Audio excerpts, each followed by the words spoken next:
This happened 7 years ago. That's when this terrible catastrophe happened. The horror known as the dungeon breakout began, but none of the citizens were prepared for it. Many different monsters emerged from dozens of rifts that appeared across the country, and as a result of this incident, many people died because the monsters did not spare anyone. Among the dead were also his parents. That day, Michael Nodfort lost everything in an instant. Then he promised to take revenge, shedding bloody tears, which made it even more annoying. He vowed to himself to become a monster hunter, but 7 years later, nothing has changed. He was kicked out of the hunter training center, and now the guy was sitting in despair. At this time, an inspector approached him and addressed Michael, calling him a participant. The man told him not to come to the hunter training center anymore because he had nothing to do there. Of course, Michael couldn't just accept this and asked why he was being kicked out. To this, the inspector replied that he himself knew that a couple of months was enough for a normal, awakened person. This is quite enough to complete training as a hunter, but he has been here for 7 years already. Michael looked at him, not understanding why he suddenly decided to tell him this now. And the man continued, saying that he didn't have an ounce of talent, and in general, he could be considered trash. And if they let him stay here, the image of their center will also suffer due to the lack of good personnel. But deep down, he felt sorry for the guy because he always saw how hard he trained every morning. But, on the other hand, during these 7 years of training, his stats never improved, not to mention unlocking unique characteristics and acquiring skills. Now he sat in the memorial park, clutching a can of cold coffee in anger. Suddenly, he heard the voice of a woman asking her child if she remembered how her father died. The girl replied that she knew everything because her mother had told her about it more than once. She added that when the monsters attacked, Dad died fearlessly, saving people until the very end. Mom praised her and then asked her what to do if difficulties arise in life in the future. The little girl's answer surprised Michael because she said that you need to be brave and not give up. After that, her mother hugged her, saying that her daughter was the smartest, and she laughed happily. Michael rose from his seat and walked over to them, which slightly surprised the woman and child. They wanted to ask who he was, but the guy only bowed and the next moment ran away. He didn't want to talk to them so as not to tell them about his life because he felt like a worthless person. But he was also grateful to them for the words they said. He agreed with them, but he didn't live up to them yet. And after 7 years, he couldn't just give up. With this thought, he ran to the place from which he had been kicked out today, wanting to get a second chance. It started raining in the evening, but that didn't stop the guy. He came to the right place and knocked. The inspector did not open the door right away because it was late and he was not expecting guests, so he was surprised to see him. But soon his face frowned and he told the guy to leave here because he told him everything today. Then Michael asked him to help him pass the hunter exam for the last time. He explained that he couldn't just give up, and it even seemed to him that the curator thought about his words. However, this turned out to be a false judgment. The man's name was David, and he was very angry at his request. Michael had never seen him like that before, so he was a little surprised, and he continued. He asked if the guy had come here to get his money back, but Michael said no. He shouted that for him it was not about money, because he did not come for that, but for the opportunity. But David apparently thought otherwise. He hit him and sent him away, telling the guy not to dare come here. Michael flew into the trash cans and hit his head on the wall, which caused him great pain and disappointment. David, meanwhile, said that the guy might not even be lying to him since he knows him inside and out. After calling Michael a scumbag, the man turned around to leave, leaving the boy lying on the ground. After a while, he managed to sit up, but his head hurt and his mood was depressed. He thought that if he too had a unique characteristic, or better to say, had at least a little talent, then he could change his worthless life, from which he now received only pain and suffering. Suddenly, he saw some system window informing him that the trial tower was praising him for his iron will. After reading this, Michael was surprised twice. First, that for the first time in his life someone was praising him, and then that it was some kind of tower. And then, something incredible happened. He realized that he was starting to fall somewhere into the unknown. At first, the guy was surprised, and then he got really scared because nothing like this had ever happened to him before. Then, there was a huge explosion that even David heard from his room. He didn't understand what happened there, since Michael had left there just a while ago, but he decided to go out and take a look. It seemed to him that the boy was calling for help, but when he went out to look, he was not there. Surprised, David looked around, but Michael was still nowhere to be seen. He then looked at the trash cans where he last saw the guy and saw that he was gone. Michael himself, meanwhile, was falling somewhere into the abyss, not understanding what was happening to him. It was as if he was underwater, and after a while he realized that he couldn't breathe and needed to get out. But then the water ran out, and he realized that he was continuing to fall somewhere into the unknown. He read another message, which said that the testing tower had selected all suitable candidates from the ground, and then he was asked to choose a difficulty level, and the reward he would receive would depend on the difficulty he chose. Michael didn't understand what was happening to him, but his intuition told him that he was on the right path. The guy, without thinking twice, chose the difficult difficulty level because he had nothing to lose. He realized that he had been given a chance and he had to use it to his advantage. And then something started to change and the system window said they hoped he would get good results. Then it was said that he would soon enter the first floor of the test tower, and Michael still didn't understand anything. He suspected that he was dead and dreaming all this, but his head still hurt from hitting the wall. And then suddenly he read that all status ailments and injuries were healed. The test was about to begin, and he knew something important was about to happen. But the guy never expected to find himself in the desert and without any resources. A moment later, however, he was given a sword, and Michael thought that with a weapon his chances were better. Apparently, it was some kind of survival, although he didn't fully understand why it was all there. But soon his thoughts were confirmed by the system, saying that the reward for this test was the discovery of a unique characteristic. Seeing this, Michael froze in surprise because this had been his dream for many years, as far back as he could remember. The guy thought that he would finally learn what he had been working hard on for the last 7 years of his life. After all, this unique characteristic allowed him to easily become a hunter, as he wanted. It was so incredible that it even seemed crazy.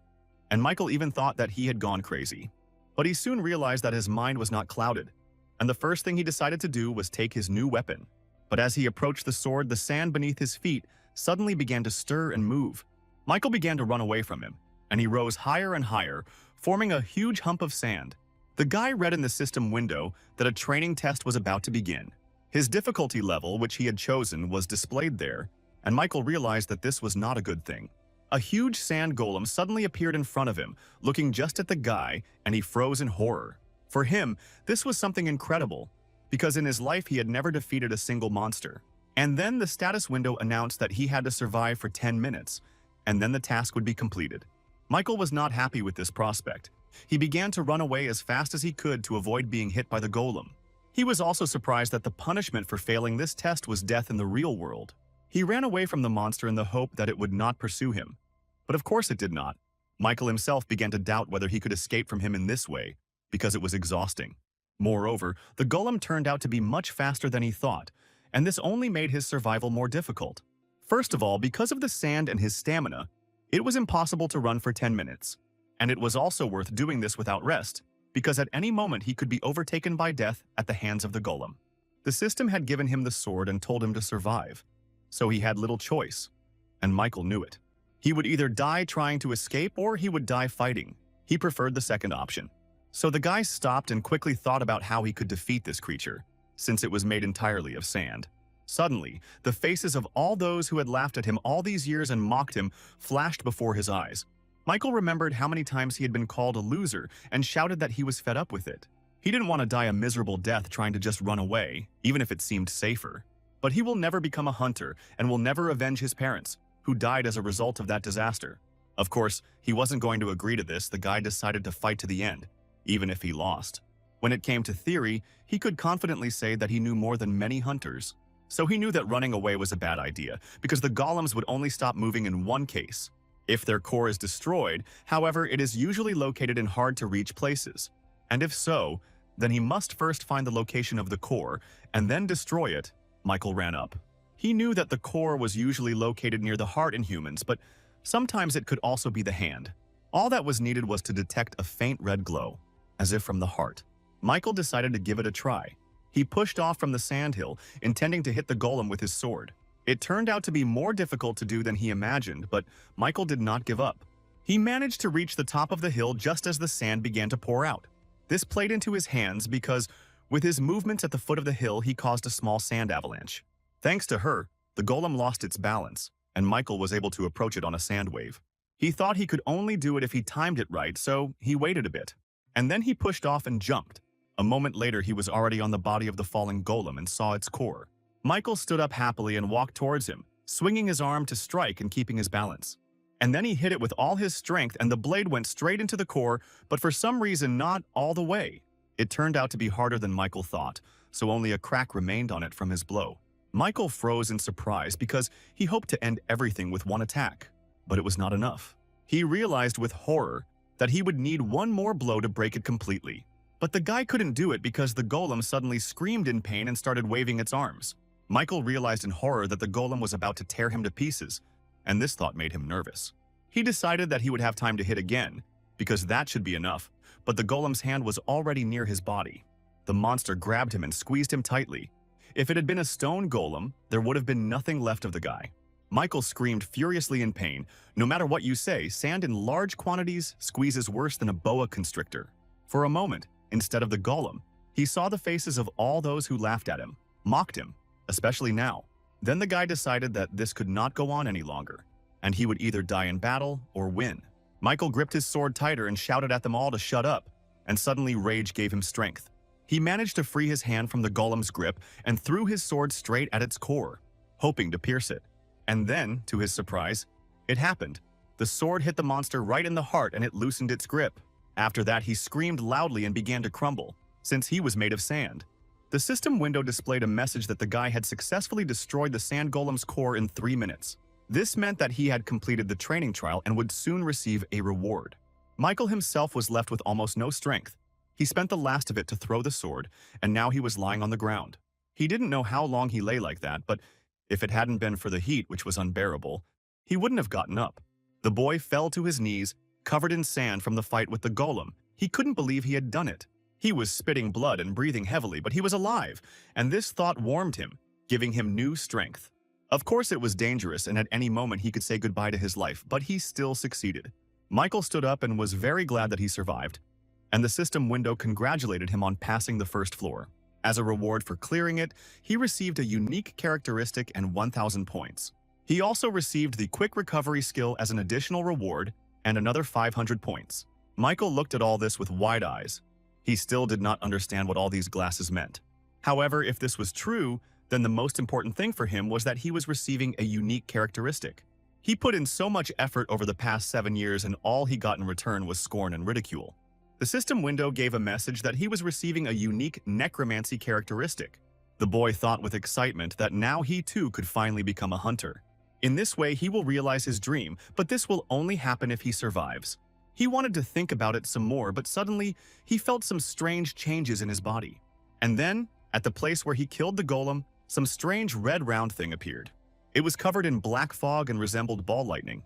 And this surprised the guy very much. He decided to touch her. And at that moment, another system window appeared with a notification. It said that his necromancy stat had been activated, and he now had to make a choice. He was asked if he wanted to absorb the soul of the sand golem, and Michael thought about it with surprise. He realized that this black fog must be his unique characteristic, and made his choice. It was positive, and soon some tentacles began to extend from the ball lightning. They all entered his body, and, as Michael realized, they sucked right into his heart, which caused him pain. And then he read that he had successfully absorbed the sand golem's soul, and his skill had increased by 7%. For some time, the tentacles continued to enter him, and all of this was swallowed up by the black fog. Michael was also surprised that he suddenly stopped feeling any pain in the area of his heart. The only emotion he had was surprise at how the absorption process was happening. But then the golem's soul itself approached him and entered his body where the guy's heart was. The soul left no signs of injury behind, and everything happened without pain. The system window showed that he still had 4 of the 5 souls left, and Michael suddenly realized that he could feel the golem's soul. It turned out that he could store souls if he absorbed them, and the guy thought that this could be used. Then he read that he could also increase his stats by receiving souls, and he decided to use this. His strength increased by 3, his stamina by 2 points, and the guy even felt something. It seemed to him as if energy was filling his body, and the most mysterious thing was that this was actually the case. His stats actually increased, and he hadn't been able to raise them for the last 7 years. According to his characteristics, he could not only store souls but also use them as he pleased. The boy happily thought that he could become an excellent hunter if he managed to return. And then suddenly he saw a small portal form in front of him, and the window changed too. He was asked to go to the waiting room, and Michael decided that he should enter this portal. Besides, it didn't seem like he had any other choice, so he slowly headed towards the portal. He walked slowly because his whole body ached from the fight with the golem, and it was serious. When he entered the waiting room, he immediately fell down from lack of strength and great pain throughout his body. Michael thought he had underestimated his wounds, but it was too late to change anything now. Suddenly, his body was enveloped in a strange green mist that had a pleasant medicinal smell. After this, the boy realized that all his wounds were suddenly healed, and he was able to stand up, wondering what had happened. He looked around and noticed that in such a rather large room there was only one bed. But Michael was too tired to think about it, so he immediately lay down on her. He thought about what he should do now, because getting out of the tower seemed like a difficult task. He also didn't understand why this tower had called him here, but suddenly his thoughts were interrupted by another message. It said that he now had 5 commands available: information, store, community, inventory, and challenge, saying the command would activate it, and Michael slapped himself in the face, saying that he had to survive first and foremost. He called the test command and saw that there was almost 1 day left until the next test on the 2nd floor. He couldn't choose it yet, but the guy noticed that he would probably have a lot of such tests. He then called up the community team and was faced with an hour of people discussing the same topic. Everyone in the thicket was confused, and it looked like there were some here who weren't hunters. But suddenly the chat was blocked because the admin entered it, and Michael was even more surprised by this. The admin, meanwhile, said that he had important information that he could share with them. Michael realized that he had to focus because it could help him get out of here. The admin talked about the points they received after the test. Here they served as local currency. They were necessary for survival, because without them they would not receive even a drop of water in the Tower of Trials. Michael thought that since points were only earned through challenges, he should do everything to have enough. After all, without them he won't be able to survive. The admin said that that was all for him and left the chat. Michael realized that at first he had hoped to become a hunter simply after returning home. But it seems like he's stuck in this trial tower now and has to play by its rules. His gaze fell on the sword, but he knew that he could do little with just a sword. Then he called the shop command, and after some time he was successfully training with the acquired shield.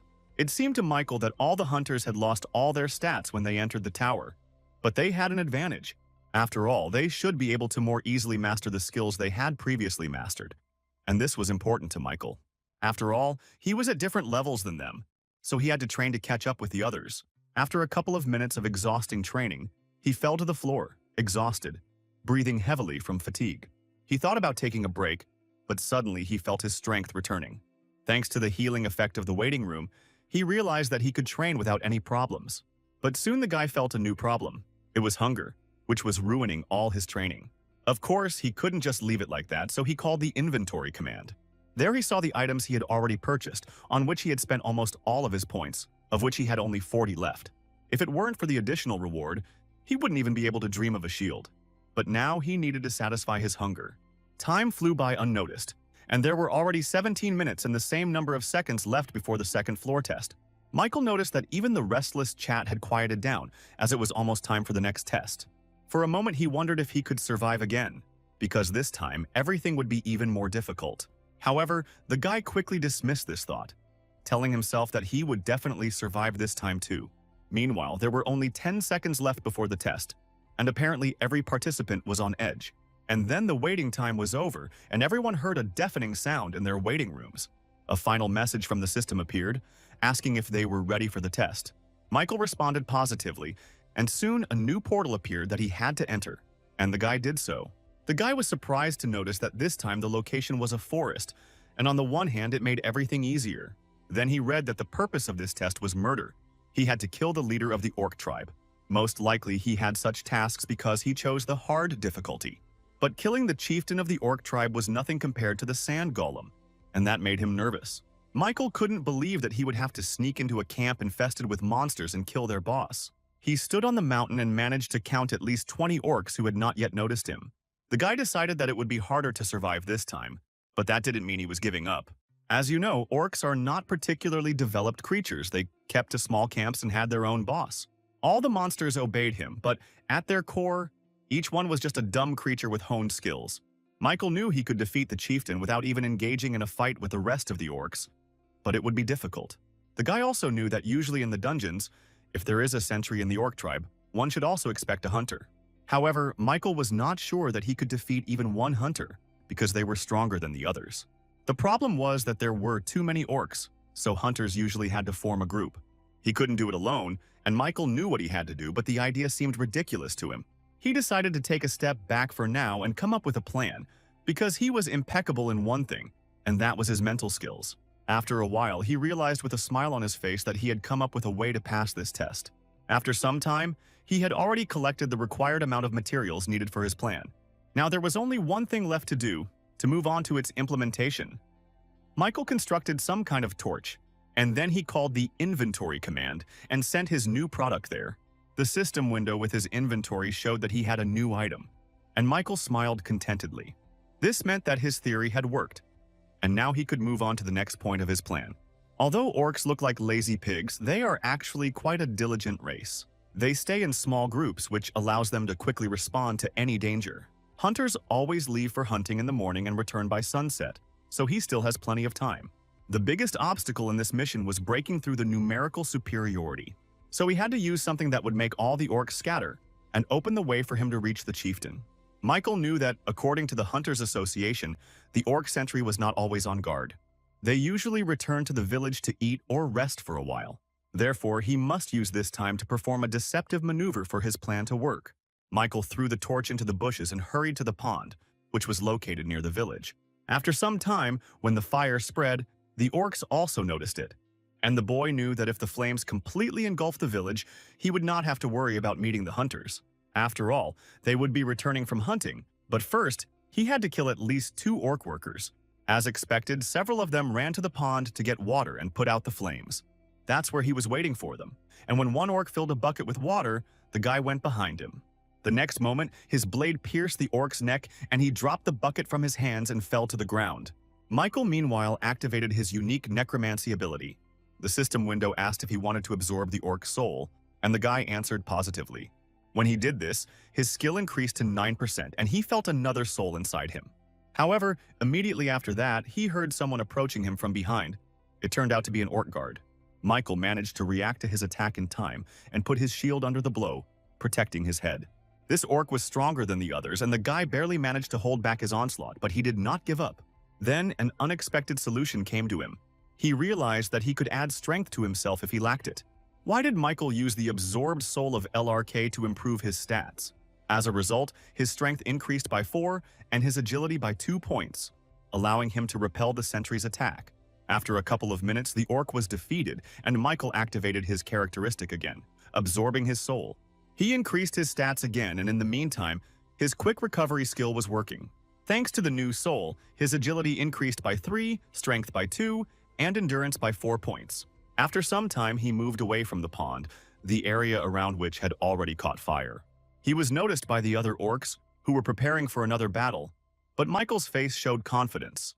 He had already killed 3 workers, 1 sentry, and an old chieftain, successfully absorbing their souls and increasing their stats.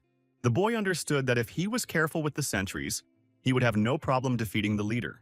Additionally, thanks to the absorption of the sentry, the orc workers no longer posed a threat. Michael easily defeated them one after another and did not forget to absorb souls, increasing his stats. But when he killed another worker, a more experienced opponent appeared. The new sentry was already running towards the guy, hiding behind the corpse of his clansman. He attacked Michael with his club, but he was able to defend himself thanks to his shield. On the other hand, this meant that the sentry had gotten rid of the leader, thereby leaving him alone.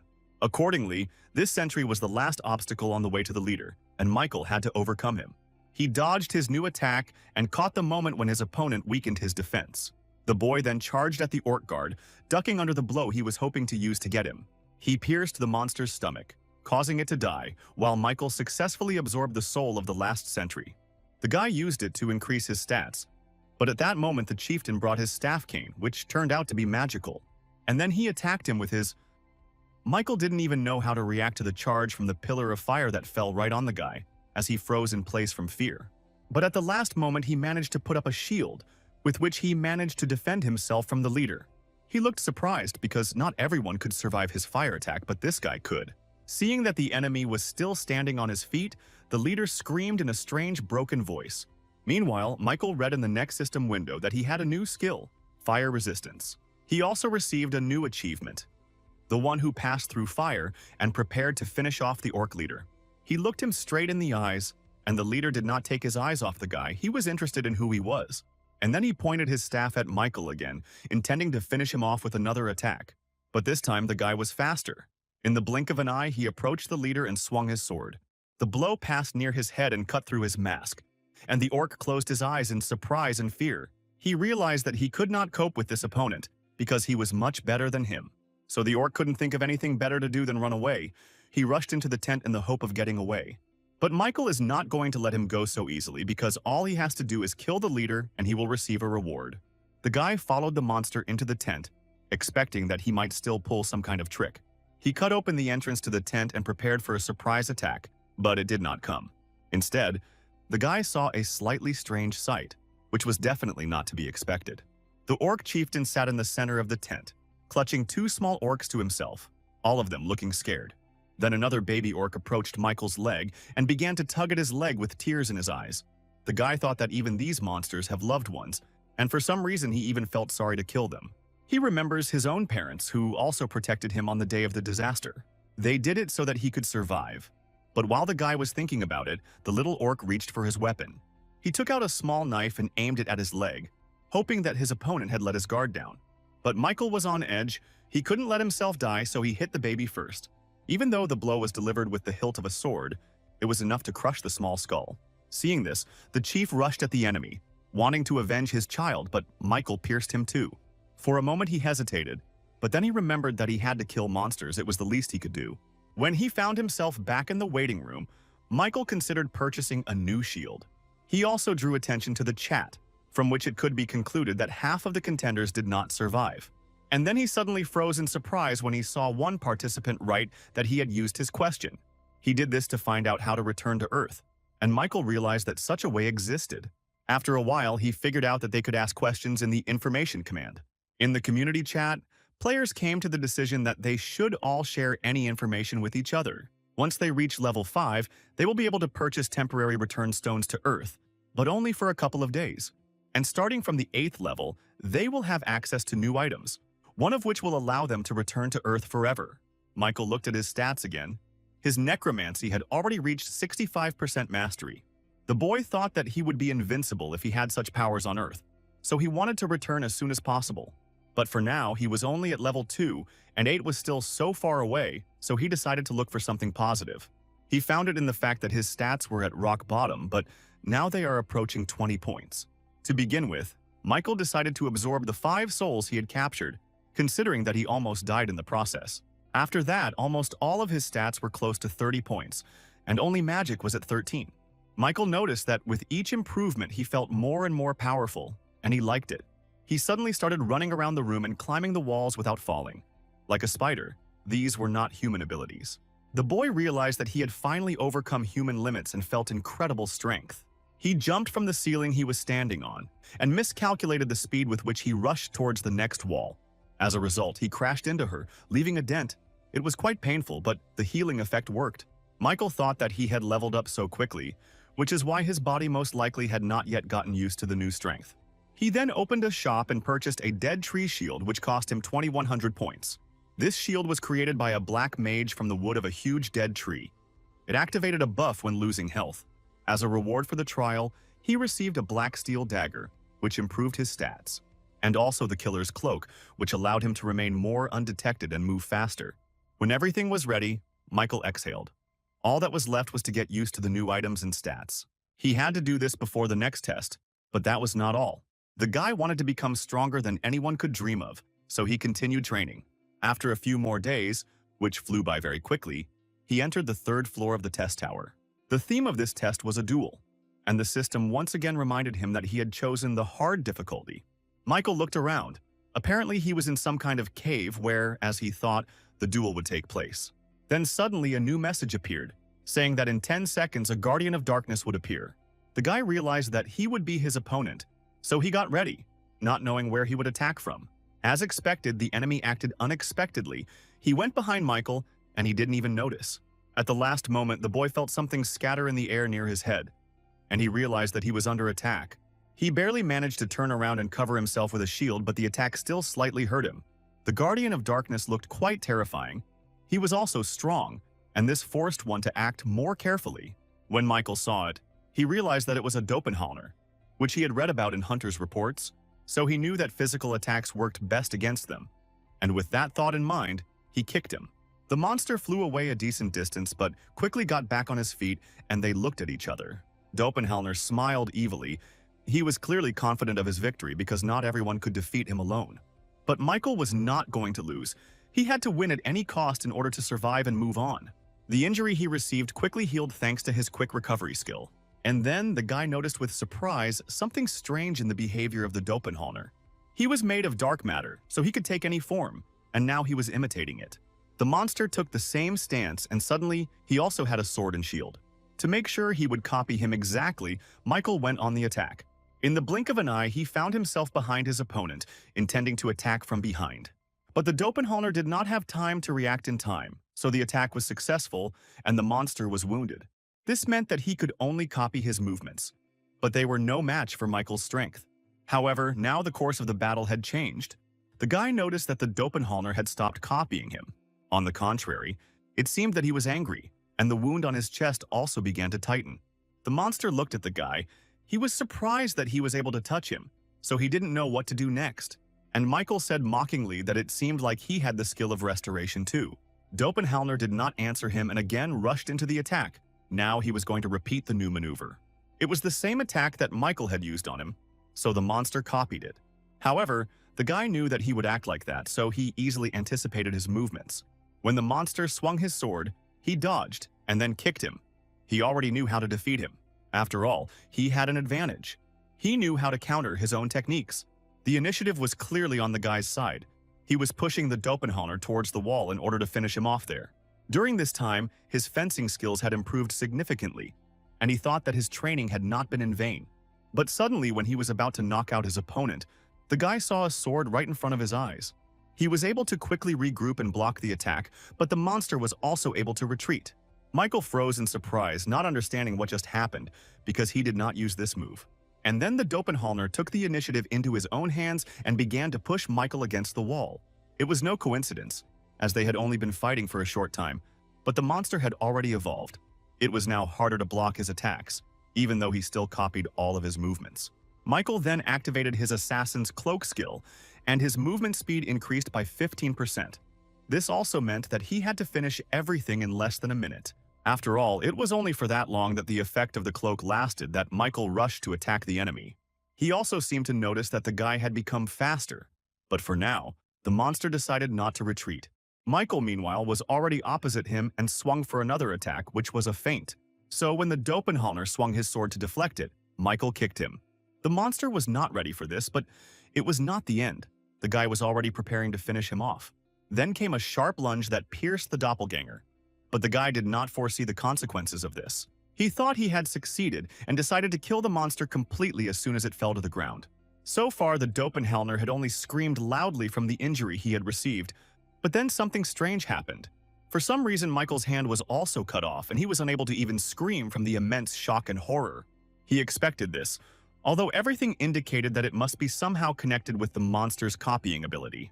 Then Michael also screamed. The pain was incredibly strong and made it difficult to concentrate.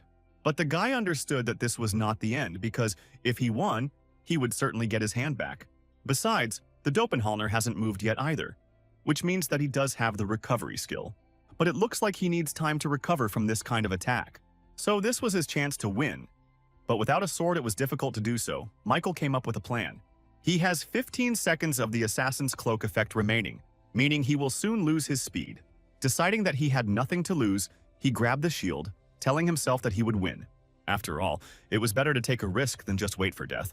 Perhaps this had become his credo lately. With this thought, he pounced on the monster. He had only one shield, on which he put everything. Seeing the guy approaching him, the Dopenhellner was surprised by his determination. It even scared him.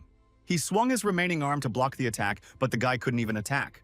He relied on the point of the shield, which had become his new and final weapon, hoping to pierce the monster with it. Then Michael ducked under his attack, dodging the arm, and was able to press the shield into the doppelganger's stomach. He couldn't even scream and fell to the ground a few steps away from the guy. He didn't move anymore. But the monster was not dead yet. He was waiting for his recovery and looked at the guy with hostility. And Michael swung to finish him off, saying that now he would have another creature on his account. It always gave him strength to kill monsters to avenge his parents. And with this thought, he brought his shield down straight into the Dopenhellner's heart, causing him to die a quick death. Immediately after this, a system window appeared, congratulating him on passing the third floor of the test tower. When he returned to the waiting room, all his injuries and defects were healed and he had feeling in his arm again. It was much better with her, but now he had to prepare for the fourth floor and Michael resumed training. He hit the wall in his room with all his might and left a huge dent there which spoke of his power. The guy thought the healing worked great because he didn't even feel anything. He had the soul of a doppelganger, which he absorbed after defeating the monster. The consistency of his soul, however, was so dense that it could not be compared with others. Michael was surprised that the souls of all the monsters were different depending on their strength and abilities. He was also pleased that his mastery of the characteristics of necromancy had reached perfection. Now her rank had increased by 1 level, of which there were 5 in total, and the current progress was 0% level 4. As a result of this, he was given another skill. Michael received the chance to acquire the skill of absorbing the soul. In other words, he could now absorb not only souls but also their skills. Although the effect did not always work, just like he was able to get accelerated regeneration only after being on the verge of death a couple of times. Skills could never be acquired simply by snapping a finger, and he understood that well now. Michael called the community team and entered it. There were now 880 members out of 1508. This was already his third time back in the waiting room, so he felt like he was at home. Suddenly, the guy came across interesting information about the next test. They were talking about it in the chat. Someone said that this time the test would be combined, and that was a bit confusing. One guy named Kim said that he might be exaggerating, but he found out that the theme of the challenge would be competition. And since they are talking about a competition between hunters, this could very well even mean murder. When Michael read this, sweat broke out on his forehead. The guy realized that the guys in the community were serious. It turned out that in the next test, each of them had the chance to kill a person. After some time, the system window notified everyone about the start of the 4th floor test. The condition for its successful completion is to defeat the Goblin King within the allotted time. The failure condition was the destruction of all candidates selected for the team or the expiration of time. The penalty for failure was death, but Michael already knew that the main thing in this matter was to remain calm. When he entered the portal, it sent him to a new location and he saw his team for this test. These were also the first people he had seen in a long time, so it was a little strange. Michael felt awkward because lately he had only encountered monsters. The first to speak was the girl in the big blue cloak. She invited everyone to introduce themselves and began first. Her name was Beatrice, or Beatty for short. Her weapon was a magic staff, and she inspired confidence. She added that on the outside she was a rank 4 hunter and specialized in providing support to the team. Hearing that she was a hunter, the guy who was the second member in their team snorted in satisfaction. He introduced himself as Magnus, saying that he specialized in close combat and was a rank 5 hunter. Michael thought he was being rather rude, like a low-ranking hunter, since they were more modest on the ground. Then it was his turn. Michael introduced himself, saying that he also specializes in close combat. He added that he was not yet a hunter on the outside but was undergoing training, and Magnus chuckled with displeasure. He called him Cadet, telling him not to even dare to get under his feet. Michael was a little surprised by this behavior, but it wasn't like he had heard it addressed to him for the first time. The guy simply said that he was confident that he was a good fighter and could handle the role assigned to him. But Magnus did not change his attitude towards him, saying that he would kill him immediately if he saw that he could not cope. Michael thought that he was actually already used to this kind of look because he had encountered them all his life. For a moment he forgot about this nightmare, but finding himself again among people, everything surfaced again. Looking at Magnus, he thought that he was getting on his nerves and he could confidently say that he had enough strength to make him shut up. After all, in the Tower of Trials, everything is decided by skills, and he had them very well developed. Meanwhile, 2 more system windows appeared, reminding us of the rules and theme of this test. Then the main gates of the Citadel opened, where all participants had to enter from different sides. And as soon as this happened, small goblins with axes and other weapons immediately came towards them. They intended to surround their squad and pounced on the first one standing, which turned out to be Magnus. The boy was surprised that goblins could fight in such a battle formation, and turned to Michael. He shouted why he wasn't fighting, but the guy had his own tactics for fighting. Besides, Magnus didn't even look in his direction, and yet he had already managed to kill 2 goblins. While Magnus held off the rest of the goblins, Betty finished preparing for the spell. She needed a little time to finish everything, but Michael noticed that Mashnus needed help now. He told the surprised girl that he would leave her for a while, and after these words he rushed to his friend. Thanks to his cloak, his speed was incredible, so he was next to him in an instant. But Betty screamed that if he left like that, then who would cover her from behind? But the girl didn't finish because no more sounds could be heard from behind. She turned around and saw that all the goblins that came from behind were killed. The girl couldn't believe her eyes. It was the first time she had seen someone deal with the monsters so quickly. Meanwhile, the goblins were attacking Magnus with renewed vigor, and it was already difficult for him to hold them back. The boy sagged under the weight of his sword, expecting that soon Betty would give him strength with a spell. But this did not happen, and the goblins realized that it would be more effective to attack from different sides. One of them wielded a mace that was attached to a metal whip and directed his attack at Magnus. The guy didn't expect this and was surprised to see the weapon fall out of his hand. His great sword fell nearby, but there was no time to go after it because he would be finished off immediately. Then a new goblin with a machete jumped on him, and the guy could only cover himself with his hands, hoping for the best. He screamed why he was so unlucky to be on the same team as a cadet. But the next moment, Magnus ducked as someone rushed past him with an attack. The guy looked at the man in surprise and saw Michael, who had killed the monster that was threatening him. The remaining goblins screamed as another of their comrades was killed, and they retreated for a moment. Seeing that the cadet had protected him, Magnus couldn't find the right words to say to him. But Michael didn't expect anything. He simply told the master to stand aside for now. Magnus would normally have been angry upon hearing this, but now he was rather discouraged by it. Then Michael destroyed him mentally by adding that the guy should not get under his feet. In the blink of an eye, he then dealt with the rest of the goblins who continued to advance. The system window displayed a message that he had received a new achievement, Goblin Hunter. But the one who was most surprised was Magnus, who even opened his mouth in surprise. So shocked was he by Michael's skills. When it was all over, he had successfully absorbed as many goblin souls as he could. He also made the discovery that the black haze from his characteristic was invisible to other people. After that, he increased his stats. Strength by 3, agility by 4, endurance by 2, and stamina by 7 points. But suddenly, he saw that he had also absorbed one of the Goblin Guard's skills, and this surprised Michael. This skill included a larger vision radius which helped to spot enemies faster. Michael decided to try it out for himself right away and concentrated to get a feel for the skill. After a while, he got it. It was like zooming in on something you can't see with a phone camera. Michael smiled contentedly because this was another jackpot, even though no one else got anything. Magnus, meanwhile, in order to somehow justify himself, said that the cadet was very lucky. He added that he had done a good job, but both Michael and Betty looked at him questioningly. Michael then said that from now on he would be in charge of the operation, moving in the vanguard. He didn't forget to ask if Magnus had any objections to this, still teasing him. But the guy didn't have anything like that. He just looked at him strangely and then answered negatively. Then Michael added that the guy just needed to protect the hunter Betty, and he himself would fight in the front. Michael told the girl that she should just continue doing everything she had been doing before. Betty replied that she understood him, then said that she was resuming her search for the target and used magic. A few minutes later, they were already fighting another squad of goblins, and Michael was successfully absorbing their souls. His unique attribute Mastery Level 4 was already at 12%, and there were 14 hours left to test.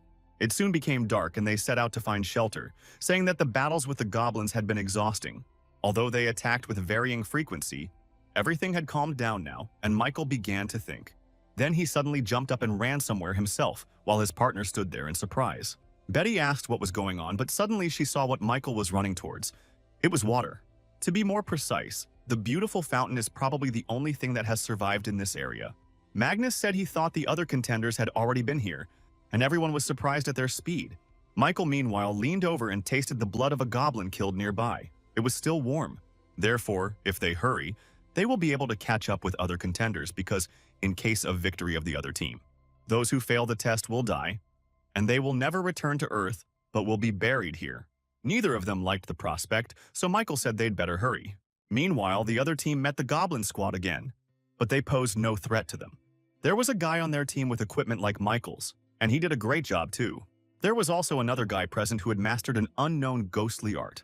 His name was Thomas, and he said he was sick of these constant little skirmishes, but it looked like this was the last one.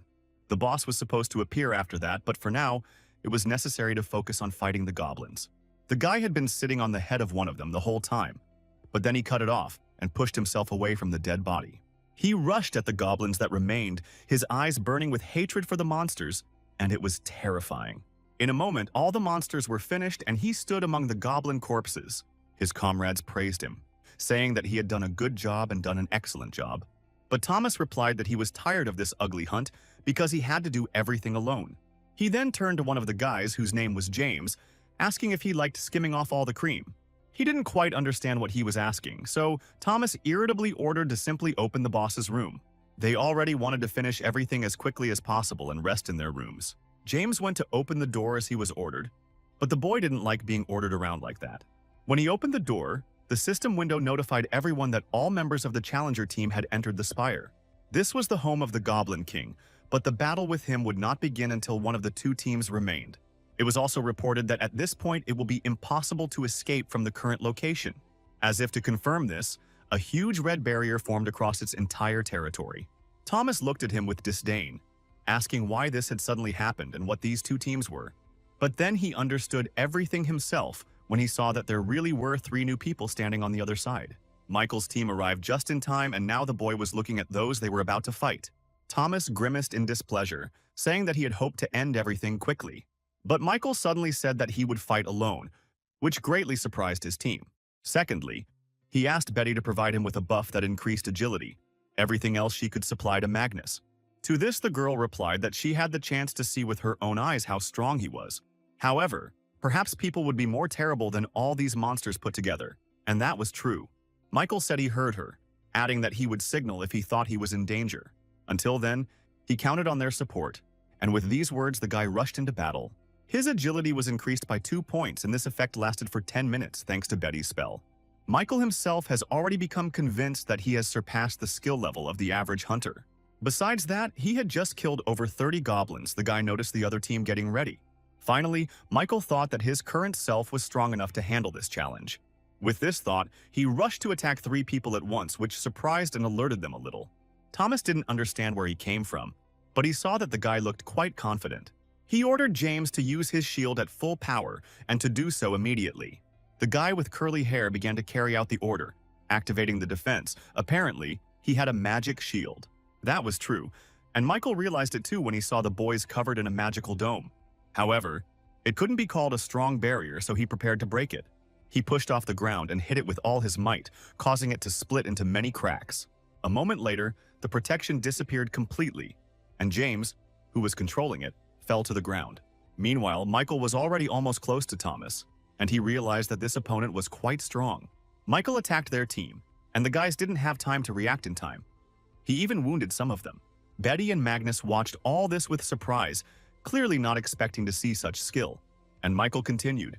He was already rushing towards Thomas, who, as he realized, was the leader of their team. The guy also realized that now the main battle would be his, so he prepared for it. Their blades met, but to everyone's surprise, Michael was pushing the guy, who was only defending himself. It was also strange that Michael's skills were inferior to Thomas's, but he easily blocked all of his attacks. The guy decided that, in that case, he should act more decisively. However, when he was about to perform some maneuver, Michael suddenly appeared behind him. Then came a pretty strong attack, which should have been decisive for the guy. But when Michael thought he had won, Thomas suddenly blocked his sword, bending his body strangely. He did it almost in a jump, which greatly surprised Michael, because he did not expect such reflexes from his opponent. Thomas, meanwhile, began to get angry that he could not seize the initiative in the fight, so he began to act. Michael noticed that the boy had unusual eyes, thanks to which he could see the trace of the blade aimed at him. Thomas jumped to the side, choosing the right moment to counterattack, but Michael was not going to retreat. Suddenly, Thomas saw the shield that served as Michael's protection flying towards him. As it turned out, this was done intentionally, because this way, the guy had a limited field of vision. And Michael was already running towards him with another attack, hiding behind the shield from below in order to hit the enemy this time. The next moment, he pierced him with his blade, and Thomas could not see it because of the shield. He spat out blood, amazed that there was someone who could defeat him and even seriously injure him. Meanwhile, Michael's system window announced that he had received an additional reward after the test. Thomas was dead. The attack had hit vital organs, so the guy couldn't survive, but those were the rules. The penalty for losing was death, and everyone knew it, even though they looked very shocked. Betty noticed that Michael was shaking for some reason, and she realized that he himself was also out of sorts because of the murder. She turned to him, asking if he was okay, to which the guy replied that he was fine. He added that the girl shouldn't worry, but his gaze was somehow distant. Betty decided that he was interrupting in shock because of the murder he had just committed. Michael then asked them if they would mind going and fighting the boss right now to finish the challenge. Betty and Magnus responded positively, saying that they were ready to do it immediately, and Michael nodded. After some time, they defeated the goblin boss, and the decisive blow was dealt, as always, by Michael. The guy plunged his sword into the monster's back where his vulnerable spot was, and he died from it. The system window displayed a message stating that the test target had been destroyed. As a reward, all stats increased by 4. And as an additional reward, Michael received a new skill. It was a rank 3 instant acceleration, and when it was all over, they safely passed through to the portal. Magnus hurried back first. He was a little afraid of Michael, but Betty lingered at the entrance to the portal. She suddenly turned to him, telling the guy not to worry about what happened today. The girl said that perhaps her words were out of place, but he just did what he had to. Someone had to kill the enemy team anyway, and if he refused, she would join the fight. This surprised Michael a little. He thanked her, saying that her words made him feel better. Then the girl clicked something in her system window, and Michael saw that he had received a message. The applicant Beatrice Carroll sent him a friend request, which surprised the guy because he didn't know that such a thing was possible here. Betty explained that they had passed the test today thanks to him, so she felt indebted. The girl added that in the future, when he returned to Earth, he should find her in the White Guild. Michael looked at her without saying a word, but he understood what the girl was trying to tell him. When she went into the portal, he realized that he had to make an important decision for himself. It was whether to absorb a human soul or not. He thought about it, looking at Thomas. Once Michael was convinced that he was capable of something like this, he put the process aside for later. He did it because he felt he was about to cross an irreversible line, but now he has made up his mind. Although he had no intention of killing people to become stronger, but in a situation where there is no right to choose. He was ready to commit murder. With this thought, Michael absorbed Thomas's soul, continuing to look for justification for himself. He thought that, in addition to his very first desire to become a hunter, new ambitions began to grow in his soul. After all, the Tower of Trials had given him a chance, and he wanted to take full advantage of it, continuing to move towards the top. When the absorption process was completed, he also entered the portal and came out in the waiting room on the 5th floor. To his surprise, the system immediately announced the expansion, creating a ranking of applicants. Michael didn't understand what it was, but it required him to enter a nickname. The guy even thought for a bit, because he hadn't played many computer games in his life. He didn't have to think for long, however, and soon he saw that his nickname had been changed to Hunter. Then the system summed up the results of the 4th floor test, showing a list of candidates. All were in plain sight. Michael started looking for his nickname, thinking that perhaps he was somewhere on this list. And so it was, he saw himself in 16th place and was very surprised by his rating in this test. After all, he was much higher than he thought, and then the system added that the applicants entered the top 50. They will be designated as pioneers, and those who receive this status will receive an advantage on the 8th floor. And if they continue to maintain the pioneer status up to the 8th floor, they will receive the Halo privilege. Michael was surprised by this, but thought it was some kind of skill granting. He decided to find out the details when the time came, but for now he should focus on his growth. Now he could absorb up to 15 souls and store them all, so it was worth increasing his stats. When he did this, he felt that he had finally crossed the boundaries of human capabilities. On the 5th floor, access to the purchase of a stone of return to Earth opened, even if only for 3 days. But Michael decided to take advantage of this chance and purchase this item for glasses in the store. He also wanted to check if he could move with his equipment. When he absorbed the Stone of Objection, the system indicated that his next temporary point was the Earth. The absorption process began, and Michael felt as if something was pulling him in. The feeling was the same as when he went to the trial tower, and the emotions were the same. And then it was all over. As suddenly as it had started, he was lying on his bed at home. He was wearing the same dirty t-shirt as the first day, the same pants, and he also felt that he smelled bad. Michael thought that he really was at home, which meant that the transfer really worked. He rose on his elbows, intending to look around first, but this really was his room. The guy hadn't closed the window since the last time he was here, so it was a bit chilly now. In the midst of the summer heat, it was just what he needed. Michael fell back onto the bed, amazed at how soft it was. The only thing that spoiled the whole picture was his own smell from dirty clothes. So he decided to take a shower and got out of bed to do so, but was suddenly surprised. After all, his items from the Tower of Trials were lying on the floor, which he accidentally stepped on. Michael decided to check it out just in case, but it seemed like they could actually carry objects with them. However, this also meant that other contenders would likely be able to carry weapons as well. Soon the number of those returning to Earth will increase. which will lead to a sharp increase in the number of objects. This would cause the prices of Hunter's equipment to drop on the market, so he should get rid of his items. But the problem was that only those who have the qualifications of a hunter can sell them on the market. With that thought in mind, he reached for his phone, intending to make an important call that would change everything. Inspector David watched the training of those training to become hunters from his office. All the boys and girls were fighting pretty well when suddenly he was distracted by his phone. He accepted the challenge, introducing himself as an instructor at a hunter training center. Michael introduced himself in response, asking if he remembered him, to which the man after a while responded positively. He asked why he didn't apply for a refund online, but Michael said the man might not have to pay back the tuition fees he paid. Then he asked again if he was really serious about it, but Michael only confirmed it. He said that in return he would have one single request of him, and David was already starting to dislike this. The man wanted to refuse him right away, thinking that the guy would again ask to let him resume training. But Michael suddenly asked for help in passing his hunter exam, and then David reminded him of his unsuitability. Michael then calmly accepted that his midterm assessment had not gone as well as he would have liked. However, if the instructor refused to help him, he could easily change his mind about the payment made. After all, money is never superfluous, so he offered him a deal where only one thing was required of him. When the guy finished the call, he immediately went to the bathroom and was now looking at his body in the mirror. He noticed that it had changed greatly in proportion to his progress in the trial tower. But now was not the time to admire himself, because he had agreed to take the hunter's exam today. Michael quickly got dressed and went outside. The first thing he saw was his neighbor. The boy thought that he missed this everyday life because he was pleased to see even his neighbors. He decided to greet the girl, and she responded in kind, albeit without much enthusiasm.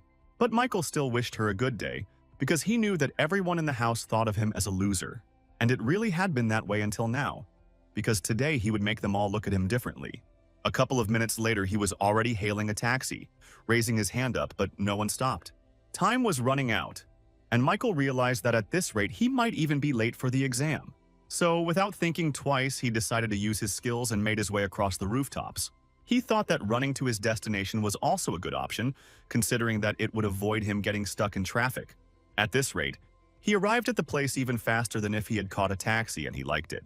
The Hunters Association was a huge building, more like a skyscraper. That's where Michael headed, and when he entered, he saw that the right people were already meeting him. One of them was instructor David, who fulfilled his request, and with it the deal. Michael greeted him again, saying that they hadn't seen each other for a long time, and the instructor agreed. A smile appeared on his face because, in fact, he couldn't hate the guy for his lack of talent. Michael, meanwhile, shared that he had been through a lot lately, and that he felt like a different person. David was a little surprised by this information, because he remembered that he said goodbye to him near the garbage bins. At this point, another man spoke up, introducing himself as the examiner who would be marking his test. The man's name was Kim, and he asked the boy if he had any questions about how the exam was going. But Michael replied that he was well aware of this, so they could immediately move on to the essence of the test. A couple of minutes later, he was already standing in a special room.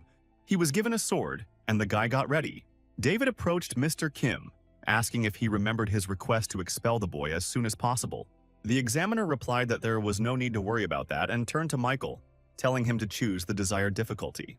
He could choose from 1 to 10, and the boy remembered how he had always chosen the first degree before. A goblin appeared before his eyes, who defeated him every time no matter how hard he tried.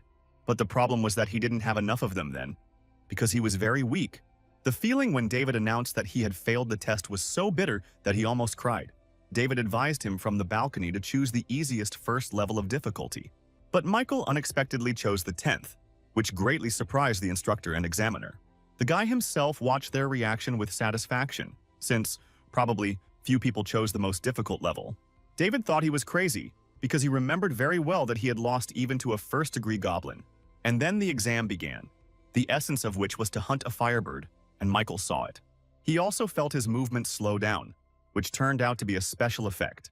Moreover, his sword suddenly cracked in several places at once, and this was very serious. It turns out that David personally slipped him a broken weapon so that the guy would fail the exam. He wanted Michael to finally give up on his attempts to become a hunter by losing once again. But for now, the boy stood firmly on his feet in front of the bird, which rose up to attack him. Her entire body was covered in flames, but Michael stood calmly and analyzed the monster's behavior. He realized that this was his last chance to become a hunter, so he couldn't screw it up. Among the names of those who passed the hunter's exam was his name, so David was very happy that he became a hunter.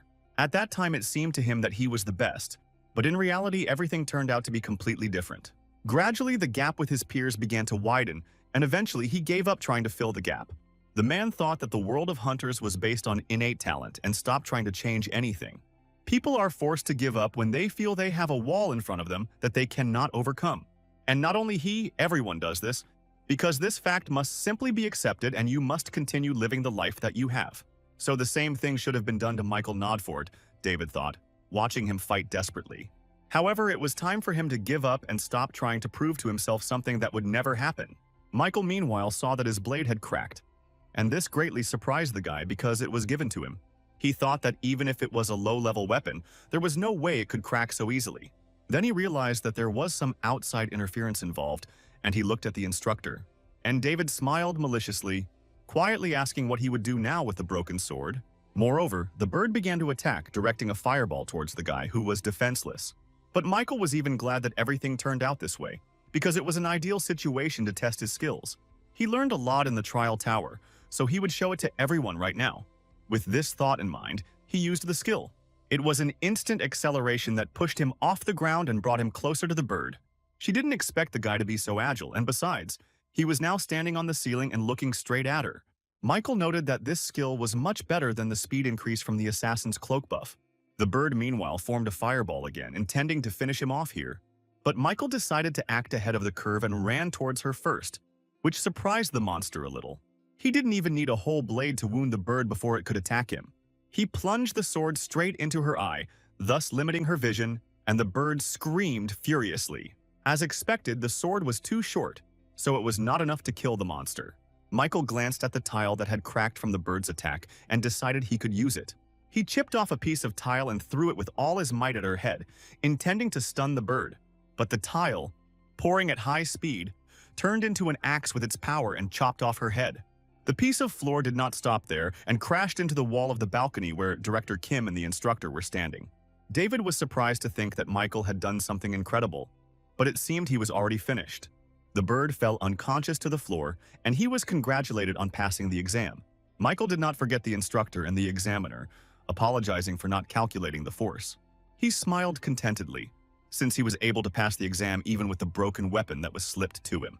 After a while, the woman in charge of issuing certificates handed him a card. It had his data on it, which said that he had become a rank 2 hunter, which was pretty cool.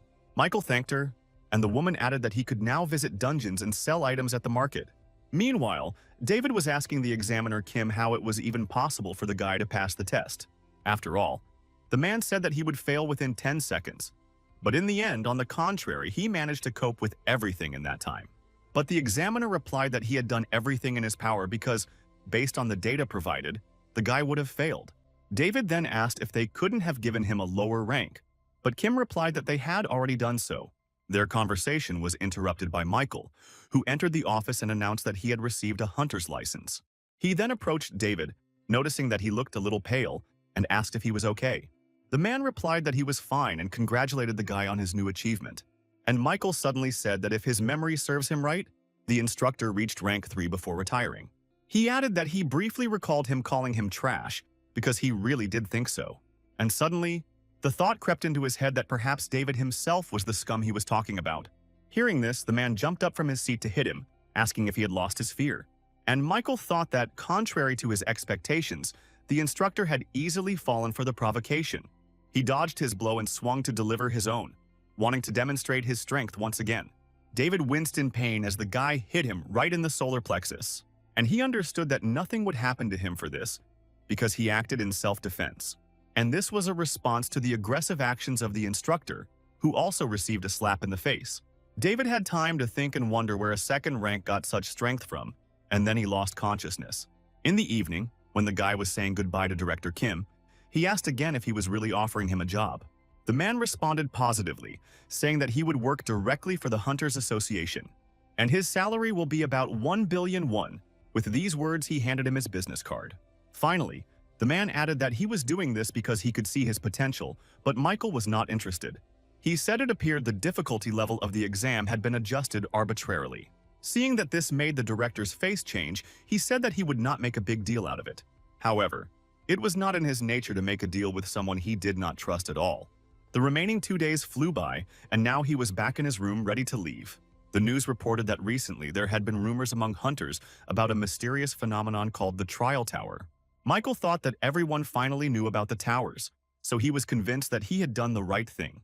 After all, he was able to get rid of the equipment at a very good price, so these 3 days were very productive. But his time on Earth was coming to an end, and soon he saw a familiar system window. It began a countdown, after which he would be sent back to the Trial Tower. Michael even wanted this a little, because he would be able to progress again and become even stronger.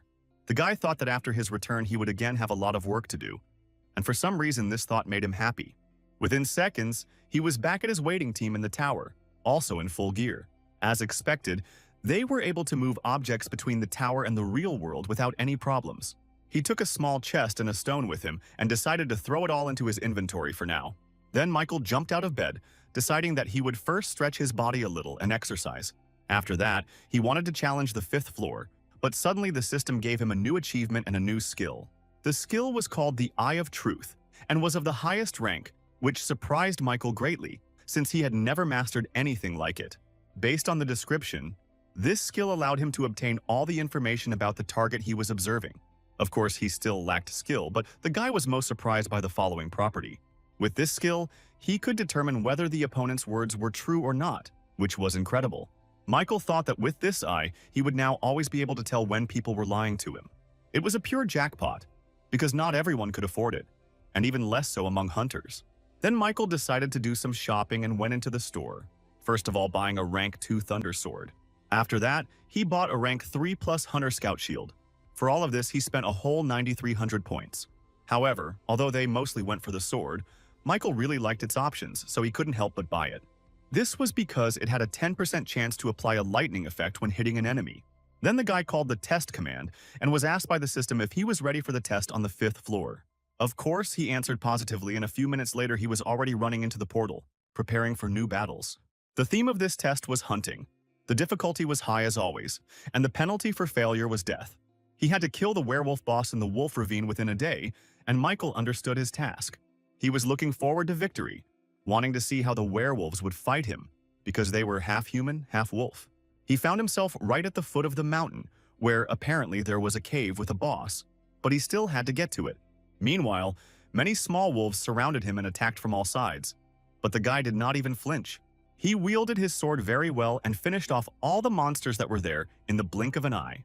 He was even a little irritated that they turned out to be so weak, because he had hoped for stronger opponents. But suddenly he saw that new opponents were approaching him, and these were much stronger. Michael was even a little surprised by such a sharp change, but this was what he wanted.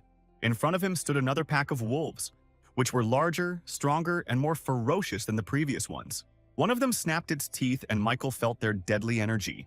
Each of the monsters was aimed at killing him, but for some reason it made the guy smile.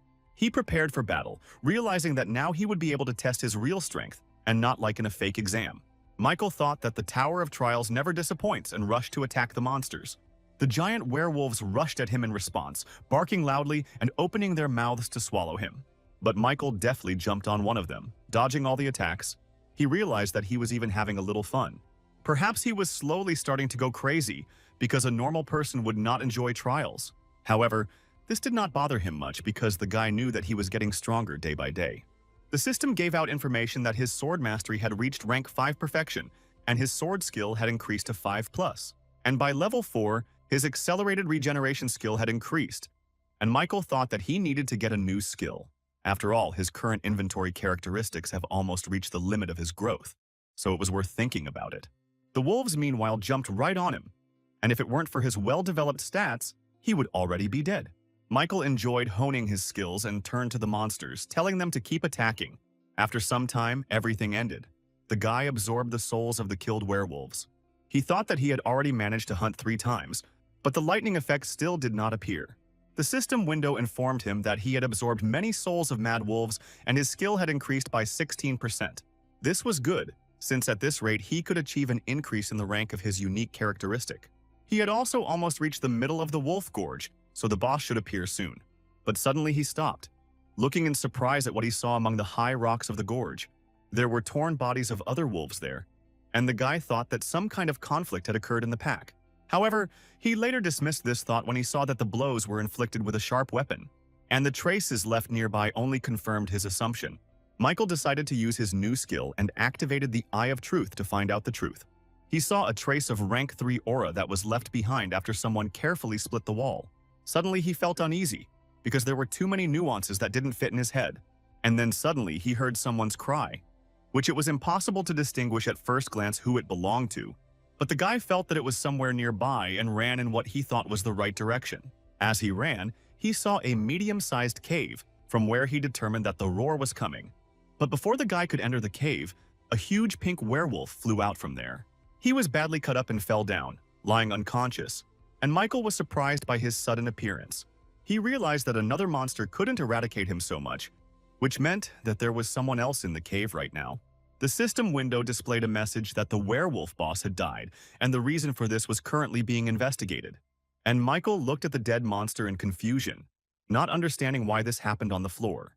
But now, the system analysis has been completed, and it has reported an intrusion into the candidate testing. Then the purpose of the test changed. Now he had to kill a challenger from another dimension. It was he who carried out the invasion, and now he showed himself to the guy completely. He looked like a knight. Michael didn't understand why he suddenly appeared here from another dimension, as the system said, but he didn't like it. He suddenly wondered if this meant that the trial tower existed in multiple worlds at once. The stranger from another dimension spoke up, saying that he was surprised that the boy had not died yet. It turned out that he was the master of this test, but alas, now it will all end for him. He attacked and Michael blocked his punch, thinking that this guy must have gone crazy too. They stood for a moment, looking at each other and assessing their strength. And then the knight held out his sword. Michael never imagined that a situation would arise where the target of his test would be lost to an intruder from another world. However, he was extremely lucky that he did not fail the test, because then it would have been all over for him. Meanwhile, the knight asked if he was so frightened that he could not utter a word. Michael prepared to defend himself from any attack, expecting anything from this man because he looked strong. He called him a knight because he was covered in armor and his sword was more like a long spear. The speed with which he moved in such gear was also surprising, but Michael could not lose. He decided to use what was at hand, or more precisely his foot, so he kicked the body of the dead boss towards him. Such an obstacle was nothing to the knight, who did not even slow down and continued to advance. When he approached the boss, he cut him down with one precise blow of his sword, but then he was a little surprised. After all, he didn't see the guy in front of him, but he felt someone come behind him and attack. His speed was incredible, and the knight realized with surprise that his defense had been broken. And Michael was already preparing for the next blow and swung to leave a more serious wound. The knight swung his sword, but the boy ducked under his arm and struck the stranger from another dimension right in the rib. However, to his surprise, the armor did not crack. And then the knight said that he had fallen right into his hands. Michael realized that the situation was becoming dangerous because he had planned to split the armor in half, but did not leave even a scratch. The knight, meanwhile, brought his sword down on him, which would have cut off his head if he had not managed to retreat. But even so, Michael was unable to maintain his balance, as the shockwave from his attack hit him even from a distance. The guy hit the rock with such force that it collapsed a little, but no debris followed. Michael realized that this opponent was the strongest he had ever fought. His shield was shattered and his sword was damaged, and his whole body was also aching from the heavy blow to the rock. And the knight was a little surprised that the guy was able to block his aura because he hoped to finish him off quickly. Michael screamed that the system had recognized him as an intruder, but he had never heard of anything like this. But the knight questioned him in return, asking how a barbarian like him could even know about floor implantation. Hearing this, Michael asked why something like this happened in his test, and the knight asked him not to hold a grudge. He added that the tower was originally such an unpredictable place, but now it's time for the guy to know his place. He swung, intending to finish the guy off, but the guy waved his hands, asking him to stop. Michael asked if he could tell what this floor implantation was, and this surprised the knight. After all, in essence, the guy was on the verge of death, but he wanted to know such things. However, he decided that he might as well tell it, since Michael was already dead anyway, so he cleared his throat. He began by saying that among the system options, the expansion of which occurs from the 8th floor, there is floor implementation. And if you buy a ticket for a floor implementation in the store, then you will have the opportunity to interfere with other people's tests. Then Michael asked if the stranger really came from another world, as he thought. Hearing this, the knight smiled, although the boy did not see his smile, and asked if he really thought so. Meanwhile, Michael activated his new skill, the Eye of Truth, to check the veracity of his words. The system window showed that his opponent's words were true, but for some reason the knight saw it too. He became angry, asking how he dared to doubt his words and wanted to pounce on him again. However, Michael replied that he couldn't do anything about it because, in fact, he wasn't even injured. The knight called him a barbarian scum, asking if he dared to be insolent towards him. And Michael said that he got the information, so he should share a fun fact with the guy too. He said that thanks to his pain tolerance skill, his injured arm was of little use to him. It's just that if he let her go, the accelerated regeneration skill would activate. Then he showed it. Finally, he added that it seemed to him that the knight would share information with him if he were in such a position. And he asked if the guy was just testing his healing skills because, if that was all, then he would not escape death. However, Michael got back on his feet and grabbed his thunder sword, saying sarcastically that he didn't even know what to do. After all, his strength continued to grow rapidly. He increased his stats with the help of the souls he had previously absorbed. Stamina, durability, strength, agility, and mana had all increased by 4, and he felt it clearly. It seemed that the knight also noticed these changes, and he asked if the boy really had a unique characteristic. And Michael, instead of certification, activated the temporary effect of the killer's cloak, which added speed to him. He only had a minute left, so he had to hurry. And this time Michael pounced on his opponent first, and the knight was already seriously surprised because it was strange to him that the applicant from the 5th floor had so many skills. Michael, meanwhile, was rapidly approaching him, preparing to hit the weak points of his armor this time. They clashed again in battle, but this time he was more cautious and moved incredibly fast. The knight didn't understand why this guy had such outrageous stats, because he was only on the 5th floor. He realized that at this rate he might lose, so he decided to end it all with the help of aura. However, this time Michael was ready for his attacks and was able to jump back from his crushing blow in time. But the knight did not plan to stop there and continued to attack, masterfully wielding his sword. Michael knew that the aura was a high-level skill, so a blow like this could cause serious damage to him. However, he was definitely ahead of the knight in terms of stats, so he was able to dodge without any difficulty. However, the real problem was that armor, because his equipment was also of a high level, and with Michael's current abilities, it was impossible to break through it, no matter how hard he tried. But the guy knew that he had another trump card. Continuing to strike blow after blow, he was able to activate the effect of the sword. The flash of lightning struck the knight so unexpectedly that he did not even understand where it came from. And Mike smiled contentedly, because this was what was needed. The 10% effect from his sword worked just at the right time. Lightning struck the knight's entire body, and although his armor remained almost undamaged, the metal passed the charge well. He spat out blood and fell to the ground, and Michael walked up to him, preparing to finish off his opponent. The guy thought that if the armor had a lightning rod function, it would have added trouble, but fortunately, everything worked out. The knight raised his head, looking at him with big eyes. He realized that the situation had suddenly worsened for him. The stranger tried to get up, but was too weakened after being struck by lightning, so he stopped trying. He thought that he should have won from the start, because he was only facing a challenger from the 5th floor. And Michael said that he was very stupid if he relied entirely on his skill and armor alone. Then he pointed his sword at him, saying that now the time had come for him to know the honor, and he asked him to stop. He said he could answer all his questions, but the guy said there was no need. He plunged his sword straight into his eyes, causing him to die instantly from pain shock, having managed to curse him before doing so. But Michael didn't care about his words. He realized that he had destroyed the intruder, so the task was completed. He also suddenly noticed that each time it became easier for him to kill people, and this was frightening. But if he felt awkward while piercing someone else's flesh, then that would be a much more serious problem. Meanwhile, the system window congratulated him on successfully completing the 5th floor of the test tower. Michael, without thinking twice, absorbed the soul of the stranger from another floor, as it now became clear. His mastery increased to 15%, and the system window reported that he had absorbed the spirit of the challenger, Cade Adrax. Michael thought with surprise that he almost missed this opportunity because for some reason the knight's body began to disappear. Apparently, if you die in another dimension, the body disappears like a mirage, and this was another important discovery. Suddenly, the system window gave a message that the difficulty level and the reward do not match, so the rewards will be changed. Michael looked questioningly at where Cade's body had been a second ago, wondering what his rank was. He then received his first breakthrough reward, a high-ranking 3 absolute skill. As a bonus reward, he received 7,500 points and additionally received another 3,500 points. This made the guy happy, he noticed that instead of the promised second-rank reward, he received a high rank. The invading knight must have been strong enough for the system to think that the rewards and difficulty were not in line. After some time, he returned to the 6th floor waiting room and was healed of all defects and injuries.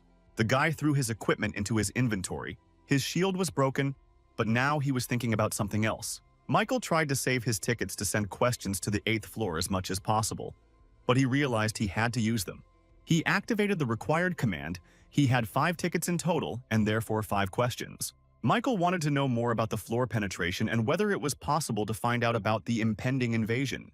When he finished, the system reported that his question had been sent and that an admin would answer it shortly. It took less than 10 seconds for him to receive an answer, and Michael was surprised that it all happened so quickly. But it was even better. He opened the received answer in anticipation of finally sorting out this issue. It said that the floor implementation is a system that allows another candidate to enter the test. However, the gap between them should be no more than 10 floors, and he could only intrude into personal trials. Then Michael realized that, in other words, it was like breaking a ladder while it was climbing. But then a new message appeared saying that this information was not available on his floor. And since the request was only half satisfied, the ticket to submit the question will not be used. It was a little strange for Michael, but nevertheless he was glad that his ticket remained intact. Then the boy thought it was time to use the items he had grabbed from the ground. One of them was the Croken Tower Restoration Chest, which allowed you to restore items. Michael used it to repair his secret hunter shield, making it as good as new in an instant. He then used another item called the Purity Stone, which might seem like a waste of money. But Michael believed that the feeling of freshness and vigor that comes with swimming was worth a couple $1,000. There was an hour and a half left before the 6th floor test, so Michael decided that he could still check the access to the results. But what was his surprise when he saw his nickname in 3rd place, and he had an epic rank. The guy thought that he had climbed quite high from 16th place, and if he continued like this, he would get an achievement. He was not yet aware of the advantages of being a pioneer, but he was getting closer and closer to them. And then he entered the community chat. But what was happening there surprised the guy very much because the atmosphere of the chat had changed. Applicants were looking for opportunities to acquire skills related to murder and robbery. It was clear that people had become selfish towards each other, as everyone was trying to survive and move on. Michael thought that in front of him was literally chaos and disorder. Mental resistance skills, which are now being actively traded, have the effect of reducing mental pain. And then Michael saw a message that made him a little surprised and remember what happened before. Someone in the chat remembered the challenger who released information about the 4th floor, saying that he changed his nickname. It was this man who then voiced the idea of killing each other. And now someone has found out that he has changed his nickname to Judge. Michael wondered if this time the guy was going to do the same thing as on the 4th floor. To begin with, he decided that he should remember this nickname well. And soon it was time for the test. Its theme was occupation. 50 minutes were given for everything, and the condition for successful completion was the capture of a stronghold. Michael entered the portal, wondering what the reward would be this time, since his rank had improved significantly. When he arrived at the testing area, he was surprised to see the sea and sunny weather in front of him. Michael looked around and saw what appeared to be their strongholds that needed to be captured. Suddenly, the system announced the selection of candidates to form teams. But for some reason, there was no one on the pier except Michael, and the guy was a little surprised that no one had shown up. He looked into the portal, but suddenly a spear flew out of it straight at Michael's head, which he definitely didn't expect. However, he managed to intercept the weapon before it hit him, and its owner was expected to appear soon. The guy who was holding on to him appeared literally the next second, so Michael had to step back. Seeing that someone had grabbed his weapon, the guy looked at Michael in surprise, continuing to fly. He finally landed and Michael asked him what he was doing when he had just attacked his own team. But the guy called him a brat, saying that he should also know what's what if he came into the community. After all, it said that killing was the easiest way to get achievements. Then, Michael asked if the main thing for them was to earn as many achievements as possible. To this, his new comrade replied that the guy should look around before playing the role of a righteous man. Michael decided to do just that and saw what the challenger was talking about, as other teams were also killing their members. It was a terrible sight. People went crazy in pursuit of achievements to earn as much as possible. Seeing the whole picture, Michael lowered his head a little and also took out his weapon, approaching the guy. Suddenly, he called him a hypocritical idiot, and he suddenly realized that now he had a new battle ahead of him. Meanwhile, other players continued to hunt each other, killing their comrades. But there seemed to be some who were disgusted by this bloodshed. Right now, 2 people got their hands on them. One of them, a plump guy, was glad to have met a man who shared his opinion. He thought that everyone else should come to their senses because, at this rate, they would all die here. But the one he was shaking hands with suddenly took out his sword and pierced the guy in the stomach, agreeing with his words. He was surprised that the guy shook hands with strangers without a drop of doubt, without even really understanding the situation. By killing his teammate, he earned the Vile Killer achievement and his durability increased by 1. This battle took place right before Michael's eyes, and in the meantime his comrade also spoke to him. He told him to stop acting like a saint because he himself wanted to achieve a new achievement. But Michael didn't answer him, and the guy thought that he was distracted, which meant it was a great moment to attack. He swung, intending to kill him, but Michael remained standing motionless until the very end. And only when the guy's blade was already near his eyes, he suddenly made a lightning-fast maneuver and pierced him first. The guy spat out blood, amazed at the speed of his opponent, who could have been his partner. Before his death, he regretted his decision, and Michael received the Traitor achievement, and his strength increased by 1. He himself thought that it was weak, because this was not the kind of test he was hoping for when he entered the portal. But at the same time, this test could be called a kind of event especially for him. After all, here he will be able to improve the mastery of his unique characteristic and perhaps get new skills. However, he decided not to specifically attack other contenders, but only to fight those who did so first. The guy with black hair activated a new technique he had learned, an iron dome made of water. From the outside, she looked quite impressive, but the main thing was not that, but his personal abilities. After all, for him it was an ideal test, because he had mastered water magic to perfection. However, suddenly the guy heard someone rapidly approaching him and turned around. It was Michael, who for some reason was simply running towards the guy, clearly not with friendly intentions. He pushed off the ground and hung in the air for a moment, choosing the best place to attack. There was determination and complete confidence in his actions in his eyes, and the guy noticed it. He was surprised that he was aiming at his iron dome, because the water in it was spinning incredibly fast. However, Michael actually planned to split this technique and landed right on the dome. Seeing that he had failed, the guy said maliciously that it was an impenetrable defense. Imagine his surprise.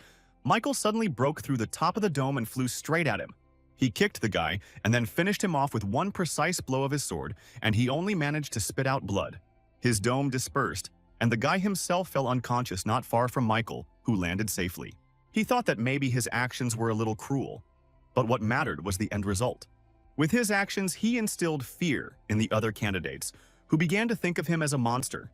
He had just captured the stronghold that was the target of the test, and now all that was left was to defend it. He had to hold out for only 10 minutes, preventing anyone from capturing the point in the remaining time. Michael thought that breaking through this test would be easier than he thought, since the challengers were mostly low-ranking. The tests on the 6th floor made me think about many things because they revealed the essence of a person.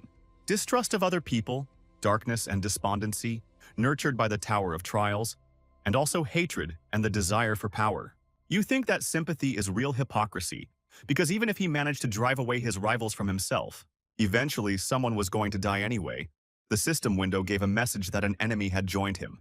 He looked back and saw 4 people stepping into his stronghold together. One of them, a tall blonde man, said that the guy must want to know why there were 4 of them.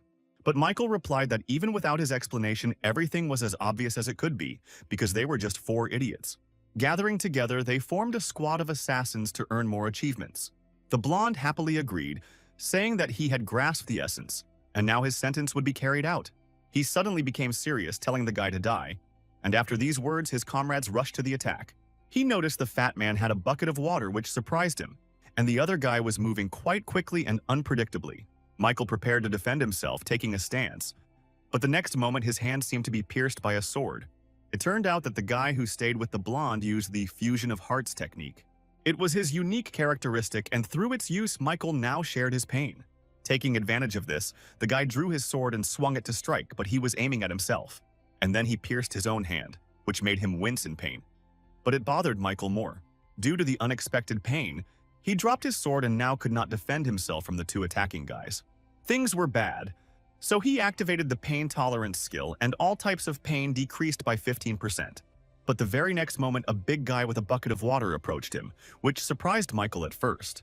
He poured it on the guy, and he was convinced that it was ordinary seawater because the sea surrounded them. Only then a message appeared that he touched the water from the 6th floor, and his strength decreased by 10. The same was true for agility and endurance, and the penalty duration was 3 minutes. Michael realized that in this test the seawater was not easy, and touching it would result in a penalty. Meanwhile, his opponents had almost reached the distance where any attack would pass and hit him. It was a terrible situation for Michael, but he knew that only an ordinary player would have failed in this situation. After all, he himself had long since surpassed the boundaries of human capabilities and possessed incredible skills. The first to attack was a guy who moved unpredictably, which could not be said about his attack. Michael dodged her without much difficulty, saying that he had to admit, the boys had come up with a pretty good strategy. However, he added that they had made one very serious mistake, and he reached out to the face of the first of them. After all, they had chosen the wrong enemy, and with these words he hit his head on the floor of the strong point. Michael did this with surprising strength, considering that his strength was limited by the penalty. For the guy, it was instant death, and his 3 comrades froze in surprise, amazed at Michael's strength. In the meantime, he received a new skill, Contempt for the Weak, as well as the achievement One-Hit Kill. The new skill allowed him to increase his strength if the enemy's stats were lower than his own. Just at that moment, another of the 4 pounced on him, pouring water on him, and all his stats were lowered. Thus, Michael's new skill was activated, and he attacked the big guy first.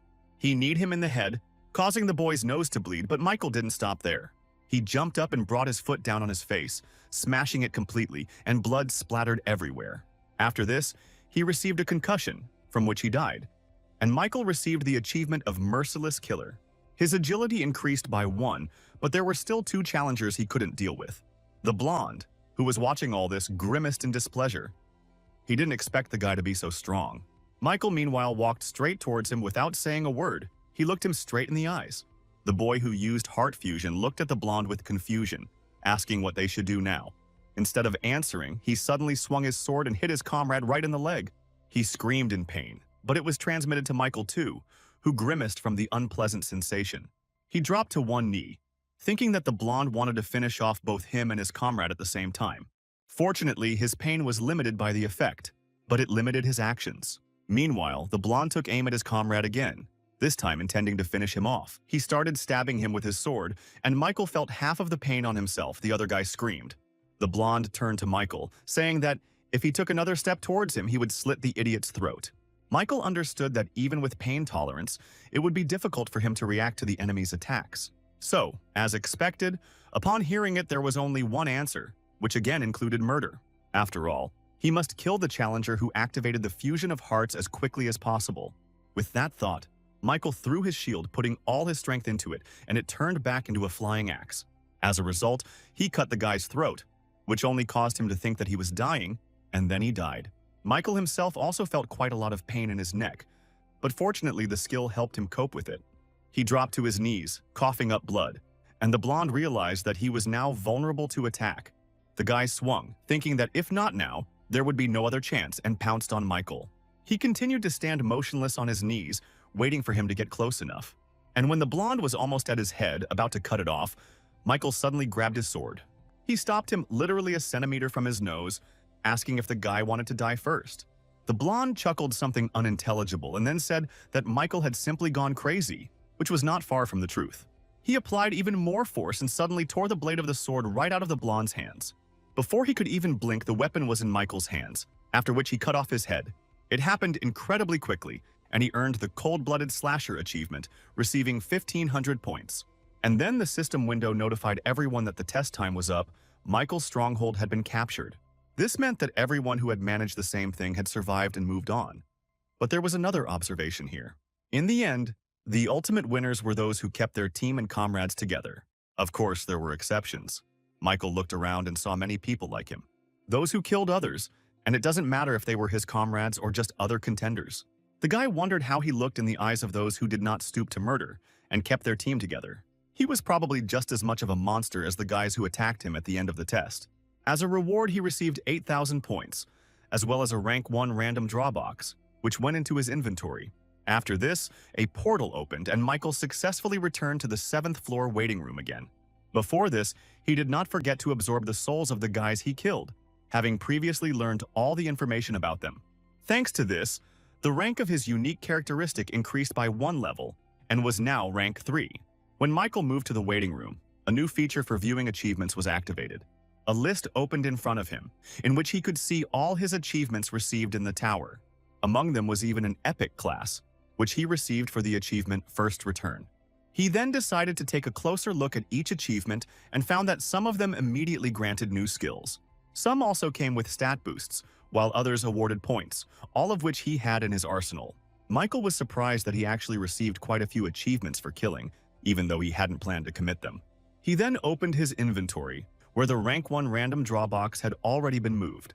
By opening it, he could get a random item from rank 5 to rank 1, so there was no point in delaying.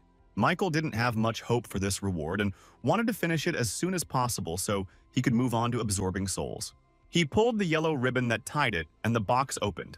Something quickly flew out from there, and the guy followed this object, becoming more and more surprised. It turned out to be some small monster that landed nearby and looked at him.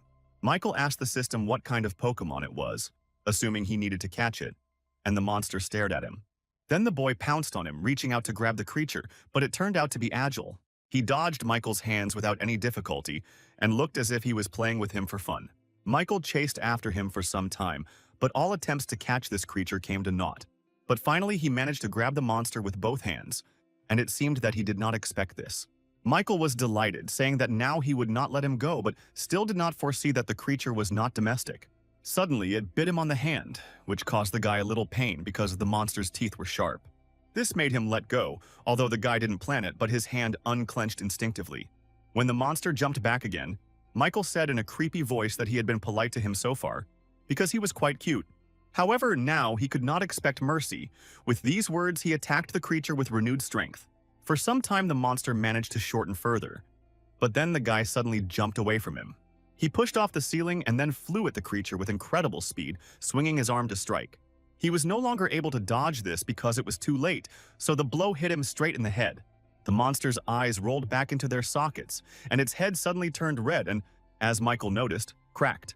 And then something happened that he never expected. The creature disintegrated into many porcelain pieces. Michael saw a beautiful necklace appear from them. It was said that he had received a rank 1 item. It was a wrought iron pendant, a steel pendant imbued with the soul of the blacksmith who had worked with it all his life. It increased the effects of metallurgy and swordsmanship skills by 7%, and also had a special property. When possessing mana, an exclusive effect was activated, Steel Protection. This effect was that his skin absorbed 10% of all physical damage. Michael realized that this was a really cool item, as it was equipped with both attack and defense. The guy thought he didn't expect anything from this prank, but ended up winning such a big jackpot. However, when he put on the pendant to test its power, the system window reported that his mana was depleted. Then he realized that this effect was very cool, but the price for it was his mana, which from now on had to be stored. Now Michael decided to check the rank of the unique characteristic status, which increased by 1 rank. But then suddenly a message from the system appeared, asking if he was ready to proceed with the 7th floor test. This surprised Michael a little, because usually the time before the test was announced first. He wanted to check if this was the case for other participants, so he went into the community, where he confirmed his suspicions. And so it was. Now everyone could proceed to the next test without waiting for the others. But there was still an atmosphere of desperation in the community to return home. So everyone was a little indifferent to the fact that the waiting time was gone, but Michael noticed something else. The manner of communication in the chat also changed. Now people were increasingly discussing people who betrayed their comrades. Michael was sure that all these maniacs had gone quiet now because the 7th floor test would be personal again. But one had to be wary of those who used the lives of their comrades simply as tools to gain achievements. And most importantly, Michael must develop his skills so that they become unshakable to any variables. Then, the guy finally checked his stats window and saw a new additional effect. Now he could use the souls of the dead to protect his body, but at this time his energy would be proportional to the force of the blow. The guy also noticed that the description of the basic effect was now more specific, which surprised him. After all, if previously the main emphasis was on strengthening stats, now souls could be used differently. He could use them both as a magical power and as a protective shell. Michael thought that anything could happen, so the ability to protect the body would never be superfluous. With this thought, he suddenly took out his sword from his inventory because he decided to try everything on himself. Throwing the blade into the air, he went to check how effective the spiritual shield would be. Michael held out his hand, deciding to take a risk because even if the sword cut it off, the waiting room would heal everything. The blade, meanwhile, continued to spin, rapidly approaching his hand. And then, when the weapon was about to touch his flesh, the effect of his characteristic suddenly worked. The system window reported that the soul of a guy named John Flock absorbed the damage from the attack and disappeared. He was left with 3 of the 30 souls in his possession, and Michael thought the defense had exceeded his expectations. After all, she had acted quickly, without allowing the slightest harm to be done to him. So it was possible to draw a new conclusion from this. It's better not to absorb all the souls at once, but to always have a couple in reserve for your own protection. After that, Michael opened the board with the results of the 6th floor test, wanting to see his progress. To his surprise, he dropped to 4th position, but for him this was not at all critical. After all, to receive the title of Pioneer, he only needs to be among the top 50. Having finished with this, Michael stretched his body a little, saying how tired he was while checking this and that. But he had no time to waste, and he decided to challenge the next floor without delay. The next moment, a portal opened, and the theme of this test was proof. He had to pass 3 tests in 40 minutes, otherwise the challenger would face death. But for successfully completed tasks, a new skill of Grace of the Wind, of the highest rank, was given. When he arrived, he realized that he was in some kind of corridor with an unusual atmosphere. There was literally no sense of anyone's presence here, and this irritated the guy a little. Suddenly, he felt the energy around him change, and the system informed him that he had entered the first zone. This was the first testing area where he had to prove that he had overcome his fears. He was suddenly transported to the desert where he began his growth, and it was here that his first fight took place. Michael had already guessed what was about to happen, and as if to confirm his words, the ground beneath him began to shake. And then he appeared, the sand golem, this time much larger and apparently stronger. The guy realized that this space was now a reproduction of the training test. The condition for successful completion was to break through 3 tests in the remaining time. Michael realized that as he fought the golem, 3 more trials would appear. He probably overcame them at one time, but since this is a test proof, it will need to be done again. Meanwhile, he finally saw the golem that stood before him. Its size was truly impressive. Michael thought that his size had increased by about 3 times, but it didn't play a big role for the guy. The golem meanwhile pulled its hand out of the sand and prepared to attack, swinging at the guy standing in front of it. The monster did look huge, but Michael didn't even flinch when it started to act. Michael, out of habit, pulled out his inventory from the system storage, preparing for another fight. And then the golem struck. Michael managed to jump back, but noticed that the golem's speed was quite good. He waited for him to attack again, then jumped onto his hand and ran forward, looking for the core. From his last fight with this monster, he remembered that the core was near its hand, so he headed there. But this time, there was nothing there, and Michael decided to stick to his original plan, aiming for the head.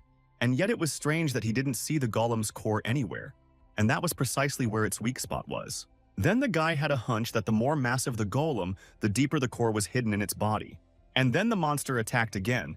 This time its movements became even faster and caught the guy by surprise. Michael was surprised that the sand could move so precisely, so he had to come up with a plan quickly. The golem's hand appeared before his eyes so suddenly that Michael didn't have time to jump away. The monster then clenched his fist, intending to crush the guy like a bug, but he failed. Suddenly, he felt something vibrate strongly in his hand, and then he felt cuts. Michael had freed himself from the sand trap, shredding his palm from the inside, and was now free again. He thought that since he couldn't strip the monster with one blow, he would just cut it into pieces. The next moment, he put his words into action and pounced on the golem, attacking its entire body. The guy chopped off his head and arms, inflicted wounds on his body and legs, so he thought that would be enough. However, he realized that each time he was cutting only sand, which was immediately replenished with new sand. Therefore, at any cost, he had to find the core, and besides, his tactics had enraged the golem. He swung at the guy again, and Michael had to go on the defensive again, jumping away from him. But suddenly, after another attack, he noticed something interesting that he had not noticed before. He had no time to think because the monster was going to finish him off again, this time by stepping on him with its foot. The guy quickly ran away from that place, amazed at how quickly and accurately the golem attacked. He suddenly realized that dodging the blow was not a problem, but if he got caught by that sand wave, then it could all end quite tragically because sand is nature, not a monster, so there is no point in fighting it. Michael ran as fast as he could, hoping to get far enough away from the wave, but she was approaching mercilessly, and the guy realized that he would not be able to get out of her way no matter how hard he tried. And so it happened. Heaps of sand buried him completely, as if he had drowned in a sea of sand. A kind of gorge was formed, in which Michael lay under sand debris. Michael was irritated by this. He realized that at this rate he could fail the test simply because of the time. Meanwhile, the golem continued to advance, although he himself was walking towards him. But the sand made everything much more difficult. Michael drew his sword and prepared to defend himself, intending to pinpoint the exact location of the core this time. The golem was still going to crush him and had already extended its hands to do so, but this time the guy did not run away. He used his new skill, 3 absolutes, which allowed him to enhance 3 sword attacks. To do this, it was necessary to use one's mana, and as an additional effect, the power of the sword was increased. Michael activated the skill and rushed to attack. This time his blows really became stronger. He was able to completely cut off the golem's arm with one blow and then began to shred its torso. Michael was surprised to notice that he suddenly had such strength, but it was just in time. He remembered how angry he had been the first time he had encountered a floor implant during a test. But now he could not help thinking that he should thank the knight for invading his presence. Although this vile golem was being restored by the sand, it still continued to deliver slashing blows. The guy did this with one single goal: to find the core and destroy it, so he attacked without stopping. The initiative was already clearly on his side, because the golem did nothing but recover after his attacks. Michael felt like he had already cut his entire body, but for some reason he still hadn't found the core. This was already starting to piss the guy off because this could go on forever, and he only had 30 minutes left. But suddenly Michael made an interesting and slightly strange discovery for himself. He asked when the golem had become so cute, since before that it had been much bigger. Hearing that he was called cute, the golem's cheeks turned red. Apparently even the monsters enjoyed the compliments. But it seems that the sand that makes up his body cannot be extracted from the environment indefinitely. That's why it decreased in size. Michael had already figured out what to do in this new situation. He smiled evilly, turning to the golem and asked if it wanted to lose a little more weight. The monster didn't really like the offer and he shouted something in response, but the guy didn't understand his shouts. He pounced on him again, and the golem had no choice but to attack back. He swung his fist at the guy again, but he still didn't realize that these attacks were already useless. Michael easily cut his arm and continued to cut the sandy body without stopping. The guy did this with such incredible speed that it became increasingly difficult for the golem to recover. Soon he fell down, his legs and body were eaten away and his hands were cut off. He was immobilized. This time Michael decided to wait until he was back on his feet, and now he looked much smaller. To be more precise, he looked the same as the first time the boy fought him in the training trial. But this also meant that he could now clearly see the golem's core, just like the first time. It was on his back, and since the body was covered with a thick layer of sand, it became extremely difficult to get to it. Michael also thought that he should have sped up, since he only had 40 minutes for the test. The guy had about half an hour left, but the golem itself approached him, moving, however, faster. Of course, this didn't catch Michael by surprise, but he noticed that after the intensive diet, the monster became more agile. It was a bit funny, but the guy added that he didn't have time, otherwise he would be happy to play with him some more. In the blink of an eye, he suddenly appeared behind the monster and swung to smash its core. The golem felt something sharp pierce his body and screamed, then began to crumble. Still, if it weren't for the core, golems would be very insidious opponents, but fortunately, each has its own weak spot. The sand golem's core was destroyed, the system window reported this, and then issued 2 more announcements. The first was that challenger Michael Nodford had proven that he had overcome his fear, and the second was that he had completed the first challenge. After some time, only sand remained from the golem, which scattered all around Michael. And then the boy saw the spirit of the golem, which was different from the one he absorbed last time. This one was much brighter and emitted strong energy, so Michael activated his characteristic. However, the guy was unable to absorb his soul because a second portal suddenly opened. He pulled the guy into himself, and the system window displayed a message that he was being transported to the second testing zone. Michael stood there, his hand outstretched, unable to believe that for the first time he had failed to absorb a soul. Apparently, the skill increase here was limited, if possible at all. But then he was transported to the second testing zone, where he was required to prove that he had become wiser. Looking around, the guy realized that he was at the location of the second test in the orc settlement. As he thought, the previous tests were now being repeated. Just like that time, the settlement was burning, and he entered the tent, into which the orc leader had then run. But there was no one there, which surprised him a little. But when he went out, he saw what was what. He realized that the subsequent events of that day were now unfolding before him. After all, he had destroyed the orc settlement, So now the orc rangers who stood before him looked stronger. One of them glanced at the guy, assessing him for a minute, and then suddenly the expression on his face changed. The pupils dilated, and the vision became clouded, and Michael immediately understood what these signs were. The fit of rage was a phenomenon often observed in monsters overcome with anger. The enraged orc was no longer a pathetic monster like a rank 4, so it would be tough. Meanwhile, a similar condition appeared in all the orcs, and they pounced on him together. But suddenly Michael noticed something interesting in their behavior, or rather, he found out the reason for their anger. After all, before this they had bowed over their dead brothers who had fallen by his hand the last time. Michael thought that monsters shouldn't show pain from loss to family members and activated the skills. Suddenly, he too became angry because the orcs were trying to avenge their comrades. This shouldn't have been done in front of him, because he had also lost his parents, so anger overcame him too. He defeated all the orcs, and then turned to their leader, asking if this feeling was not disgusting. Watching your family die and not being able to do anything about it angered the chief orc. With his last strength, he attacked him. But Michael knew that victory was already on his side and drew his sword. He was surprised by how zealously the monster tried to fight until the very end, so he eased its suffering. By cutting off the head of the last orc, he passed the test, thus proving to the system that he had become wiser. However, this was not the end. Michael quickly turned around, thinking that this time there was no time to waste. He wanted to have time to absorb the souls of the killed orcs because there were at least 10 of them. But he failed again. The portal to the next dimension opened literally as soon as he killed the last orc. However, when he was almost inside the portal, he was able to absorb several souls of the orc Jaegers. Mastery of the Hunter's Dagger skill has increased to rank 3, and the Instant Acceleration skill to rank 3+. And then he entered the final testing area, expecting it to be a mind-blowing experience this time. To his surprise, he found himself in the 6th floor testing location where he had been just this morning. This was the very battlefield where the stronghold had to be captured and held. However, Michael noticed that the layout of the tiles was different, and this time they were made of slippery metal. But there was nothing to be surprised about, since the previous test, So Ignorant, had received the label Wisdom. The guy opened his inventory and took out a life potion that increased physical and magical strength by 20%. Without thinking twice, he drank it and immediately felt the effect. His strength was restored. A few seconds later, he stood there wondering what to do with the flask that held the potion he had drunk. And then he decided that he could make a little mess in the Trials Tower and threw the flask straight into the sea. It is not clear whether it was because he did this or for some other reason, but suddenly a wave rose behind him.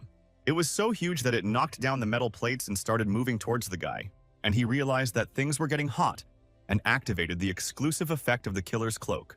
His movement speed increased by 15% for a minute, allowing him to quickly run away. Michael thought that the tests before had repeated the existing rules, so that was the case here too. It turned out that he needed to find and capture a stronghold, and before that, he had to avoid water from the sea. Luckily, his speed was higher, so the wave couldn't catch up with him, or so he thought. Michael decided to just keep moving in the same direction, but suddenly the slab beneath his feet shook. Before the guy could jump to the other one, a large wave lifted him up along with the slab. He lost his balance and fell, and the system reported that he had come into contact with water from the 6th floor. Strength, dexterity, and endurance were immediately reduced by 10, and the penalty lasted for 3 minutes. Michael thought that when the idea of the tiles remaining in the same order, it was a kind of hope that there was at least some common sense in the Tower of Trials. She proved that it was not so. The guy realized that he was going underwater and activated instant acceleration. Pushing off from the tiles, he ran along the remains of the path, no longer afraid of coming into contact with the water. So he managed to run a little more, but the situation was becoming more dangerous. After all, one wrong move and he would have fallen into the sea, and the tiles would have buried him, as if in a grave. Michael couldn't even imagine that it was possible to die so easily in such a place, so he kept moving. Finally, he saw a stronghold that seemed like salvation to him, and the guy headed towards it. The red tile of the stronghold was getting closer and closer, and Michael felt that he was almost there. Soon, finally, this annoying ordeal would end, and this thought gave him strength. However, suddenly the water around the stronghold began to swirl, forming a new wave. Michael thought that now the Tower of Trials had decided to go completely mad and finish him off. He barely managed to react, dodging in time the wave that would have swept him back into the sea. There was only a little bit left to the strong point, and now he could run towards it on the slabs and not in the air.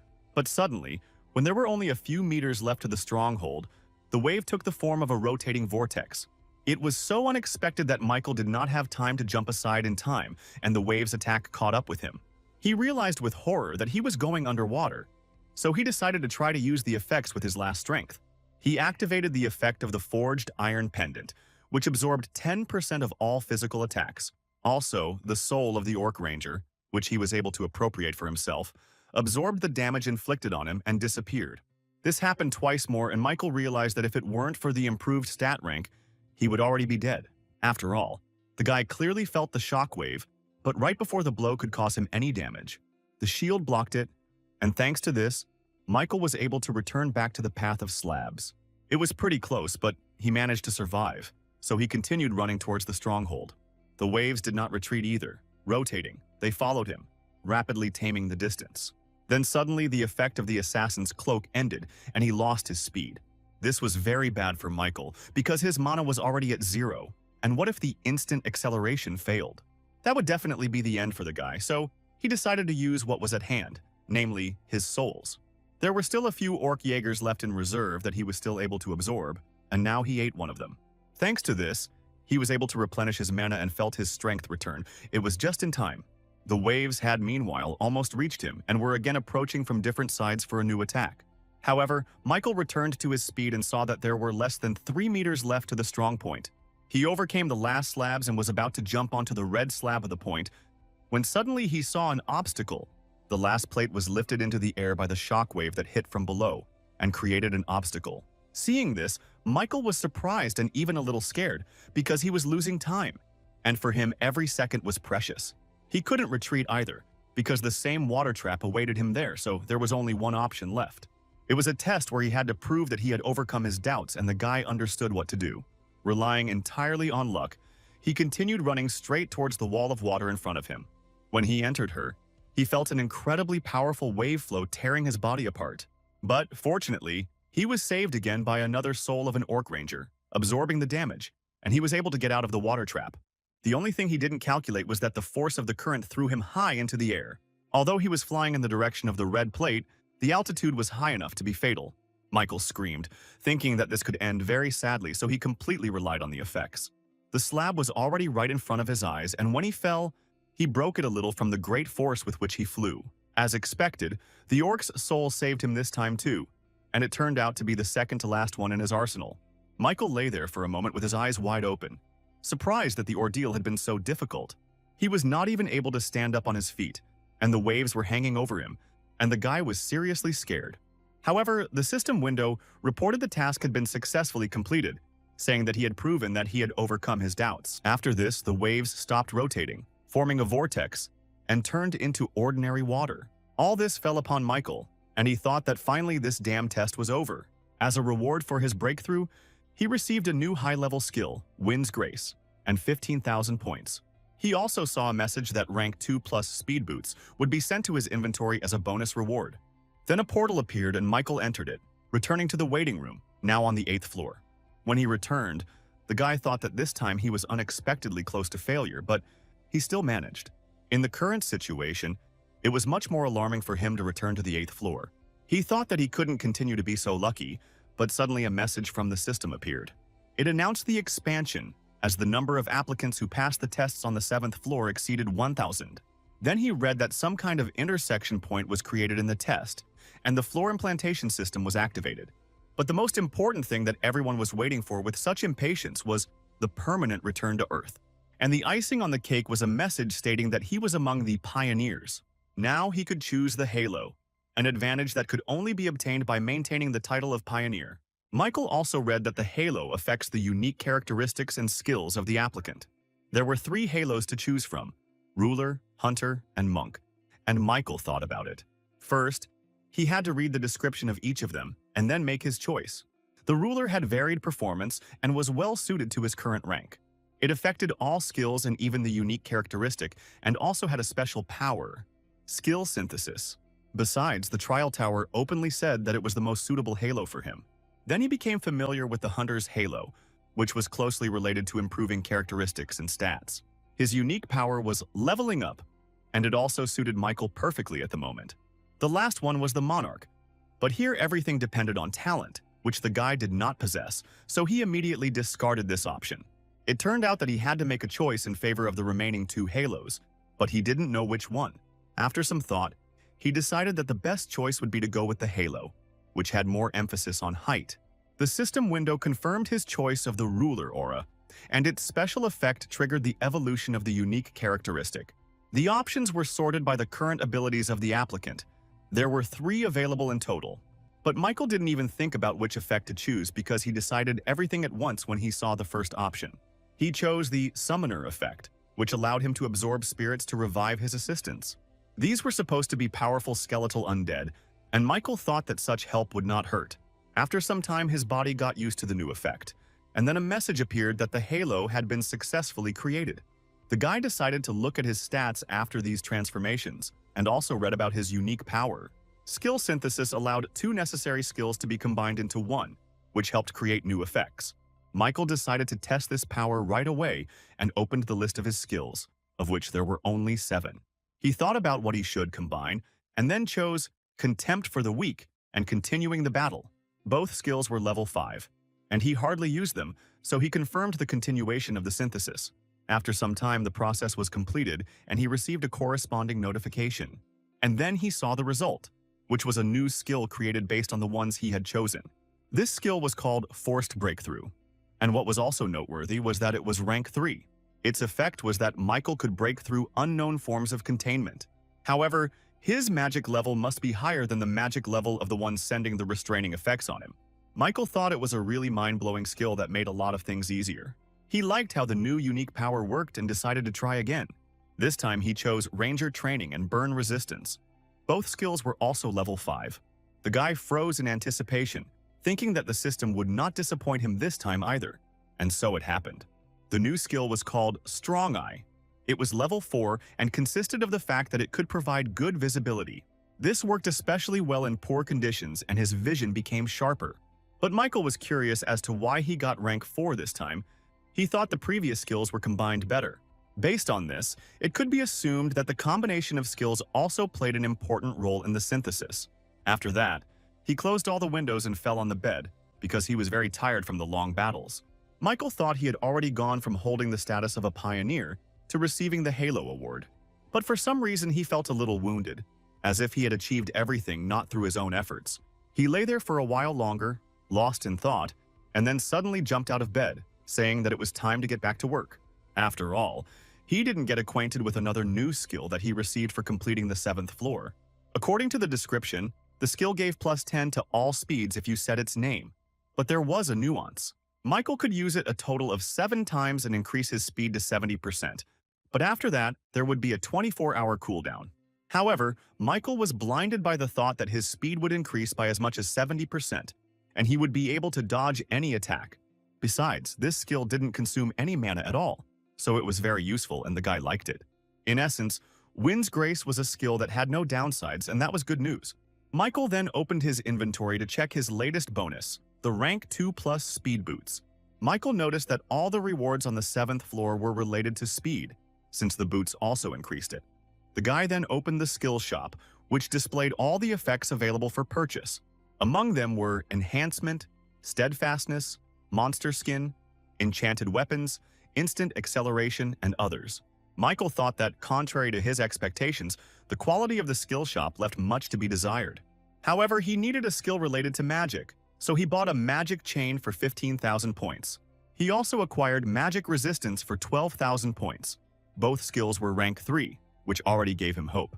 The last skill had the effect of resistance to other people's magic, and was also increased by the chain. Michael thought that now that he had these 2 skills, he would be able to withstand attacks like Heart Fusion. He also won't be caught off guard by someone else's magic unless it's an incredibly powerful technique. The Magic Chain skill had the effect of condensing magic into a chain, increasing the efficiency of mana usage. And then suddenly Michael felt his whole body burning, and the system reported the formation of circuits. It was even a little painful, but the guy understood that thanks to these chains he would be able to increase his mana. It all ended as suddenly as it had begun, and soon he was able to sit on the bed again. Michael stood up and felt a strange lightness throughout his body, as if he weighed a few grams. The guy decided not to waste time and start testing his new abilities. He moved a little further, to the middle of the room, and stood there for a while, lost in thought. And then he suddenly swung his leg, intending to kick it straight into the floor even though it made no sense. But Michael wanted to test how strong he had become with his skills, and the effect of the blow surprised him. He realized that mana, when used randomly, would form a chain and enhance his physical abilities. As expected, he made a good purchase, and this pleased Michael because the glasses were not obtained without difficulty. A minute later, he was already reading again in more detail about his new effect, thanks to which he could summon souls. Moreover, the abilities of the summoned dead man will correspond to the number of souls in his arsenal. Now, all that remained was to make a decision on which his further progress depended. The choice was whether to challenge the next floor or return back to the ground. Meanwhile, some guy posted an ad for recruitment to the team. He needed 2 more people. He sat on a bench in the memorial park where an emergency portal had appeared, but there were no people willing to join it. Suddenly, 3 people approached him, apparently another team. Their commander laughed at him. He noticed that he hadn't assembled a team yet, so he should have given the portal entry permission to them. But the guy wasn't going to share his pass with anyone. He said he didn't intend to give it to others. Then the fat man noticed that there were quite a few hunters gathered in the park, but for some reason no one wanted to join his team. And then he said that in that case they had no choice but to take the pass by force. He added, "Does the guy really think that anyone would want to be on the same team with trash like him?" Some of the hunters in the park agreed with him, saying the guy had hit the nail on the head. But suddenly, to everyone's surprise, they all heard someone ask the guy if he had received any more people. Everyone turned to see who said it, and he headed towards the guy who was sitting on the bench. Michael showed his second-rank hunter ID, and this already inspired some respect for his person. He asked the guy who was recruiting people for the team if that was enough to join. He was a little shocked by the appearance of such a strong hunter, so he simply nodded his head. However, this did not please the big guy, who asked if he could not see that there was a line of people waiting. Michael just smiled at this, which provoked the guy even more, and he squeezed his shoulder. Then Michael said that if he was unhappy with something, he should have just applied to James's team. That was the name of the guy who got the pass into the portal, and then Michael added that the big guy should leave him alone. He told him to remove his hand from his shoulder before he broke it and activated his powerful aura. The boy was shocked by how strong this hunter was, but his hand still squeezed his shoulder. He himself was also a rank 2 hunter, but now he doubted that the guy standing in front of him had the same rank. Meanwhile, his partners thought that it was their commander who was radiating such powerful energy and were delighted. But he replied that it was not his doing, and then said that this time he would tolerate such a prank from Michael. As he left, he added that he should know that he was simply lucky, because representatives from the hunting association were there. But Michael didn't care about him. He was watching James, who was upset that everything had gone wrong. Then he decided to cheer the guy up, saying that he wouldn't be able to find anyone for the team anyway. Therefore, they should not waste any more time and go into the portal together because their strength would be enough. But James didn't seem to be convinced, and asked again if Michael was really going to handle everything with just him. He answered positively, and soon they were the first to enter the portal, which took them to some kind of dungeon. James immediately rushed to look around the area, not believing his eyes that he had gotten inside. Apparently, this was his first portal, but Michael said that he didn't need to worry too much. After all, he himself will be able to deal with most of the third-rank monsters, so the guy doesn't have to worry. Then the guy asked if Michael hadn't said before that it was his first time in the dungeon too. The guy added that he should listen to him carefully because their lives were at stake. He suddenly asked Michael who he thought had the highest mortality rate in the dungeon, rank 4 or rank 2 hunters. James continued, saying that at first glance it might seem like the 4th-rank hunter would die first. However, in reality, a rank 2 hunter has a higher mortality rate because they are too confident in their abilities. Therefore, the probability of a fatal outcome for rank 2 hunters is extremely high. The same can be said about driving. The more confident the driver, the higher the chance of getting into an accident, so the dungeon was quite a dangerous place. And since Michael had risked entering here without a tank and a healer, James became even more concerned about his self-confidence. Suddenly, the guy asked if he could take on the role of leader of their group, because he knew everything about the dungeons. Michael noted that he actually wanted to stand at the head of their small group, but he still agreed.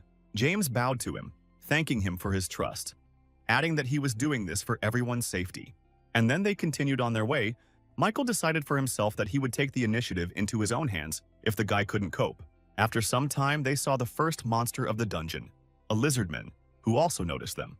James reported that these monsters are known for their skillful use of various types of weapons. The guy said that he would first draw all his attention to himself, and Michael would have to attack from behind. Michael was also curious how a fairly experienced hunter would fight such a creature. The lizardman charged at James, this time wielding a long sword that looked more like a spear. The boy also drew his sword, but for some reason he swung his sword too early to attack.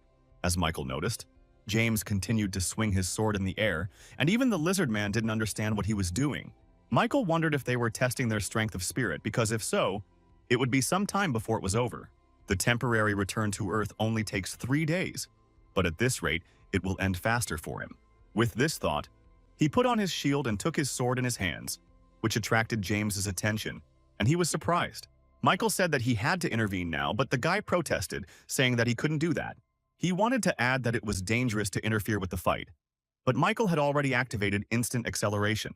With lightning speed, he pounced on the lizard man and cut off his head, leaving James in shock. He even opened his mouth a little in surprise, asking what just happened, and Michael answered him. He apologized for disobeying the order, but said he had to intervene because he was in a bit of a hurry. James replied that he understood him perfectly, and then Michael asked if he could make one more suggestion. After the guy responded positively, he said that from now on he would like to take on the role of leader. However, he proved it.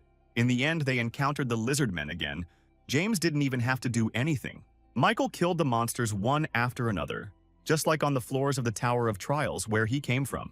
Suddenly, 2 lizard men attacked him from behind, but the boy was able to notice their attack in time. He jumped up and lingered on the ceiling of the dungeon, forcing the monsters to look for him. And then he landed on one of them, piercing him with his sword straight through the stomach, causing instant death. James was amazed at the skills his temporary partner had. After all, he literally fought all the monsters alone, not allowing himself to be harmed. One after another, the lizard men attacked him, but none of them had yet managed to injure the guy even a little. Michael spared no effort to ensure a quality fight, wanting each of the monsters to die by his hand. James, meanwhile, thought that perhaps he was now witnessing the battle of a super newbie. Michael cut open the stomach of one of the lizardmen and pulled out a mana stone containing a quiet, murky magic. Depending on its use, it could prove of great help in metallurgy or chemistry. So Michael collected all the stones from the slain lizardman and asked James to be his porter. Suddenly, another lizardman pounced on him, this one moving much faster and more agile than the previous ones. Apparently, he was waiting for Michael to let his guard down and be unable to block his attack. However, everything turned out completely differently. The guy was able to pierce his stomach with one precise blow. After this, the monster did not get up, but when he fell to the ground, he did so with a loud bang. The noise caused a small amount of debris to fall directly on Michael's head, but he protected himself. James was also swinging, but he looked a little scared, because this was the first time he had come into contact with the dungeon debris. Michael suggested talking to him later, as it was extremely dangerous to let his guard down now. Michael then pretended to yawn, but in reality he was absorbing the souls of all the lizard men he had killed. For each mastery, his unique characteristic increased by 0.07%, which was very little. He thought that at this rate, he would have to work hard to improve it in any way. But suddenly they saw a new portal in front of them, and James said that they had found the boss's room. The guy added that he couldn't even imagine that they would be able to get here, because it was an indicator of skill. It seemed to him that the man in front of him, that is Michael, was capable of carrying out a complete clearing of the dungeon. Michael himself, meanwhile, asked if he would be okay with joining the boss's team right now. James replied that he didn't mind, saying only that perhaps Michael should take a little break. But he replied that there was no need for this, and they entered the portal. Seeing the uninvited guests, the Lizard Man King stood up, preparing to finish off anyone who came near him. James asked what they were going to do, and Michael replied that he needed to think about it for a bit, which excited the guy. After all, he thought he had some kind of plan, but Michael was acting according to the situation, and now they had to go on the defensive. The Lizard Man King decided to pounce on them first, and Michael thought with a smile on his face that it was just in time. The monster had 2 weapons in both hands, which allowed him to quickly attack and defend. Michael still used the instant acceleration skill, so he was also not inferior in speed. However, the reflexes and reaction speed of the Lizard Man King, given his size, amazed the guy. Only Michael thought that no matter how hard he tried, he would not be able to get closer to him. After all, he was still not fast enough for Michael to match his fighting pace. In an instant, he found himself behind the boss and swung his blade for the first attack. However, to his surprise, the Lizard Man was able to not only reflect the attack, but also hit him back with his tail. The force of his blow was so great that the guy was thrown straight into the rocks, and this was not good. James clutched his head, thinking that the Master Hunter might not survive after this, although he hoped that was not the case. Luckily, Michael's damage absorption effect with Spirit kicked in, and he remained unharmed. Now he decided to act more carefully. But at the same time, it was a good way to test new skills. The Lizardman King was surprised that the boy not only survived, but was also standing on his feet again. Michael addressed him, saying that, unfortunately, not even a single stone remained of his throne. He asked if this seemed like an ominous omen to him, and, strangely enough, the boss understood him. Suddenly, he activated magic and his power instantly increased. And then something strange happened. The monster suddenly screamed furiously and released a bright purple beam from its mouth. This was its skill. Michael then saw a message from the system that he had been subjected to the Wave of Vengeance skill, and his speed had been reduced by 25%. However, the guy did not plan to give in to his opponent in speed and decided to use his trump card. He activated Force Breakthrough, and since his magic level was higher than the boss's, the slow effect disappeared. Seeing this, the Lizardman King was even more surprised, and now he felt a little uneasy. And Michael thought that the breakthrough skill was the result of synthesis, so he had doubts about it. However, its effectiveness was very high, and as a result, it was able to block the enemy's skill. Suddenly, he heard the voice of James, who fell to his knees because his body did not obey him. The boy turned to Michael for help, and he suddenly realized that it was the boss's doing. He looked at Michael with interest, as if asking what he would do now. And then he rushed towards James, which made Michael act even faster. After all, he rushed after him, trying to protect his friend and telling the boss that he was his opponent. But the Lizardman King didn't even turn around. He was determined to finish off at least one of them. Things were bad. Michael saw that the distance between them was too great and he couldn't keep up. And then a crazy idea came to his mind. He thought that if he couldn't help the guy himself, let others do it. The item in his arsenal had another additional effect of his unique characteristic. He used Summon Dead near James, and 2 dead skeletons immediately appeared around the guy. Each of them had a blade and they were determined, covering James with their bodies. Of course, such warriors could do nothing against the power of the Lizardman King. But that was not what Michael used them for. He himself understood that they did not have enough strength to stop such a giant. But the second gained with their help was worth it. Allowed him to use the stacks of the skill Wind's Grace and increase his speed by 60%. This was enough to get close to the boss in the blink of an eye and cut him to pieces. Michael landed near James, who was grateful to him for saving his life. The Lizard King, meanwhile, was unable to maintain life for long with his head cut off. He died, and Michael immediately absorbed his soul, permanently increasing all of his stats by 1 point. In addition, he absorbed a new 3rd-rank Spiritual Eye skill that allowed him to recognize attacks. The team leader from the Hunting Association just yawned out of boredom because he was tired of waiting. He asked his partners, who were on duty near the portal, if anything had happened. But they answered negatively, and the guy thought that soon they would have to act as always. After all, usually their squad entered the portal to finish off the boss after the advanced team of hunters. He also thought that they would be able to get their share if the attacking team cleared the entire first block. But then his enthusiasm quickly disappeared, because he himself understood that this was only possible with a high rank. And is there even one high-class hunter who would pull off such a crazy stunt? As he thought about this, 2 people from the advanced team suddenly came out of the portal. His partners reported that these guys had already finished clearing the entire dungeon, and this surprised him. The leader couldn't believe that they went into the dungeon, just the 2 of them.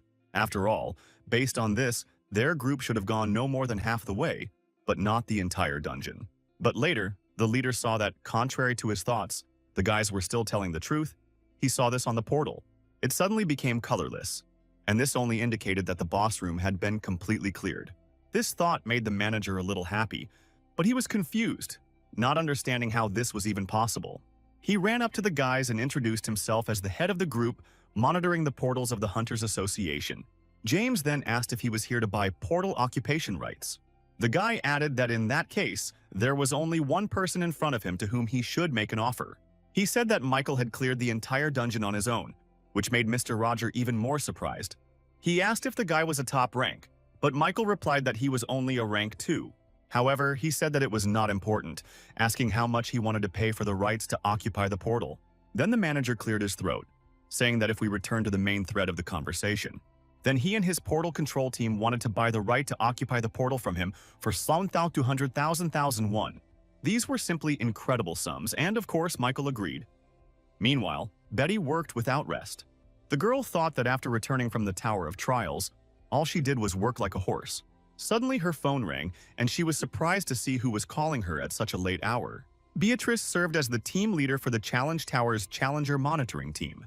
The girl's work was mostly paperwork, so she always had to deal with documents. Even then, the girl thought that this coming would undoubtedly lead to revolutionary changes. After all, even if the applicants hide their identities, she never thought that recruiting them would be so difficult. She didn't even manage to recruit 10 people, and all of these applicants were of low complexity. Of course, this was not enough to satisfy the top management, and Betty began to think. For some reason, she remembered a guy named Michael, with whom she ended up on the same team on the 4th floor. She became curious about how this guy was doing now, and suddenly she regretted not proposing to him earlier. It was then that she was distracted by the ringing of the phone, and when she looked at the person calling her, she was very surprised. It was that same Michael, who, however, did not wait for her to accept the call and simply sent her a message. It said that if she also returned to Earth successfully, then he would like to meet her. Meanwhile, the guy checked his account and was surprised to find that he had earned almost 1,300,000 However, he felt amazing and even thought about buying a new house for himself. The guy was sitting in the cafe that served as his meeting place with Betty, and soon the girl came too. Michael noticed that she seemed to have run here as fast as she could, so he said that she shouldn't have been in such a hurry. But the girl started by saying that he didn't even respond to her message, which she sent him a long time ago. She asked him if he knew how long she had been waiting for his answer, and Michael, hearing this, blushed a little. He then apologized, saying that he must have been in a hurry in the trial tower. But the girl brushed him off. She said she held no grudge against him and asked if he was planning to continue climbing to the upper floors of the tower. The guy answered positively, saying that this was exactly why he called her here, because he needed to join some guild. He immediately voiced his conditions, among which was the right to refuse the order to immediately appear at the guild. Next came non-interference in his affairs related to the Tower of Trials and permission to use the guild dungeons. When he finished, he noticed that the girl was urinating and thought that perhaps he had gone a little too far. But then she spoke up, saying that the conditions he had proposed were absolutely impossible to fulfill. After all, from the guild's point of view, she had nothing to gain. And then Michael said that perhaps he had asked for too much. Suddenly, he took the girl by the hand, pushing his fingers into hers, and she didn't even want to think about what it meant. She desperately invited him to join their white guild, and then suddenly added something unbelievable. The girl said that she would do everything to make these impossible conditions feasible, which surprised him greatly. Their meeting took place yesterday evening, and this morning he was already driving to a new place, and he did it on the roof of a bus. Michael thought he had had a very productive day yesterday, from raiding and dungeons to joining a guild. Although for the latter he still has one task left to complete, to clear a rank 2 dungeon alone. It was Betty's request yesterday because she said he had to demonstrate his abilities. This will make it easier for her to convince the guild leader and the others to accept him and agree to his terms. Michael noticed that her words meant that not everyone could use the guild's dungeons. Therefore, the person who will be able to do this must be either a rising star or an outstanding hunter. Then he asked to prepare everything he needed to clear the 2nd rank dungeon and shook Betty's hand. He was driving to another area, but when more and more houses started appearing, the guy decided to stretch his legs a little. He jumped off the bus and suddenly ran straight to his destination. Moreover, he did it so quickly that the people nearby only had time to be surprised by his speed. A few minutes later, he was already there, approaching the portal, where the guards were still standing. Meanwhile, Betty also arrived at the right place, telling someone that she was confirming a reservation to storm this dungeon. The man in charge said everything was fine without even looking at her ID. He then suggested that she sit down and wait a little, since there was still an hour left before the start. But what was his surprise when he saw Mike, who arrived a whole hour earlier. He asked Miss Beatty if she could go to the dungeon right now, without delay, and she didn't know what to answer. The girl stood there for a while, lost in thought, while he began to sing and wave the smoke across the beach. Betty asked if such a strong wind could have been caused by just running, which shocked her a little. Michael replied that he had nothing to do anyway, and the girl thought that this guy was not human. Then she said that he had already gone through all the verification procedures, so if he was ready, they could begin. Michael nodded, and soon the two of them found themselves on the other side of the portal, this time finding themselves somewhere in a field. Michael asked in surprise what they were doing there, and the girl was silent for a while, peering into the distance. Seeing this, Michael told her to be sure to let him know if she was in danger. She added that she was wearing an artifact given to her by the guild. This effect had the function of a shield and weak invisibility. After all, if she attracts the attention of the monsters, then she will help him to some extent, so she will stay away. Michael replied that it was just wonderful because now he could fight in peace. The boy activated the spiritual eye skill that he had received from the Lizardman King. He wanted to check it out, and suddenly he saw, or rather felt, the presence of enemies in front of him. These enemies were invisible to the eye, and he realized with surprise that he would be able to do little with them. The difficulty was added by the fact that there was a field around, in which it was extremely difficult to notice anything. But Michael clearly saw the grass around him shaking from someone's footsteps, so he got ready. And then suddenly an enemy appeared. Several monsters immediately attacked him from all sides.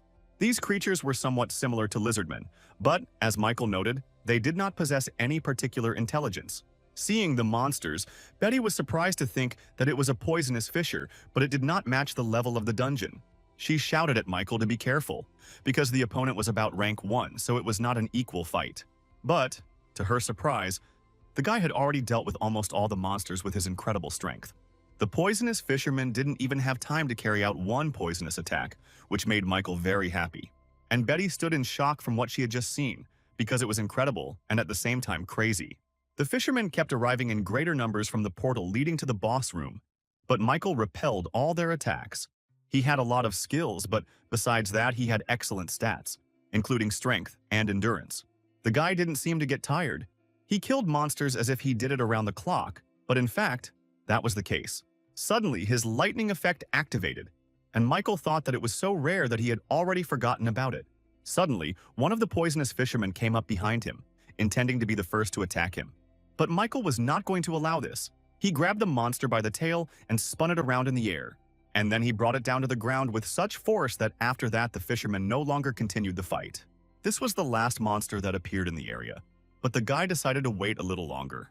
He wanted Betty to see everything in person, so he called over a girl who was standing nearby so as not to disturb him. Michael added that he had more or less put things in order, so that the girl could approach without any fear. And she couldn't believe her eyes that he reached the portal leading to the boss's room in less than an hour. But the most amazing thing was that he did it alone, and even defeated such difficult monsters. After all, the poisonous fissure was one of the monsters recommended for group attacks. So Betty still couldn't believe that Michael had dealt with him so quickly, as if he were playing with a child. Besides, she understood that this was not the limit of his abilities, and that he would show more in the future. It was impossible to even imagine. Meanwhile, Michael successfully absorbed souls and increased his stats. He thought that with the level he had now, even the boss wouldn't pose much of a threat. He then told Betty that he was going to the boss's room and stepped into the portal, with the girl following right behind him. They found themselves in a huge forest, which, judging by its size, belonged to someone big. Betty said it was a bit strange because they had already gone quite far and still hadn't seen the boss. But usually he shows up literally immediately if you invade his territory. However, suddenly some kind of attack fell upon them from above, and they realized that the boss was cunning. All this time he waited for them to approach the place where he had set a trap, and then attacked from above. It was very dangerous, and Michael realized that the girl would not have time to dodge the blow. Luckily, he was close enough to grab her and carry her away from the spot where the boss had struck. Betty didn't even understand what had just happened, but she clearly felt how the guy was holding her. Meanwhile, Fisher Booze activated his attack, aiming at the boy and girl who managed to dodge. He released a powerful column of blue fire, something Michael had never seen before, but it looked dangerous. He continued to run away with Betty in his arms, and she pointed out the approaching attack from behind. The guy had literally one moment to react, because then there was a huge explosion in the place where they were. But Michael was able to move to a safe place, telling Betty that he hoped she would understand.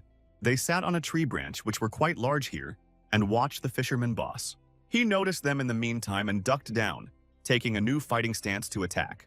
Then Michael said that he would leave the girl here and deal with this creature himself, but Betty stopped him. She suggested using the enhancement skill on him, but the guy responded negatively, saying that he had to do everything himself. He added that he would be back soon, and with these words he rushed down to the enraged king of fishermen. While he was flying, he managed to come up with a tactic with which he would fight, because this was very important. First he put his feet out, and when he landed, the ground shook from the force with which he did it. Even the boss was surprised by this, and Michael activated the instant acceleration skill and the exclusive effect from the boots. On top of all this, he added the effect of the skill Wind's Grace, stacking it 7 times, and his speed increased by 70%. Now Michael could dodge any attack. Even if the enemy attacked from behind, he pounced on the boss. But he couldn't even keep up with his speed, so he missed the moment when the guy was right under his nose.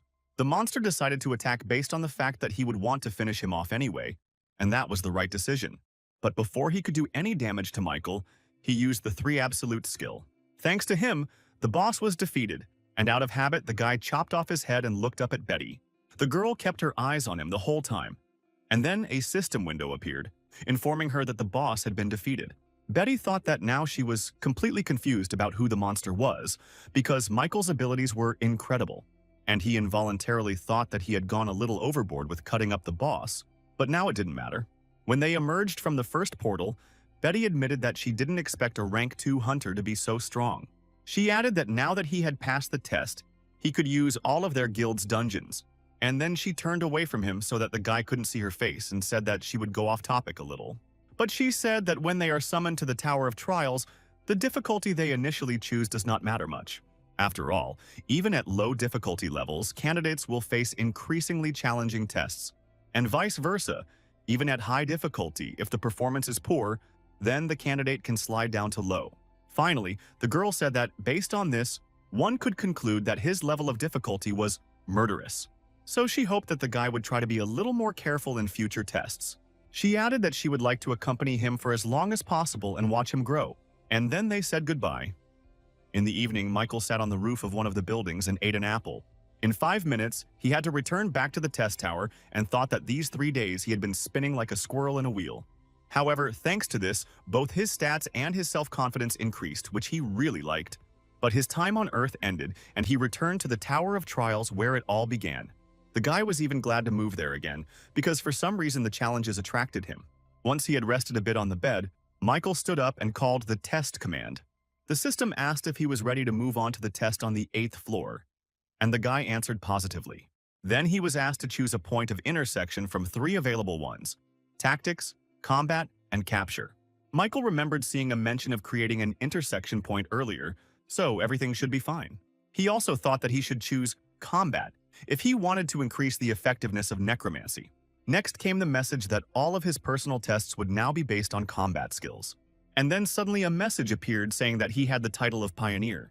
What happened next surprised Michael, because he read that he would now have a private chat with the administrator. The system then reported the start of a consultation with the Steel Bloodlord, the manager of the combat intersection point.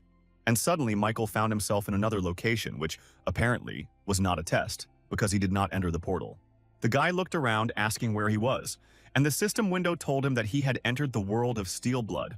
It was winter, and most likely, he found himself in some kind of forest, where everything was strewn with swords and other weapons. Michael decided to explore the place himself and use the Eye of Truth for this. The world of Steel Blood turned out to be a space created especially for her by the Lord of Steel Blood. This place had no rank and could not be invaded. Suddenly, Michael saw a message saying that the Lord was unhappy that someone was making inquiries. And then right behind Michael, one of the swords began to move and acquired powerful energy. The administrator of the Steel Blood Lord suggested that he not waste time on nonsense and follow the sword. Michael was a little surprised by this message, but he decided that it would be better to listen to the admin. The sword pointed the way and floated slowly in the air so that the boy could calmly follow it. After a while, he stopped because he had reached his destination and was now looking at it. It was a small house that looked completely ordinary, but Michael knew he had to go in there.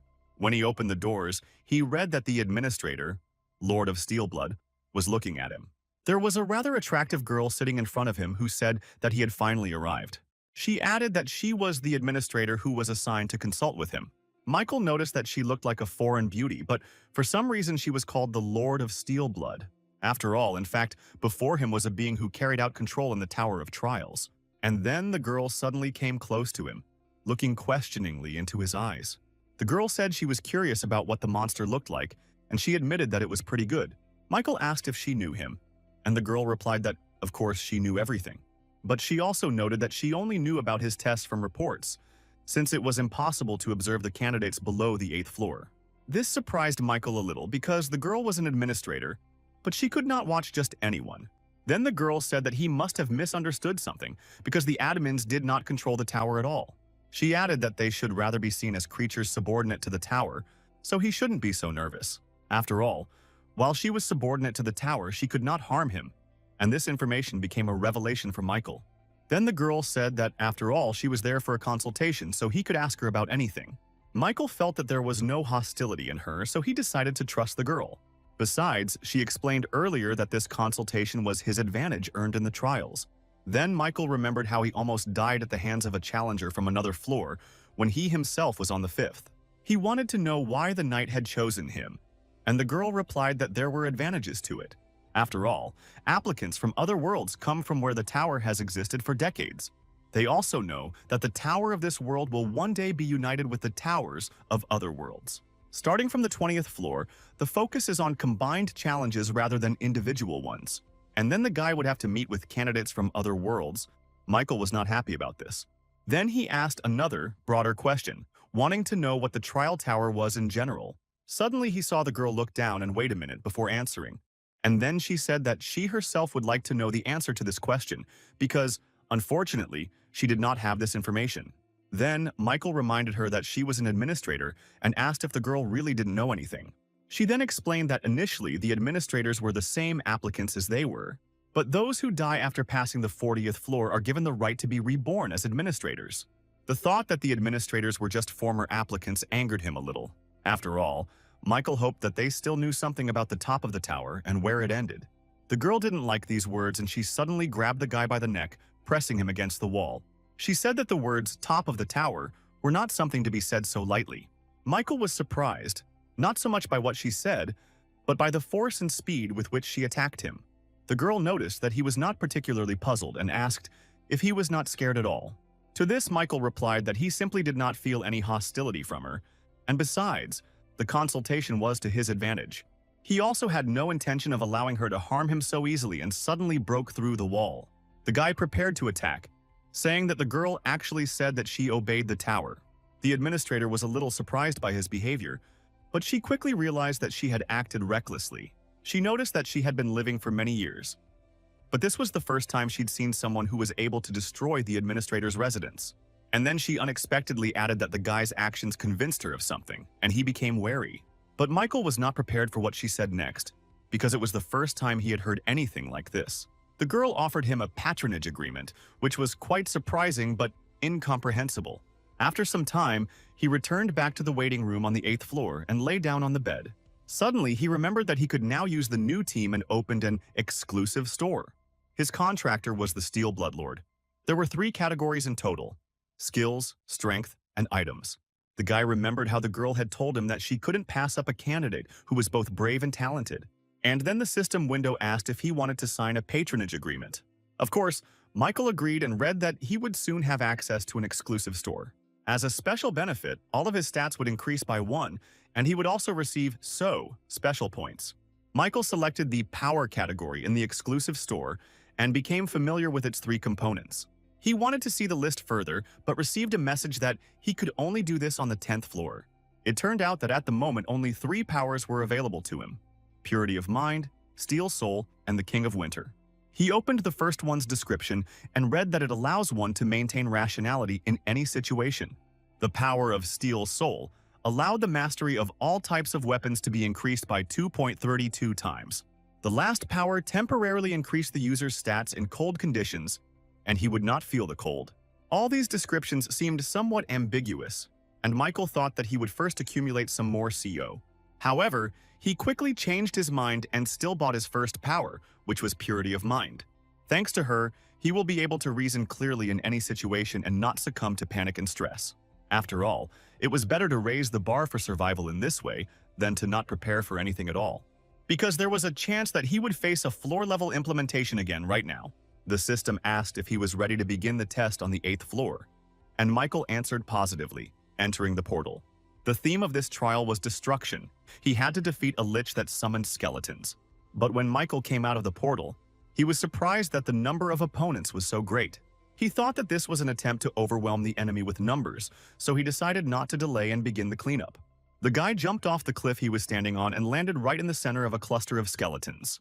He killed some of them immediately with a powerful shockwave, but now, close combat was ahead. The skeletons pounced on him. They were similar to the ones he had summoned in the dungeon. They also had weapons, but Michael successfully dodged all their attacks without even doing anything. After all, as expected, they couldn't even penetrate his basic defense. After all, the skeletons were so frail. He destroyed them one by one, but soon realized that there were more and more of them. With each new skeleton he killed, his skill only increased by 0.08%, and it was annoying. However, the guy continued to fight, intending to get to the Lich as quickly as possible, but it was still useless to improve skills during this test. Suddenly, he heard a voice asking who he was and how he dared to commit atrocities in his sanctuary. Michael looked around, trying to figure out where the sound was coming from, but it was difficult for him to do so. So the guy decided to use one of his trump cards and performed the summoning of the dead. The system window informed him that he had absorbed souls to summon skeleton soldiers. He summoned almost all the skeletons, leaving himself only one soul just in case. So he left his new assistants to deal with the enemies, and he himself went to the boss's head. The guy activated Wind's Grace and stacked the effect 6 times, increasing his speed by 60%. He also applied the effect of the rank 2+ speed boots, which also instantly increased his speed. Suddenly, he saw the silhouette of a castle in front of him and realized that the boss was most likely there. Michael thought it was amazing that he could summon skeletal corpses from such a distance. However, that was precisely why it was necessary to get rid of him as quickly as possible, and Michael picked up the pace. The Skeleton King, meanwhile, didn't expect to see the guy here and so quickly. He was standing on the roof of one of the buildings inside his castle, and Michael landed right in front of him. The king remarked that he was an impudent boy who dared to cross the threshold of his sanctuary.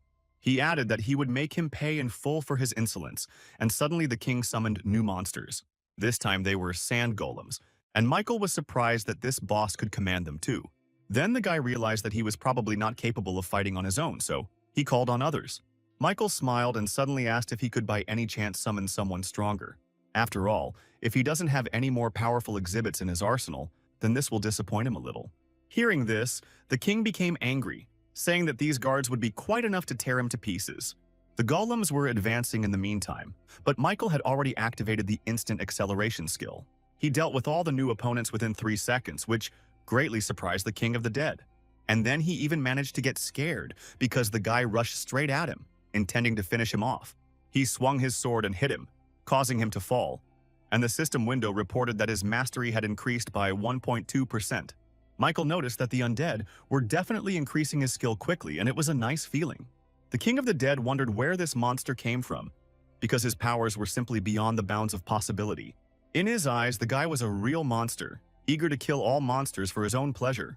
Michael meanwhile took a swing, saying that they could finish little by little. The guy also realized that the king freely summoned various monsters using the book. And if so, then perhaps he too will be able to master this skill. Michael smiled maliciously. He suddenly grabbed the book and threw it to the dead king, asking if he could summon those guardians again. He was a little perplexed and asked in response why he was asking him such questions. But Michael calmly replied that if he couldn't, then they would end on that note. And then the boss protested. He said he was able to summon the guardians again minutes after their death. He also asked why Michael needed this, but seeing how he swung at him, he said that he would immediately begin the call. A couple of seconds later, sand golems, which the boss managed to summon again, ran towards the guy with an attack. And of course, within those same couple of seconds, Michael dealt with them again, which was obvious. Then the king of the dead asked if the boy was happy now, but Michael answered negatively. He said they were just getting started, so the boss still has to summon all the skeletons that haven't died yet. Michael also ordered him to put all their strength into these guards and almost forced him to do it by force. The king didn't even understand why he was doing this. He asked until when he had to do this. But Michael was busy killing monsters. In fact, he had a reason why he did all this. He told the dead king to continue until he told him to stop. That was enough. The boss managed to summon golems that became larger and faster due to merging with skeletons.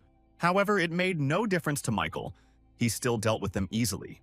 And these golems were much more useful than the single skeletons he fought at the beginning. After all, for golems he was given plus 1.2%, and soon the mastery of his unique characteristic reached 100%. Thanks to this, her rank increased by 1 level, and the guy clearly felt these changes. Then he smiled contentedly, because now his necromancy was also at level 2, and this was impressive. Meanwhile, the king of the dead had already used up almost all of his strength and cursed the guy for it. He called him a crazy bastard who would make even the devil himself tremble. And Michael noticed that the fact that with each call, he had more and more cracks spoke of his imminent death. It wasn't a good scenario for the guy because he wanted to use it a little more. The king's last words were that meeting the guy was the most disgusting thing that had ever happened to him. And then Michael cut off his head and immediately saw the message received a new achievement and increased stats. He also didn't forget to absorb the Lich's spirit. and after that, the system reported the successful completion of the 8th floor.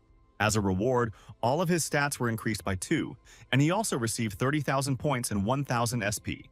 A moment later, a portal appeared and he returned safely to the waiting room. He then received a message that the system had been expanded and administrators could now monitor the tests. The restrictions on questions were lifted and it became possible to acquire rank 2 skills. Michael opened a window with information about his stats. They were all approximately the same level. He went to his unique stat information to read about the new additional effect. Now, when absorbing someone else's skill, he could completely inherit the deceased person's skill. Also, when absorbing the spirit of the deceased, there was a 20% chance that one of his skills would be acquired. Michael thought the 8th floor test had ended rather smoothly, but he clearly shouldn't have relaxed. The guy thought that he could still continue using the sword, but he had a problem with his shield and skills. After all, ever since he had maxed out his hunter's dagger skill, he needed a new skill. So Michael went into the store to buy something to replace the old effect. However, his hopes were not justified because he did not see anything there that was worthwhile or better than what he had. Then he thought that if there was no skill, then he needed to create one, and bought the 5th rank basic fencing skill. It was a normal skill that enhanced the sword's abilities, but Michael needed it for another purpose. He was going to upgrade the rank of the hunter's dagger through skill synthesis, so he needed a second component. The guy hoped to guess the best compatibility, so he chose these 2 skills to synthesize. The system issued a message stating that the synthesis would be centralized around the hunter's dagger, and then he read that he had a 75% chance of synthesizing a higher level skill. Michael liked this statement because he realized that he had correctly predicted compatibility. So he started the process, and after a while he saw that a new skill had been created. It was called Demon Slayer and was rank 2, which surprised Michael. He went into the store to check it out. This skill increased basic knowledge of all types of fencing and increased cutting power by 3 times. An additional effect was that the speed was doubled when fighting non-humans. Michael thought that this skill was just perfect for hunting monsters. He even thought about trying to synthesize the remaining skills. After all, the guy checked their compatibility and the probability of synthesis, so he saw no reason not to try. From accelerated regeneration and resistance to the laws of nature, he received the skill of Iron Blood Regeneration. And from the regeneration of Iron Blood and Pain Tolerance, he obtained the 1-rank Ash Blood skill. This was the primary racial trait that a mutant vampire was born with, and he also received Enhanced Regeneration. In addition, he could block up to 40% of damage, which in itself was cheating. Michael figured he wouldn't be able to test this skill properly in the waiting room anyway. After all, it was equipped with a regeneration effect, so he canceled it in the store for 50 points. Michael put his hand out and swung his sword at her, thinking that since all the spirits had been absorbed, the shield would not activate. With this thought in mind, he began to check and cut his hand quite badly. However, the effect of the peninsula's regeneration justified his hopes and even exceeded them. After all, his hand healed with lightning speed. In essence, he was now under eternal healing. And in addition to this level of regeneration, he also had a spiritual shield. Then the guy opened a community, but it seemed to him that he didn't find anything there worth his attention. Besides, the time spent in the waiting room was coming to an end, so there was no point in dragging it out any longer. With this thought, he entered the portal to the 9th floor test, where the theme was fighting, the difficulty was high, and 1 day was given for everything. The condition for successful completion was killing all the monsters in the arena within the allotted time. The reward for a successful breakthrough was a new skill, 2nd rank Animal Instinct, and the penalty was death. But suddenly Michael saw a message from the system, which said that at the present time, this test is not safe for him due to the confirmed floor implantation of a challenger from the world of Murim. The theft of the target by this contender was also confirmed, but Michael had already made his decision. He entered the portal and immediately saw a pile of defeated monsters on which the invader stood. It was clearly no longer a young man who introduced himself as the commander of the Murim Union, Albert. Immediately after this, Michael received a message that the test objective had been changed and he was now required to kill the intruder. The man asked Michael what his name was, but the boy asked why he was bringing that up out of the blue. To this, the man replied that he had already revealed his name and position, but Michael still had not been identified. He said that the man had clearly not had good intentions when he invaded his floor, so there was no point in introducing himself. The intruder then replied that there was a certain etiquette between fencers. Michael was speechless. He wondered if there really wasn't a single normal warrior among the candidates from other systems. The man, seeing that the boy was not going to answer, took out his sword and said that in that case he could not do anything. With that, he attacked him. Michael had to admit he was moving quite fast. Then suddenly the invader used some kind of skill that brought down a hail of sword blows on Michael. In turn, the guy activated the skill Wind's Mercy and increased his turn by 30%. Thanks to this, he was able to repel all of his attacks, and the man was surprised by this, because few people succeeded in doing this. They jumped away from each other, preparing to regroup their forces and counterattack. The man said that it turns out that in this dimension there is also such an experienced warrior. He suddenly apologized for looking down on the guy, but Michael didn't need his apology. He suddenly turned to the man, telling him to stop being a hypocrite because he was here to kill him, and also to steal his reward. And if he has already come with such intentions, then let him not pretend to be polite. It was disgusting, and Michael glared at him, ready to pounce and kill. To this, the man replied that, probably because he was from different worlds, they could not understand each other. He then raised his sword, and Michael realized that he was preparing to use a new technique and prepared himself. The man told the boy to rest in peace because he was about to meet his end. And Michael saw that due to his unique characteristic of sword light, he was blinded for 5 seconds. The guy realized that he couldn't see anything, and it even scared him because the enemy had 5 seconds for a free attack. Michael activated his magic resistance skill and was able to reduce the vision loss effect to 2.5 seconds. Then he activated the spiritual eye skill, allowing him to recognize attacks in the invisible range. Thanks to this, he could repel an enemy attack in time, even if he did not see it. The next moment, Michael felt the blade of a sword near his neck and dodged at the last second. He even got a new achievement, Avoid Blindness, and all his stats increased by 2. The effect of the unique characteristic sword light was disabled. Both opponents bounced away from each other. The man was surprised at how the boy fought, as he was the first challenger from Earth to repel his attack. Meanwhile, Michael's Ash Blood skill activated, and he thought that his throat had almost been cut. The man asked how he calculated the trajectory of his sword, but the boy was not going to answer him further. He activated the skill Instant Acceleration and Wind Grace, increasing his speed by 50%, and then he rushed into battle. Michael wanted to quickly deal with this man, who was standing there as a polite person. He saw this and prepared to defend himself. But for now, the initiative in the battle was on no one's side. Their blades met, and now each tried to find the opponent's weak point and break through the defense. Michael began to use not only the sword but his entire body. This knowledge came to him thanks to a new skill. But to his viva-v, the man managed to block everything and also fenced quite well. When Michael kicked him again, he swung to pierce his leg. Luckily, Michael managed to avoid this blow, and he even decided that it was now worth trying other techniques. And yet, it was surprising that the man managed to block all the attacks when Michael delivered them at high speed. But the guy was also not inferior to the invader in skills. He also blocked his blows well, not allowing him to be hit. Their abilities were about the same level, but Michael didn't know how many floors this man had already climbed. The man meanwhile noticed that the guy was using some strange and unusual techniques. He added that he was a little puzzled because he did not expect to meet such a strong opponent.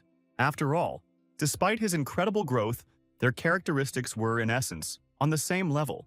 So after a moment, the man's face changed. He said that from that second on he would be serious. After that, he waved his hand and used his unique characteristic again, blinding Michael for 5 minutes. But this time the guy already knew what to do. He quickly activated the skill Magic Resistance and Spiritual Eye. In this way, he was able to reduce the duration of the blinding effect to 2.5 minutes, but the enemy had already attacked. Michael noticed that the speed of the intruder's strikes had increased, and this did not please him at all. If it weren't for the effects of the skills, he would never have seen the attack, or rather, felt it. The guy activated the effect of the Wrought Iron Pendant Steel Protection Rank 1. Thanks to this, he now absorbed 10% of all pain from physical attacks, which was just right. However, his shield suddenly cracked and the steel defense skill was activated. Just at that moment, the darkening effect ended and Michael could see his opponent again. He realized that he couldn't use his technique all the time because it needed to be recharged. So without wasting any time, Michael rushed to attack the man, using everything he had at hand or foot. He kicked a rock right into the man's face, and he couldn't understand how the guy managed to fend off his attacks. The man easily cut through the stone thrown at him, and then went on the counterattack. But Michael was already rushing in the other direction, and in the blink of an eye he found himself behind the intruder. He didn't expect this, because such speed amazed him, but the man prepared to defend himself. For some reason, the guy didn't attack, and when Albert turned around to see what he was doing, he was surprised. After all, the wound on his arm left by his sword healed with amazing speed. Seeing this, The man said that she had already thought that the guy was a good martial arts master, but all his techniques were borrowed from somewhere. Michael replied that the old man's unique power was also given out by the tower. He then activated the skill Wind's Grace and increased his speed to a maximum of 70%. Albert held out his sword, wanting to add something else, but he didn't have time to finish because of Michael's unexpected attack. The guy was already hanging over him, swinging for a blow, so the man had to quickly defend himself. He barely managed to do it at the last second and was very surprised that the guy's speed increased noticeably. Returning to his words, Michael asked how he felt about dying from a borrowed ability. He pressed harder on the sword, and Albert had to hold back the onslaught with all his strength in order to survive. He thought that he had done floor penetration dozens of times before, and it was the same with this floor. With his sword, he chopped down opponents from different worlds, but he especially liked the planet Earth. In particular, because the people of this world were weak in terms of abilities in all respects. The challengers from Earth were unable to touch even a hair on his head. And besides, one attack was always enough for him, and this time he was sure that history would repeat itself. Just at that moment, Michael almost touched him. Albert dodged at the last moment and realized that this could not continue any longer, because he was starting to lose. This angered the man, so he decided to take the initiative into his own hands and end this battle. After another fight, they jumped away from each other, gathering strength for the next attack. Michael was also wounded, because the enemy wielded the sword well, but all his cuts healed instantly. The same could not be said about Albert, who was clearly already at the limit of his abilities and was breathing heavily. Unexpectedly, the system issued messages that the administrator of the White Crane Sword admired the young applicant. The admin of the Monster of the North predicts his imminent defeat, and the Lord of the Late Night has become interested in him. Albert, although he didn't have a video of all these messages, understood that the administrators were probably watching them. This meant that if he ended the fight now with a victory, he would probably get new opportunities. With this thought in mind, Albert activated the skill One Strike, Two Skins, and Lightning Sword Chi. These were followed by the skills One Strike and Nymph Walk, all of which greatly improved his stats. The man even changed in appearance. He suddenly began to emanate incredible strength that was not there before. But Michael found this amusing, reminding him how he had just a moment ago blackened any techniques he had received. Suddenly, the system displayed a message for Albert, which stated that there was a floor penetration penalty. All of his stats were reduced by 8, and some of his skills were forcibly deactivated. But the recovery time of the sword light had ended, so he used the technique again. Michael, however, had already gotten used to it, so he was able to guess the moment when the enemy would attack him. This time, the attack was from behind, but thanks to his spiritual eye, he was able to sense it at the last moment. At the same time, Michael activated the skill 3 Absolutes, and his attacks became significantly stronger. He knew where the enemy would be, and he was not at all embarrassed that he would be striking literally blindly. The boy swung his blade and brought it down where he thought his opponent would be. Unexpectedly, the effect of Albert's unique characteristic was turned off early. Both swordsmen were standing next to each other. Michael was bent over from fatigue, shortness of breath, and pain, but was happy that he had succeeded. Albert let go of the sword. Although he continued to stand, it was not for long. After all, Michael cut his body in half and it was bound to fall apart. The man only managed to say that this couldn't be, but the wound was fatal. So the next moment his body fell to the ground, splitting into 2 parts, and Michael caught his breath. He was tired, as using skills consumed a lot of mana, but he was glad that he won. The system congratulated him on successfully passing the 9th floor of the test tower, and the guy smiled. He absorbed Albert's soul, and his skill increased by a whopping 27%, and the breakthrough rewards changed. The system reported that they did not match the difficulty of the battle, so a revision was made. When it was all over, he received a new rank 2+ skill, 6th Sense, as a reward. He was also given 30,000 points and 1,000 SO, after which a portal opened and the guy headed there. He also noticed that this skill had a much higher rank than the one that was originally rewarded.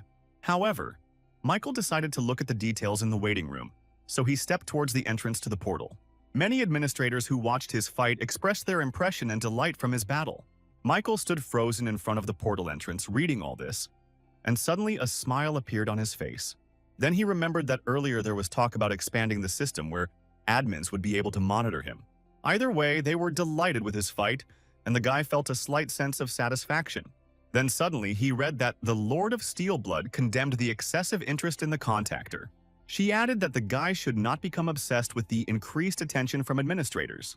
Just at this moment, The administrator of the White Crane Sword offered him an exclusive power. Michael was surprised by this because he didn't know that administrators could hand out powers so easily.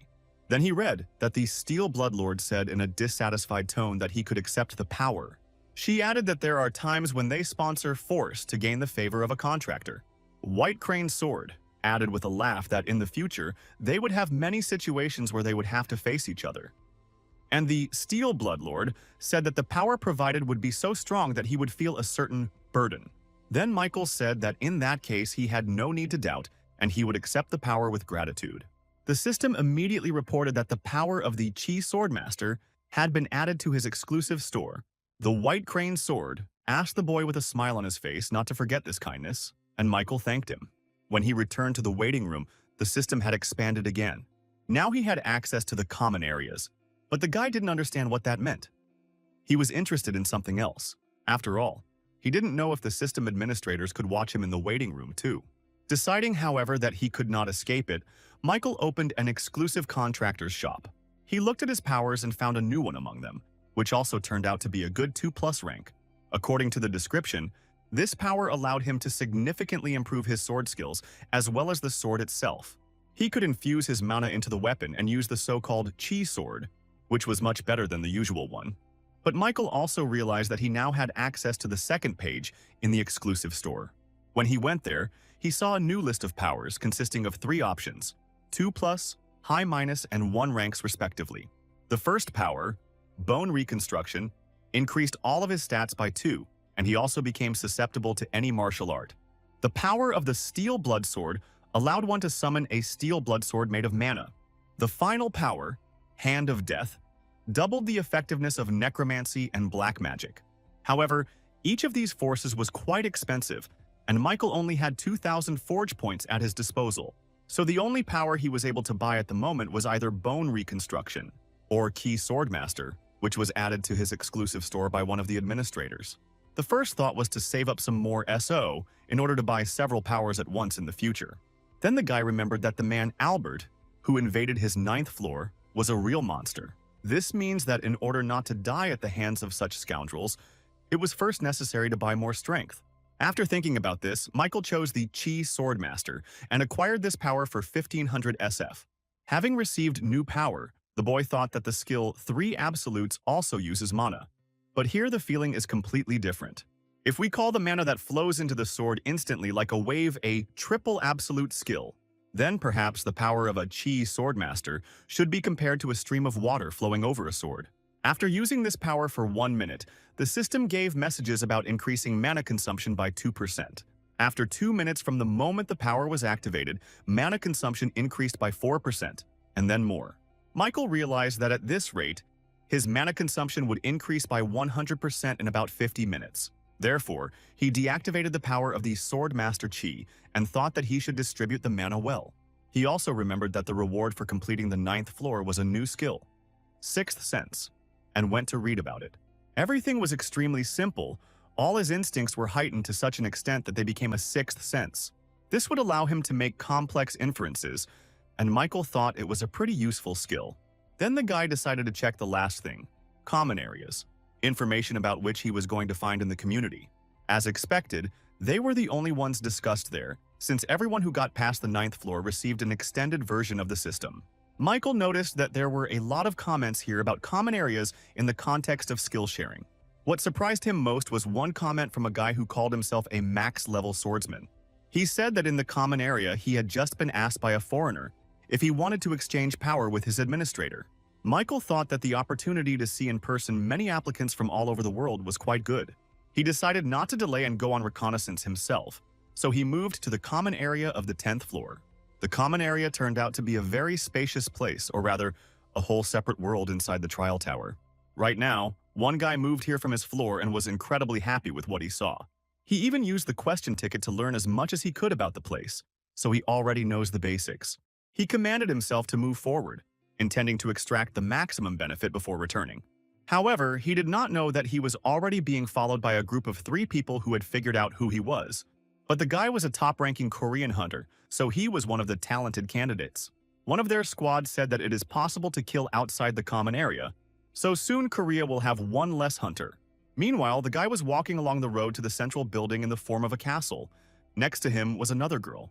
Suddenly, his mana consumption rate increased by 100% and all stats decreased by 20%. On top of that, part of his body was paralyzed, and all of this happened due to the effect of the unique characteristics. The guy didn't understand what just happened, but he had a bad feeling about his life. Suddenly, he heard someone laughing behind him and turned around to see 3 foreign applicants. One of them leaned towards him with a blade, asking if the guy really didn't understand what was happening now. And he thought that they were not on trial, but these people were even here engaged in robbery. Things were going badly, but suddenly someone shouted for the foreign guys to stop their barbarity.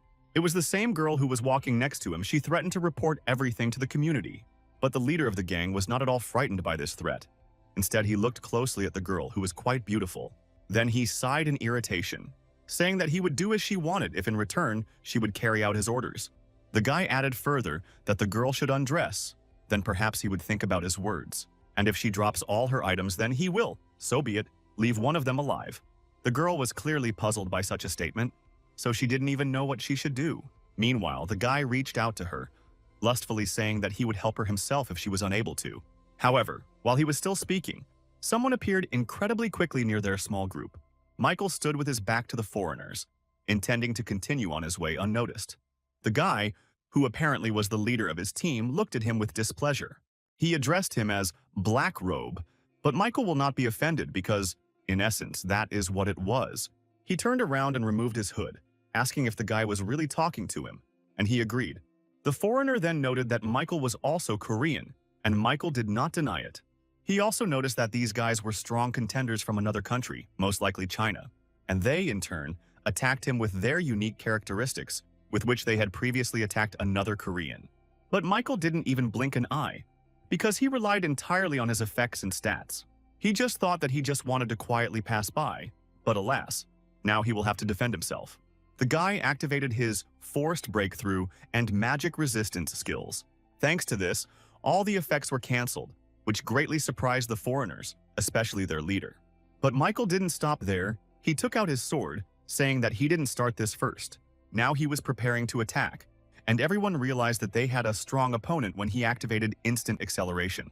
The 3 guys only managed to do a little bit of optimization back, but it wasn't enough. In the blink of an eye, Michael approached them and pierced the throats of 2 of them, while the third managed to use the technique. He used the ice shield, but Michael was already standing next to him and swung to break through this defense. He had increased physical strength, so he hoped to break through this barrier with one blow. And so it happened. And the ice sheet, which at first glance looked solid, crumbled like sand. It is worth noting that this surprised the boy and girl, who were not in league with the foreign candidates. And the guy, who was the only one left to survive from his small squad, was afraid that he himself was about to die.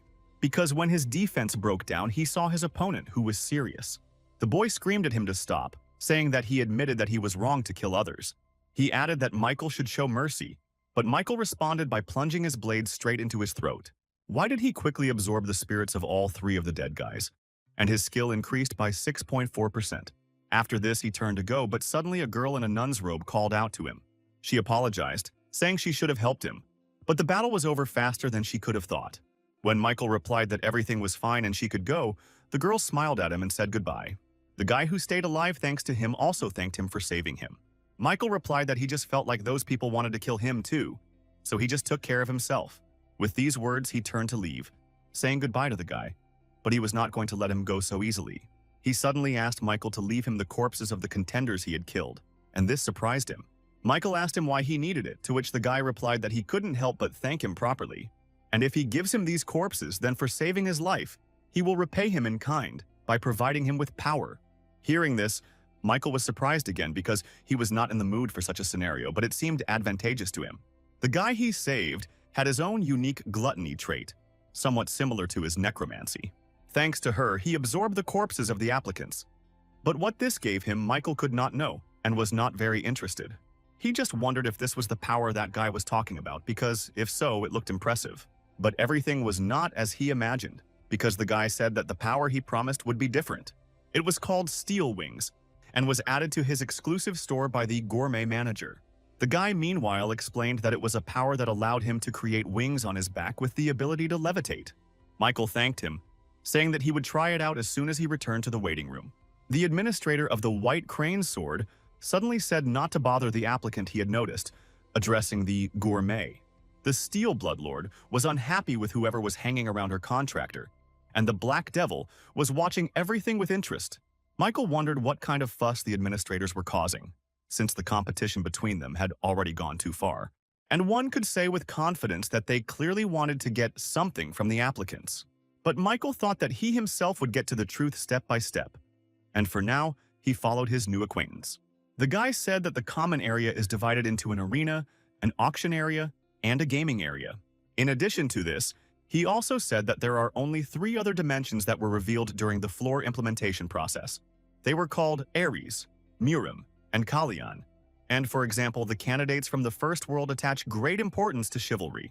The Murim challengers are similar to them, but a little more aggressive. And here, Michael remembered Arnold.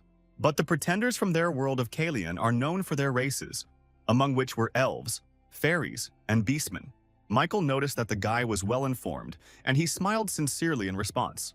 He said that he had found out everything in advance, using his right to ask questions. Meanwhile, they finally reached the common area, where more and more applicants were arriving. The guy suddenly handed him his business card, saying that although he was not a ranker, he asked him to accept it. It turned out that he was the head of the control team for applicants from the Hunting Association. When they entered the common area, all abnormal statuses were removed, and battles between the contenders were impossible. The guy said that now he should slowly move towards the auction zone. Michael replied that he himself just happened to have a place that he would definitely like to go to. And when the surprised guy asked what kind of place it was, Michael said it was an arena, and then smiled. But after arriving there, he quickly changed his mind, because the first impression was unclear. It looked more and more like a large gambling house, where contenders watched other people fight. Michael didn't quite understand where exactly the battles were taking place because he only saw chairs and some devices. But apparently he just had to sit in one of these chairs to take part in the battle. Michael did so and even felt some relief because it was much better to fight while sitting, although it was unclear how. Suddenly, the arena system was activated and he had to choose between bet and duel. Of course, Michael didn't fully understand what this meant, so he decided to take advantage of the help. It turned out that by choosing a bet, he would be able to place points on the duels of other contenders. But if he chooses a duel, he will be able to fight with other people to receive a reward. When a duel was confirmed, the final ranking and the real name of the contenders also became visible. A duel could only take place if both duelists offered a skill, strength, item, etc. as a reward. And the duel could only take place if both contenders had approximately the same level of awards. Once the duel was confirmed, he would be able to fight his opponent in the Colosseum. It would end if one of them surrendered. Michael also realized that the reward for duels was the core of the arena, because the Mila, skills and items were unlimited. The guy smiled contentedly and began to look for the useful skill he needed to find an opponent. Meanwhile, some of the candidates gathered to look at the girl, who was quite famous. She was called the Witch of Hellfire, and she was the famous huntress from America, Catherine Benet. The girl sat in a chair, also choosing a reward and an opponent for a duel, but no one wanted to fight her. She thought that maybe it was because she had too many victories under her belt and everyone was just afraid. Catherine wished that there were no duel statistics at all, so that she could challenge more often. Her administrator, the Lord of Fire, laughed, saying that these were mere trifles, but the girl did not think so. She decided that she should stop wasting her time and leave the arena, because only cowards had gathered here. But suddenly, when she was about to leave the place, a new message appeared on her screen requesting a duel. He was against North Korean challenger Michael Nodfort, and it would be his first fight. It turned out that this guy came to the arena and immediately chose her. It was quite interesting. Soon the duel was confirmed, and the move to the Colosseum was carried out. They found a fairly spacious place, but only Michael saw it for the first time, so their chances were no longer equal. Catherine said that she liked his fighting spirit, but before the fight began, she should first observe her opponent. The duel began, and the girl immediately activated her fire abilities, which Michael was just looking at for now. Catherine added that the guy could consider this a good experience and activated the power of Birth of Fire. Michael watched her with curiosity because he had not yet studied this kind of technique and had not seen it either. Meanwhile, Catherine had already attacked him with a fireball, which threw a fiery tail behind her back. The attack was getting closer and closer, and at first Michael thought about simply dodging it by moving to the side. However, he quickly realized that this flame was different, as it was literally pursuing him. Seeing that he had only a little time left before the ball caught up with him, Michael decided to change tactics. Meanwhile, Catherine said that he could give up because this was his end, which would not end until he reached his goal. But Michael thought differently. He activated the new skill of Chi Swordmaster and used it against this attack. As a result, she split in two, which greatly surprised Catherine, who realized that she had underestimated her opponent.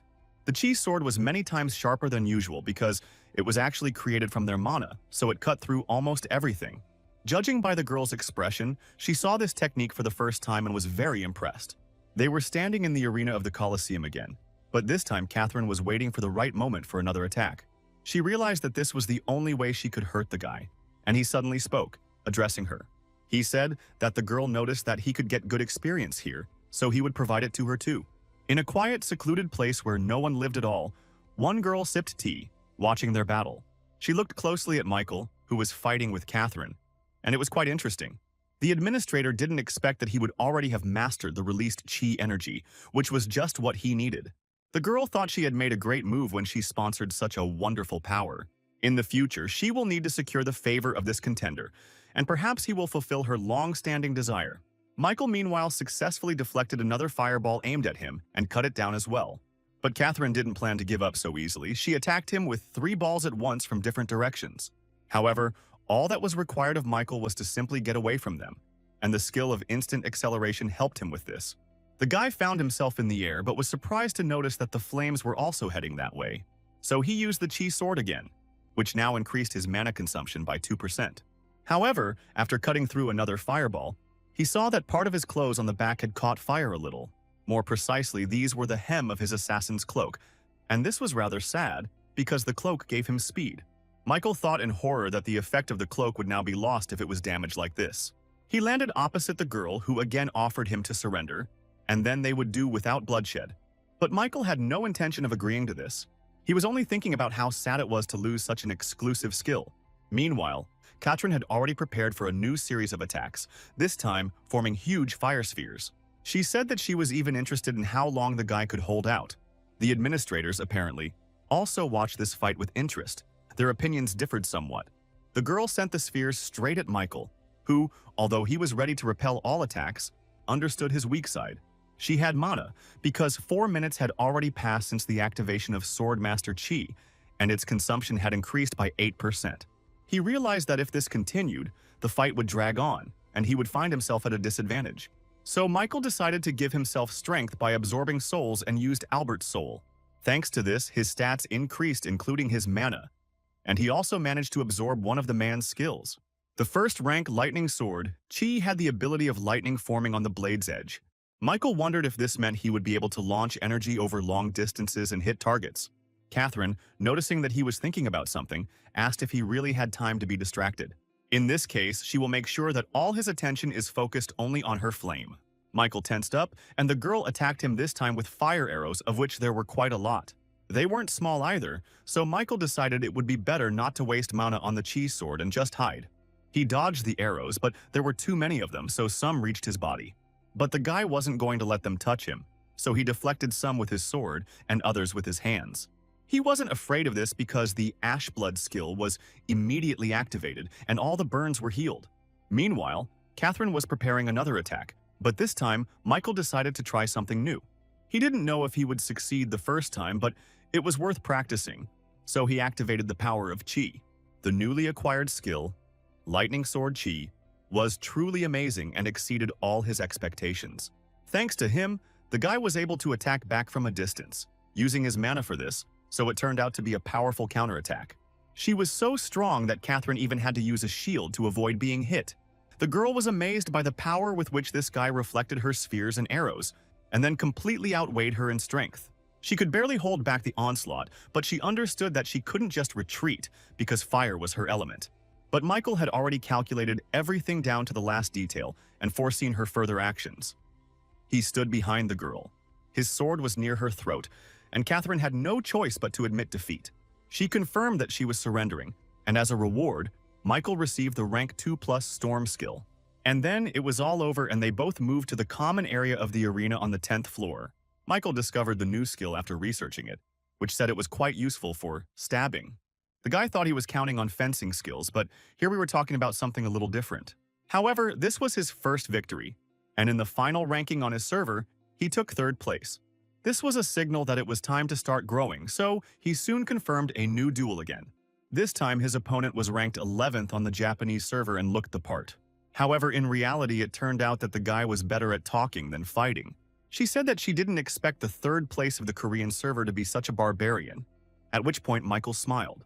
This angered the Japanese man, and he asked why he found it so funny, and Michael responded in kind to his joke. He explained that he found it funny that he had the same thoughts about each other. Of course, this made the Japanese even more angry, and he attacked first with his weapon in the form of a spear. But Michael didn't even try to block it. Dodging it easily, he realized that the guy was weak. He found the attack from a challenger ranked 11th in Japan's final rankings funny. But then he thought with a smile that he must have just become too strong lately. And since such a level seemed like child's play to him, he would easily be able to earn many awards. And so it happened. Michael got the impression that it was simply a cornucopia of skills. After some time, he defeated another challenger.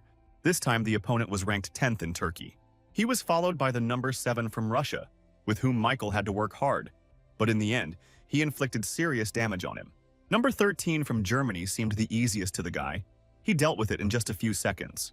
This continued until he received a new achievement of Duel Master. His strength increased by 2. Meanwhile, in the central lands of Murim, a young man was meditating on a stone. Suddenly, his meditation was interrupted by one of his subordinates, who came to report on his work. He told in general terms that Master Albert died at the hands of a pretender from Earth. According to the latest news, it has recently become possible to connect to the Earth dimension. And, as people said, Master Albert was one of the first who made an attempt to carry out a floor-by-floor penetration there. The boy was still speaking when suddenly there was a fierce roar and they saw a huge monster. The one sitting on the stone didn't even glance towards the new enemy, but was already reaching for his sword. It had been 5 years since he stopped climbing to the top of the trial tower, he noted out loud. Then the guy stretched out his hand somewhere into the distance, and suddenly a sword hidden in the rocks flew towards her from there. His weapon looked very powerful, but what was most impressive was that the guy did nothing to achieve it. The monster meanwhile growled again, preparing to pounce on him, but the sword was already in the guy's hands. In the blink of an eye, he pushed off the ground and found himself right above the head of the monster, who was a little confused. The monster wanted to eat him, but the guy was too agile, so he couldn't touch him in any way. And then the guy attacked and with one precise and powerful blow finished off the uninvited guest. He knew that he had to be at the center of the head, because that was where the pain centers of these animals were located. As a result, the monster fell unconscious, and the guy waited some more time to make sure it was dead. His servant thought with admiration that he had dealt with such a powerful spiritual creature with such ease. The young master's martial arts are so strong that just looking at his power gives you goosebumps. Meanwhile, he turned to him, telling him to find out by any means necessary who exactly killed Master Albert. It was a long time before Michael returned to the 10th floor waiting room. He fell onto the bed wanting to rest a little because he had spent quite a lot of energy today. But after a few seconds, there was no trace of fatigue left. That was the whole charm of the waiting room. The guy opened his status window, thinking that he had received some more powers in such an unexpected place. The first of these was the power of Steel Wings, which allowed one to fly using one's mana. Just thinking about it filled Michael's heart with joy. And he was very grateful to that hunter. However, he couldn't buy it right now because he didn't have enough CO. So Michael decided to read on. He suddenly had the idea to synthesize the skills he had received as rewards in duels. And after some time of hard work, he settled on 3 new skills with a good rank. Michael was surprised that he had chosen the necessary skills for synthesis so successfully, because in the end, he even received rank 1. He had the skill of Counterattack Shield, and also had Secret Shadow Step, of rank 2+, and Furious Swordplay, also of rank 2+. The first thing Michael tried was the Counterattack Shield. Its power was amazing. The guy thought that with such a skill in his arsenal, almost no attack would harm him. A moment later, he was already getting ready for the 10th floor test, the theme of which was cooperation. According to the terms, they had 3 hours to prevent the resurrection of the darkness-devouring Lord. The conditions for failure were the death of all participants or the expiration of the allotted time. The reward was a rank 1+ skill enhancement potion, and soon participants began to appear. The system announced that the team members were distributed according to their final rating. The first contender was Kim Hoon, who was ranked number 1 in all of Korea, and he looked reserved. Second was number 2 on the final ranking list, Martin Lee, who seemed like a nice guy. The third to appear was a contender with the nickname Hunter. That is, Michael himself came out of the portal. And the last to come out was the contender ranked 6th in the final ranking with the nickname Sudi Ganyu. Once all participants had exited the portals, they were given a 30-minute grace period to rally. During this time, the test was not considered to have begun, so the candidates had a chance to prepare for it. Michael noticed that Kim Hoon and Martin Lee had met before, as they immediately recognized and greeted each other. But the contender with the nickname Sudi Ganyu was unfamiliar with any of them, and besides, he had his own strategy. He suddenly shouted, pointing his finger at Michael, that he was the same swordsman he met on the 4th floor. The guy added that it was then that the massacre between the contenders for the right to rapid growth began. And Michael stood a little puzzled by his words because he saw this man for the first time, but he immediately understood everything. Kim Hong asked if they had actually crossed paths before during the test, since it seemed like that meeting had not been a pleasant one. Sudi continued to play the victim, saying that it was true and they really did collide on the 4th floor. He also added that this Hunter was someone who strived to grow by accumulating achievements for kills. Michael himself, meanwhile, realized that in front of him now was the very person who had manipulated the chat. For him, deceiving others was a daily occurrence. He created conflict by setting others against each other. The guy used this time to get a reward because he cared only about himself. The lives of other people meant nothing to him. This was the survival tactic he had developed, and he began to actively use it in another place called the Tower of Trials. The lying clown administrator laughed at the contractor's deception so much that the corners of his mouth were torn. That was this guy with the nickname Sudi Ganyu, and now he wanted to get rid of Michael in their new team. The guy saw that he looked puzzled, so he decided to add more fuel to the fire. And when Michael wanted to say that there was some misunderstanding, he accused him of killing his partners. Hearing this, Michael could not hold back any longer, asking what nonsense he was talking about now. At this time, Kim Hong took out his weapon, saying that the trial tower was not a place to act frivolously. So now they will find out who is telling the truth and who is a liar, and the latter will be excluded from the team. Michael thought that if something went wrong and he had to deal with all three at once, that would be the worst-case scenario, and therefore he had to prevent it, but he didn't know how. Then, Martin unexpectedly came to the rescue, suggesting that they all calm down first. He recalled that earlier, the challenger Sudi Ganyu said that he met the challenger Hunter on the 4th floor. It turned out that he should know his real name, because the nickname system appeared in the waiting room on the 5th floor. So if the contender of Sudi Ganyu names the real name of the Hunter's contenders, then everything will immediately fall into place. It was clear that the guy was a little nervous when he heard about this, but he still decided not to back down and pretended to remember the name. And then he suddenly blurted out that the Hunter was called James, happily thinking that there was no way to prove it anyway. Martin then turned to Michael, calling him James and asking if he had anything to say. To this, Michael replied that he didn't find it funny at all and reached somewhere into the collar of his t-shirt. He then pulled out his hunter's license and explained that he had mistakenly taken it with him when he returned to Earth. Seeing this, Sudi realized that he had screwed up, because by doing so, the guy confirmed that he had lied to everyone present. Kim Hong said that it now seemed clear who should be expelled, and he gripped his warhammer tighter. Sudi Ganyu realized that the situation had taken a very bad turn for him, and he could only be saved by a miracle. But suddenly Michael turned to number 1, apologizing and saying that he would handle the matter himself, because now he was very angry at the guy who dared to involve him in the murder of his comrades. Kim Hong replied that he understood him, saying that in that case he and Martin would not interfere with him. And Sudi realized that he had a chance because if he defeated this scoundrel alone, he could survive. The test is designed for 4 people, and if they exclude him as well, then it will be extremely difficult for both of them to pass it. Meanwhile, Michael reminded him that the guy had been talking about some very funny things that now needed to be taken into account. But Sudi replied that he didn't even know what it was, because he only cared about surviving. He also said, addressing Michael, that he was not the only one who had power, and activated some technique. The next moment, the swamp spirit stalks circled Michael's legs, but he activated his skills in response. Thanks to the magic resistance, the attack was completely destroyed and Michael pounced on the guy. He swung to finish him off and he managed to get scared, but decided that he would not lose this battle. The guy immediately realized that the enemy had the skill of magic resistance in his arsenal, and this was annoying. This time he defended himself from Michael's attack by forming a strong shield on top of himself. It all looked more like spells. Kim Hong said they should retreat, and Martin replied that the atmosphere of battle was better felt here. But Kim told him to stop being capricious, because there was nothing wrong with being careful, and took the boy away from the battlefield. Meanwhile, Ganyu attacked Michael again, intending to finish him off this time by putting all his strength into the attack. He fired a multitude of white spheres that flew straight at Michael, but he didn't notice anything special about them. The guy deftly and quickly dodged all the projectiles and continued running towards the enemy. However, when he swung for his counterattack, he saw that his opponent had a smile on his face. Moreover, Sudi managed to jump back from his blow in time, after which he turned to him with a satisfied mockery. The boy said that it seemed the hunter had become the hunted, but Michael did not understand his words at first, and only when he turned around did he see those very spheres that he had simply dodged a moment ago. They looked menacing, and Michael realized that he had fallen into this bastard's trap, just as he had planned.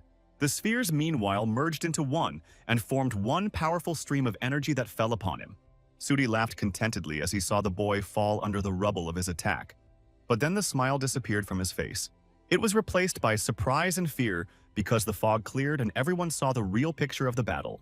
It turned out that Michael managed to use a counterattack shield at the last moment and save himself from the rubble. The skill also had an additional effect, absorbing 25% of damage received by the shield. Then, he would immediately return it, and Michael hoped to test this effect in a real fight right now. This was already starting to anger Sudi. He didn't understand how the guy had blocked his attack so easily. Meanwhile, Michael used the momentary acceleration and approached him almost point-blank. All this time, Sudi had been summoning various effects and powers using the magic book, so he used it this time too. It caused a huge shock that caused large rocks to cover it, preventing Michael from striking. But the guy was not embarrassed by this. He confidently rushed at the stones, intending to destroy them with the help of the chi sword. And so it happened, although not the first time, but the solid rock soon cracked and split. Watching as he almost finished off Ganyu, Martin turned to his friend, asking about Michael. But Kim Hong replied that he had never seen his name on the list of high-ranking hunters. And if so, then there was a high probability that on Earth he was an ordinary civilian who had grown so much. It was truly impressive, and both hunters admitted that Michael wasn't even fighting Sudi at full strength. Kim Hong noted that for some reason it seemed to him that this Michael's level was comparable to his own. Hearing this, Martin was surprised, reminding that in the final ranking this guy currently occupies 3rd place. To this, Kim responded that although this was just an assumption, it was possible that the guy was simply underestimated by the system. This was most likely due to team trials, where challengers were ranked based on shared missions. But the most amazing thing was that Michael didn't seem to be worried about it at all. He was just doing what he did best, and he cut Sudi's spellbook right before their eyes. The attack also hit his arm, causing him to scream loudly in pain, but Michael had no plans to stop. He walked closer to the guy and held out his sword, and he dropped to his knees, holding his hands and squeezing out the pain. Kim Hong was surprised that the guy did not kill the enemy, but suppressed him with his superiority. Moreover, he did it as if it cost him nothing, and Sudi desperately screamed for him to stop. He said that if he killed him, then perhaps no one would be able to survive this test, because the system chose 4 players. He added, "Does the guy really think that the test tower will give some simple task, which even 3 candidates can easily pass, having lost one of their comrades?" Michael thought for a moment and looked back at Kim and Martin, who were standing nearby watching the fight. Kim replied that they would not interfere, so Michael could choose what he saw fit.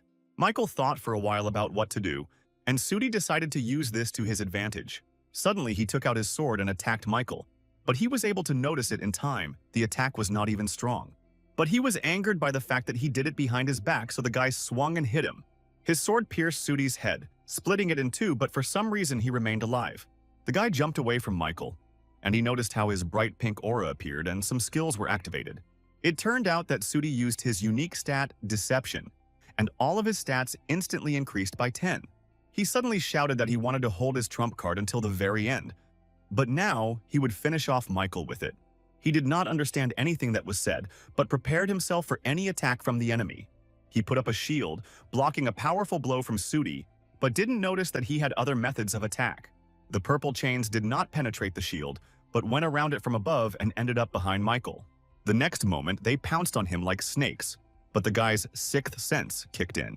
Thanks to it, he was able to sense the attack and activate the skill Wine's Grace, increasing his speed by 40%. Thankfully, none of the chains hit him, and the boy approached Sudi again, holding his shield forward.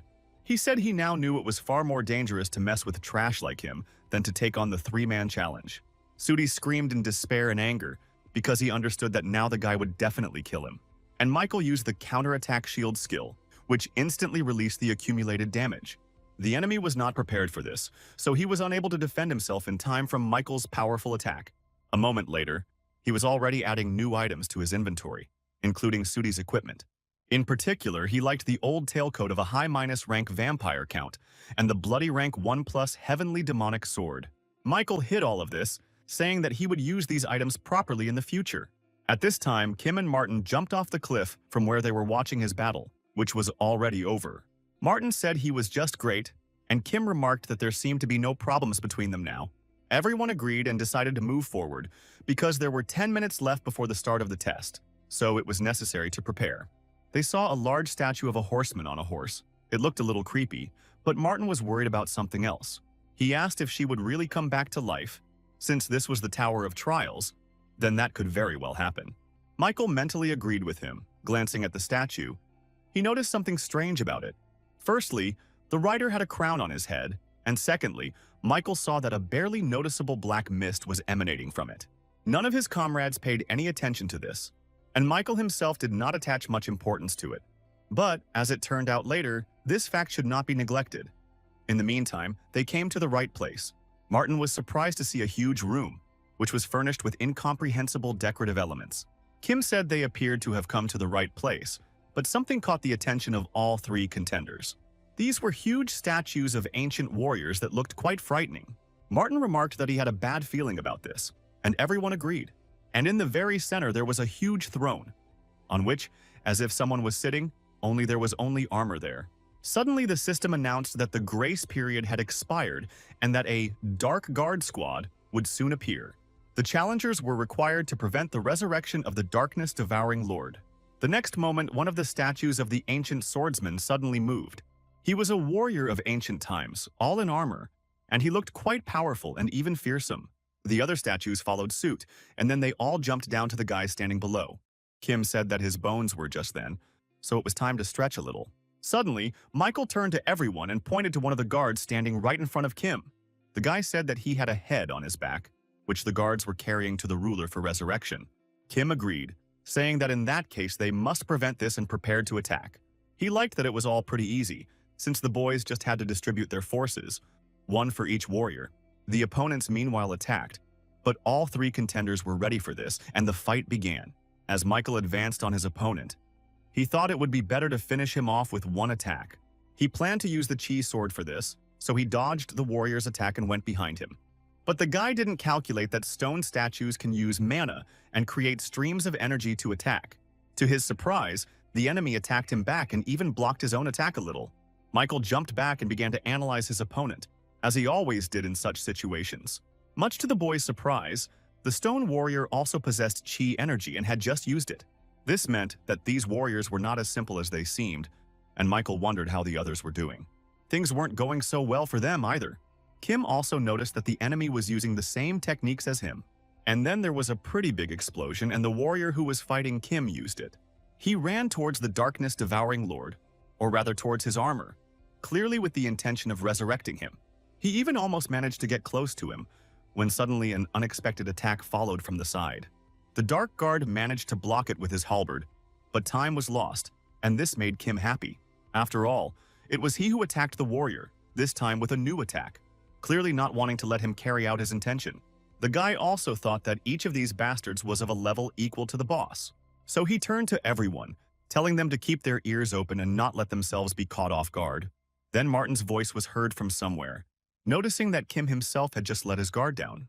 The guy suddenly added with disappointment that the hat didn't suit him, so he couldn't use it anymore. He then turned to the Dark Guard he had been fighting, saying that it was because he had made him wear that stupid hat. Now he would have to pay with his life for this. With these words, he pulled the bow, which turned out to be his weapon, and then he released an arrow, which passed with incredible speed and power and hit the target right on target. But the guard didn't think to stop there. He suddenly ran straight at Martin with another attack. He, in turn, prepared to defend himself, but in this, he had a huge advantage. After all, when dealing with mages, close combat is the standard, so Martin even smiled. After all, this only worked if the magician was an ordinary wizard, and he himself was not one. With these words, the boy summoned a new weapon. This time it turned out to be a huge, ominous scythe of death. Michael was impressed by this, thinking that after only facing weak opponents, the sight of these people excites the blood, so the main thing is for him not to fail in such a team. He dodged the attack of the Guardian, who fought very confidently and could really match the level of the boss. But Michael was not going to let him hold the initiative for long. He counterattacked him with stones. The next step was to activate the Mercy of the Wind. The guy increased his speed by 50%. But instead of attacking, he ran past the guard in the direction of the throne, where the ruler was supposed to return. He suddenly activated a new skill, Secret Shadow Walk, rank 2+, temporarily increasing his strength by 3. He then activated the Frantic Swordplay skill, increasing his attack speed by 10%. The decisive moment was the activation of the Chi Swordmaster skill, after which he pounced on the head of the ruler.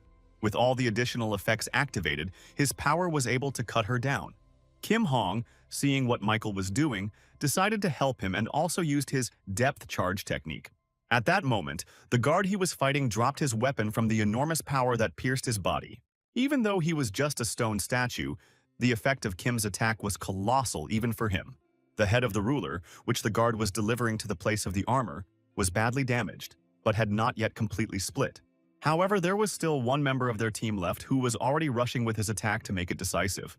Martin twirled his scythe in all directions, simultaneously parrying various attacks and delivering counterattacks. But then he jumped up and swung for a finishing blow, intending to smash the head. The guard who had her on his back tried to block this attack, but to no avail. Martin's scythe went behind his back and cut the Lord's head in half, making resurrection impossible. The guard screamed loudly.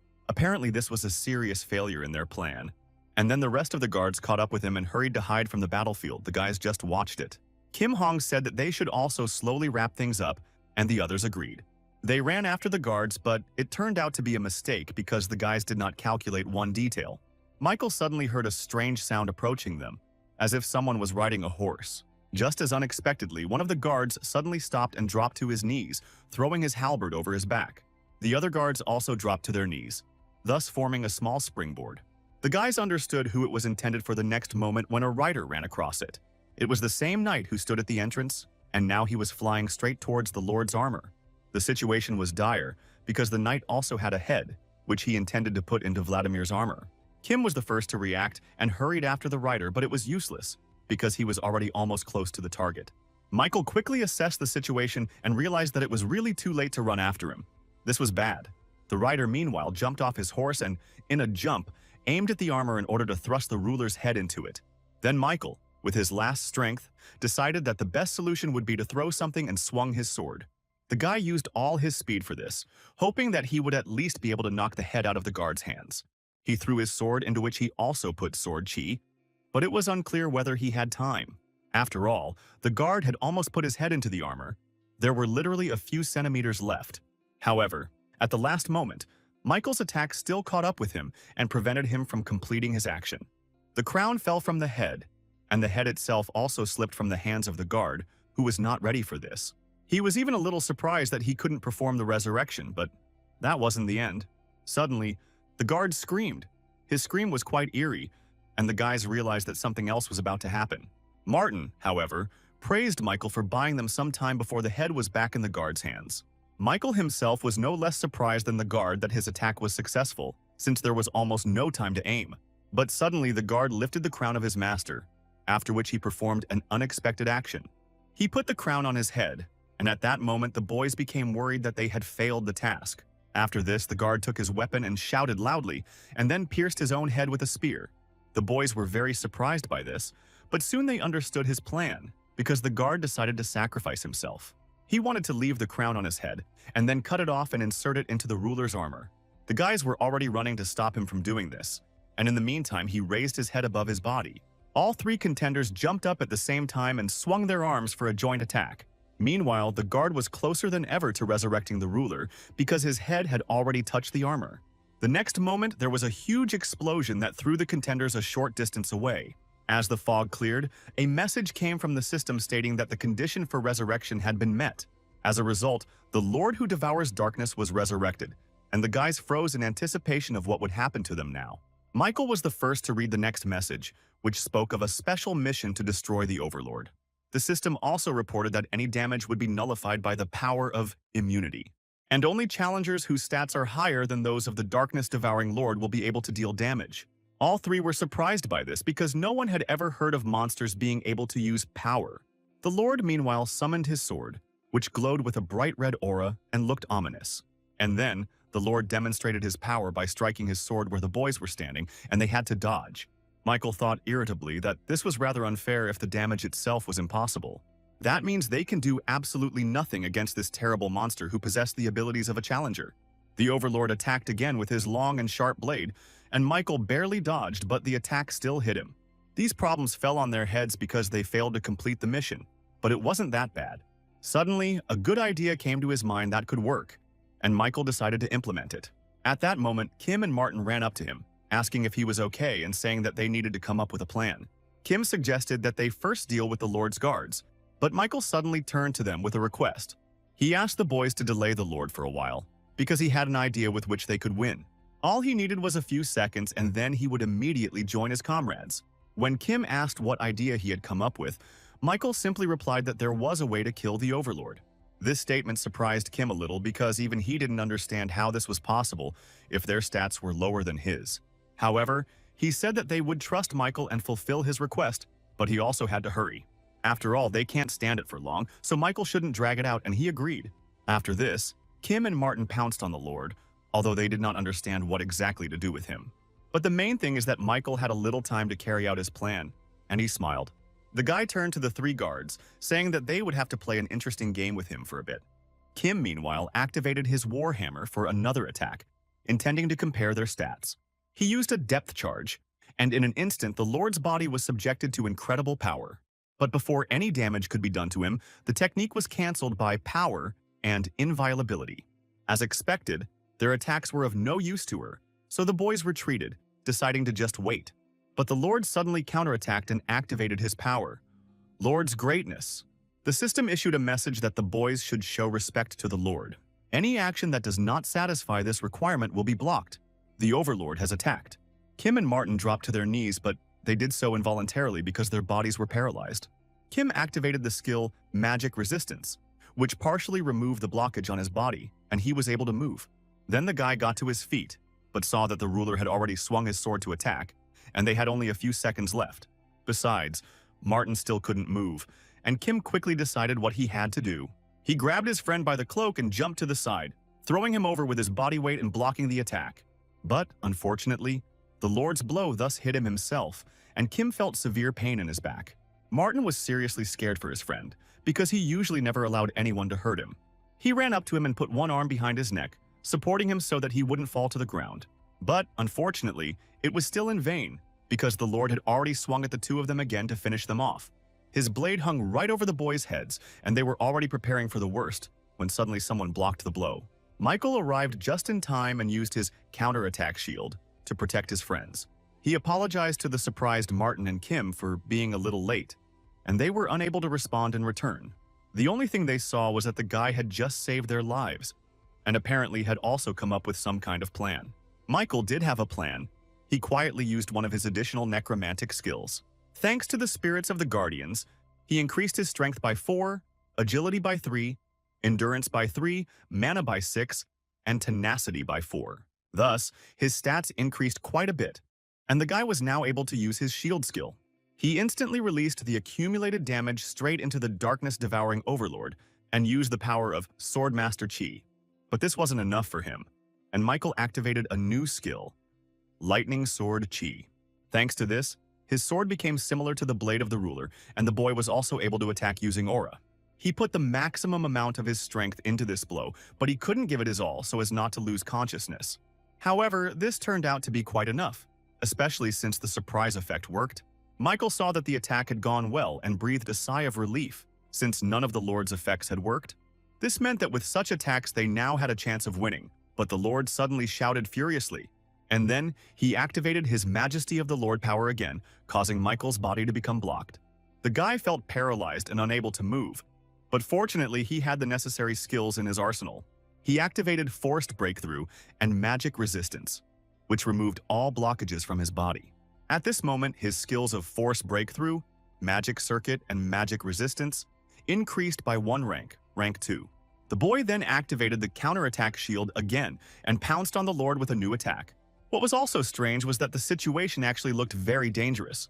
But for some reason, this didn't bother Michael. He suddenly realized that he couldn't stop laughing and thought it was because of the anticipation of his approaching victory. His fundamental desire to become stronger flared up like fire, and Kim and Martin noticed it. The latter said that this challenger Michael was a real monster with incredible strength, and Kim Hoon replied that nevertheless they should congratulate him, since the first place in the ranking now belongs to him. Meanwhile, Michael's shield recharge had finished, and he had reached the maximum damage absorption limit. Then the boy realized that this was the very chance with which he could defeat the ruler. He knew that if he reduced the shield's area of effect, the energy density would increase. He did so, and then released all the accumulated damage, forming a sharp laser that cut through the Overlord's armor. He didn't expect that his defense could be penetrated, so he could only dodge, putting his shoulder in place of his head, and Michael was already running towards him with another attack, activating the Mercy of the Wind at a maximum speed of 70%. Then the frantic swordplay skills were activated, and the attack speed increased by 10%. The last thing the Lord saw was the boy's shining blade, with which he cut off the monster's head. The whole time, the Steel Bloodlord was watching him, and with a smile on her face, she thought that she was very lucky. After all, this applicant, who was showing crazy growth, was her contractor. Ordinary aspirants to the tower prepare themselves carefully to avoid taking risks. But Michael Nodfort is a valuable talent that is not easy to see in other dimensions. The only problem was that over time, other administrators would also begin to take an increasing interest in him. So the girl needed to establish a closer relationship with this contender before the others did. She did this for personal reasons because the girl still had not given up hope of fulfilling her wish, the darkness. Devouring Lord was defeated.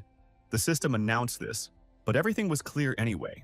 As a reward for breaking through, a rank 1+ Mastery Enhancement Potion will be added to the inventory of challengers. As an additional reward, Michael was awarded 60,000 points and 2,000 SP. And then, the system suddenly announced that the applicant, Michael Nodfort, had made a great contribution to the completion of the special task. As a result, he received another 10,000 points and 1,500 SP. And the guy himself thought that the reward fully compensated for the difficulty. Martin looked a little puzzled and asked how he managed to pull off all this. To this, Michael replied that he simply had a skill that was perfect for the situation at hand. Then Kun Hong said that, no matter what, the guy had really surprised them today, so he invited him to become friends. The guys sent him a friend request saying that they would still chat with him in a private chat, because for now, they needed to patch themselves up a bit.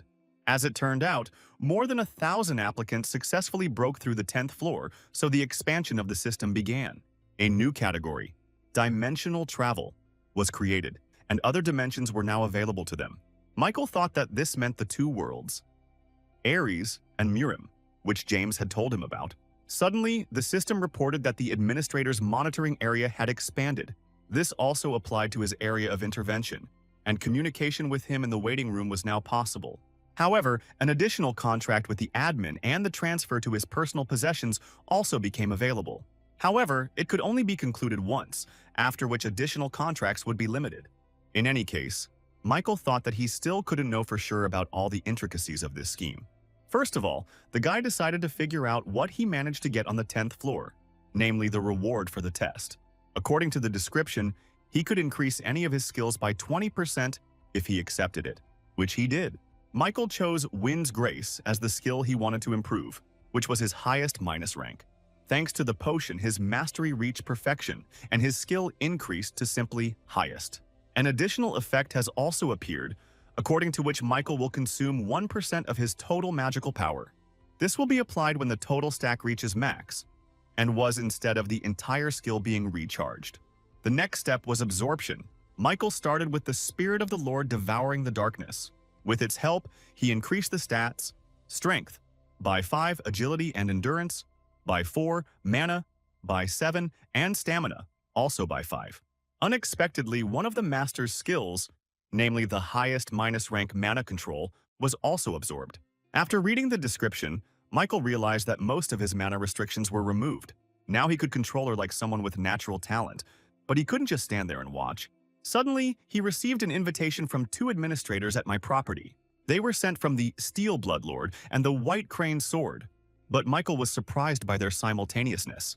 He eventually accepted the invitation from the Steel Bloodlord and was transported to her domain in an instant.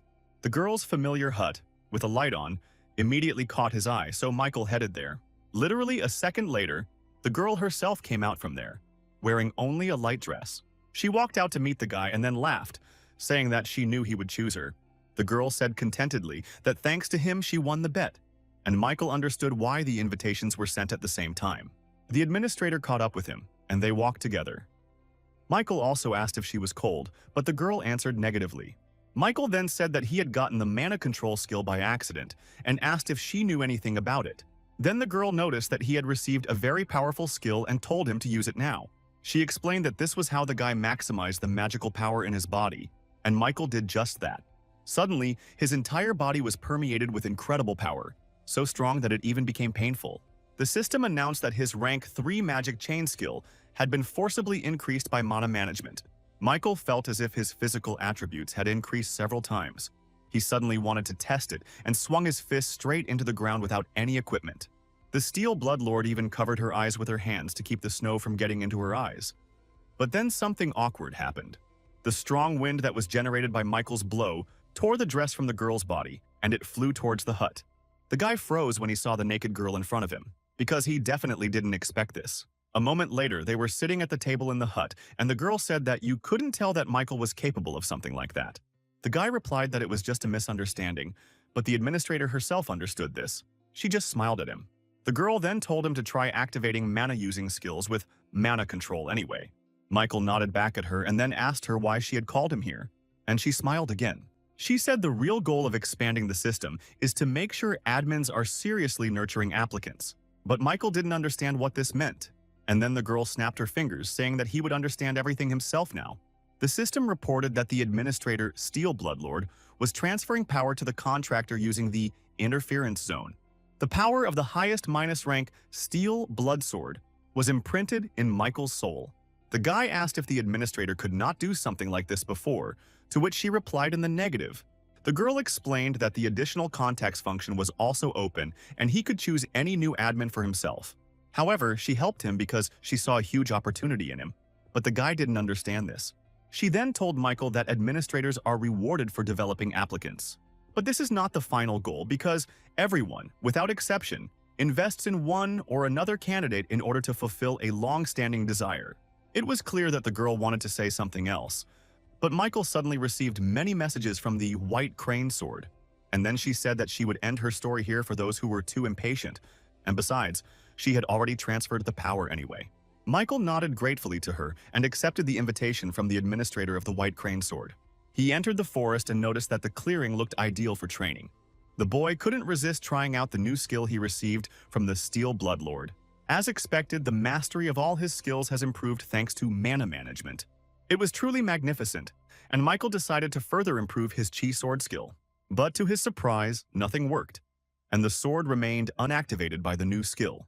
It was a bit strange because Michael wanted to raise the rank of Lightning Sword Chi through the power of Sword Chi Master. He didn't find an answer to this problem, but it seemed to him that it could all be because Chi Sword Master is a power. Suddenly, the system reported that the administrator of the White Crane Sword was expecting his visit, and the guy postponed his training. Michael thought that, judging by the administrator's title, he must be as old as Albert. But the guy never expected to see a young girl sitting on a wooden tatami in front of him. She introduced herself as the administrator of the White Crane Sword and said that she had been waiting for his appearance for a very long time, and Michael was still recovering from the shock that sitting in front of him was not just an old man, but a teenage girl. He noticed that it was surprising to see in front of him the administrator with whom he had only corresponded until now. The girl smiled sweetly, saying that she understood him perfectly, so she suggested going to another place. As Michael sat down on the floor, he suddenly felt incredibly fresh and turned to the girl, whose name, by the way, was Angela. She shared that she had always watched him from here, ever since he entered the life-or-death fight. Michael then asked if she had shared her power with a challenger she'd only seen a couple of times through a screen. But Angela replied that the guy should know his worth better, because not everyone can beat someone like Albert. And then the girl suddenly said that he should believe her, because she was the one who was bound to Albert by a contract. Suddenly, it occurred to Michael that this young girl might hold a grudge against him, since he had killed her contractor. However, Angela said that she didn't need to escalate the situation because Albert was simply a good contender. She added that she had managed to sign contracts with many candidates during her life, but she still hadn't invited any of them into her domain until she met him, Michael Nodford. Then the girl suddenly became serious and added that she would say it directly. She asked him to sign an additional contract with her. Michael in turn asked if there were any additional benefits for him if he did this. Then the girl replied that she could make him an apostle of the administrator of the White Crane Sword. In the tower, this term refers to a challenger who enters into a special contractual relationship with an admin. The latter can appoint only one person as an apostle in his entire life, and only apostles can take over all the powers of the admin. Michael was surprised that the patronage agreement was so important, and he made it with the Steel Blood Lord. Then Michael remembered what had been said earlier. The additional contract could be terminated at any time. To this, Angela replied that she was making this deal for the same reason as the Lord of Steel Blood. She needs the sharpest sword in the world, the best sword that will never break or become dull. Michael noticed that his admin had also mentioned this long-standing desire of hers, but it didn't seem like it was an easy one.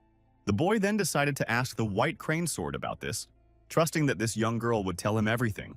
It was clear that Angela was at first embarrassed when she heard about her long-standing desire, and then her gaze became clouded. After some time, she said that the admin's long-standing desire is memories that come from regrets of the past. And at the same time, a long-standing desire is a right given to the tower administrator. Like her tests, the long-standing desire is also a kind of test that the admin can give to the contractor. And when the long-standing wish is fulfilled, the applicant receives a reward. Here, the girl's voice trembled. But soon she finished by saying that if it were suddenly possible to fulfill a long-standing desire, then it would even be possible to change the past.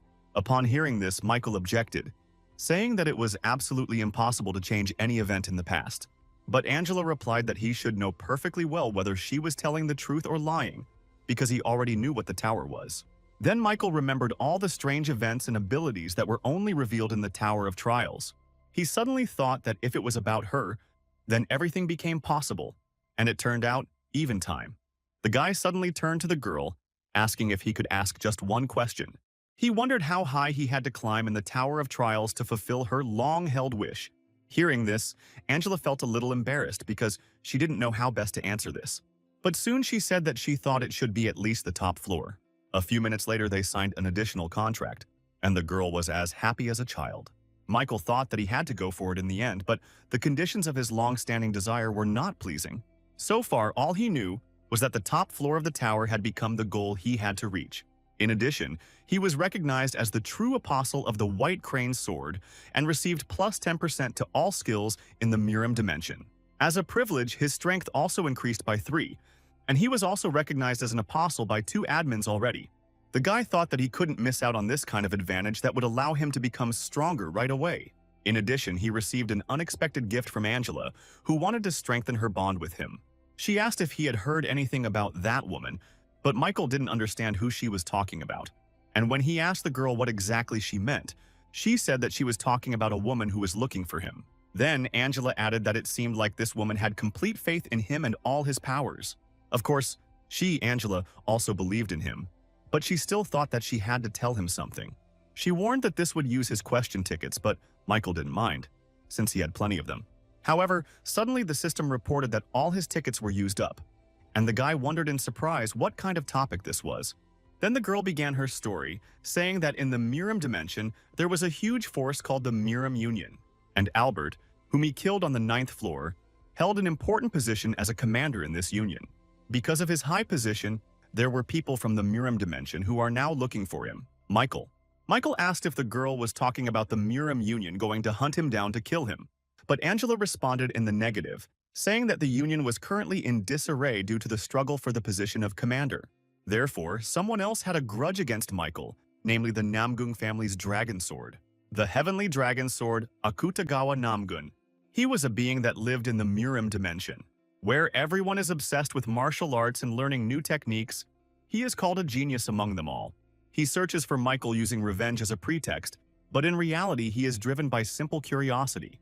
The girl added that she doesn't know when this will happen, but if he suddenly runs into Akutagawa, one must be prepared to risk one's life to win this battle, otherwise any skills are useless. After some time, Michael successfully moved to the waiting room, thinking about Angela's words. This guy Akutagawa Namgung that she was talking about was looking for him right now. To put it simply, he was a psychopathic killer from the Miram dimension. Michael went into the store where he bought the rank 2+ Steel Wing skill and a homecoming stone. He thought that although he had learned something new, it didn't change much, so he had no other choice. The guy decided that he would level up on Earth like crazy before he met Akutagawa here. When he found himself back in his room, the first thing he did was check his mobile phone. There were a total of 132 missed calls and 87 unread messages from Betty. She wrote that he should immediately go to the hunting association as soon as he read the message. So Michael decided to get there by activating the new skill Steel Wings and wearing the old tailcoat of the vampire count. The speed with which he flew towards the association building was simply breathtaking.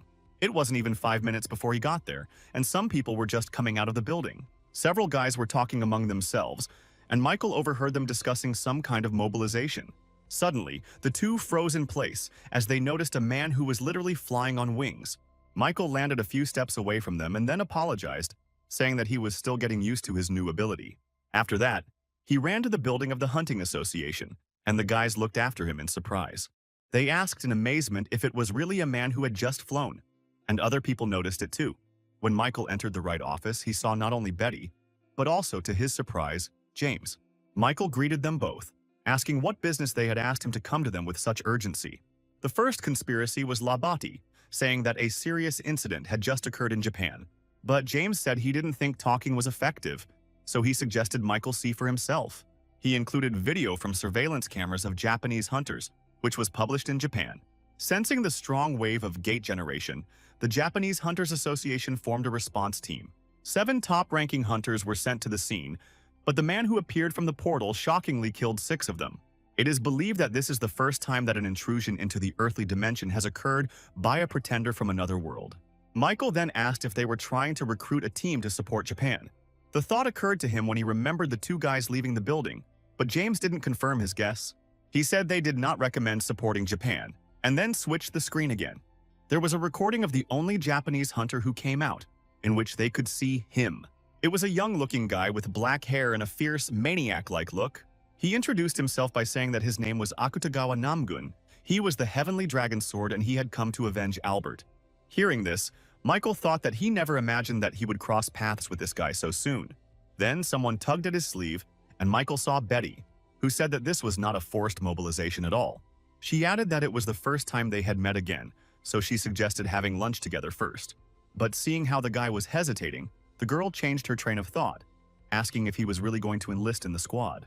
Unfortunately for her, Michael said he would answer Japan's call and go to the Shinjuku area of Tokyo where the crime took place. Betty looked confused because she had tried her best to protect him from this decision by hook or by crook. She screamed at him for always acting so recklessly, saying that a guy should at least think about others sometimes too. Then Michael put his hand on the girl's head, thanking her for her concern, and she calmed down. However, Michael then added that this was a problem that he absolutely had to solve. Akutagawa recalled how, even from childhood, his peers did not understand him and no one heard what he could hear. One of the boys said that it was just sparring, so there was no need to attack so hard. At that moment, he approached them, saying that not everyone could master the released chi energy at the age of 13. Albert said that the guy exceeded all his expectations and will go far in the future. However, he added that martial arts are not meant to harm people. They are a path to superiority, and you can't hurt people without a reason. With these words, Albert stroked his head and then took his hand away. Another memory was how everyone cheered for him upon passing the 20th floor of the trial tower. But climbing the tower on his own did not give him any satisfaction. He accomplished this incredible feat at just 17 years old, but now it's time to move on. He mentally apologized to his mentor because he began to actively use floor implementations. After all, the guy suddenly realized that for him there was nothing more fun than killing other people. But over time, this too ceased to bring him pleasure, and he thought that this scoundrel Michael Nodford could dispel his boredom. Meanwhile, Michael had left the association building and had already flown to Japan by plane. There he was already met, and soon he was already on his way to a luxurious hotel, especially for people like him. The girl who brought him to the new place pointed to the entrance of the room, saying that other hunters were already waiting there. To his surprise, he saw his new friends, Kim and Martin there, who noticed that Michael was late. He replied that there were only 3 of them anyway, but Kim said that another contender from America was due to arrive soon. Michael nodded, adding that at the very least it was safe to say that each of them had epic rank abilities. But the challenger who appeared in the Shinjuku area was a real monster, which even the three of them might not be able to defeat. Michael hoped that the American challenger would be just as strong, but soon the door opened and he saw him. The fourth person on their team was Catherine, who was also surprised to see Michael there. The female manager asked if they knew each other, to which Michael replied that they had already crossed paths in the tower. Catherine noticed that she did not at all want to meet him under such circumstances. She added that she wanted their meeting to take place in a more normal setting and was nervous like a child. Kim Hong, who was watching their dialogue, noticed that it all looked more like a lover's quarrel. Hearing this, Michael shook his head, replying that there was no way this could be true, which made the girl a little angry. Their conversation was interrupted by the manager, who suddenly introduced herself as the president of the Japanese Hunters Association, Julia. Michael was very surprised by this information because he thought that the girl was a simple staff member. Julia, meanwhile, continued, saying that few countries agreed to cooperate with them. But Martin asked if, even in such a dire situation, only 4 people had arrived from all over the world. Then the girl suddenly bowed before them, saying that she was sincerely grateful to each of them. Michael quickly lifted her head, saying that now was not the time to bend her back. Catherine, watching this gesture of his, thought that the guy was very kind, but he turned out to be simply selfish. After all, he added that instead of bending their backs, the president could have given them a worthy reward. In fact, Michael was only here for the reward, which he asked to be doubled, and for growth. After thinking for a while, Julia promised to fulfill his condition, since she would have to deal with a very dangerous opponent. Moreover, the girl added that it was not that the situation was hopeless. In fact, they also had chances. After all, Catherine Benet's abilities could change the situation in this battle. Everyone looked at the girl, and she shared that she had the ability of flame suppression, which had a special effect. If she can touch an enemy stronger than her with her flame, all of their stats will drop by 10. Also, some of his skills will be randomly sealed, so with this they can seize the initiative. Of course, this would only happen if she touched him, so the guys had to create the situation. Anything to give Catherine a chance to use this power. Within a few minutes, they were already heading to the Shinjuku area. The news reported that a Chinese epic rank hunter had just met a challenger from another world. They didn't move, but both looked like they were talking to each other. Akutagawa asked the boy if he was Michael Nodfort, but he replied in the negative. He introduced himself as Peter Darius from China, saying he would make him regret ever coming to Earth. But Akutagawa only said that he did not understand why the one he told to appear did not come, and only bugs were scurrying around. Suddenly, Peter attacked using his dash skill and even managed to hit Akutagawa in the jaw. He staggered but didn't fall. He was interested in the fact that the guy used fist techniques. This was Akutagawa's first time practicing, so he decided to fight this guy. But Peter saw something he was not prepared for, and in the end, he gave up his life. There was a large explosion at the place where they were fighting. It was the work of Akutagawa's technique. Meanwhile, Michael and the guys were approaching the battlefield by helicopter, and they were not happy with the state of the battle. Michael turned to Catherine, asking if she would be able to land properly if she found herself in the air. To the girl's surprised face, he replied that he had come up with a good but risky idea. Then Catherine said that she had a skill called Purity Jump that made her immune to all damage from falling. Michael replied that that was enough, because he would be able to deal a strong blow to the Mirim himself if the plan worked. With these words, he grabbed the girl by the waist and said that they were already leaving, and Catherine felt a little awkward about this. Michael activated the Steel Wings skill and jumped out of the helicopter with the girl. Martin and Kim, watching this, decided that the guy was literally going out of his way to do everything himself. However, they couldn't just stand there and watch all this, so they also jumped out of the helicopter. Catherine said that Michael was indeed crazy, but he did not deny it. He replied that he was glad that this Chinese hunter had made Akutagawa Namgun angry. He told Catherine to use force as soon as he opened. In the meantime, he added that he was forced to leave her, and with these words, the guy picked up speed, leaving the girl behind. Peter, meanwhile, was still fighting Akutagawa, but he quickly realized that the opponent was very strong. The boy attacked using his techniques, but they were a bit clumsy in Akutagawa's eyes. She said that the Chinese are not even able to properly concentrate chi energy in their fist. But at the same time, he still continues to use fist techniques, which has already started to irritate him a little. The Heavenly Dragon sword swung for a decisive blow using the pure chi energy released. But he didn't have time to finish off the guy, as he noticed that some new enemy was approaching him from the air. This surprised the Mirim a little, but he did not plan to retreat. And yet he had to admit that the new enemy was fast. Michael came at him with his counterattack shield. It was a good move, as it worked as both a defense and an offense. As a result, Akutagawa did not have time to react in time on how best to respond to this, and flew back a little. There was a big explosion where Michael landed. So powerful was he as he rushed through the air. Akutagawa even got a little hurt. He was on one knee, but he injured his left hand, which he used to block the blow. In front of him, he saw a guy in a red tailcoat who appeared literally from the sky. Michael, meanwhile, told him that falling, the real sky, is something that can be done twice. Akutagawa was a little angry that he said that without taking the overall situation into account, so he asked his name. To this, Michael noted that he had been looking for him so actively, but for some reason did not know who was in front of him when he finally met him face to face. Akutagawa activated the first rank skill, Yashin's Blood, reducing all pain by 40%. Michael responded by activating the will of the Chi Swordmaster, preparing for any attack from the Murim, and he just quietly said that he was interested in who he was, but he turned out to be a weak bastard. And besides, the guy used a fake Chi sword. With these words, Akutagawa struck with his fists. He was furious that such a man could defeat Albert and refused to believe it. But Michael didn't care much about these words. He thought that he should attack since the guy didn't have a weapon. But he wasn't barehanded. In the blink of an eye, he extended his hand and summoned his sword. They collided and a great tension hung in the air, causing the earth to shake. Michael activated the shield, thinking they had done a lot of damage when they jumped, but it seemed like that wasn't the case. His counter shield also broke in one attack. It will be difficult to use at this rate. In front of him, he saw a sword that was completely made of energy and mana. It must have been a real Chi sword. Michael thought that he had never seen such a weapon before, so he attacked from a distance using the lightning Chi sword. A large wave crashed down on Akutagawa, but for some reason the guy was in no hurry to block it. Instead, he suddenly swung his sword and unexpectedly cut through his attack with the power of his sword. At that moment, however, two more challengers appeared behind him, intending to attack into the blind spot. Martin and Kim simultaneously struck where Akutagawa had stood a second ago, but he managed to jump back in time. However, this was not the end, as Catherine was already rushing towards him from behind with all the prepared equipment. The girl activated her flame suppression skill and launched her hand into the Mirim's body, even though he tried to dodge. Another explosion occurred, and Catherine realized that the guy had managed to prevent her from touching himself, but only his robe.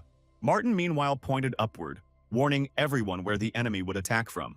Akutagawa stood on the lamppost, saying that they kept disturbing his fun, so he wanted to get rid of them. The instincts of hunters who had been through many battles screamed one thing: this attack could not be blocked. Akutagawa himself knew this very well, and that's why he aimed it at them all, telling them to die. Kim, Martin, and Catherine realized that the only way to survive was to evade this attack. This is what they did, but its range turned out to be much greater than the guys could have expected. When Michael was in Angela's possession, among other things, the girl gave him another piece of equipment. She said that it was a simple mana injection, but in the future, he would be able to activate complex techniques with it. And then the girl did something else and added that she had now administered an unusual injection, because this was to build a connection. Michael didn't understand a word she said, but he was flattered that he had gained new abilities. Then Angela asked him how it felt, and the guy actually felt a little difference. He said that the first injection did feel normal, but he couldn't say the same about the second one. He described her as if she, the master of the White Crane, was inside him, and the girl smiled. She nodded and said that now the boy would have to do the same with his sword. But he shouldn't have used it there because the technique might not work due to the administrator's intervention. So Michael decided to use it in battle. And now, when Akutagawa carried out such a dangerous attack, it was just the right time. Michael's skills and will were no longer used through the Chi sword, but through his perception. And he used the first Chi sword on Earth. The Tower of Trials was a hit with player Michael Nodford, and he even received a new achievement. Also, due to the increase in mana consumption by the will of the Chi Swordmaster, the restriction was lifted. Michael thought that he finally had a completed Chi sword and turned to Catherine. He asked if everything was okay with her. The girl answered positively, because at that moment he used an attack of the same strength. Thus the blow was absorbed, and the boys remained alive thanks to him. And Akutagawa for some reason laughed. He shouted that this was exactly how the guy should answer because he was almost disappointed in him. He added that the more effort you put into building a castle, the more fun it is to destroy it. This time, Akutagawa attacked first, making a sharp lunge towards Michael, but he was on his guard. The guy thought that up until this point, all the players from other dimensions had irritated him. But this one was a real psycho. He blocked the Murim's blow and jumped to the side, joining his comrades. Michael asked Catherine to go to a safer place because it would be difficult for him to fight and protect her. The girl wanted to object, but Kim said that Michael was right, and he himself was annoyed that he could not help again. However, the guy added that when the opportunity arises, they will use the plan with Catherine's fire. After this, all three of his friends fled the scene of the battle, but Michael knew that they had not abandoned him. Meanwhile, he continued to fight with Akutagawa. They came together and separated, each time with new attacks. Only traces of their swords' energy sparkled in the sky. Michael's was bright blue, while Akutagawa's was yellow-white. The city of Tokyo shook from their battle, but none of the boys wanted to be losers, so they continued. Explosions occurred whenever the boys used powerful attacks, usually one attacking and the other responding. Kim, Martin, and Catherine understood why Michael asked them to leave because he was fighting on equal terms with this Murim. But Kim countered, saying he felt like Michael was falling a little behind and that at this rate he might even die. Michael himself thought that he was confident that he would be able to fight the enemy after upgrading the chi sword. He remembered Angela saying that she thought Akutagawa's swordsmanship was of about the highest rank, but now it seemed to Michael that in front of him was simply a legendary opponent because he was incredibly strong. After some more time of fighting, Michael fell to his knees, unable to rise. He realized that he had used too much stamina, and if he got more tired, it would affect his performance. At that moment, he heard someone calling him. It turned out to be Catherine, who threw him some kind of potion. The guy caught it and looked at the girl in surprise, as if asking what he should do with it. Akutagawa took advantage of his confusion and kicked the boy, causing him to roll back, dropping the potion. Murametz caught it and said he would drink it himself, so he conveyed his gratitude to Catherine. The girl and Martin watched as he drank it down to the last drop, and it was the only one Catherine had.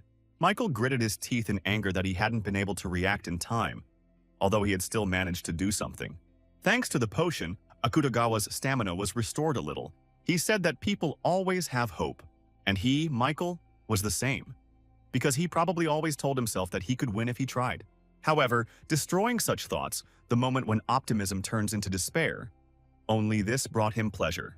With these words, he rushed at Michael again, intending this time to finish him off, and he to defend himself as best he could. Akutagawa noticed something about this guy and he didn't like it, because that was the impression he got, that in the eyes of this contender, hope had not yet died out, even though he was close to defeat. Murametz gathered all his strength and put it into another attack, with the intention of making it his last. Michael barely managed to block it and flew back several meters but still remained alive. He hit his back painfully on the rubble of buildings, of which Akutagawa had already managed to destroy quite a few. Meanwhile, Murametz approached him again with another attack, but the guy still surprised him. After all, he could no longer move, but for some reason his gaze remained just as proud. The Sky Dragon's sword screamed to make Michael feel despair and slashed his face with its blade. Michael screamed in pain as his eyes burned. It was unbearably painful, but he still held on. His stamina was at its limit, but the boy knew that he could deliver one more attack if he gathered all his strength. However, the problem was that he couldn't see anything, so the attack definitely wouldn't work now. Michael clenched his teeth, despair slowly beginning to overcome him, because he no longer knew what to do. Just at that moment, Catherine came to his rescue, suddenly running out of her hiding place. But Michael was not happy about her appearance because he understood that the guys would simply die if they interfered. He shouted for them to stay away, which even surprised Akutagawa a little. Murametz was amazed by the fact that even when he was practically on the verge of death, this guy cared about others. Suddenly, everything became clear to him. His comrades. It was because of them that the guy had not yet despaired. Akutagawa told him about it. Meanwhile, Catherine attacked him with her fire technique, hoping to at least partially hit him. But Akutagawa turned out to be incredibly fast. In the blink of an eye, he went behind the girl and swung. Catherine didn't expect this, so she couldn't put up a defense in time, and then she felt the sword cut through her back. Kim Hong saw this and shouted for the girl to leave immediately, and he himself rushed at the enemy. His warhammer cut through the air but missed the Murimsi. Akutagawa watched them with interest. A few seconds later, he managed to defeat Kim as well, dealing damage to his head when he lost sight of him. Still, the guy's speed was even a little higher than Michael's, so no one could keep up with him. Michael himself, meanwhile, was blinded by Akutagawa gouging out his eyes, but he felt that his friends were fighting. Meanwhile, Murametz grabbed Catherine by the head and approached Michael so that he could better hear her screams. Then the guy brought his blade to the girl's throat, and she even stopped resisting, so as not to run into the blade. Akutagawa laughed, turning to Michael. He said that his friends were a little fried, Michael screamed and called him a sick bastard, but Akutagawa just continued to laugh, enjoying his emotions. However, everyone forgot about Martin, who had the skill of stealth, thanks to which he was able to get close to them. He used the ice grip technique and was able to free Catherine from Akutagawa's grasp, who was frozen in ice. Martin ran with the girl, giving her first aid along the way. They had to run as far away as possible. Akutagawa meanwhile gritted his teeth in anger because his prey had just been stolen, and he was furious. A second later, the guy destroyed Martin's ice barrier and prepared for a huge dash. In the blink of an eye, he was next to them, who had already run several meters away but were unable to hide. Martin used the Zob Ball effect on Catherine in order to send the girl further away as quickly as possible. This was the only thing he could do, and he decided to immediately hide. But, unfortunately, he did not have time. The stealth effect worked almost instantly, but the condition was that no one should touch the guy. Otherwise, it was useless, and so it happened now. Akutagawa grabbed Martin by the head. He threw it where he had defeated Kim a few minutes earlier, and the friends collided with each other. Kim Hong tried to get up, but his strength was at its limit. He knew that it would not be enough to attack. Michael, meanwhile, thought that everything was the same as 7 years ago. He still couldn't protect anyone. Suddenly, the boy heard the squeak of a mouse, which for some reason ran through such a dangerous place. And soon the squeak grew louder, and now a whole horde of mice was running towards him out of nowhere. The countless number of mice that ran to the surface indicated that they recognized this battle as a disaster. Michael realized that this was his last chance. He gathered all his strength to carry out one last attack. But it was not directed at Akutagawa, but at the mice. Michael used all their souls to restore his stamina. Akutagawa, meanwhile, cut off Kim's hand and was about to do something else when Michael called out to him. Even though he didn't see anything, he confidently told the guy to calm down, calling him a Murim pervert. But Akutagawa answered negatively, saying that he liked the guy's emotions better this way. As he was still saying this, Peter used his dash again, hitting the Murimian in the stomach. He didn't expect this because an attack of this kind was indeed quite fast. Suddenly, the system gave a message that due to the will of fire suppression, all his characteristics would be reduced. His key sword was also blocked for 10 minutes. The fire sword was blocked for 10 minutes. Peter shouted that he was a hero of China and was still alive, but for some reason he did not dare to fight further. After these proud words of his, he took Kim and Martin away, saying that they had to leave here now. Akutagawa became angry and wanted to catch up with them, but the system reminded him that he couldn't use the chi sword for the next 10 minutes. This was a very unfavorable situation for the guy. He gritted his teeth and began to think about what he should do.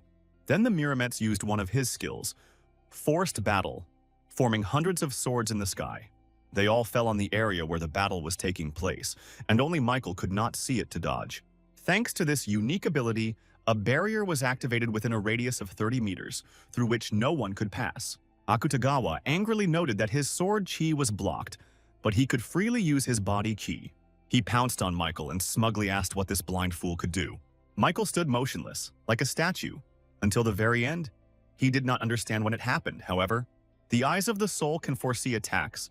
The guy thought that this was already his end, including the edge of the barrier. But, to his surprise, before his eyes, although they were closed, a full view of the situation opened up. For some reason, Michael could see even every pebble within the 30-meter zone where the barrier extended. Having lost his sight, he began to see only more and realized that all this time he had been using the eyes of the soul incorrectly. It was as if he had opened his third eye, which was the technique that Angela had given him. The system reported that he had opened his true soul eyes, and his soul eye skill had risen to rank 1. In this battle, he put his life on the line and put his feelings on the line, so the sixth sense skill will also improve to rank 1. He also survived the fight against a strong swordsman, so his Demon Slayer skill will also improve to rank 1. In a short time, his body survived many dangers, surpassing its limits. Akutagawa was surprised that the guy not only managed to dodge his blow, but was now looking at him. He was gripping his blade confidently again, and now he looked even stronger than he had before. Michael himself realized that with these pumped-up abilities, he would be able to fight the weakened Akutagawa on equal terms. Michael attacked. Akutagawa defended himself. The Murimets did not understand what happened in this short time. For some reason, Michael's sword became sharper, and he himself became stronger with every second. Michael activated the skill Shadow Stealth Step, and his movement speed increased by 30%. He added to this Instant Acceleration and Wind's Mercy, increasing the speed by another 70%. Finally, he activated the Chaotic Sword skill, adding another plus 120% to his sword attack speed. But even with all these skills, Michael realized that he was behind Akutagawa, so it was too risky. After all, at this rate he will soon run out of steam, and the enemy will lose all restrictions in 10 minutes. So all that was left was to win in close combat, since he had the advantage of a sword. Michael suddenly threw it towards his opponent, and he thought the guy had gone crazy. Of course, he dodged this attack and smiled evilly, because now the guy had lost his weapon too. Akutagawa said that Michael made a mistake when he was cornered and attacked him with his fist. Michael, in turn, dodged the blow by ducking back. His plan was different. He used what the Steel Bloodlord had given him, namely the Iron Blood Sword. As his will was activated, a new fiery red blade emerged from the boy's leg. Akutagawa was not prepared for this, so he was unable to put up a defense, and the sword passed through his body. Blood gushed from the Muram's mouth. He bent over, but did not fall, remaining standing on his feet with the sword in his body. The blade pierced his stomach, and victory was suddenly approaching Michael. All that was left was to finish off the enemy. Akutagawa knew he had to react quickly to have time to recover. At this moment, the will of the Fire Rain expired, as well as the unique ability of Forced Battle. The barrier was removed, which meant that other contenders could intervene again. So things were bad. Akutagawa took out the returning stone, saying that next time he would see it through to the end. The next moment, a gate opened that appeared to lead back to the Muram change. Martin and Peter screamed that the enemy was trying to escape, and they couldn't let that happen. After all, at that moment, everyone understood that if they did not kill Akutagawa Namgun now, it would result in a catastrophe for the Earth. The contenders, although they were at their limit, were all determined to give their lives for victory over him. They pounced on the Muram, saying that they would not let him escape, but he was already almost in the portal. The boy looked back and was surprised that they still had the strength to fight, even though they looked like they were at their limit. What also angered him was that they made it sound like he was running away, because the guy had never run away before. Anger gave him strength, and he used the fire sword to end everything here and now. An incredibly powerful pillar of fiery energy shot out towards the challengers who were running towards it. Catherine opened her eyes in surprise, as she had never seen anyone with such a powerful fire energy technique. The next moment, the entire Shinjuku area was flooded with bright light from an explosion that occurred on the outskirts of the city. The buildings that were within Akutagawa's attack range collapsed like houses of cards. Michael, who managed to run ahead, activated his counterattack shield. But it did not work completely. The system issued a message that the damage received from the enemy's attack could not be reflected, and the shield was destroyed. The guy's arm was torn off, and Martin immediately rushed to him with medical equipment, but Michael didn't think about it. He said that the enemy was still here, and looked at Akutagawa, who still decided not to enter the portal. Muramet said that he could kill the guy with one blow, and asked if he really wanted to see it through to the end. It was disgusting. But Michael didn't know what to answer to it, because the opponent was really strong. Akutagawa looked at Michael one last time, then said that he would return and entered the portal. This time no one bothered him, because everyone was already at their limit, and there was no point in it anyway. Because Michael fell to the ground and everyone rushed to help him get to the base. Akutagawa meanwhile returned to the Murama dimension, where his subordinates and servants were already waiting for him. They rejoiced at the return of their master, but he suddenly fell to his knees and spat out blood.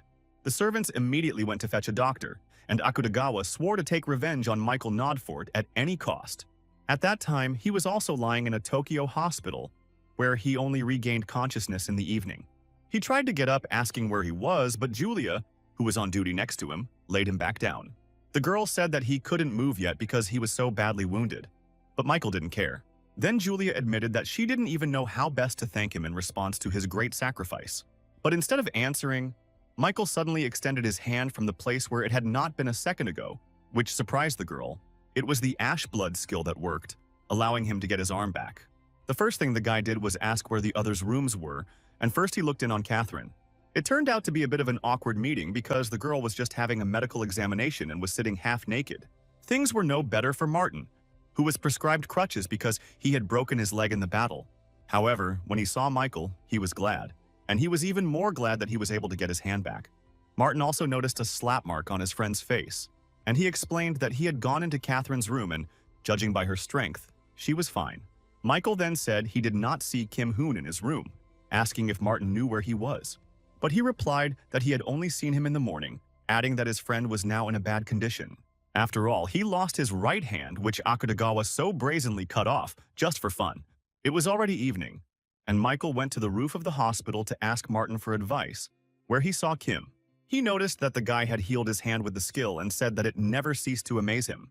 In turn, Kim showed him his wound, saying that, as far as he knew, he could not save his right hand. He went to add something else, when suddenly Michael said that he was sorry that everything turned out this way. He added that this would not have happened if he had been stronger, but now Kim interrupted him, telling him not to worry. After all, he also had a suitable skill in his arsenal, and the guy demonstrated it by covering his hand with strange armor. They approached the balcony, and Michael admitted that he had conquered the tower only for the sake of power, as if he had been possessed by something. Kim replied that it wasn't so bad, because perhaps it was this very desire that made him so strong. However, he added that the strong should help the weak, and he himself, at least, sincerely believed in this. Michael nodded, saying that he had learned a lot from this battle and admitted that he had forgotten something very important. Kim then said it was a great relief that such a strong man was not an evil psychopath. He suddenly took off his mask and lit a cigarette, offering one to Michael, but he said that he didn't smoke or drink. And then the guy looked at his friend's face, which could now be seen in all its details, and was surprised. After all, his face seemed incredibly familiar to him, and Michael froze in surprise as he looked at it. Then Kim Hong smiled slightly, still holding the cigarette in his teeth, and said that he forgot to introduce himself. Within days, they had all fully recovered from their wounds and were standing in pictures for the world press. Each of them was interviewed, with Michael in particular being questioned for every detail of his battle. Michael also handed Catherine her necklace, which the girl had forgotten when she changed her clothes. She liked this gesture very much and smiled at the guy, and he had to admit that the girl was beautiful. Martin, Peter, Catherine, and Kim headed towards the exit of their hospital, saying goodbye to Michael because he still had things to do. He put on his red vampire count's tailcoat, but suddenly noticed that some changes had happened to him. The design of the tailcoat was slightly improved while he was in hospital, and now it even looks a little better. His equipment items were also polished to a shine, but from Japan's perspective, they were heroes, so it all made sense. Michael lay down on his bed, thinking that he had not planned to become so famous during the 3 days he had come to Earth. After checking his phone, he even saw a video of his battle. It turns out they were filmed from a helicopter the whole time. While reading the messages, Michael noticed that he was compared to a ghost sword, saying that he had enough skills.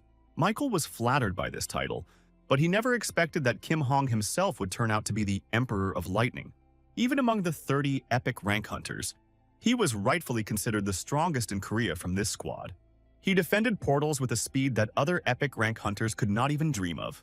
Then, on the roof of the hospital, he admitted that he wouldn't mind recruiting the guy and handed over his business card. Meanwhile, the time spent on Earth was up, and Michael prepared to head back to the tower. Still, he had to become stronger to deservedly bear the title of Transparent Sword. A moment later, he was sitting on the bed in his 11th floor waiting room, enjoying its effect. Michael thought he had learned some lessons from the fight with Akutagawa, even though he had almost lost his life.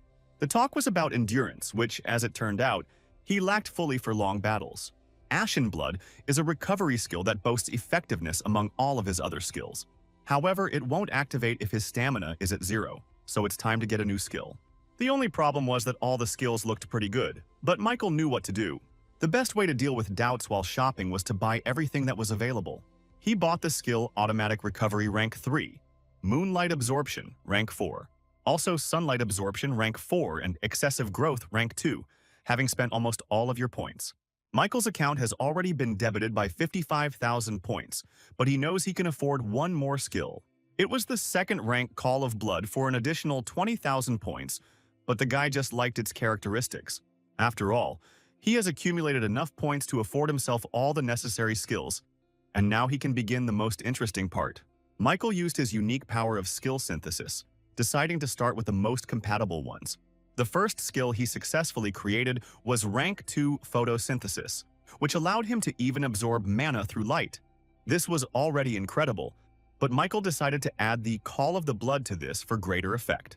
The new skill was Rank 2 Blood Contract, which allowed him to extract power from slain creatures. This time, Michael realized that he had failed, because the skill rank did not increase and the effects of photosynthesis disappeared. Then the guy decided to buy the Blood Zone skill again, since he had a lot of points on his account anyway. Now he wanted to try to combine the Blood Contract with the Call of Blood and see the result. As a result, he obtained a new rank 1 Bloodseeker skill, indicating successful synthesis. It was truly amazing, as he could now extract health, mana, and stamina from the blood. It was also said that he could control it, but Michael did not understand this and decided to check everything visually. To do this, he cut his hand, immediately noticing that droplets of blood rose into the air and were not healed by the skill. It was amazing, but he really could control blood in the literal sense of the word. The guy could also shape it into any shape he wanted. So he decided to try something and pulled out his finger. He noticed with surprise that now it was not even necessary to make a cut to draw out blood, at least a little.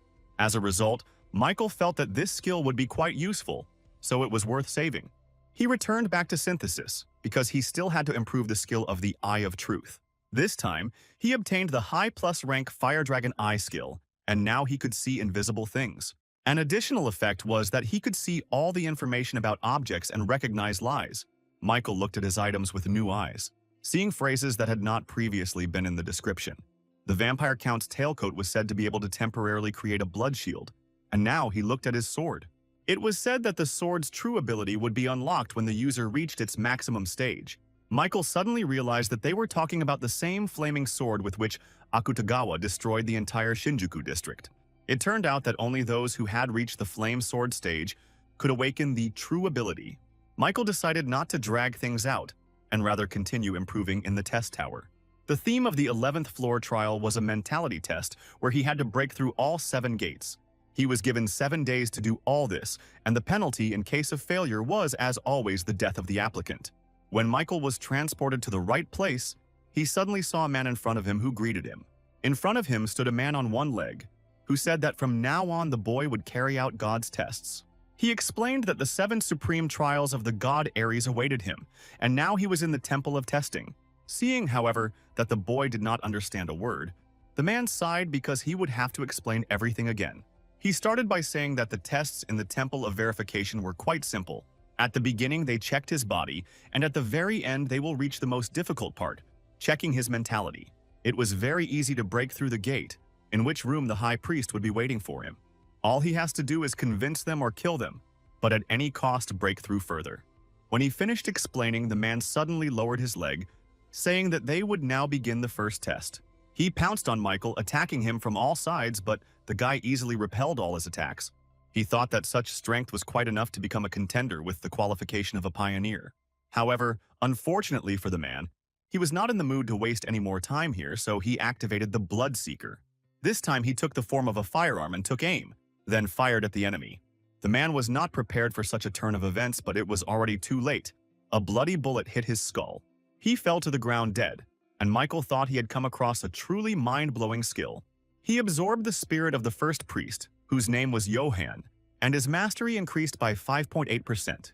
Then suddenly the guy received a lot of messages from administrators who happened to be watching his fight. This time they were new. And given their nicknames, Michael thought he had attracted the attention he needed. He further read that the Steel Blood Lord was shocked by his actions, and the White Crane Sword was upset. Angela was probably upset that he didn't tell her he was going to the test, but the guy was thinking about something else. He approached the body of the priest Johann and pulled out of his pocket some kind of sparkling object, similar to a disc. To find out for sure, Michael activated the Fire Dragon's Eye skill and read the following information. Divine Mirror of the Priest, rank 2+, with it he could use the Divine Shield once. That was the end of the main information, but the guy also read that he might have to prove his destiny. So using this mirror was more like a disposable protective barrier. Meanwhile, Michael moved on, moving into another testing room, where another priestess was already waiting for him. Now sitting in front of him was a girl who, Michael had to admit, was quite attractive. Unlike Johann, who sat on one leg, she had a throne on which she sat proudly, crossing her legs. When Michael asked if she would evaluate his passing of the second test, the priestess answered positively. She introduced herself by saying that her name was Jane, and that she was indeed in charge of the second test here. At first glance, the guy thought she was pretty cute, but then the girl threw a chair at him. The opinion quickly changed. Michael said that if she uses violence, then he can use the same tactics. Still, it only meant that he was indeed undergoing a body check, so he had to give it his all. The girl, meanwhile, attacked him from a new angle. She clearly underestimated his abilities. Out of nowhere, a sword suddenly appeared in her hand and she swung it right at Michael's head, but he managed to dodge it. To his surprise, the guy noticed that she also had a chi sword, only the energy glowed pink. However, this version of the sword was similar to the one he used before, meaning it wasn't as strong. Michael responded with his Chi Swordmaster skill and attacked the priestess with a powerful stream of energy. The girl didn't expect that this challenger would have such great Chi sword mastery. That's why Michael's attack pushed her away. The girl didn't understand how an ordinary player could use aura. Michael countered with a question, asking why not, if the girl was using her herself. He then quickly approached her and grabbed both of her hands with one hand, telling her to tell him about the confirmation. The priestess asked what he was planning, because the guy could have just killed her and moved on, but he didn't do that. But Michael continued to hold her against the wall, waiting for an answer, although the girl was in no hurry to speak. Then, Michael did not wait any longer and turned to Jane again, telling her to simply explain these trials to him. The girl finally spoke, saying that he would have 2 more tests of the body, then 2 of faith and 1 of consciousness. But suddenly Jane freed one hand and grabbed Michael, telling him that he had better give up before the final test. After all, the girl added that no one had ever gone through it. Every single one of them went crazy or died from bleeding. Just in case, Michael checked the veracity of her words with the Eye of the Fire Dragon. But the girl was telling the truth. Jane said that as her last words, she would like to thank him for such a fight. Then, Michael added that the girl should tell about the way in which she could have avoided death, if there was one. But Jane answered in the negative, saying that she was not afraid of death at all, because she would simply return back to God. Seeing how enthusiastically she said this, Michael slit her throat, thinking that there was no point in dragging it out any longer.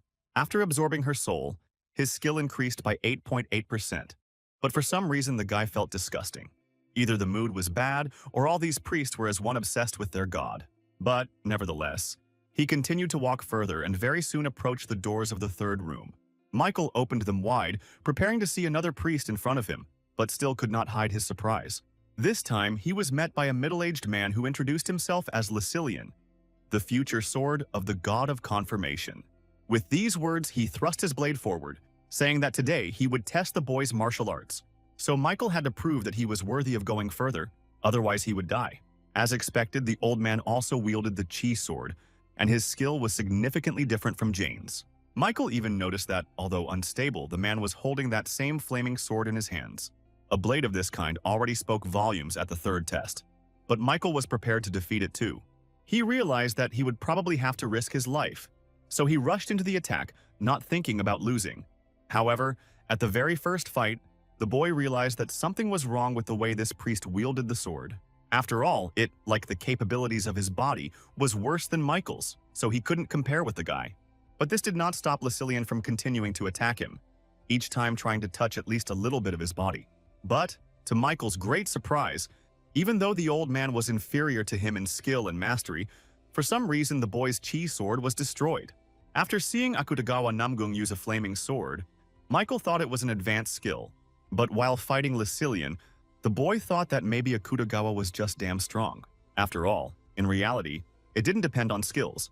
Michael was already completely convinced that his Chi sword was losing, and Lucilian continued to attack him, not giving him time to rest, so that the guy could not accumulate strength.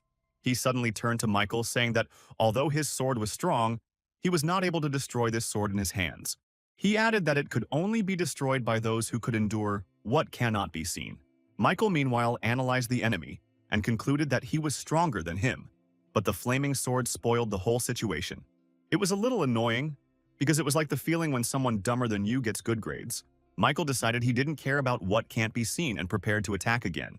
Their blades met again, and Michael used all his strength to overpower the priest. But he said that only those who can endure the hidden can create a sword that can cut through everything. Lucilian's words already seriously irritated him. With this thought, he pounced on the man and managed to hit him in the throat, causing blood to splatter all around. Michael also realized the difference between the normal Chi sword and the flame sword, as it was the source of the latter's power. There was a will that was becoming strong enough to become real. The guy was finally able to use it himself. Lucilian, meanwhile, bent over in pain, wiping the blood with his hand. He didn't think that there would be anyone who could understand the secret of the sword. Suddenly, the old man burst into tears, saying that Michael had the perfect flaming sword, not the one he had. But Michael did not understand why the priest was more concerned with his achievement than his own death. Lucilian extended a trembling hand towards him, saying that the boy had passed his test and could move on. He added that Michael has successfully proven his martial arts skills and can continue in the same vein, Seeing that the old man was finding it increasingly difficult to speak, Michael waved his sword, saying that he would end his suffering. When he absorbed his soul, the unique attribute mastery increased by another 14%. This was enough for his current rank to reach perfection and change to a higher one. His necromancy was now rank 1, meaning that there was likely an additional effect in the description. Michael was already in anticipation and decided not to delay, so he immediately went into the store and found the right tab. This was his 6th additional effect, according to which he could now absorb the enemy's will along with his soul. Seeing this, Michael couldn't hide his surprise because, in fact, he now had the skill to absorb will. The guy thought that his characteristics never ceased to amaze, and yet they were only rank 1.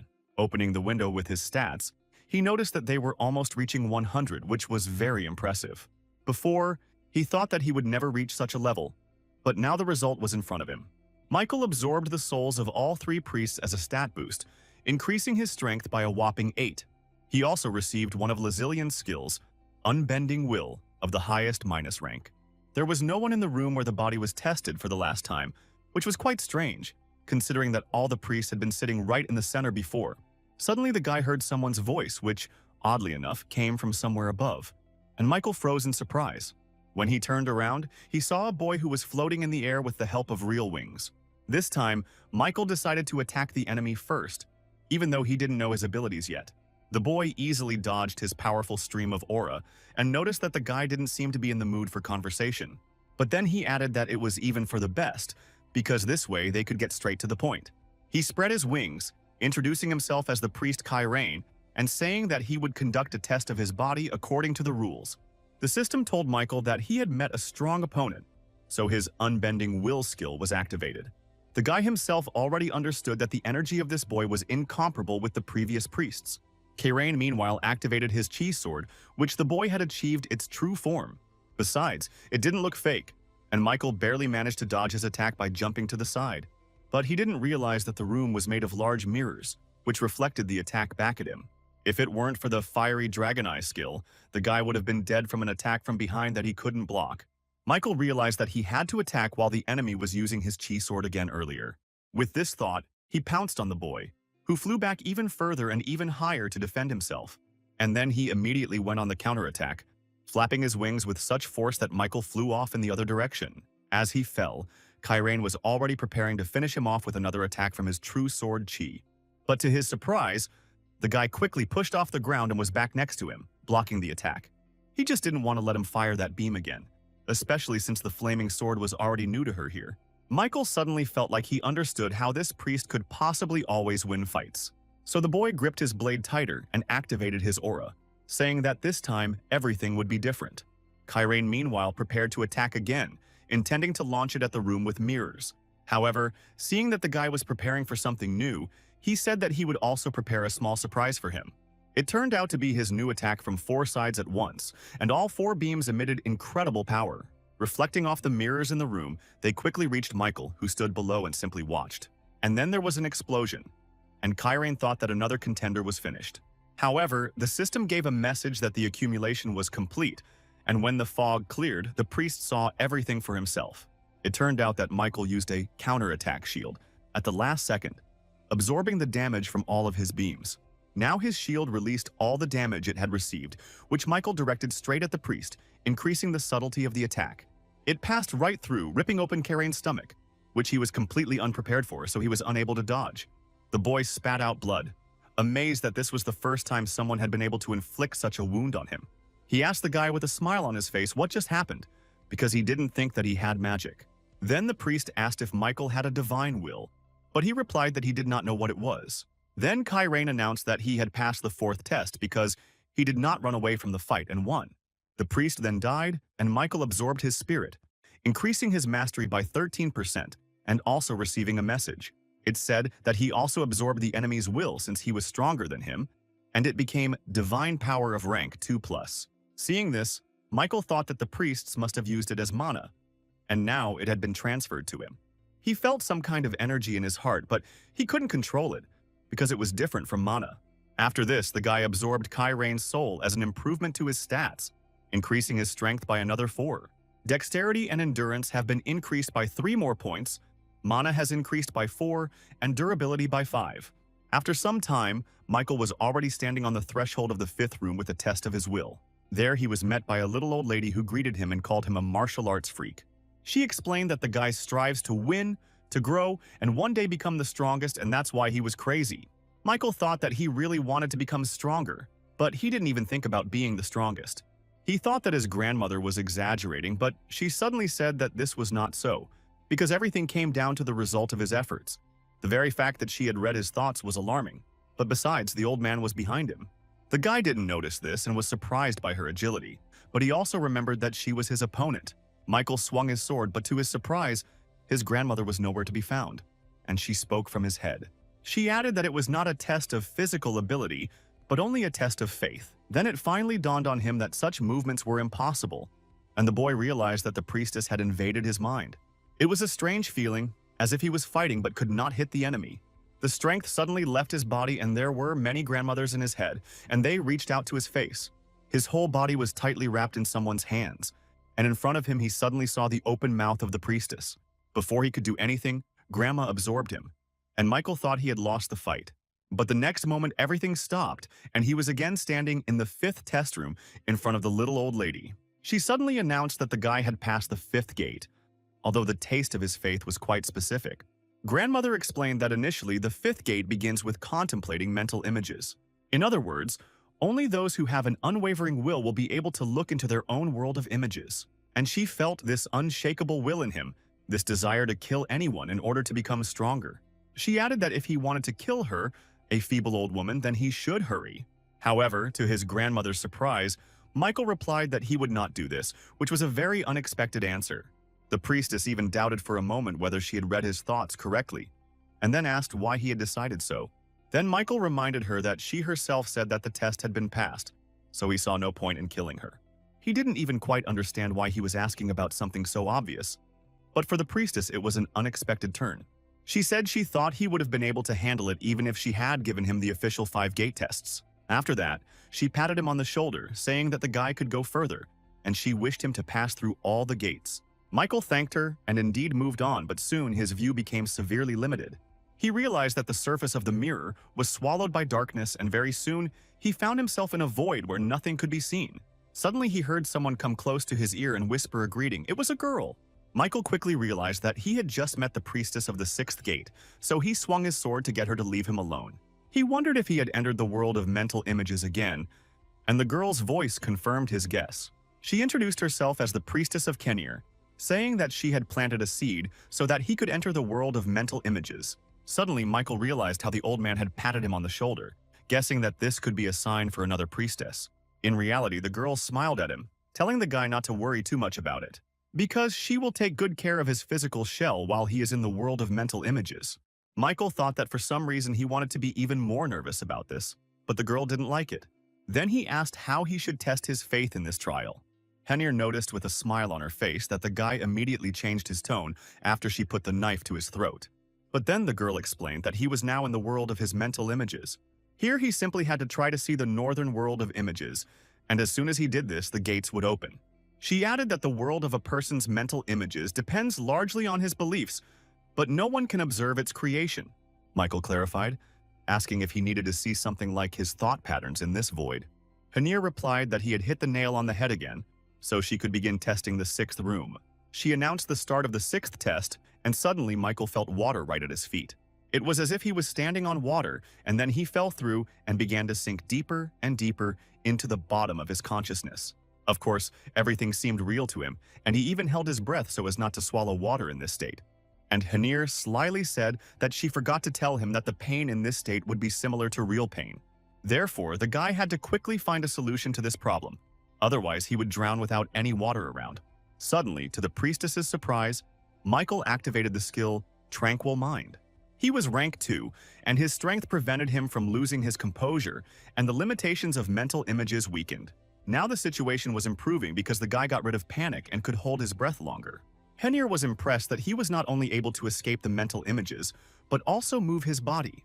The girl noted with some delight that the challenger was able to defend himself, even on an unconscious level. Henir even had to jump away from him because Michael swung his sword and almost left the girl without a head.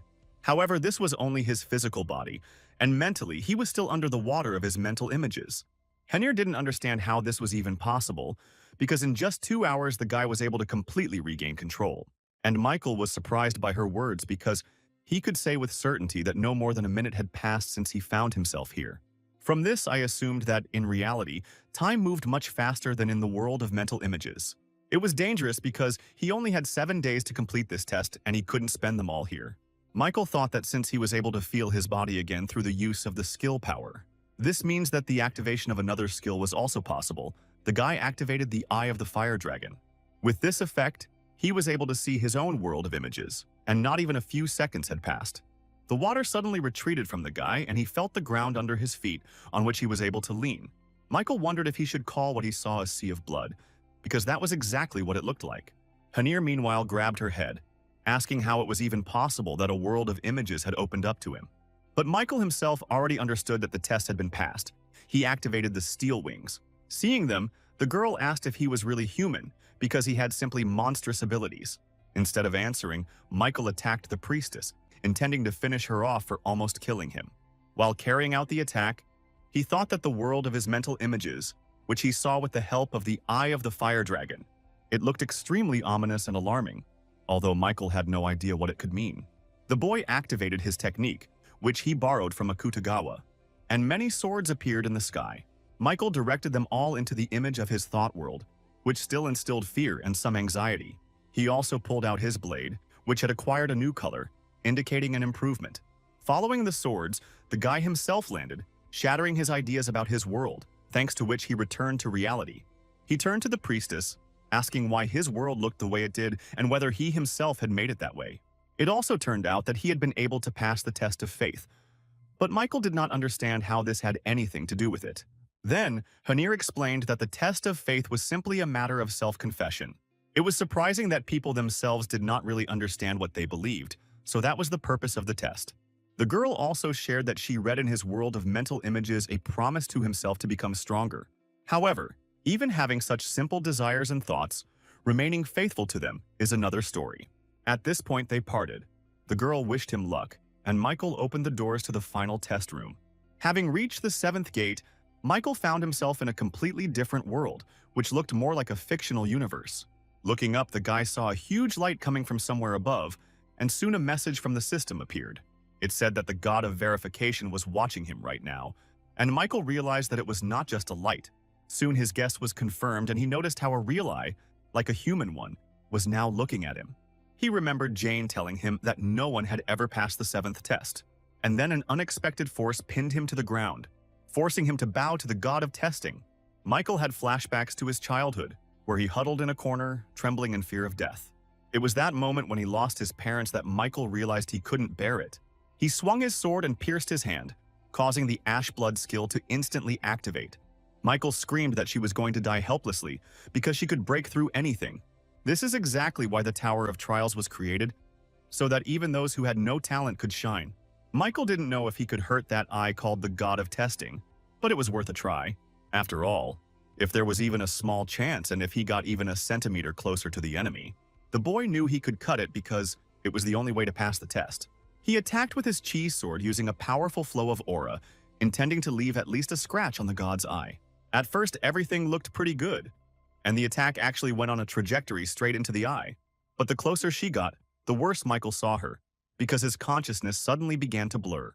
He realized that he would soon lose it, so he had to end this battle quickly, even though he didn't know how. Unexpectedly, the system informed him that the god of verification was impressed by his endurance. He was also glad to meet a player with a strong spirit for the first time in a long time and asked him to prove his worth. It was also said that the god of verification remembered him and warned him about the beginning of the 7th stage. Suddenly, the eye that had been looking at Michael all this time closed and the guy was left alone in this dimension. He sank to the ground, wondering what he should do next since, in essence, the god of verification had disappeared. But what worried him most was that the gods really did exist, and the messages from the system were an example of that. While he was still thinking about this, he suddenly saw a strange mirror in front of him that appeared from underground. It stood right in front of Michael, and he looked at it in surprise, wondering what it could be. When suddenly the system reported a connection with him from the future and the beginning of synchronization, Then Michael began to understand little by little. He extended his finger and touched the glass of the mirror to check whether it was real or fake. Suddenly, he saw Johann from the first stage of the test, who looked sad because of the loss of his mirror. Michael didn't understand anything until suddenly something happened behind him, and everything behind him was filled with bright light. The guy looked around and was very surprised by what he saw, because the room where he was began to disappear. Instead, he now saw a street filled with people. It was Christmas, and it looked like they were celebrating it in Korea. And then Michael saw the same man in a red tailcoat and was surprised to realize that it was him from the future. As he watched himself, he noticed that he must have been testing a new skill because he walked into an alley and cut his hand. However, Michael did not understand why he was doing this on Earth, and this puzzled him a little, and then horrified him. Because the next moment, people on the street began to fall and die from the power he directed at them. Michael screamed at himself that he was crazy, and the system reported that the percentage of reflection assimilation had increased to 10. The guy bent over because he felt weakness in his legs, but he couldn't relax. He gathered his strength again and swung his sword, cutting off the head of the priestess Johann, or rather, his image. Mental defense was very important in confirming the mind, and Michael regretted that he was left without the cold mind skill. Meanwhile, he continued to watch himself from the future, which had already gone wild. He suddenly said that he would have started long ago if he had known what it was like, and the percentage of assimilation of reflection increased to 20. Michael was still shocked by his words and actions. He couldn't believe that this was really his destiny. The system reported that due to the strong shock, he was receiving a chi deviation, which was completely uncalled for. Something incomprehensible gripped his head, and the guy felt that his mind was not obeying him, which made it even worse. He also didn't understand why he became so cruel, because even though he was obsessed with power, he wouldn't do such a thing. But it seemed the system wanted him to take action, telling him that from now on, his mana pattern would be reduced. Michael felt that she was already overloaded and grabbed his stomach. Then everything suddenly changed. Now he was observing himself in another dimension, namely the world of Murim, where for some reason he went himself. Michael from the future approached the Murims with a request to call the leader of the Alliance to him. He added that in that case he would spare them, but he did not sound particularly enthusiastic about his words. Then someone said that a ghost sword had recently appeared in Murim and it appeared to be Michael. A man came out to him, introduced himself as the leader of the Alliance, Arnold Lee, and asked the guy's name. But he didn't have time to finish because Michael suddenly rushed at him with an attack that the current Michael didn't even know yet. In an instant, all the people who stood in his way were dead, and Arnold Lee was seriously wounded. The latter asked if the guy wasn't ashamed that he killed everyone he promised to spare, because it was so low. But Michael responded negatively, saying that such guys are just cannon fodder for him and do not allow him to get tired. With these words, he approached the leader of the Alliance and cut off his head, and then moved on. The reflection absorption percentage increased to 30, and this time the real Michael coughed up blood. Dozens of times the mirror changed locations after he killed thousands of people. The guy looked like a monster, lost in madness and obsession with strength and his own height. A mad monster who never loses. In some ways, the system itself made him that way. The reflection absorption percentage increased to 40, and Michael screamed from the pain that pierced his head. The percentage of reflection absorption increased to 50, and this was already half of all his suffering. But for some reason, as the percentage increased, Michael felt more and more pleased. Meanwhile, he arrived from the future to some different place. This time, it was located on Earth. Suddenly, someone knocked down the doors and Michael saw Kim Hoon, who was seriously angry for the first time. He asked if Michael thought he could get away with this after what he had done.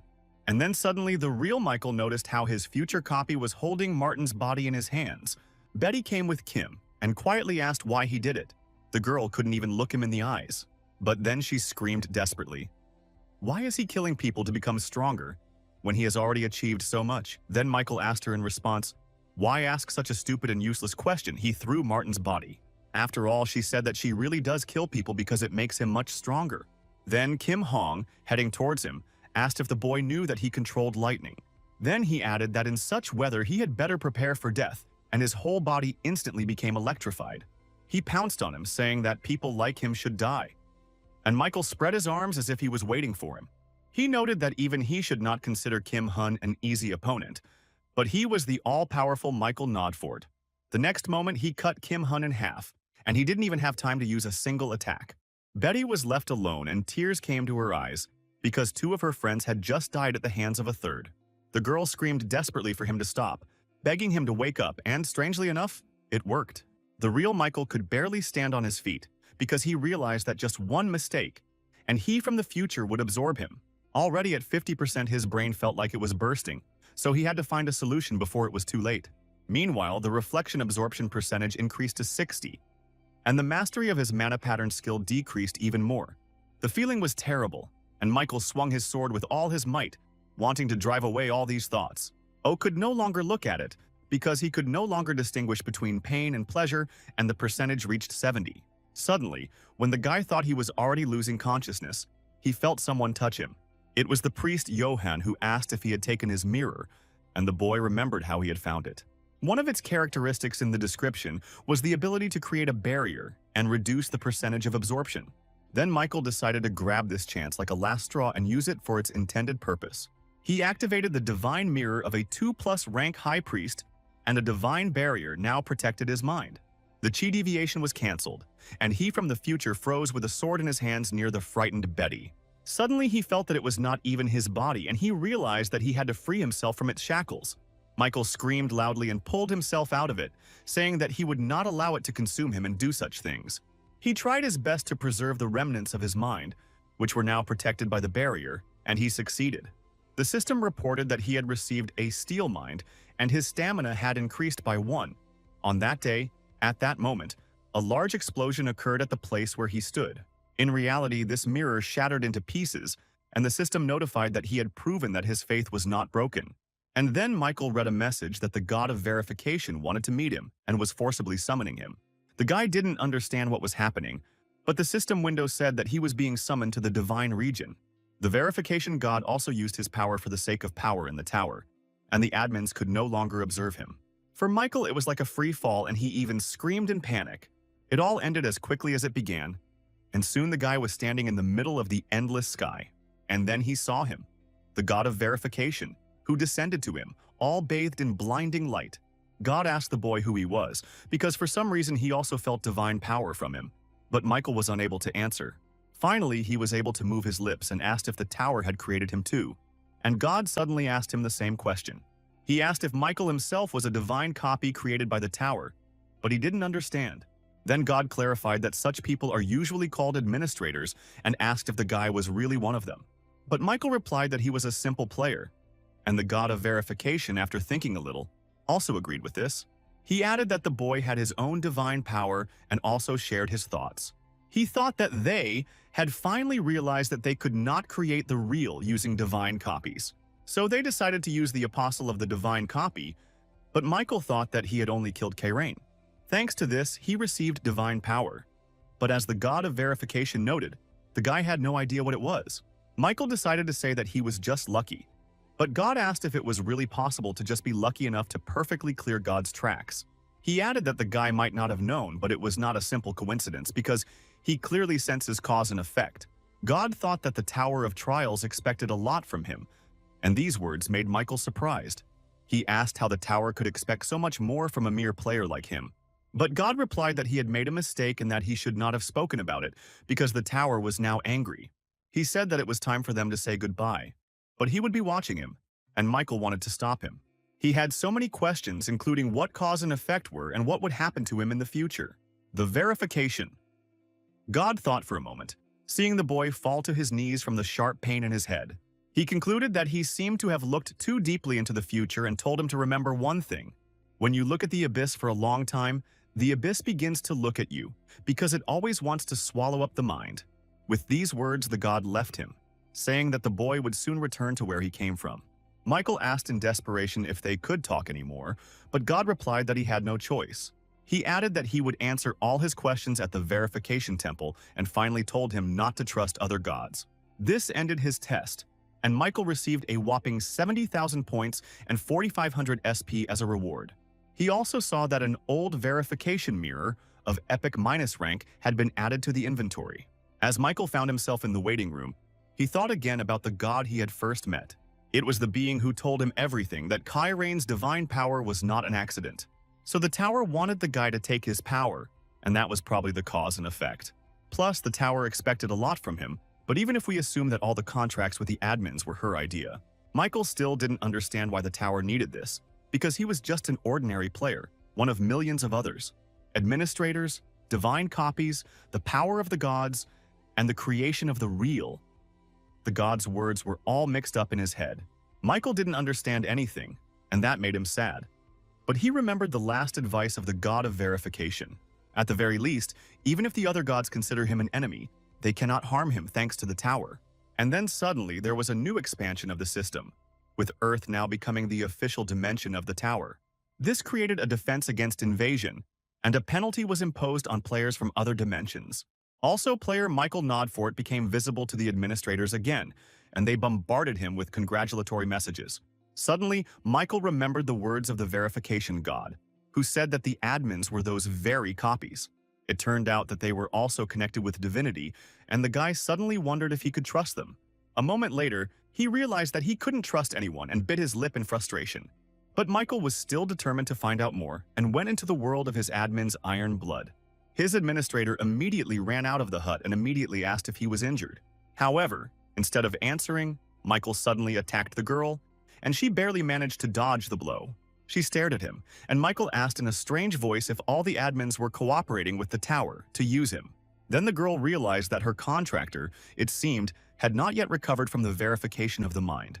Michael, meanwhile, attacked her again, wanting to hear an answer to his question, but the girl did not answer yet. She deftly dodged his blows, even though she was without any equipment, and then Michael changed tactics. He cut his hand, and she noticed it too, telling the guy to come to his senses because he was not in his right mind right now. But Michael cut his hand in order to use the Bloodseeker skill and shape it into needles. He pointed them at the girl, asking if the admins in the tower were really using players together. The girl jumped away from him, defending herself from the attacks. She said that the guy was saying meaningless things. And then she got seriously fed up with this situation and told Michael to finally pull himself together. However, the guy asked her in response why she kept telling him to come to his senses if he was completely fine. He then swung his sword, activating Chi, and the girl screamed at him not to do it. It was too late, however, and the powerful energy of his sword pierced the trajectory towards her house. The Steel Blood Lord looked back, seeing her now half-destroyed home in front of her. The girl got really angry and asked if the guy really thought he could do anything. She raised her hand, summoning multiple swords, all of which were imbued with Chi energy, and flew towards Michael. Although the guy noticed them, it was quite difficult to dodge them all, so he decided to simply hide.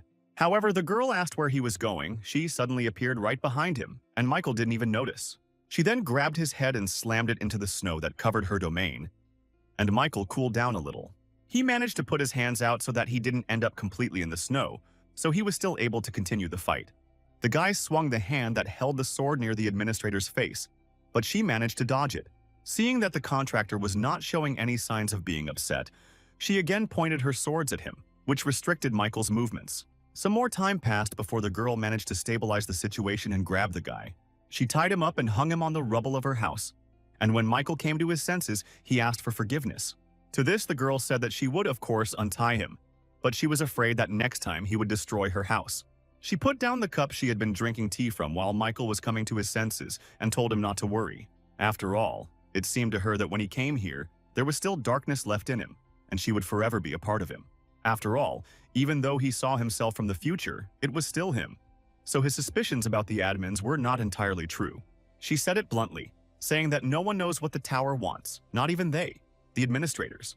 Michael then asked if this meant that the tower expected nothing from him, and the girl agreed with this. She activated her Chi sword and swung it towards the boy's body, who closed his eyes in excitement. But the girl only cut the rope with which he was attached to the rubble of her house. She added that the tower had never shown its desires to players, so it certainly didn't expect anything from him specifically. However, judging by his doubts, the girl noticed that someone told him about it, and Michael agreed. He said that the god of verification told him that the tower was expecting something special from him. Hearing about the god of verification, the girl suddenly smiled faintly. She understood the reason for his doubts.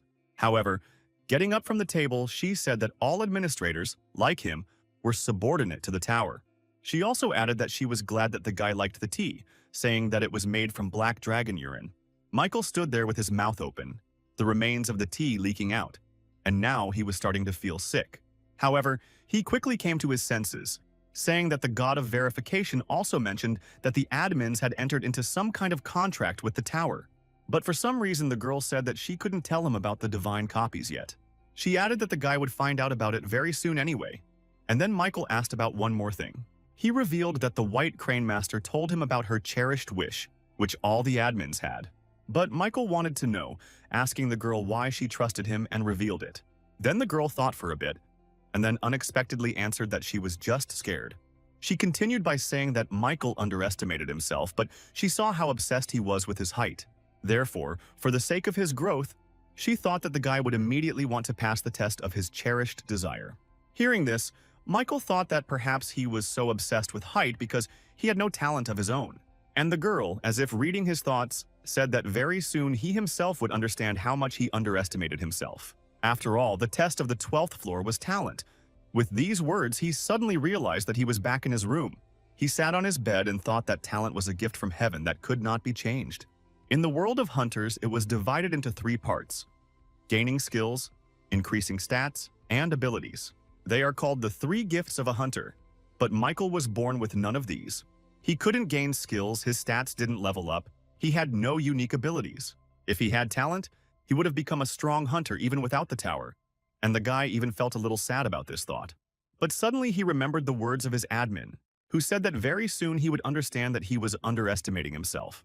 After all, the theme of the 12th floor test was a fight with oneself, where one had to fight and defeat oneself. Michael thought it was useless to just sit and think about it, since the point of the test was to evaluate his skills. With this thought, he opened his inventory and found a rank 2+ skill enhancement potion that gave +10% to any skill. It was one of the rewards from the Japanese government for helping with Akutogawa Namgung, and Catherine gave him hers, leaving Michael with 3 of these potions. Without thinking twice, Michael accepted it and chose the magic control skill to improve. This was a skill obtained from the Dark Monarch on the 10th floor, and it was the foundation of the other skills, so it was profitable to improve it, and the system reported that the skill was successfully improved by 10%. The next item he chose was an old epic -rank verification mirror. Michael chose him to read additional information using the Eye of the Fire Dragon. It said that he could only obtain the Thoughts of the Past skill the first time he used it. Michael activated the old verification mirror by using this skill once. As expected, the mirror activated and displayed a message that the player was gaining a skill from Thoughts of the Past. It became the skill Concentration in Battle of high plus rank, where combat skills from Thoughts About the Past were sealed. Thanks to this, the skill mastery immediately increased by 11%, and he could also increase its concentration by 20 times. And that was only for the moment, but no one canceled the improvements, so Michael liked the skill. He realized that he was now ready for the 12th floor test and began it. The theme of the test was surpassing limits. The condition was to kill your copy within 48 hours. The penalty for failure, as usual, was death. The reward offered was the Ash Crown of an ancient emperor of high rank. This time, Michael found himself in some kind of hall, somewhat similar to one of the test rooms on the 11th floor. The system suddenly reported that the blessing of the God of Darkness was felt by the alien dude, creating guards. It was also said that the offender should think about how well he knows himself and experience Michael himself. The guy remembered how his admin told him that the copy on the 12th floor would be perfect, in other words. She will know and be able to do everything that Michael himself does, and the copy will also receive his talent, so it should not be underestimated. Michael decided he should give it a try and, as strange as it may sound, he took on himself. The guy also noticed that this copy was created by a certain god of darkness, and he thought that he began to cross paths with gods often. However, this copy was very similar to him, and judging by the words of the Lord of Steelblood, which prompted him, and also the used ticket for the question, the administrator refused to help for free. The copy could only copy one item, and it was the old tailcoat of the vampire count, which means the copy chose protection. But Michael thought that if the copy was good enough, it was a good way to measure his skills. He activated Instant Acceleration, Wind's Grace, and increased his speed by 70%. All this was in order to test his talent, because the guy still did not understand what it was. He also activated the skill Fighting Focus, doubling it, and noticed unexpected changes. It was as if time had stood still around him, and he was the only one who could break through this veil. This was his new skill, and Michael realized that he really liked it because it was truly cool. Finally, he activated the Flaming Sword, finding himself almost at the head of his copy with an attack. And she, seeing how the guy was approaching him from above, also activated her skill in response to his previous ones. Jumping to the side and dodging the attack, the copy activated the Iron Blood Sword and prepared to defend. However, Michael thought that it was obvious and realized that the copy was most likely using a counterattack shield now. And so it happened, because he knew that this combination was the only choice for defense in this situation. However, then the guy suddenly saw that his copy did not stop there. His shield suddenly transformed into a powerful red blade, and now the enemy had two weapons. This movement surprised Michael very much, because he could not even imagine that his shield had such a property. They stood there looking at each other for a moment longer, Michael using it to conduct an analysis. The enemy just prepared to fight in a two-sword style that even Michael himself had not used. He thought that because such a transformation consumed a lot of mana, he didn't use it himself. But if his copy was reflecting his actions, then why did she choose such an ineffective method? Of course, Michael himself also thought about using the shield as a weapon, but did not dare to do so in a real fight. His copy meanwhile made its move, pounced on him, and attacked with two swords at once. Suddenly, Michael felt a little angry, wondering if his opponent really thought this was training. They met, and the fight began, but it was impossible to even determine whose side had the initiative. However, Michael soon noticed himself that he seemed to be slightly inferior to his copy in fighting skills. Perhaps it was because she was using two swords at once or for some other reason, but that was the case. Michael didn't understand how this could happen, considering he had the skill of unbending will. So he had an advantage in subjects, so he activated unbending will. He thought that if his physical strength was inferior to the skill of the copy, and also if the opponent, if I could increase my concentration to the maximum, then this was entirely possible. But this didn't help Michael at all, because he didn't see how he could win in such a situation. Now he realized that his copy was the real problem, as it used the same sword techniques as him. However, she had two of them at once, and it was difficult for Michael to keep track of each one so as not to get hit. But these were definitely his techniques, because the copy could not come up with something that he did not possess. Michael took a hit that was quite powerful and was thrown back into the wall. Feeling this attack on himself, he realized that the copy undoubtedly also had the blue sky dragon sword. And the fighting style suddenly became similar to the style of Akutogawa, with which he killed almost everyone who came out against him. Michael thought he had only seen his technique once, but he remembered it well enough to be able to repeat it. The incredible power made it clear why he looked down on the skills he received from the tower. But the Murimian didn't have a skill or ability, but a real technique, which made Michael really think. He asked himself if skills could surpass these techniques, and recalled the words of the Steel Bloodlord again. Suddenly, he realized what she meant when she said that he shouldn't underestimate his talents. Meanwhile, the system reported that he had encountered a strong opponent, and his unbending will skill had been activated. This was a bad sign, because the system considered that he did not have the advantage. This meant only one thing. His copy had become stronger, but Michael did not understand how. He knew he still had an advantage in items and skills, so he didn't know how it happened. But it wasn't particularly important. Michael activated the concentration in battle skill, increasing it by 10 times.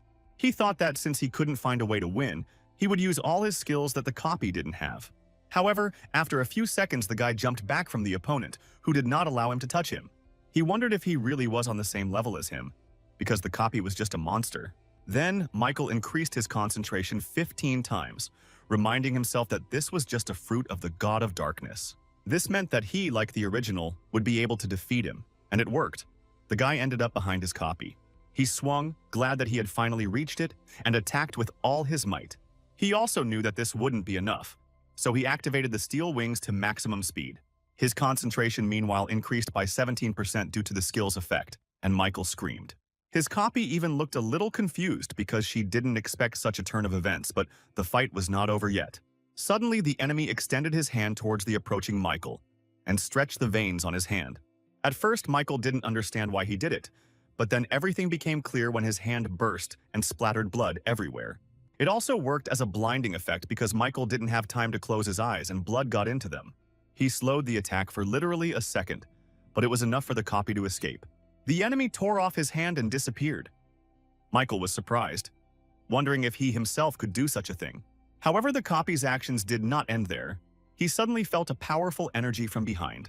Looking back, the guy saw how the enemy was already standing on his feet, albeit with one hand, but counterattacked him with a sword. Moreover, it was not a chi blade but a shield transformed into a weapon, so the attack was quite powerful. Michael realized that he didn't have time to block her, and wondered if it was really all going to end for him now. A powerful pillar of fighting chi energy was heading straight towards him, and the guy had only one choice. He didn't even bend down, but simply fell on his back to avoid the beam, and it passed by. He then increased his concentration 20 times, and the system reported that he had now exceeded all his limits. This allowed Michael to regroup and get back to his feet, and then he grabbed his head. His copy looked at him in surprise because she didn't expect that the guy would be able to avoid such an attack. And Michael suddenly burst out laughing, saying that he couldn't believe that he had almost lost his life. His gaze changed, and he asked how a pathetic copy dared to bother him. The guy didn't look like himself. The system reported that he was experiencing mental backlash as a side effect of exceeding limits. His copy decided that the original's new look wouldn't be much of a problem, so he attacked again. Michael, despite all his concentration, was unable to see the approaching attack in time. As a result, he was thrown back quite a distance. The guy was amazed by the power of his copy. He hit the wall hard, breaking through it completely, but this could have been avoided. He did it on purpose. After all, thanks to this collision, he was able to get injured, which means that he became able to control blood. Michael extended his arm and attacked his opponent with rapid fire, forcing him to dodge. But then one of his drops hit the copy's shoulder at high speed, and it was surprised that it hadn't noticed it. But it was too late. Now it was his copy's turn to shudder from the explosion. However, the enemy turned out to be smarter than he thought. The copy went behind his back so quickly that the guy didn't even notice. And then they clashed with their blades again. And this continued for some time before both guys jumped back. Michael noticed that the enemy's ash blood skill also worked well, quickly healing all wounds. This angered Michael, but he had to admit that his copy was incredibly strong. Meanwhile, their battle was being watched by the administrators, including the Lord of Steelblood. The girl was irritated by something, especially considering that Michael had already fallen for this trick. She couldn't open up to help him, but she was also embarrassed to just watch. The only thing she was afraid of was the tower's reaction. Still, the girl decided to try her luck and contacted her contractor, but suddenly her screen cracked. The system warned that her messages were temporarily disabled so that she could not prompt. Meanwhile, Michael noticed that his hand was not obeying him and was twisting strangely to the side. And then he suddenly hit himself. Although he didn't think to do it, in fact, all this was just a shell. The guy jumped away from his copy so that she couldn't do anything while he was in this state. And his condition was truly dangerous because the real Michael suddenly began to break through to the surface. He screamed for his dark version to stop interfering with his body and leave him, but so far it was all in vain. Michael thought he had already dealt with the future version of himself, but it seems it happened again as a side effect. He screamed in despair, saying that this was really irritating him, and that was why he was beating himself. The real Michael tried to free himself from the bloody shackles that held him, but it was difficult. Suddenly, someone's voice said that he had been fighting for him all this time, when the guy almost died, and he didn't even thank him. This was said by Michael from the future, or rather his version that was formed before the present Michael.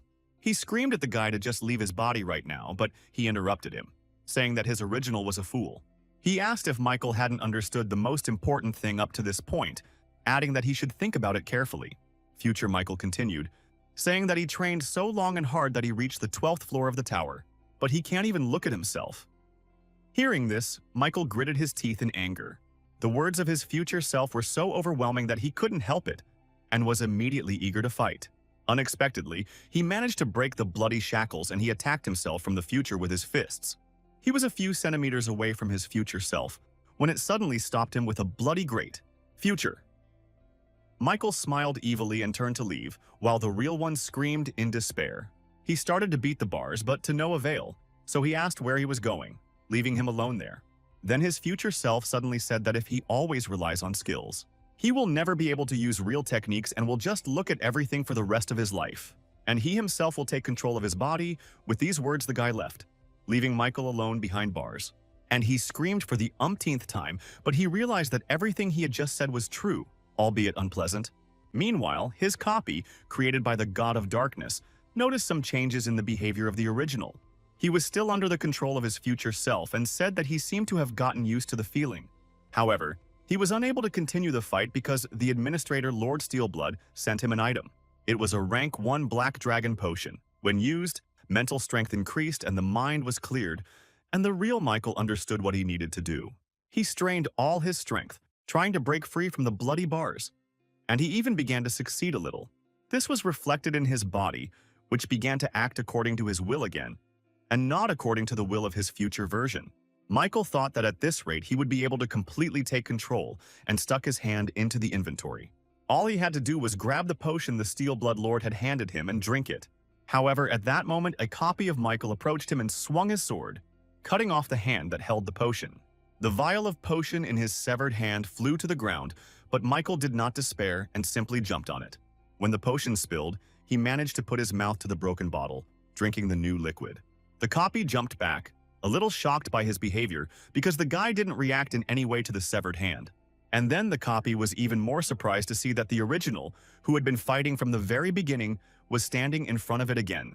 Michael wiped the remaining liquid from his mouth, saying enthusiastically that he was back and ready to continue their dance. He also noticed that he felt everything while the other him was fighting with this copy. The guy let go of everything because of the habit of relying on skills, however. Even if his copy could do something, he would definitely succeed. And with this thought, Michael gripped his blade tighter and prepared to attack. He increased his concentration 20 times again, but this time he had more control over the process.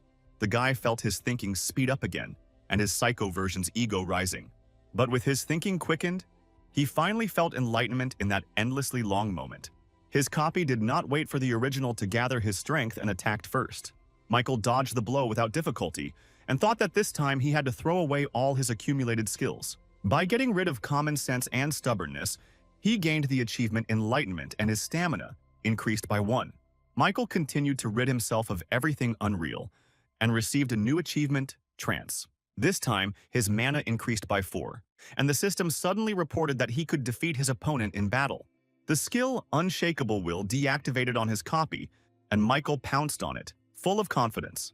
He knew that this time everything would be different because he felt the strength blossoming in his body. He had never felt anything like this before, but somehow he had gained additional knowledge on how to fight. It was a strange feeling, but now he could use Akutagawa Namgun's most powerful techniques. Michael trusted his instincts completely. He soared in the air even without steel wings, and masterfully delivered blows. He reached his top speed thanks to the grace of the wind and instant acceleration. However, suddenly his copy also made a sharp dash towards him, as if they were fighting on equal terms again. However, this was not the case, and Michael proved this by using the Flame Sword Chi technique on the enemy. At the same time, he dodged his attack, but the copy did not succeed and flew to the side. Michael landed with confidence that the battle would soon end with his victory. There was very little left. His copy now clearly discerned that some changes had occurred, but did not understand what exactly had happened. It was a mystery to her why the original had suddenly seized the initiative, although before that he had only been defending himself. And Michael continued to successfully repel all his attacks, thinking that he was finally beginning to understand everything. After all, by paying attention not to skills but to techniques, his understanding of techniques grew, and therefore his combat experience also increased. Moreover, it happened incredibly quickly, which could not but please, and Michael even smiled. Now it was his copy's turn to get angry because she was losing, but the opponent was not giving up. And Michael thought that with his increased understanding of the techniques, he finally saw the shortcomings of his copy. After all, she used the real techniques of Akutagawa Namgun, but is simply trying to imitate him. However, in such a case, mistrust might weaken the chi of his flame sword and he would lose.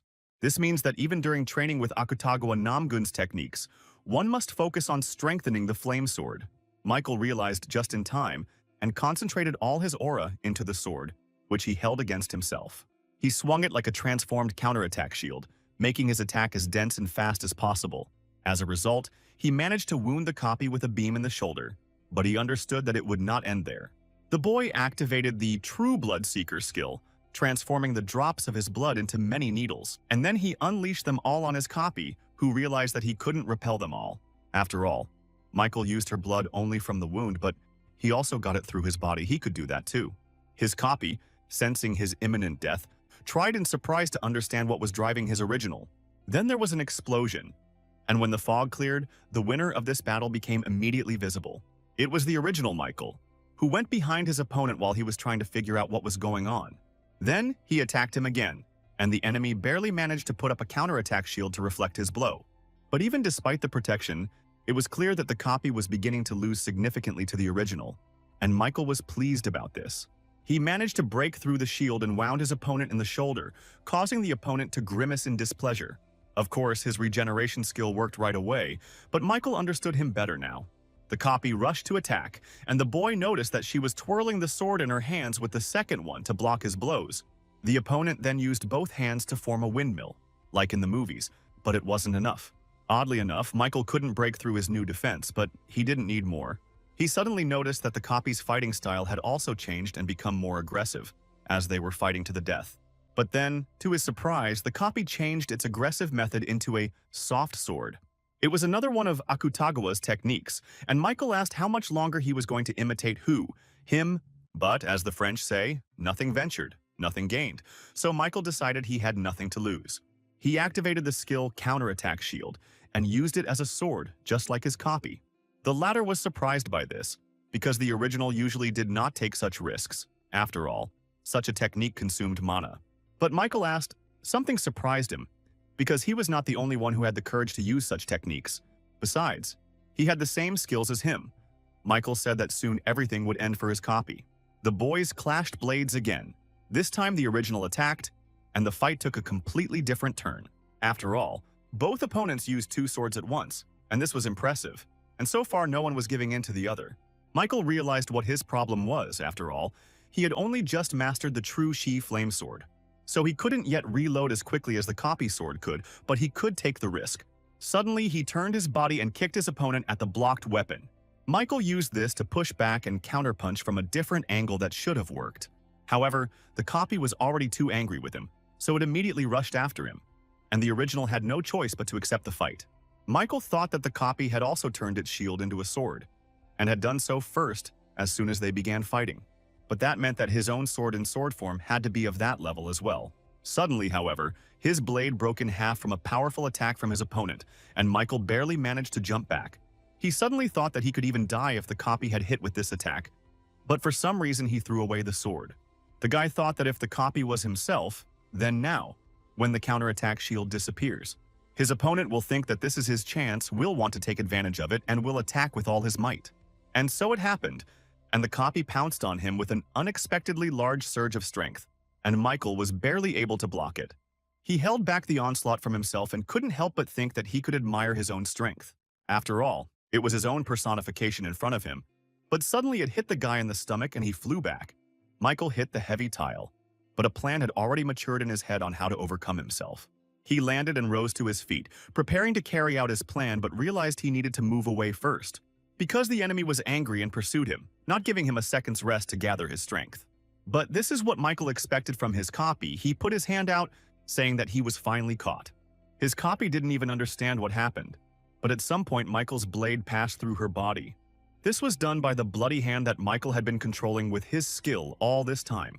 For the sword of steel blood which he had thrown away and the impatience of his adversary were all that was necessary for success. And now that he is seriously wounded and cannot fully defend himself, he attacks him and finishes him off. Suddenly, his copy screamed, standing up. The enemy spread his arms as if preparing for some technique. Michael noticed this and thought with surprise that he could still move in such a state, with a sword in his body. As expected, his copy decided that this was not the end, and a monster suddenly appeared in front of the guy. It was still a copy of him, only its appearance was more reminiscent of the monster from the tower. He lunged at Michael, who thought it would be better to just run away and come up with a new plan. However, he didn't have much time. The copy was getting closer and closer in this form, and Michael didn't like it. He was a little confused by the fact that his attack tactics had changed dramatically. But then the guy saw a wall in front of him, which indicated that the room was over, so the only option left was to either accept the fight or break through the wall and run further. Michael chose the latter. The hand of his monster copy, meanwhile, almost reached him but still could not grab him. And then Michael suddenly saw that the copy continued to use the skills it had before. Suddenly there was an explosion, but Michael was relatively safe as the debris did not hit him. When the mist cleared, he saw his copy using the ash blood to draw out his blade, and she succeeded, while Michael meanwhile activated the counterattack shield to defend himself as effectively as possible. After that, he quickly transformed it into a sword, and the shield's recovery time also expired. He turned to the monster asking why it stood up, whether that was all it could do. This angered the copy, and it rushed straight at the guy, but he no longer felt any fear at the sight of it. Michael thought that this stupid monster had already completely lost his mind, but he had to defeat him. As strange as it may seem, one technique came in handy as a surprise attack in close combat. It was an explosion of his own body. His opponent lost his temper and constantly produced these explosions. But that also meant that the ashen blood would absorb too much stamina, therefore. When the stamina reaches 0, the copy's attacks will stop and Michael can finish it off. This went on for some time, and then his opponent finally stopped and Michael hit him. There was no point in dragging it out any longer, especially considering that his copy had completely run out of steam during this time. He turned to his copy, saying that this time it was definitely the end for her, and she became even more angry. However, she could no longer do anything, so she simply decided to leave the battlefield. But Michael wasn't going to let her go that easily, saying that now his copy wouldn't leave him anywhere. It was his turn to run after him, intending to finally finish what he started and kill himself. However, that was not all. Michael was already almost at his destination when he suddenly saw something strange. His copy stopped running, and with the last of its strength concentrated a powerful clot of blood at the top. This was supposed to be the final and decisive attack. But Michael simply covered himself with the counterattack shield again. However, the enemy hit with such force that he was even thrown back several meters, but he remained alive. Michael smiled. He realized that this was his opponent's last attempt. But after that, the copy couldn't withstand the load and stopped. Or rather, it was a chance for Michael. After all, his shield had reached its maximum damage absorption limit, which meant that now all this would turn into an attack. As he transformed it back into a blade, Michael concentrated the shield's power into a small sphere. And then he launched this sphere at the enemy. Like he was playing golf, but it was funny. Being weakened due to the extreme amount of stamina used, his copy was unable to dodge. The attack hit her right in the face, leaving no chance for salvation. Michael finally decided to end everything with a release and returned the damage to the counterattack shield. This time, he himself caused the explosion, which spread throughout the entire area of Test Room 12.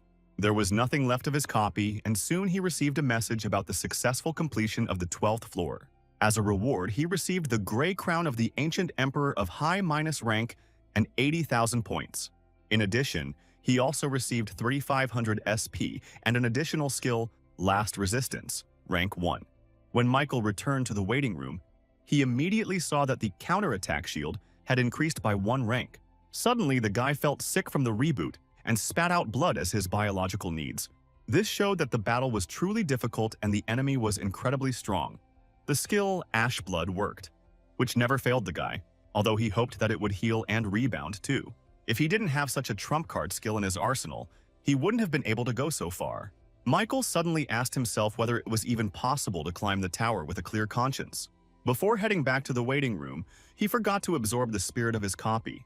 It was a strange feeling, because he had absorbed the spirit of another version of himself, effectively killing the other version of himself. Suddenly, the system announced that the admin messages that had been restricted during his battle were available again.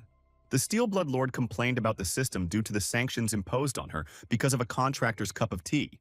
She asked him to treat her well from now on, and Michael agreed and thanked her for the potion. He also learned a new fact. Administrators are also subject to sanctions if they interact too much with contractors. Suddenly he saw that all the administrator messages that had been restricted were now being printed at once. There were an incredible number of them, and Michael didn't even have time to read them all before new ones appeared. He was surprised to think that there were so many administrators watching him, and they were all cheering for him. And the Steel Bloodlord even provided assistance. Some admins were shocked by his talent and the difficulty level of the challenge, saying that he looked like a monster, while others reacted as if he was boring them, asking if he was really the challenger who was still only on the 12th floor. But the administrators' differing views didn't end there. Michael noticed new messages appearing. Admins who just said what they wanted and then disappeared when they lost interest, sending meaningless messages. At least that's what Michael thought. He was very interested in it, but he couldn't ask directly. He also didn't understand why this happened to him of all people and why all the admins were trying to get his attention. Suddenly, he thought that it might be due to a system extension that gives admins new privileges. For example, they had the opportunity to approach him with a request, but their casual reaction changed it a little. But if that was the case, then admins not bound by contract with him could also benefit in the future. And Michael asked if they thought it was a little bit wrong that everyone was just bombarding him with messages. He added that if they needed anything, then they could send him Force as support. Seeing that the administrators had quieted down a bit, he said that, for their information, the offer only extended to the first 3. He said this to make the admins compete, because everyone wanted him to remember them. Not even a minute had passed before 3 admins, who had previously expressed their displeasure, sent him requests for more power. Michael nodded contentedly, then turned around, looking at the defeated copy of himself, and thinking about something that was also quite important.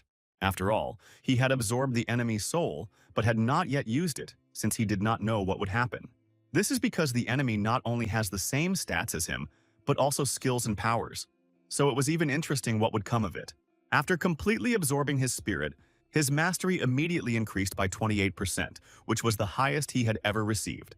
The system reported that the soul composition of the false claimant Michael Nodfort was completely identical to his own. However, he then read that an attempt had been made to extract the divinity of the false claimant, and this surprised Michael. At first, all of his stats increased by 10, and he also absorbed the skill Lightning Sword Chi. But the system returned an error. It was said that this skill had already been acquired by the applicant, so he would simply improve by 1 level and become high-ranked. And then Michael was surprised to read the message from the staff, which stated that the divinity had been successfully extracted. It was also reported that his divine power had become first rank, and it was becoming possible to transform it. For Michael, however, all these words were empty words because he had no idea how to use it. But it turned out that now he could experience divinity in the same way as Kairine, whom he defeated. When he returned to the 13th floor waiting room, he saw that another expansion of the system had begun. Communities that were divided by country on a global level are now fully integrated. Also, messages of different difficulty levels are now available, and team arenas for testing are not tied to one country. Individual country rankings at the district level will also be fully integrated. Michael decided that this was, by and large, a pointless expansion of the system, since he was already encountering foreigners. But if things continue like this, eventually the community will be integrated with other dimensions as well. After all, in addition to Earth, the test tower also operates on Murim and Ares, as well as another interesting world. What happened next made Michael open his mouth in surprise. He saw the final rating of the 12th floor. According to him, he was ranked first and had a super legendary rank, the highest possible. In other words, he became the strongest. And that was the main reason why he climbed the tower. At least for now, he was the strongest contender on Earth, and that was impressive. But Michael heard that the Tower of Trials had existed for a long time in dimensions such as Ares, Murim, and Kalyan. And compared to these, the Earth was an extremely weak dimension, which literally just a few days ago. It was officially registered as a measurement for the ascent of aspirants. Michael thought that if they didn't increase the Earth's power, they would become a target of another dimension, just like what happened that day. So whether it is before or now, he needs a powerful force that can defeat anyone. The guy opened his inventory and found information about the Gray Crown of the Ancient Emperor, which he received as a reward. Since the item's rank was high, the performance seemed powerful. Michael then decided to move on to the additional reward for breaking through by revealing information about the skill Last Resistance. According to her, this skill could prevent one death, which was truly amazing and made Michael think. After all, although the recovery time is a week considering the effectiveness of the skill, you can't even call it a penalty. And during this test, in addition to receiving awards, he managed to shake the power out of the admins. He went to the Powers tab, and the system asked him what choice he wanted to make. Michael chose Support Powers. The first was rank 2+ Blood Heavenly Energy, with which he could replace mana with Chi Energy. Next was the Warrior's Protection of the same rank. With it, he could only gain control over divinity and luck for now. The last power was called Instant Magic Charge, with which he could recharge his mana from nature. After evaluating all the powers, Michael concluded that each one was quite unique and very good for a rank 2+. That's why he couldn't choose just one and bought them all for special glasses. All three administrators who gave him strength reminded Michael not to forget their generosity. And the guy also remembered about extracting divine power before he absorbed the soul of his copy. When this happened, he felt the energy settle heavily in his heart, unlike before. Suddenly, Michael decided to test this power, thinking that he could now control it like Kairine. He extended his hand and concentrated, preparing for something out of the ordinary, but to his surprise, nothing happened. The guy just froze with his hand outstretched, not understanding what he did wrong, but it was even expected. His body was just glowing, but no special abilities or anything like that were manifested. Michael thought he couldn't replicate any of the recovery or strengthening techniques, which were used by the priest during the test on the 11th floor, and it irritated him a little.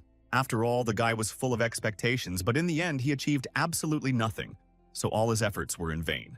He tried to calm down, saying that otherwise his nasty personality would come out again, and he didn't want that.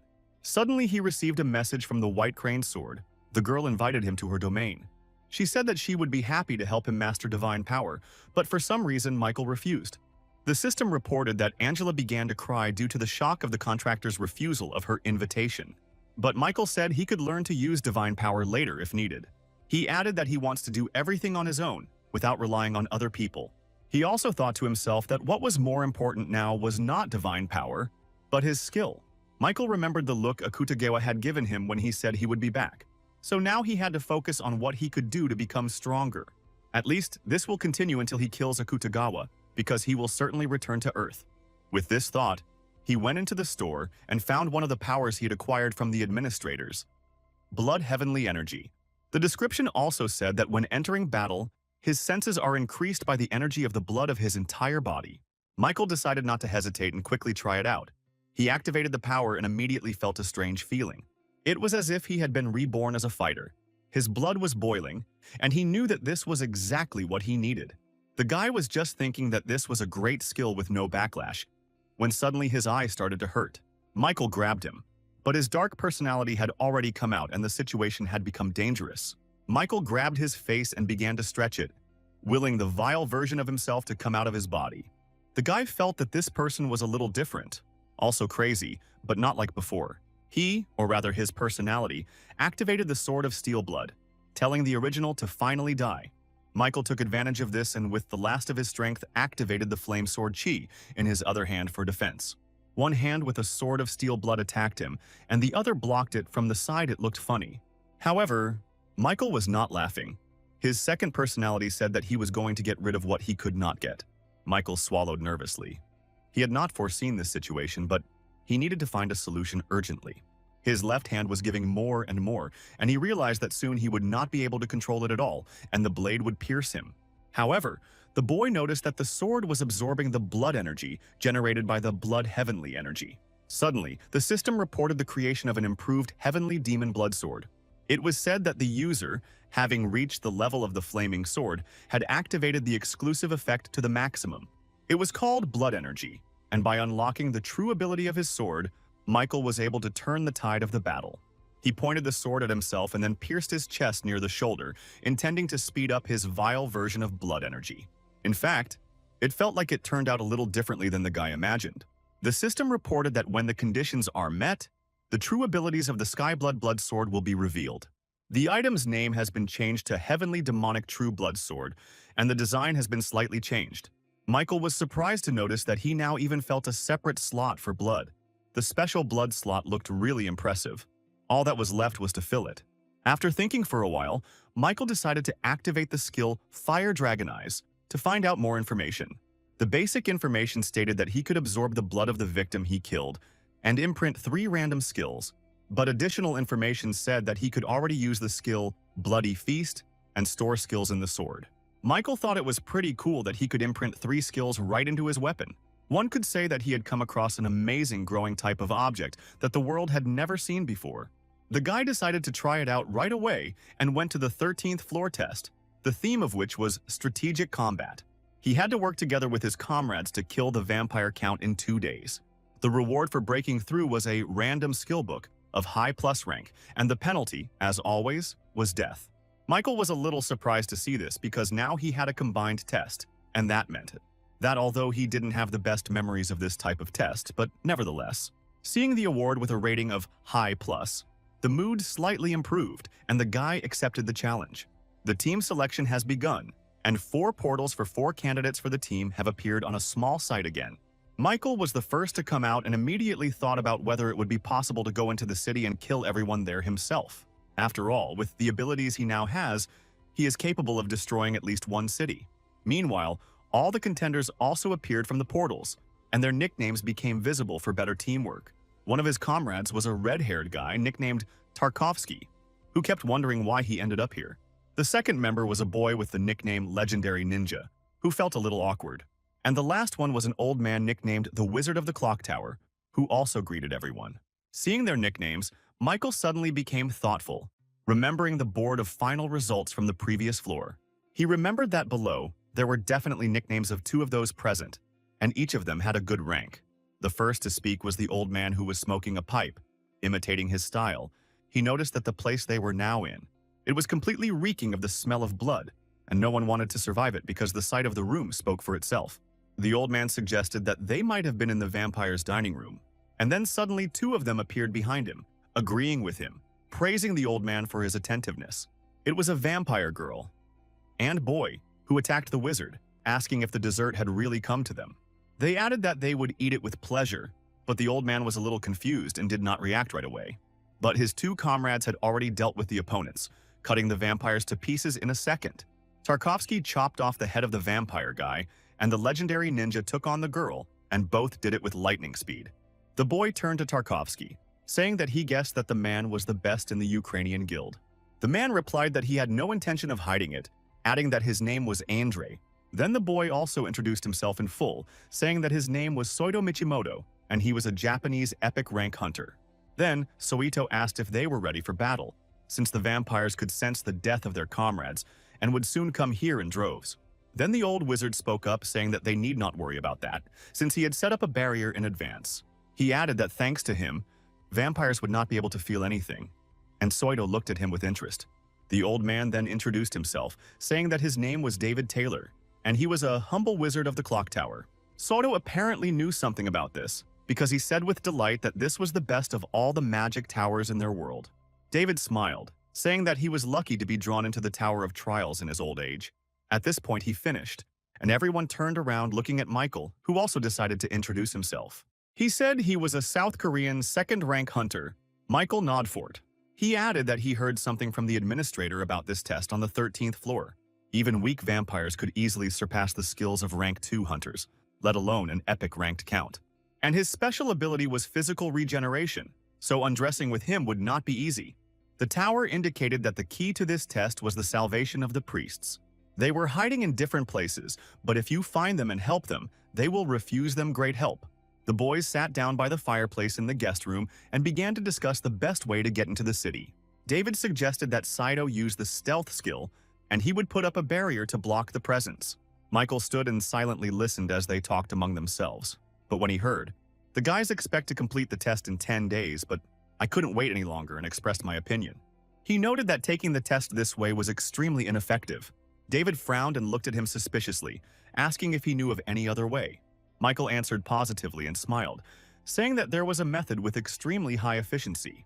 The old man asked what this method was that was more effective than the one they had just come up with together. Soito wanted to know that too, saying that the world's top contender probably had his own secrets. Michael agreed with this, saying that everything ingenious was simple, and his method was called hit and take. To demonstrate the seriousness of his intentions, the boy took out his sword and swung it for greater effect. Then he snapped his fingers and the gate that separated them from the outside world opened with a bang.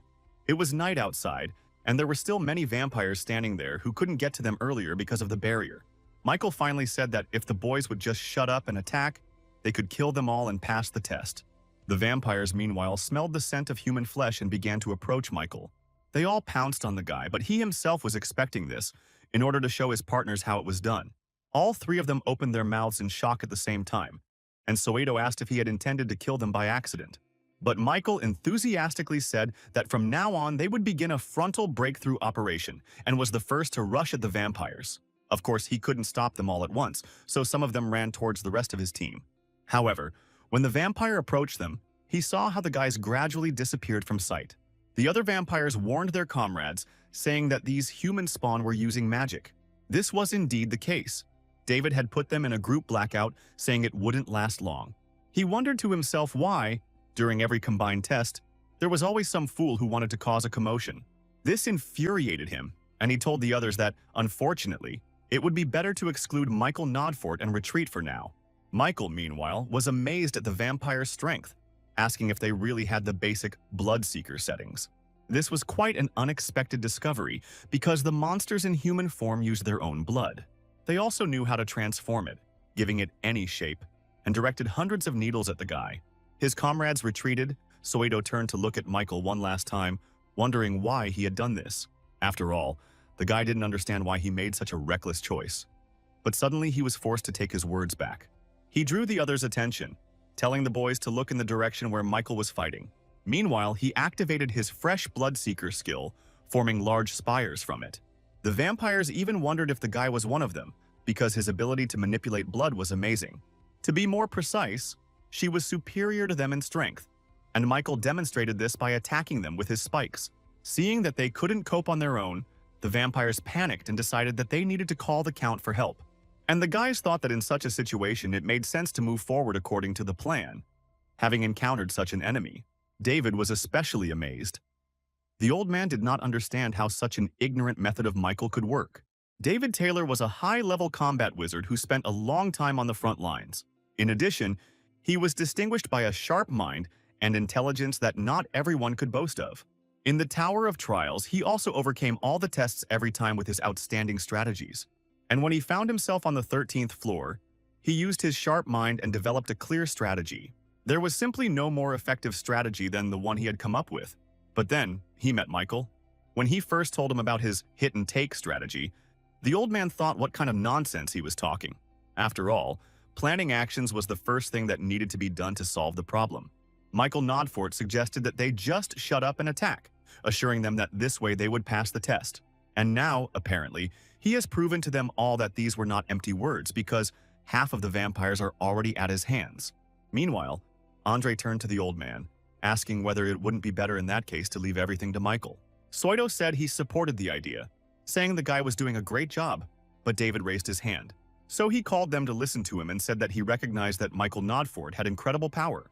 However, he added that the vampire side was literally the size of a city, and it was too much for one person to handle. The old man asked why team hunting had become one of the tower's tests, when before everyone relied only on themselves. This is because no matter how strong they are, when a chaotic battle situation arises, it is simply impossible to cope with so many variables alone. And soon Michael Nodfort will feel it too, so they must be there to help him. The old man was still speaking when the vampires suddenly managed to grab Michael by the arms and immobilize him. The boy became nervous as he saw the other monsters jump on him, preparing to attack. So he had no choice but to inflate his arms, which became the size of huge balls. And then he burst these balloons, solving two problems at once. He threw the enemies away from himself and got more blood. This allowed him to once again create sharp, bloody tentacles with which he pierced the vampires. At the same time, Michael activated the Ash Blood skill to heal his hands. However, he noted that at this rate, he would have to use recovery items endlessly. Exploding your own body was a good skill, but it was too expensive to use often. But everything changed dramatically when one of the vampires, clutching his head, called Michael an apostle. The others thought about this for a while and also accepted these words as true. Now they thought that God was punishing them. Michael thought that these vampires seemed to have deluded themselves into thinking that he had come to them as God's punishment. However, one fat man suddenly pointed at him, telling everyone to take a closer look at him. He said that the guy was short of breath, which only showed that he was not an apostle. The vampires liked this news better. They realized that the guy was exhausted and was a very ordinary person. This was worth using as a chance to attack, and they pounced on him together, expecting a quick victory. But of course, Michael couldn't let that happen. He used the Bloodseeker skill again. The vampires, noticing that he was trying to do something with the blood again, slowed down a little but continued their attack. Meanwhile, Michael formed 4 blood balls, which were most likely not ordinary. But instead of attacking with them, he suddenly threw all the balls into his mouth and swallowed them. It turned out that it wasn't blood at all. In fact, he had absorbed a couple of souls of defeated vampires. Michael did this to improve his performance, and the balls were so that he could open his mouth to absorb. The guy enthusiastically said that the second round would now begin, but the vampires ran away. Those who were right next to Michael fell under his hot hand. Those who stood further away were lucky to escape. Watching all this, his teammates understood why he occupied a worthy first position in the world rankings. Andre was the first to stand up, saying that he was tired of sitting around doing nothing, and Soito soon joined him. Michael, meanwhile, used all the souls he had and increased his stats by an average of 4. The guy was surprised to notice that his growth with the help of vampires was even better than from his copy. Besides, if he also kills the Count, it will be a very productive test for self-improvement. Another good thing about this situation was that he continued to attract the attention of the administrators. After all, Michael saw nothing wrong with appearing in a good light to administrators. After some time, when he had finished with the main part of the vampires on his side, he saw his comrades. Michael said he thought they were going to look for the priests, but they nodded. David said they decided to follow his instructions, even though they were initially hesitant.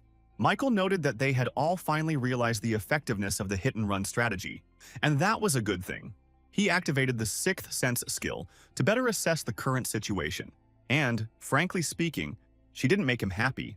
The only thing the guy felt around him was a sea of blood. It engulfed the entire city, leaving ordinary people unable to walk freely through the streets at night. The entire situation in the area indicated that his main enemy, the vampire count, was about to appear. Old Man David said that the count also possessed higher magic, but the problem was that its power was incredibly powerful. Listening to their judgments, Michael couldn't help but wonder if these were the same high-ranking hunters he admired. But then he turned to them, calling on them to leave the place immediately and bring the clergy. Hearing this, Soito asked in surprise how the priest could help him if they themselves were nearby. Then Michael told it like it was, saying that being near him would only get in the way. And in order to absorb the spirit of the vampire count, he must fight him alone. This was also one of his motives. Andre replied that they would probably do as he asked, even though the man was not used to obeying others. They left Michael, and David said at the end that they would return as soon as they found the priests. Michael could still feel the sea of blood that was steadily approaching him, and he wondered if it was time to fight in earnest. He activated the battle concentration, increasing it by 5 times, and then the power of blood heavenly energy. Thanks to the latter, his Bloodseeker skill was fully activated and new features were unlocked. He could now interfere with all blood manipulation abilities within the skill's range. Even he felt it. The vampire count sat on the throne in his castle, which was located in the center of the city. He felt that some insignificant little man dared to resist his power. He didn't like this at all, even though he planned to preserve the city's infrastructure for future life. But now he will simply turn this place into hell, since no one should allow themselves to resist his power. Michael, meanwhile, also noticed the presence of the Count and suddenly realized that the reach of his power was greater than the guy thought. He even became nervous, wondering if he would be unable to block the vampire Count's attack. Meanwhile, the Count was already dining on his 3rd grape that night, which held 6 vampires at once. This is all because Selden Nair, that was the Count's name, was of enormous size, incomparable even to giants. He didn't even remember when it started. The guy just fought again and again, climbing higher and higher. The essence of his life became a battle, as often happens to those who desperately want more. And when he came to his senses, he was already standing at the top of a mountain of countless corpses, and soon his thirst reached the heavens. The god of battle appointed the pretender Selden Nair as one of his apostles, and he had a new desire. 3 powers were destroyed by men like him, and so many people were killed that the fountain of life turned red with blood. And if he completely conquers the last country, then the god of battle will recognize him as a true apostle. The culmination of all this will be his becoming the king of the vampires. Such was the desire of the young count. He was sitting on his throne, thinking about his plan, when suddenly a servant confessed to him, reporting a great misfortune. He said that the forces under the count's command were killed by one man who came to their city. At the signal, 2 other servants brought out a large mirror through which the count could observe his domain. In reality, everything was transmitted through an eye that hovered in the sky like a bat. Selden thought that he had been crowned, that he had dealt with all the fools who claimed to be heroes. He asked which country had sent these barbarians this time, and the servant replied that they had simply appeared unexpectedly. But the count didn't like this answer at all. He said that he didn't believe that his precious subordinates. They were so brutally killed by someone who just showed up unexpectedly that Selden became furious. His subordinates asked their master to moderate his anger, since it affected them too. But Selden didn't care.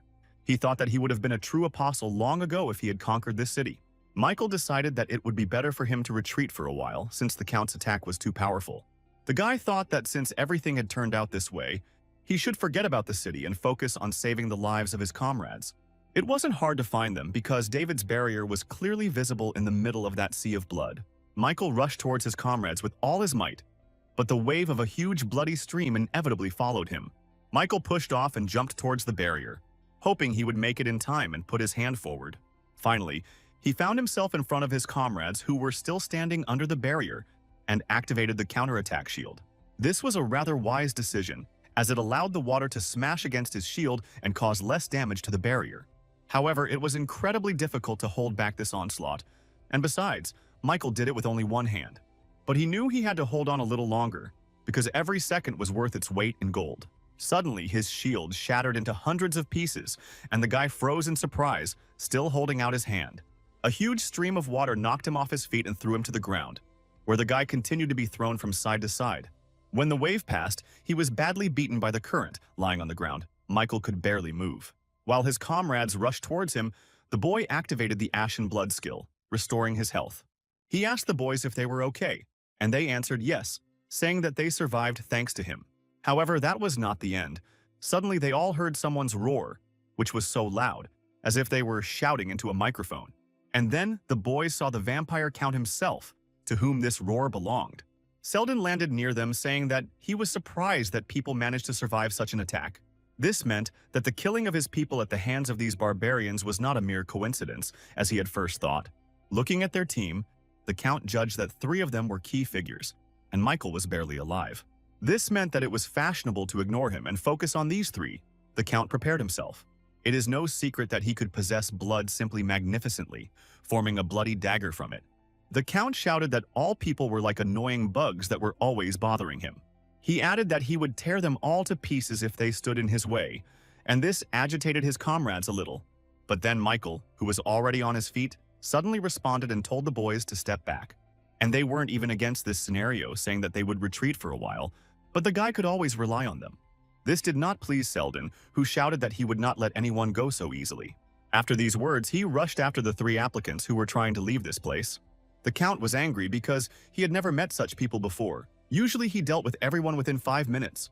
While he was rushing at a crazy speed towards the guys, he suddenly noticed Michael right next to him. Selden wondered with surprise whether this was the same man who had previously been lying crushed into the rubble. He didn't understand how the guy got there, and Michael asked him if he had heard the saying that words become grains. So everything that the vampire Count said the guy was going to give back to him, here he even smiled. The Count did not like this attitude, and he decided to first deal with this impudent boy. Selden changed his trajectory, preparing to attack. But Michael was faster and cut him to pieces in the blink of an eye. The guy said that he himself mentioned dying, torn to pieces, so now his will be fulfilled. Suito, Andre, and David froze halfway to their retreat, surprised at how quickly he dealt with the Count. He instantly shrank in size and fell to the ground, and Michael towered over him with 2 swords in his hands. He turned to the boys, telling them to quickly go and look for the priests, but Suito no longer saw the need for this. However, Michael didn't think so. He asked if they didn't find anything strange, nodding towards the Count.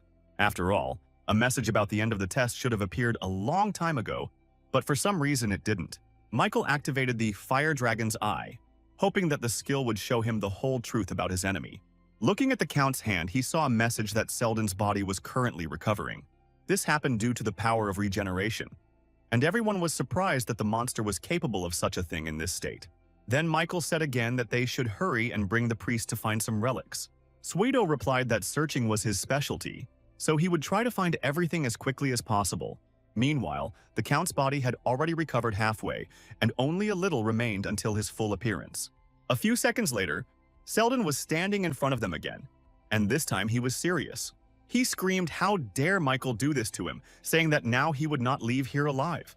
Michael noticed that the enemy had incredible powers of regeneration, which meant his blood restoration and control skills were far more effective than anything else he had in his arsenal. However, in terms of fighting ability, the advantage was clearly on Michael's side. The guy quickly realized this. The vampire, meanwhile, became even more angry because he couldn't hit him.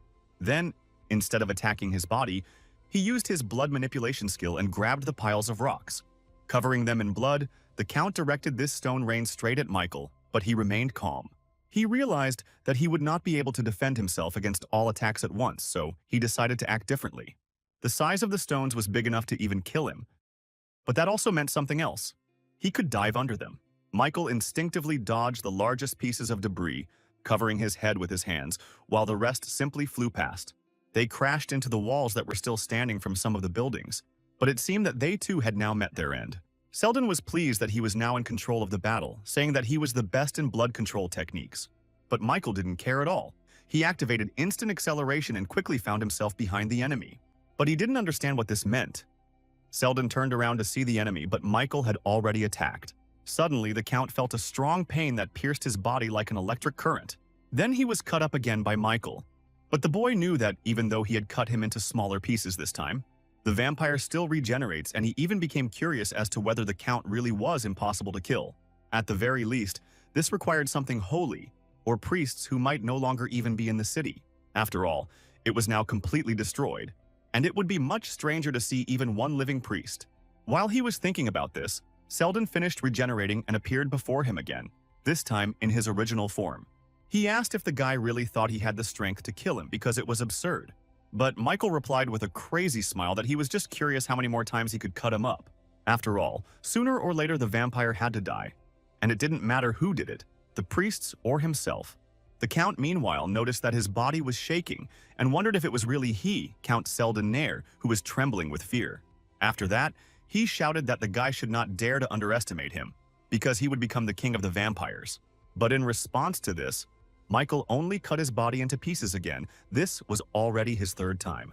When Selden recovered, he told him not to think that he would win just because he was hurting him. However, Michael didn't even listen to him, and without letting the Count finish speaking, he cut him up, now for the fourth time. During the next regeneration, Selden said that Michael was only human, which means he would soon pass out from exhaustion, but the boy continued to attack and kill the Count over and over again. When he finally cut it for the 7th or 8th time, Selden suddenly asked if he was really that legendary player. Michael, however, didn't even pay any attention to it because he had only one goal. He also received the achievement Battlefield Artist and created a new skill, Torture Art of rank 3. After the Count saw that the boy was not getting tired, he decided that there was no point in continuing.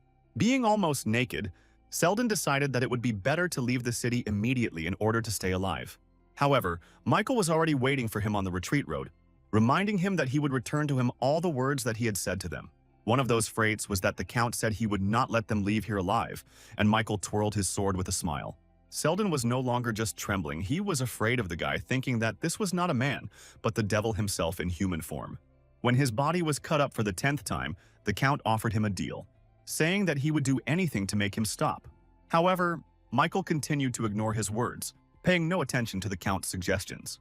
He even added a new achievement, Beginning of Madness, which allowed him to gain the 3rd rank Pain Intensification skill.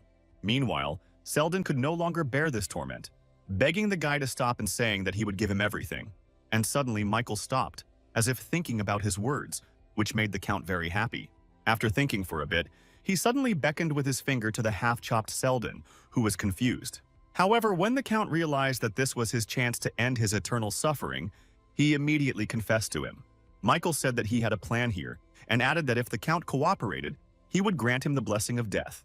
Selden was kneeling so the guy couldn't see his face, but there was no need. The Count asked what he needed to do. Instead of answering, Michael activated the counterattack shield skill, saying that it was a modified version. It was called the counterattack sword, and the guy transformed the object into a large red cross.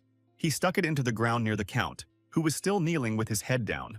And then Michael told Selden to attack that cross until he said the word stop. It was a very different requirement, so it took Selden some time to understand everything.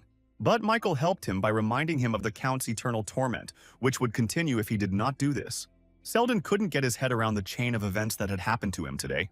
Out of the blue, some crazy woman appeared and then destroyed the greatest force in the history of vampires. No matter how much he thought about it, there was no logic to her video here. And suddenly he had a new guess. He wondered if everything that was happening to him now was a test from God, who had promised to make him an apostle. But from the very beginning, it seemed strange to him that a person had the ability to control blood. The savior of vampires, who makes true warriors out of his subordinates, teaches them to be on guard. This thought seemed very plausible to him. And Michael meanwhile saw that the shield had reached its maximum. This meant that he would now be able to release the accumulated damage at the right time, so he told the Count to stop. He immediately stopped making the cross and looked at the guy, waiting to see what he would do next. And Michael said angrily that now the time had come for his death, and the thought of a savior instantly disappeared. Selden no longer understood whether the person in front of him was a god or a man. It seemed to him that Michael looked more like a real monster than anything else. The guy meanwhile said that since the Count constantly regenerated, no matter how many times he was killed, now it will disintegrate into atoms to such an extent that not a single piece of flesh will remain. With these words, he threw his sword at the Count, after having hurled a bloody ball from his shield at Selden. He then activated an instant release of the accumulated damage, which would flow directly into the ball. Selden was a little scared, but in the end, he realized that in this way he could finally die. A moment later, a huge explosion occurred, but it did not go beyond the ball of the counterattack shield. Michael just stood there and watched, hoping it would work. But even if it didn't, there was still the plan with the relics. Fortunately, the system congratulated him on successfully breaking through the 13th floor by adding a random skill book to his inventory. He also received 90,000 points and 4,000 SP, and as an additional bonus, he was given another 5,000 SP. Michael thought happily that he had managed to kill the vampire count, and now, having absorbed the blood he had spilled, according to his sword skill, he received the effect of Blood Feast, which absorbed the opponent's blood into the blade. The guy activated this effect, wanting to see how cool his sword was now, plus it could absorb blood too. By doing this, his sword's level increased to high minus rank, and he also imprinted the skill Blood Enhancement 2+ on it. According to the description, it could strengthen the blood in the blood control area and increase strength and control. Michael really liked these effects, but the rest would drop out of the topic when they heard that the conversation would continue about blood. Michael decided to test this skill as well, activating it, and immediately felt an incredible situation within a huge radius of distance. He now possessed the ability to control blood that surpassed even the vampire count. Michael felt like he had become the vampire king that Selden had so desperately wanted before his death. Overall, everything looked good, although the guy understood that some misunderstandings would arise because of this ability. Michael used the Spirit of the Fallen count to improve his stats, increasing everything in the range of 4 to 8 points. The system also reported that it had detected divinity from his spirit, and an attempt was made to extract it. Michael remembered seeing the same message when he absorbed his clone's spirit and watched on with curiosity. And then the system announced that his divine power rank was raised by 1 level. Michael realized that he did not know then that the condition for extracting divinity was the difference between whether the soul has divine power or not, considering that divinity was not extracted from ordinary vampires. Then perhaps the extraction was only applicable to those who possess divine power, at least on the same level as him. After absorbing the divinity, he also saw a message that he had been given one of Selden's skills, Charisma 2. According to the description, when absorbing a spirit stronger than the user, an evaluation was made to extract power. Michael had some guesses about this because it seemed that spirits associated with the gods or apostles were considered high-ranking. The evaluation was completed, and the system reported that Count Selden Nair had the power that was now being extracted for Michael. It was called Harvest of Faith. 2+ rank became engraved on the soul of the applicant Michael Nodford. However, he could not read about it in more detail because his comrades had already joined him. They reported that the priest had protected the people with the power of protection, and that there were more survivors than they had expected. The civilians came out from their hiding places, greeting Michael as a hero who saved them from the vampire count. Suddenly, the guy read that the power of Harvest of Faith revealed a strong faith in the user. He suddenly realized that these people were sending him their faith, which turned out to be much more important than he could have imagined. Moreover, apparently, faith sent under the influence of delusions was also considered as faith. Since people thought of him as a messenger of God, Michael thought he should make good use of this opportunity. So the guy activated the newly acquired rank 2 Charisma skill to make himself more attractive. His importance in the eyes of others increased, and other people became more susceptible to his influence. Michael thought that he had never lied, and suddenly received an achievement for this. His mana increased by 1. Suddenly, the system reported the activation of a more powerful divine power effect, reporting the calculation of the myth. It was carried out on the basis of actual results compared to the faith of believers, and soon the myth of the Vampire Slayer was formed. Michael didn't understand what it was, so he activated the myth to test it, and new effects were immediately added to his attack. No regeneration possible, and exorcism meant absolutely nothing to Michael, but it sounded cool. The guy thought that impossible regeneration was added to him after the Count's healing chain was broken. The exorcism effect was probably added after the mass murder of vampires in the city. Divine power, combined with the newly acquired Harvest of Faith, takes on the form of a myth, and Michael saw how the divine power, which he had never used before, was steadily flowing out. When the myth was activated, the divine power contained within it was absorbed. David suddenly approached Michael, saying that at first he considered him an infantile fool, but it seems, having overlooked his abilities, the old man extended his hand to him, asking if the boy would forgive him. Michael was surprised by such a gesture from the old man, but shook his hand, saying that, of course, he would not hold a grudge against him. Suddenly, the system reported that the god of battle realized that his potential apostle was dead. It was also said that the god of battle sensed his divine power and was hostile. Michael felt like someone was forcibly pushing him down to his knees again, and he couldn't get up because of the intense pressure. Suddenly, the ground beneath the feet of the civilians shook, and then completely split from the shaking. The system reported the entrance to the divine realm, and suddenly some people fell into the lava that was hidden underground. The guy didn't understand what was happening because the test was already over. He saw how David was also pushed into the stream of people. The old man found himself far from his portal, just like Michael. And only Soito and Andre had managed to leave the test before. Michael quickly assessed the situation and then turned to the old man, saying that they should shake hands one more time. David didn't understand why he suggested this, but the next moment, after fulfilling his request, he flew straight to the portal. Michael threw it so that at least one of them would have time to reach the exit, and the old man shouted that this method was ignorant. However, he added that nothing else was expected from the guy. And besides, the method turned out to work. He successfully hid in the portal, but Michael saw that there were still people on the ground who were terribly scared. The guy shouted for them all to move aside, and he punched the ground, activating a counterattack shield. Its radius of action extended over an area sufficient to completely cover the remaining people. Old David, who was already moving to his waiting room, didn't know whether this guy was a hero or not. However, he thought that if there were heroes in this world, then shouldn't they look exactly like this? The British wizard hoped that Michael would also return safely to the waiting room. Now he was a real hero in his eyes, and the guy meanwhile turned to the people, telling them to quickly cross the bridge. Michael had some hopes, but he no longer felt any surges of faith. So another thought came to him. He thought about returning to the waiting room too, when suddenly the system reported that the god of battle felt disgust towards him. Suddenly, some people grabbed their heads, which were splitting with pain, and then burst completely.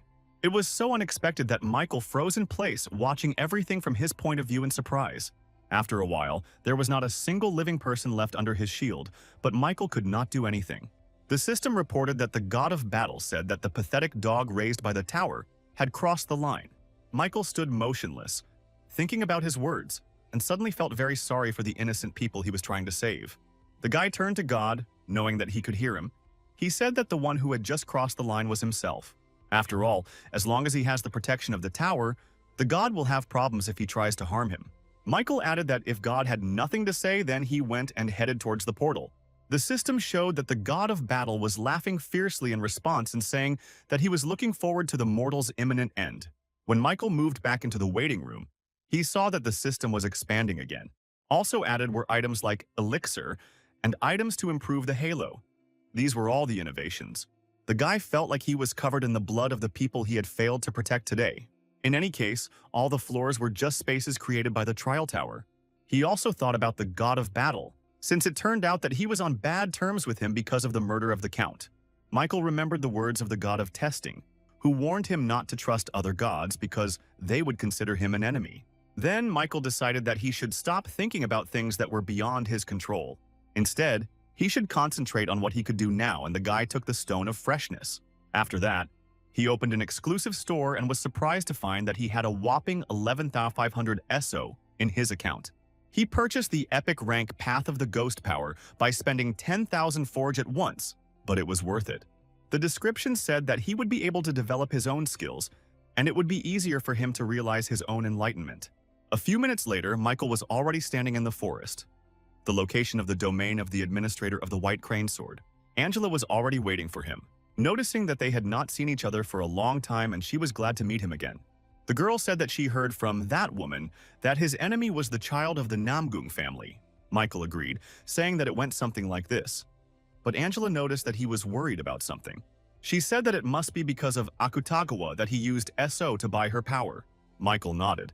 And then the girl added that he made the right decision by choosing her strength. After all, if we speak in ordinary language, then he, Michael Nodford, is a genius, because he has already studied the forms of swordsmanship. Moreover, in the trial on the 12th floor, he learned the will of the sword and even improved the sword technique itself to the dual sword technique. The very fact that he acquired some knowledge of the Namgung family's techniques and perfected them, it showed that he had the qualifications of a great master, and even if he founded a sword sect, it would not be surprising. After all, the power he chose this time was an excellent choice. Now everything he learns or realizes, it will be transformed into abilities approved by the tower, and she also promised to teach him everything, but on one condition. The girl said that a mentor-student relationship should be established between them. After thinking for a long time, Michael suddenly answered positively, saying that he would become her student, which greatly surprised the girl. Then Angela hastened to say that she was not trying to force him to do anything, and that he could think about it some more. However, Michael raised his hand, calling for her to stop and saying that he had already decided that he would become her student. Then the girl replied that she appreciated his choice, and added that the White Crane's sword was a contender who had risen above the 40th floor. Angela asked if the guy would regret his decision later, and Michael asked if he would really have any reason to do so. Of course, the girl answered negatively. She said that in Miram there could only be one master as a mentor. When Michael said that everything was fine with him, the girl said that he should first introduce himself completely. She said that she was the 17th head of the Beck family of sword masters and was the strongest master of Miram of the previous generation.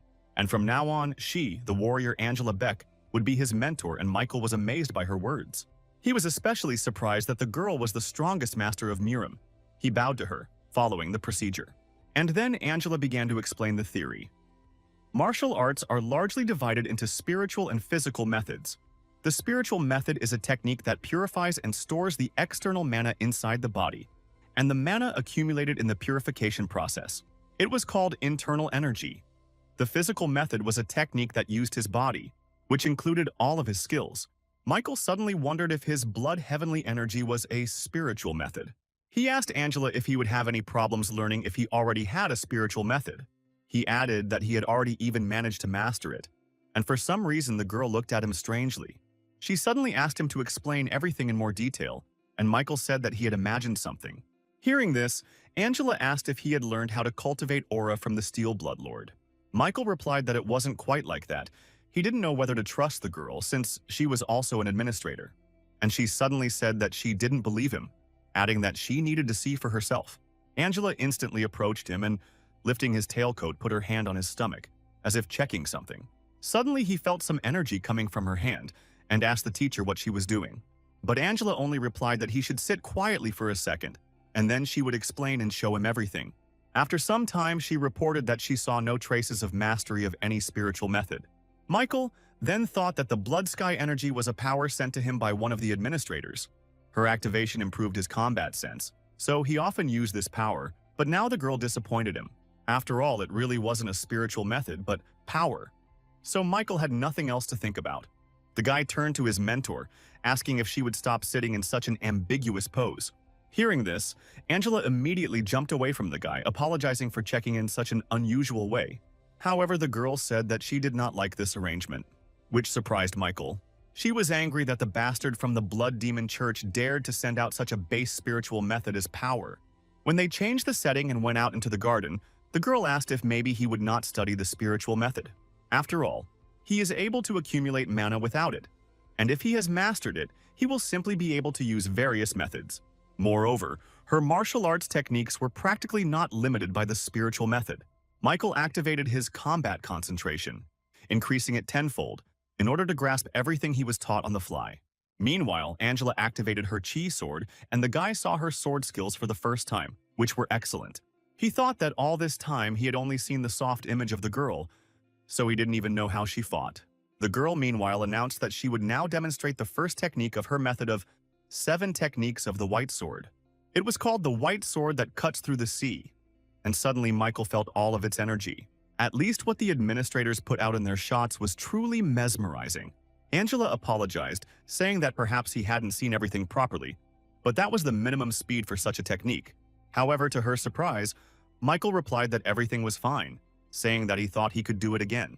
Michael felt as if space itself was being pulled and stretched, so that it was impossible to avoid the blow. This was the technique of cutting through the sea. The name was also quite justified, because with this technique, it was possible to conquer even the sea, and the swing of the sword resembled raging waves, and Michael tried to repeat it. When he finished, he looked back at Angela, saying that he had tried to repeat everything exactly as she had shown. He asked if he had made any mistakes, but the girl's face spoke for itself. She could not believe her eyes. Geniuses have existed at all times. They achieve much greater achievements than others. Geniuses who demonstrate the pinnacle of their ability to understand, evaluate, and master objects in a particular area. However, even geniuses could only reveal their true abilities after practice. Angela was shocked that someone was able to completely replicate her technique after seeing it only once. After all, her sword method is a martial art that contains more advanced techniques than Akutagawa Namgun's method. She said that Michael had already reproduced two techniques of the noble Namgung family before. Heavenly Flame Sword and Heavenly Soaring Sword were both techniques that were part of the Heavenly Sword Forms method. However, Michael had potential much greater than this, as he was able to repeat a difficult level technique after seeing it only once. Angela called him an intuitive genius, saying she had never heard of anyone who figured things out that way. The girl suddenly smiled and said that this meant that he could learn most martial arts in just one day. Originally, martial arts were understood and applied based on each individual's unique way. However, he, Michael Nodfort, does not need to find his way because he can simply watch and repeat. Finally, the girl told him about the method of replenishing mana, the method of fist fighting, the art of weightlessness of the body, even down to the golden grip technique.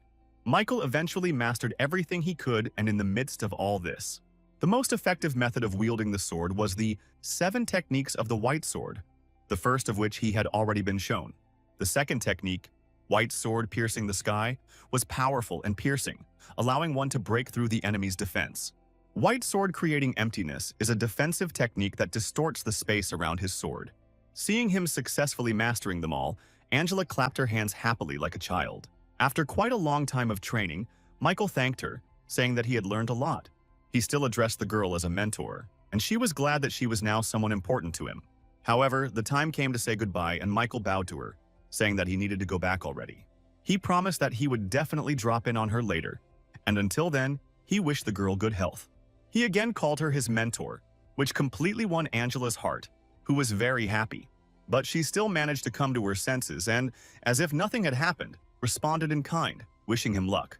She added that if he puts in effort commensurate with his talent, his skills will improve quickly. When he returned to the waiting room, the guy thought it was a bit far, at his current level. He had not yet mastered all 7 techniques of the white sword, but it was time for a change in his arsenal. He chose the Demon Slayer technique, thinking that although it had served him well, it was no longer enough. To cover Akutagawa's Heavenly Sword Forms, or the teacher's 7 white sword techniques, Michael activated the power of the Iron Blood Sword and the Combat Concentration skill, continuing to practice. He noticed that his steps were more perfect than before and more precise. However, this was still not enough to develop the skill from his new power, Path of the Sword Ghost. The guy remembered Angela's words, who said that skill development can only be created with the help of a system. The system should have recognized the technique as a skill, so the guy continued practicing in the waiting room. And suddenly the system reported the activation of a more powerful effect of the power Path of the Sword Ghost. And then it happened.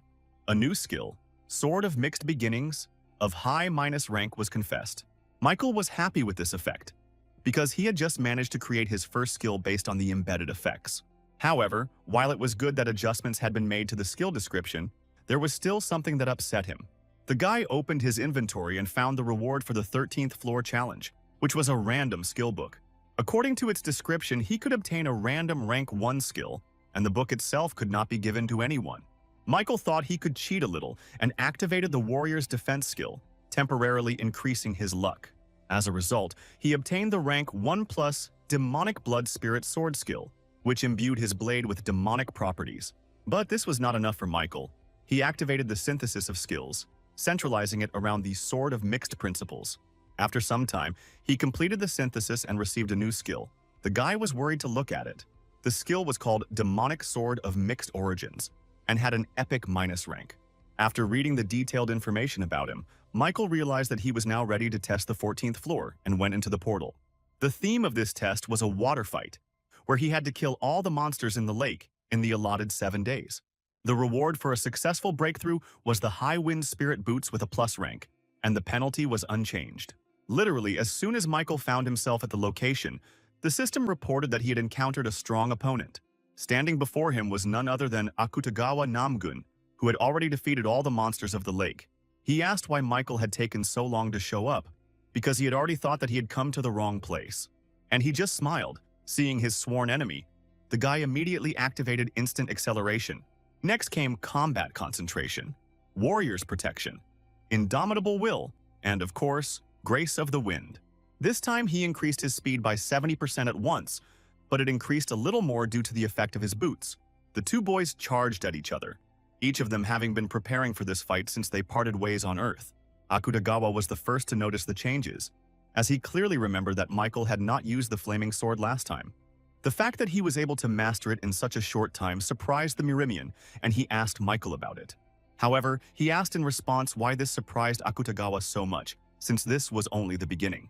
With these words, he activated the counterattack shield and immediately transformed it into an additional blade. Then came the attack, and the Murametz was even more surprised that the guy was now fighting with two weapons.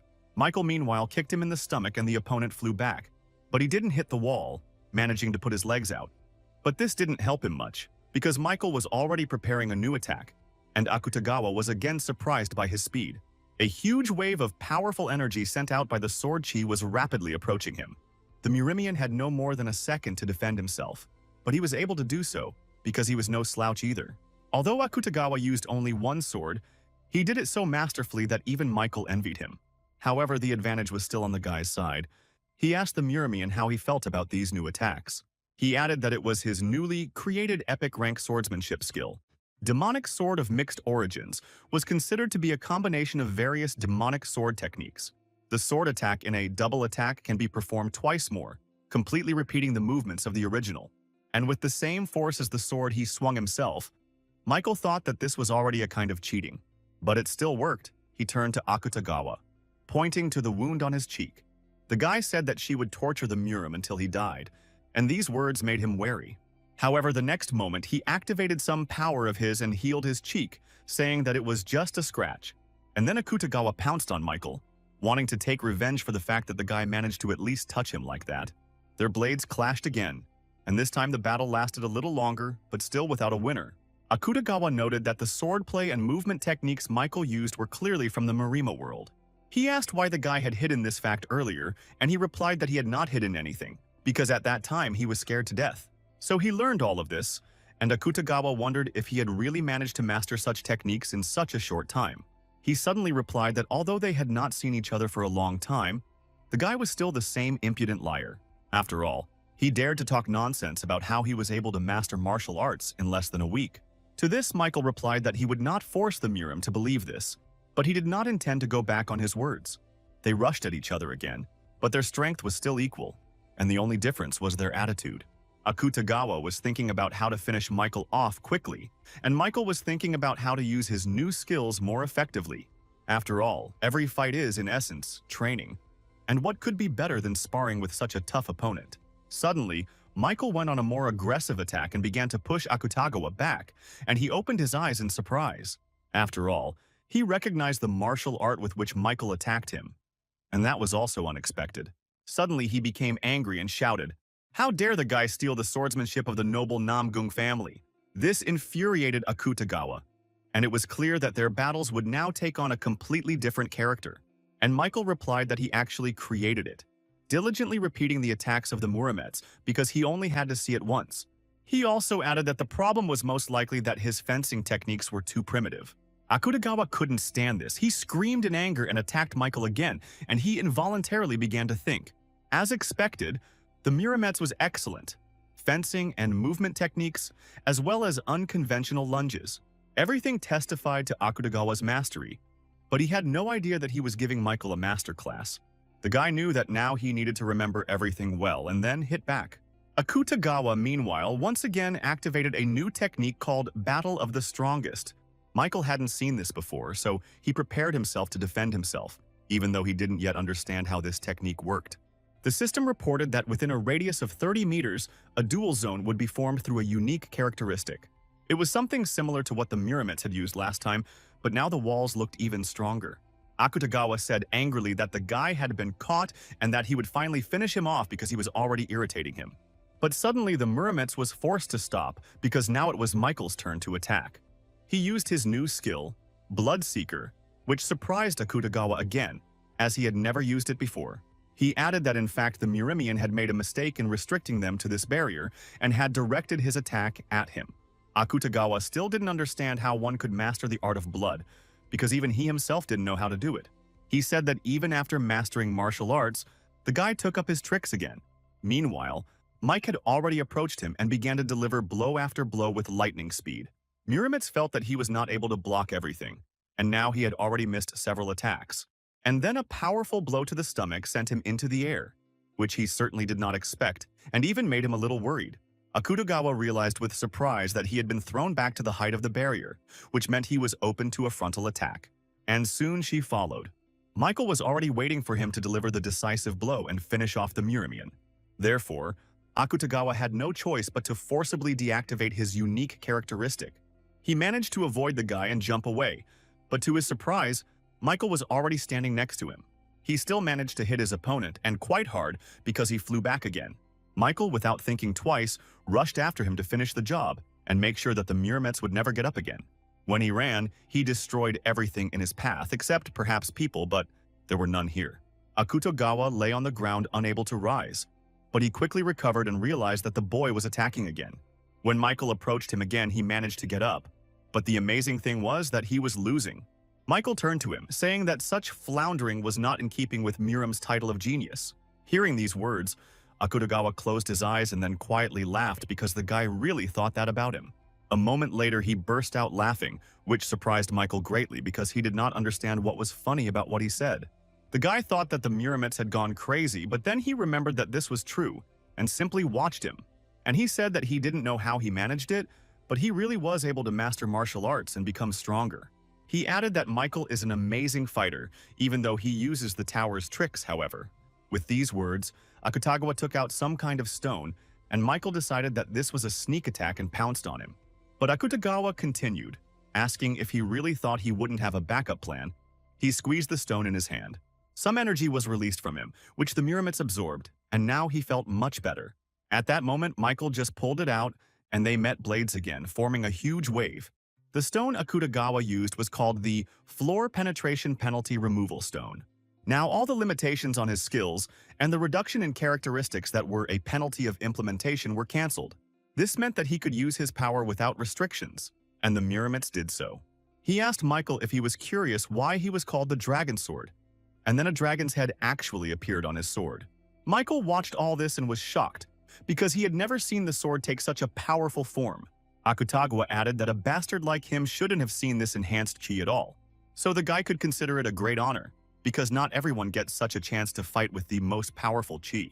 He swung his sword, using a wave of energy, but it was much larger, grander, and more powerful than anything he had seen before. Michael remembered Angela telling him about the chi technique, or more specifically, using magic on a sword. After all, the chi of the blade adds properties to it that contradict the laws of the sword, so it is comparable to magic.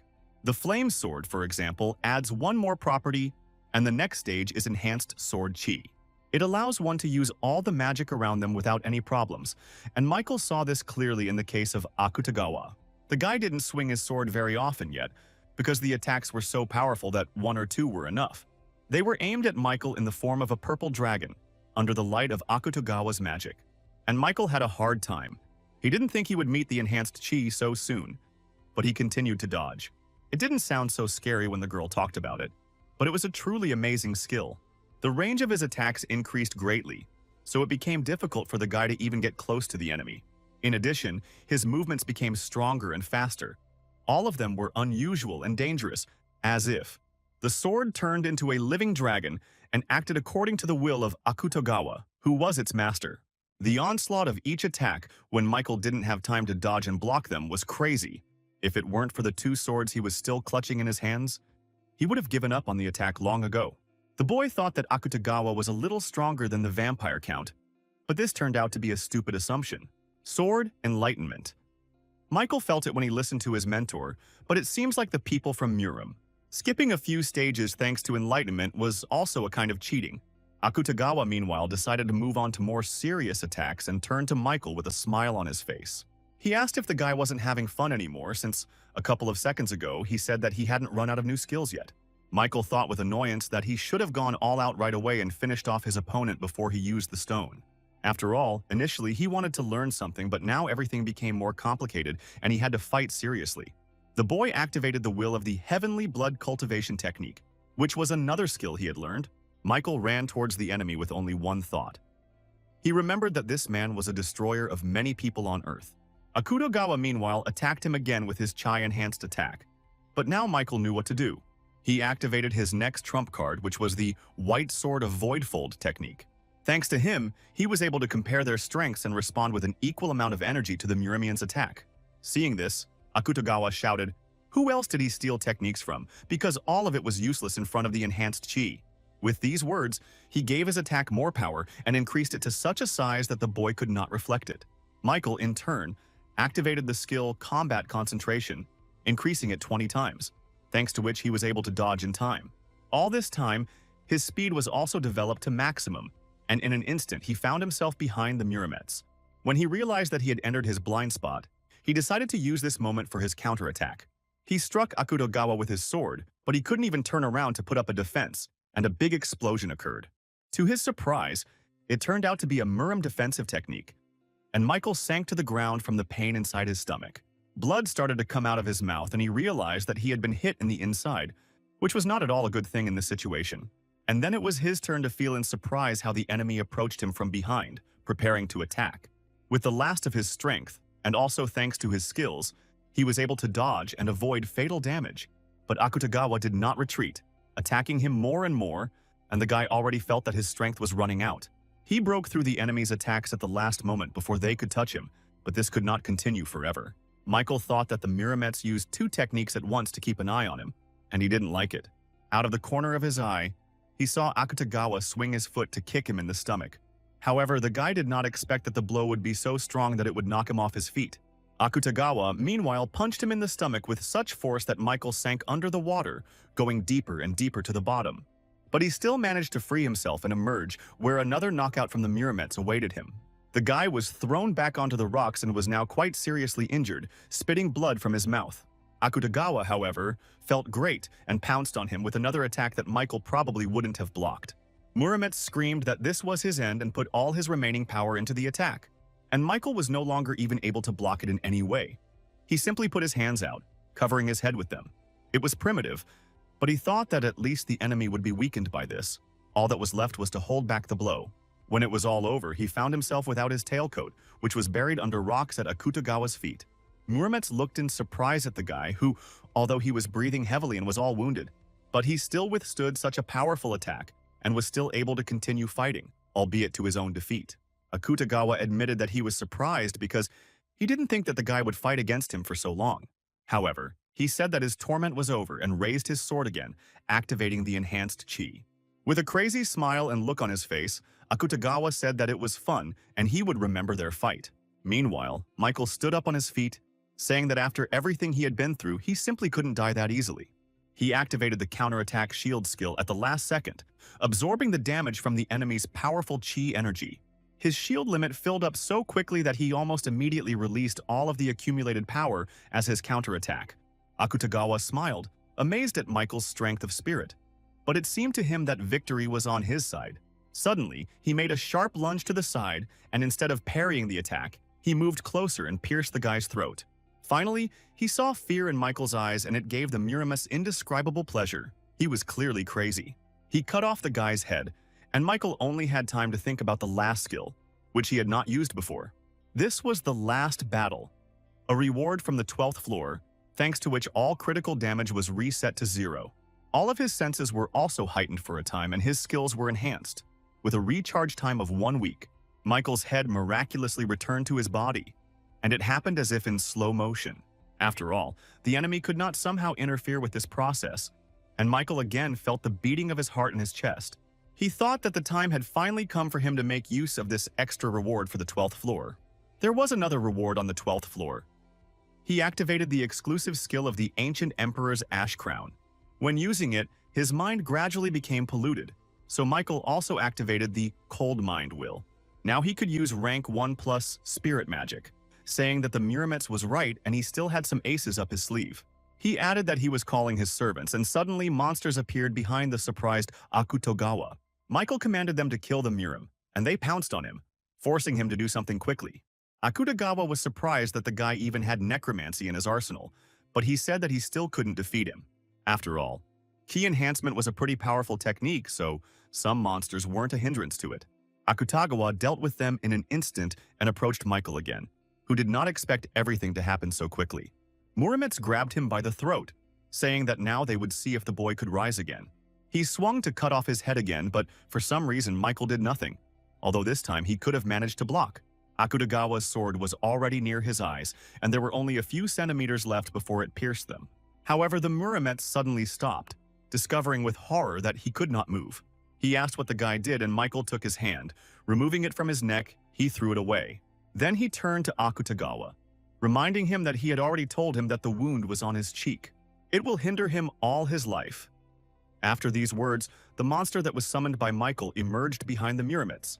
Akutagawa felt his presence with fear and realized that he could not use any techniques to defend himself. As a result, the monster bit off his head, and the last thing Akutagawa managed to shout was a curse at Michael. From childhood, he did not shine with any special skills. People even spoke of him with mockery and contempt. The father asked his mother how she could give birth to such a talentless child. I doubt that his blood even flows in him. Akutagawa listened to all this, not understanding why they disliked him so much because he had done nothing wrong. Back then, he simply enjoyed his sword, without thinking about things like strength and power. After all, true geniuses built their own way of the sword, and did not learn other techniques to imitate society. These words were told to him by his grandfather, who became the boy's first mentor and raised him completely. He later became the head of their Namgun clan, and under his patronage, Akutagawa began to grow and improve rapidly. He had already mastered the art of wielding a sword, and he hurried to his father after each successful mission to boast about the results. It was the same when he boasted that he had killed the disguised scum from the blood cult, dragging their heads back. He wanted his father to praise him, showing that his son had become quite strong and developed abilities. But he told him to remove this abomination from the room, asking why his son was so fixated on murder. He added that the boy should strengthen his spirit if he does not want to become a monster. These words hurt Akutagawa. Tears appeared in his eyes, and the boy thought why his father didn't love him so much, because he didn't even appreciate his efforts. This made it even more painful, but for now he couldn't do anything, continuing to try to get his father's attention. Meanwhile, the durability of the ancient emperor's ash crown was exhausted and the item was destroyed. All the monsters that Michael summoned to distract the enemy also died, and only Michael remained. The boy was surprised to notice that Akutagawa was still alive, although his head was lying separately from his body. Muramets quietly asked Michael to put an end to this, but the boy decided to talk one last time. He noted that their meeting was truly amazing because it was not even supposed to happen. Two people from different dimensions clashed in a fight that was incredibly difficult and painful. But Michael suddenly caught himself thinking that it was even funny. And Akutagawa was an excellent fighter. He said that if they were friends, they would share their achievements and have a good time together on Earth or in Murim. This was what he thought and said to Akutagawa, who was lying in a sea of his own blood, about to answer something. Suddenly he screamed, calling Michael a stupid bastard, but the boy could see that it was just a cry of despair. Akutagawa asked if he could really say such a thing when he himself was passing the tower, saying that these words were empty hypocrisy. He added that while his head was still conscious, he would tell Michael something funny. Muramets admitted that he had stopped conquering the tower and had invaded them not only to kill. Having received divinity, he became an enemy of one god and felt the threat of death because he was very strong. The chosen ones inevitably encounter divinity and have to meet different gods. He added that this would soon be the case with Michael, but only if he continued to climb the tower with such thoughts. It will not be able to stop the gods from destroying his world, because they had all the abilities and powers to do so. However, Michael calmly and firmly answered in the negative, saying that such a thing would not happen, which surprised Akutagawa. Activating a new and final attack to finish off the enemy, he added that anyone who wants to destroy his home, they will be killed. And after these words, he pierced Akutagawa's head with a bloody spike, which he activated with the help of the Bloodseeker. Muramets only had time to scream in pain before his soul left his body. Murim's heavenly dragon sword was dead. The system reported a successful breakthrough, and Michael received a high plus rank Wine Spirit Boots as a reward. He also received 10,000 points and 4,000 SP. But then the system informed him that more powerful rewards would be given to him. The system then announced the creation of the myth, activating the will of the divine power. Based on the amount of belief, the strength of the myth was calculated, and Michael simply observed this process. The result was the myth of battle-hardened warrior, and from that moment on he received the title Unstoppable and the effect Reflection. By absorbing Akutagawa Namgun's soul, his skill increased by a shocking 47%, increasing his necromancy rank. Now she was of high rank, which meant that the guy could check the information for an additional effect. He also thought that when killing invaders from other dimensions, their bodies always disappeared, but Akutagawa's body remained motionless. After absorbing Akutagawa's blood, his sword's rank also increased to high, and a fear enhancement slot was added. Michael thought he could strengthen his flaming sword once more, but now there was one last problem left. These were clothes that could no longer be restored after their battle, which meant they had to return. The system reported that the administrator, Lord Steelblood, wanted to sponsor his contactor with armor, and the White Crane sword administrator said that a robe would suit him better, given his fighting style. Michael was surprised, remembering that the admins had probably been watching him throughout the battle, and now they were even offering help. Still, he decided to first look at his first patron and move to the domain of the Lord of Steel Blood. He immediately noticed some changes. Namely, the girl's house had changed and now looked more solid. It was no longer that small hut, but a whole house. And such changes were for the better, considering that he was the one who caused the destruction here. Michael walked up and opened the doors of the house, looking inside to see his administrator. She smiled at him, saying that they hadn't seen each other for a long time, and praising him for his good work in defeating Akutagawa. The girl added that he had crossed a large mountain, so he could consider what she was about to give him a gift.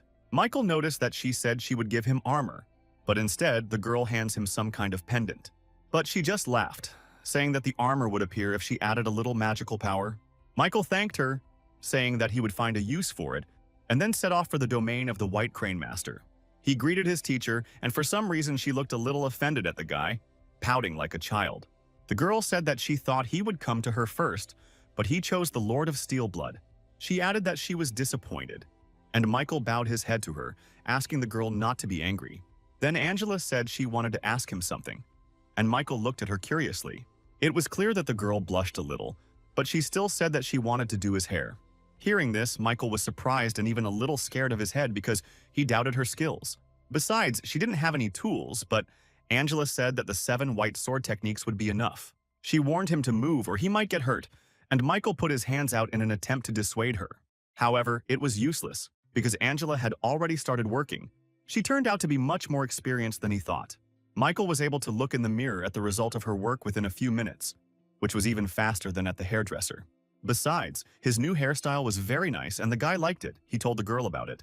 Angela said it was a relief to her because if he hadn't liked it, she wouldn't have been able to take it back. And then she hastened to send him away from her domain, telling the boy to use his item outside the tower. She was talking about the pendant the Steelblood Lord had given him, but Michael thought Angela was acting strangely, so he decided to just go back to the waiting room, where the system expansion was waiting for him again. This time, the quest function became available, which in essence were some tasks from administrators. It was also said that they would be linked to the past lives of the administrators, and rewards would be given for them. He could get one quest on each floor, and Michael suddenly understood why the administrators tried so hard to please him. They wanted to give him a quest, but the guy had a lot of things to do right now, so he took things one by one. First, he decided to take a look at the new myth. Warrior Forged in Battle was activated along with the title Unstoppable. At the same time, his body was able to work at its maximum, despite his condition, which was quite convenient. When the reflection effect was activated, the worse his situation was, the stronger he became. Michael thought that the skill from the Vampire Slayer was quite limited, but this myth was suitable for all fights. He also decided to take a look at the new effect of his necromancy, which said that the characteristics of the God of Death had been enlightened. Michael didn't understand what it meant. He even activated the divine power, but still nothing changed. For now, it remained unclear to him. But Michael knew that in time everything would fall into place. He finally got to Akutagawa's Digging Heavenly Sword, which gave plus 10% to most stats. With the help of mana, he could activate the effect of Heaven's Rupture, in which the sword turns into a barrel of destruction. And when combined with the sword, the exclusive skill Sword Sense would be activated, with which he could copy one of the sword skills twice. Michael thought that the Heaven Rending could rival the sword chi in strength, since he remembered Akutagawa's techniques. And the sense of the sword did not tie skills to objects, which generally spoke of their universality. He probably got such good items because he defeated Akutagawa, who was far superior to the trial boss. Then Michael took the new blade and achieved unification with it. Now he could copy the skill of any sword. The guy didn't think long, making his choice in favor of the Sword Sense skill of high plus rank. He successfully absorbed it, and the guy liked that he now had another good skill in his arsenal. After all, he absorbed the skill using it, and now he had 3 attempts for a copy instead of 2. He activated this skill again and chose Heaven's Break, also a high plus rank. Thanks to absorbing Akutagawa Namgun's soul, his stats also increased, increasing by 7 points. Michael also noticed some kind of message. It was from Betty, which surprised him, because he hadn't seen her for a long time. As it turned out, she was angry that he never contacted her from the tower, because after all, they were partners. Michael thought that the girl was most worried about him when he went to Japan, so she should write. The guy opened other messages and suddenly came across one that was very strange and frightening. Someone wrote to him with a report, saying that she didn't know what the situation was in the tower now, but she had news. The girl reported the invasion of a player from the world of Ares, who committed a massacre in London, which shocked Michael. For some reason, he remembered Akutagawa's words, how he said that he would not be able to stop the gods from destroying their world. This angered Michael because he then replied that this would not happen, because he personally would not allow it. However, right now everything was saying the opposite. In the city of London, Great Britain, a real horror was unfolding. Strange, irregularly shaped magical spheres suddenly appeared near the city's main tower, Big Ben. They turned out to be quite hard and crashed into the tower at high speed, leaving decent dents on it. Soon they filled the entire area of the tower, which could not have withstood such attacks for long. The civilians standing underneath were attacked by unknown creatures that looked like dragons. They were capturing people and killing them. This was already the second invasion of the earthly dimension in Michael's memory. The UK government has already sent out a rapid response team and is briefing them on the situation. Something similar was organized in Korea. They were told that first the pretender from Ares created a black sphere over London. Immediately after the first massacre, the strange magical creatures suddenly disappeared, and he hid inside a black sphere. However, it was rapidly increasing in size, and in order to prevent further casualties, the British needed their help, so one of the hunters asked why Korea was so active. It must have been because it brought in money, since the flow of hunters was cut off during the Shinjuku incident in Japan. After the incident in Japan, their country's status rose and it had a positive effect. These words were spoken by Michael, who was also present at the meeting, although he stood apart from everyone else. He was noticed by Betty, who saw that the guy had changed his hairstyle, but most of all she wanted to talk to him. When the meeting ended, they met at the exit and Michael apologized for returning to the tower without telling her. The girl replied that since he realized his mistake, then perhaps they would close this topic. She asked him to treat her at least a little bit like a partner from now on and asked about his combat gear. Michael said that he was holding her inside and wanted to explain everything when suddenly a call was announced for those wishing to go to London. Everything was voluntary as usual, but Michael said that it was time for them to slowly move out for landing. But Betty suddenly announced that this time they didn't need to get on a plane and held the guy's hand. They walked with her to the roof where Michael saw an interesting sight in front of him, feeling like he was in a movie. In front of him, he saw a few people in black suits, reminiscent of foreign agents, and Betty smiled contentedly. She said that she also pumped up some skills during the climb up the tower, among which was spatial magic. Now she could move anywhere in space, simply by specifying coordinates, and even received permission from the association. Michael was surprised to hear this, unable to say anything without interrupting the girl who had already begun to move. She designated the coordinates as the target and moved them there using the auxiliary magic teleport. Meanwhile, hunters from Great Britain watched in amazement as the number of unknown spheres grew. From them emerged strange magical creatures that resembled lizards and were quite strong. The hunters of Great Britain specialized in magic and sorcery better than anyone in the world. They resolutely defended their magic tower from enemy attacks, not allowing the dragons to harm it. One of their squad turned to the newcomer, telling him to focus all his attention on the portal. After all, if an object from another world got into it, something terrible could happen, and the newbie boy nodded. His job was to guard the portal, when suddenly he heard another sphere right behind him. A dragon emerged from it, and the boy screamed in horror, forgetting all the techniques he had been taught. Suddenly the portal lit up, which meant that someone from another world or corner of the earth had arrived. The next moment, the monster flew into the air, not having time to harm the guy, who remained standing in panic. But then he saw the lizard fall down next to him, and for some reason it looked like it was already dead, which surprised the boy. After that, he looked up and saw those who did this to the monster. Michael and Betty came out of the portal. The girl turned to the young wizard, asking if these were really those magical entities, and he hastened to stand up and bow to them, apologizing that the preparation of the barrier was insufficient. Michael replied that there was no need to worry because they would provide their assistance, and Betty asked when the second attack occurred. This time, another mage answered her, saying that they could leave the cleanup of this place to them and head to where everyone had gathered. He ordered the newcomer to accompany them to the right place, and the guys followed the boy down somewhere. They were old steps that led down to a dungeon or something. But Michael paused for a moment. After these steps, there was a not very long corridor that they had to run across. And when they had managed to do this, the boy opened the massive forged gold doors and invited them inside. It was a luxurious hall where other contenders from all over the world, including Korean ones, had gathered. Michael noticed that this time a lot of people really came forward to offer their support. But for some reason he had the impression that the wizards of the Magic Tower were behaving somewhat arrogantly. After all, everyone outside was working hard, and the top officials were simply sitting at this table. And he suddenly noticed that a wizard he knew, David, was sitting on the chair of the tower's chief executive.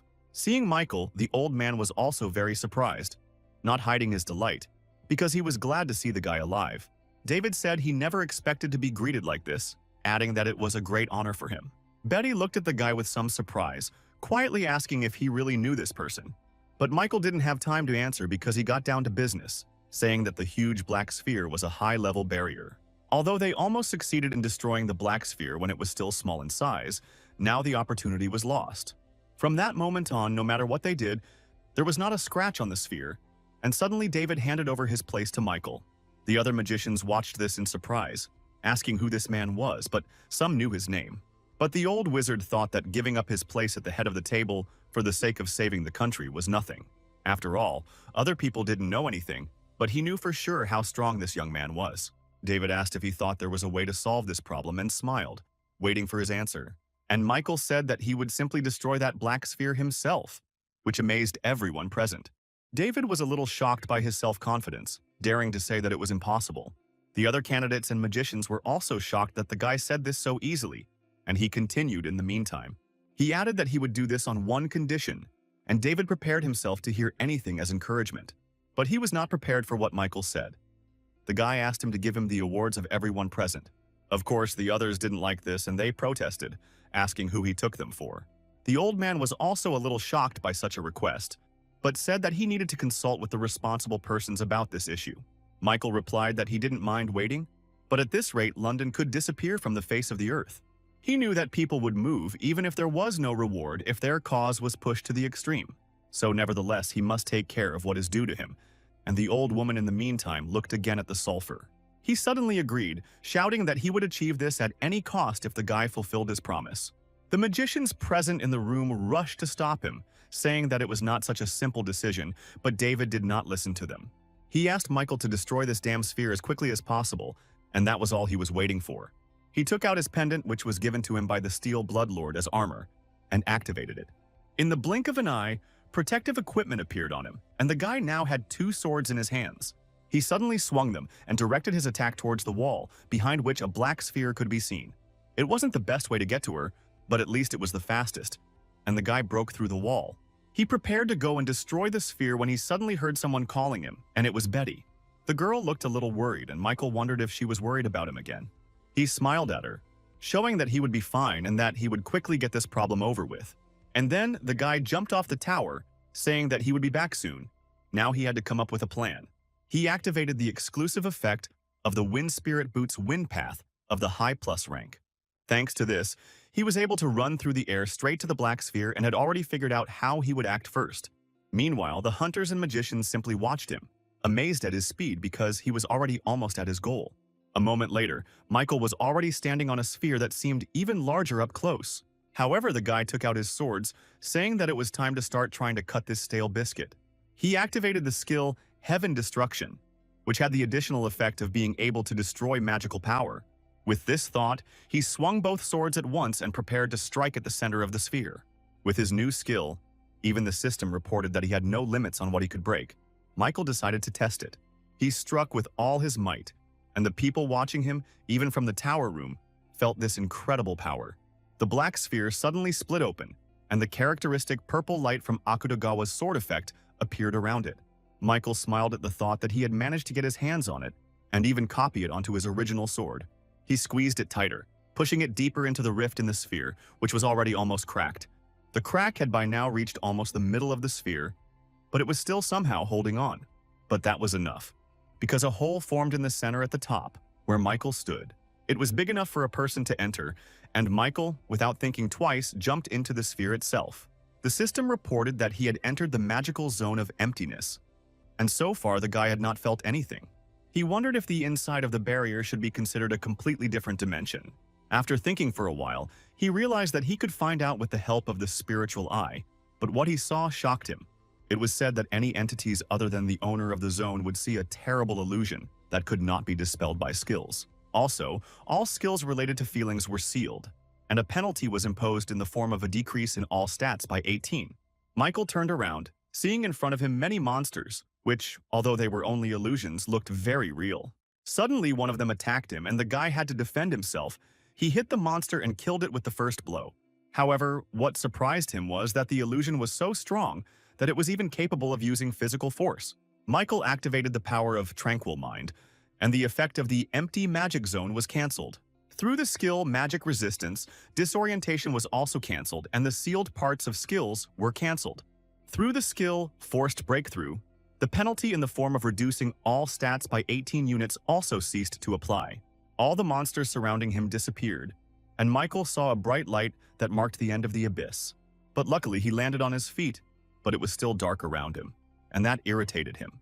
Michael knew that these clothes that the White Crane Master gave him could be restored with mana. This was a very useful option, because even though he was fighting illusions, there were still enough of them to harm him. Suddenly, he heard a voice behind him, which said that he was surprised to meet such a strong opponent on Earth. Michael quickly pounced on him, cutting off his head within a second. The enemy looked somewhat like a magician.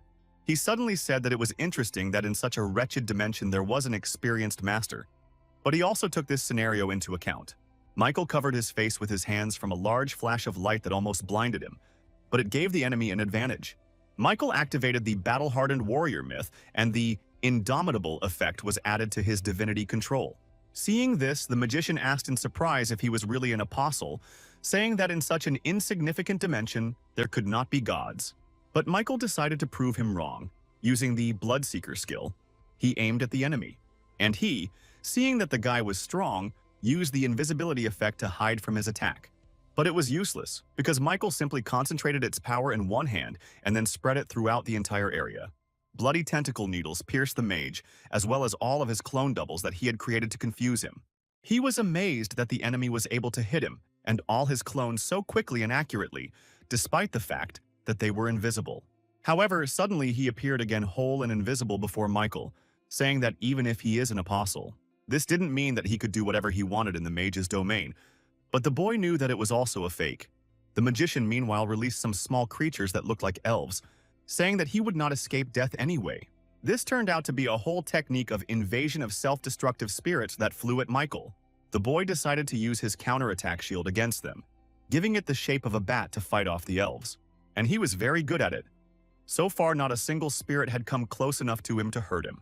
His opponent, meanwhile, was surprised by the guy's ingenuity, so he decided to retreat, preparing for a new plan of attack. Michael thought he wanted to have a long battle, but that was not the case because the guy wanted to end everything quickly. Although the space of this sphere is quite large, we are still talking about a limited space. So even though it was a bit of a barbaric method, Michael thought he could just destroy the entire inside of the sphere.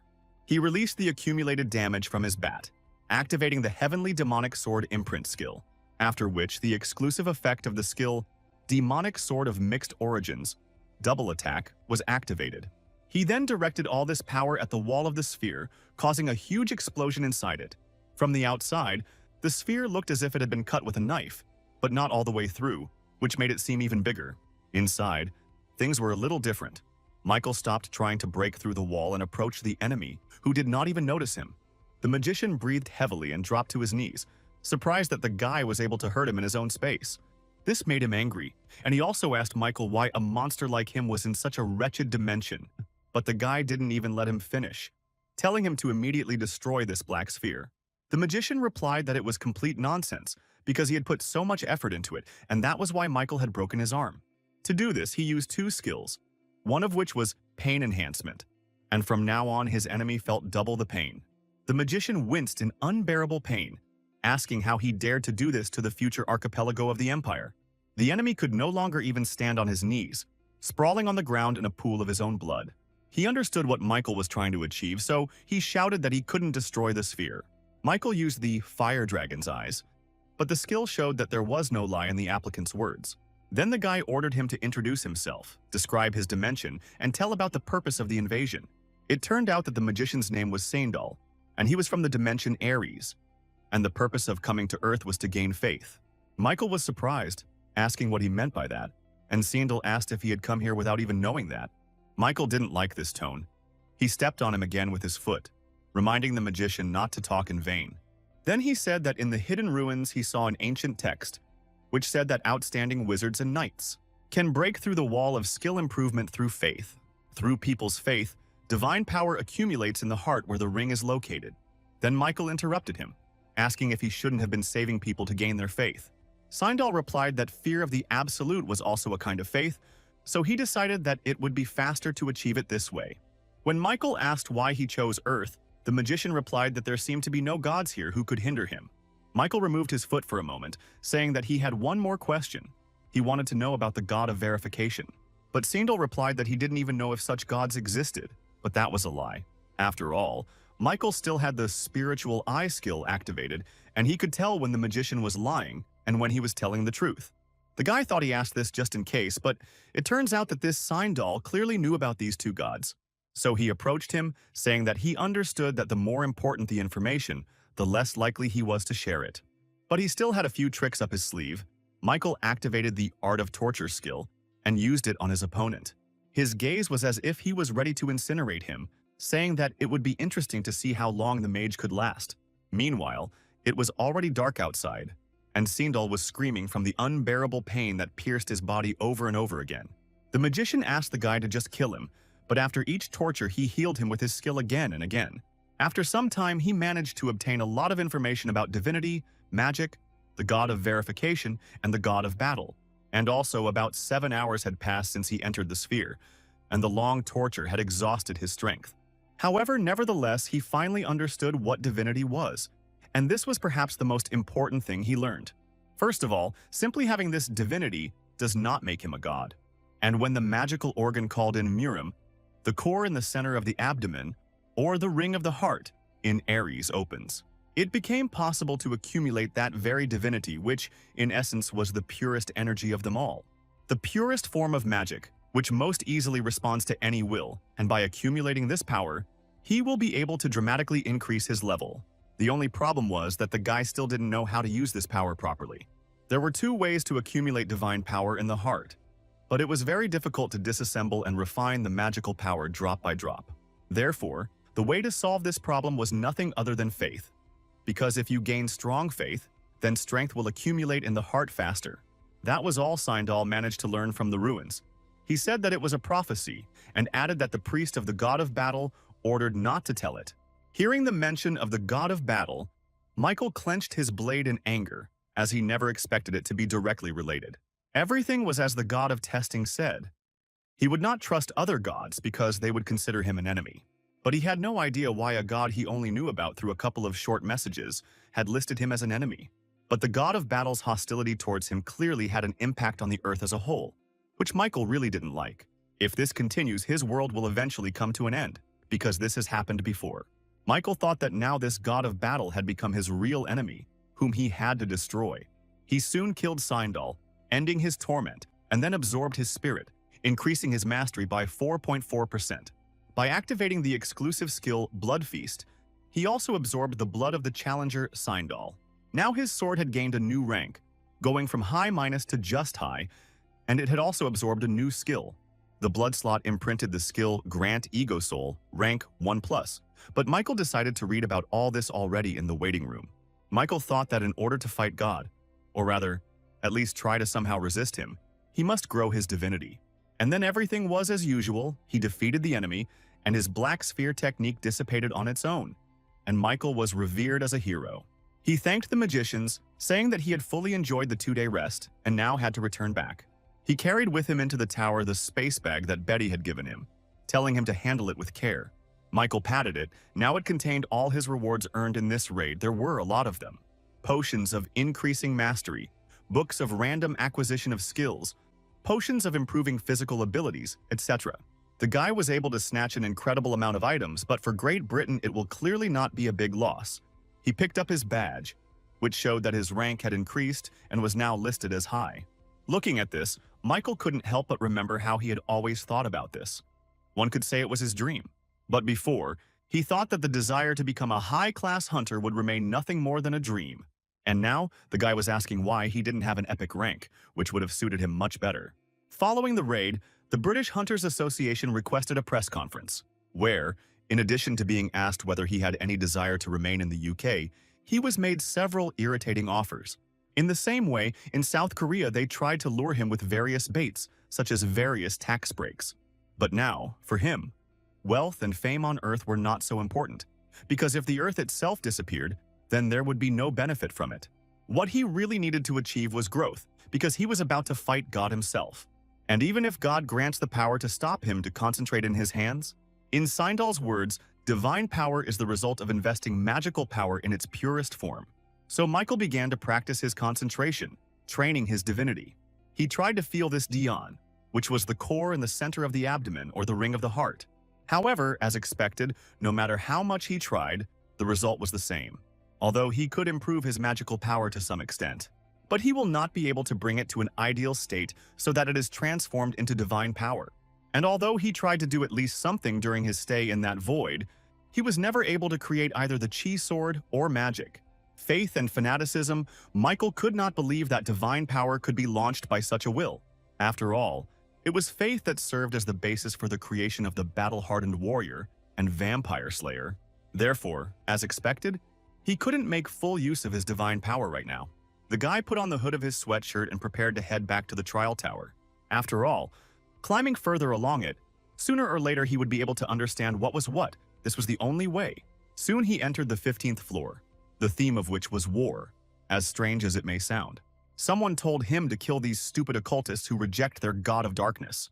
The two men looked at each other, asking why Miss Raynal would accept such a request.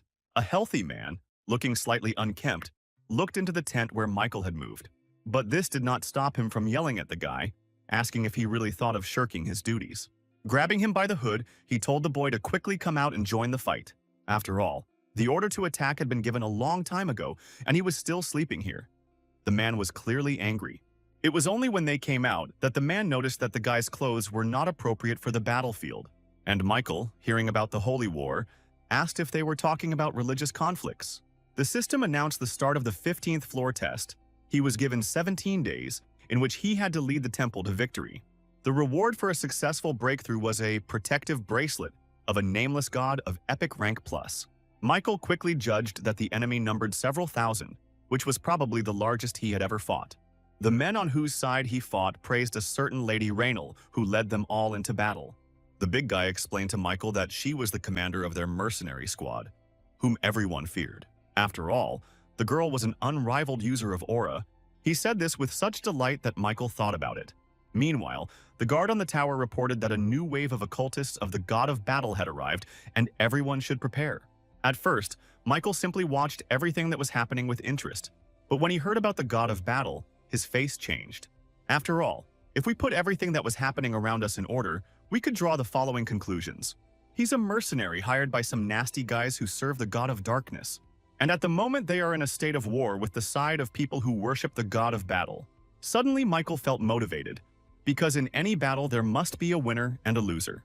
The system announced the start of a special task, the path of the leader, according to which he must gain recognition as a leader. Raynal had a strong desire to learn the secrets of the sword and was a commander who was recognized by mid-level mercenaries. For her, a person without aristocratic roots, the battlefield was the only place to grow. And so, after going through many battles and being between life and death many times, she reached the level of an aura user. However, her actions were limited as she had never been trained on how to use it before.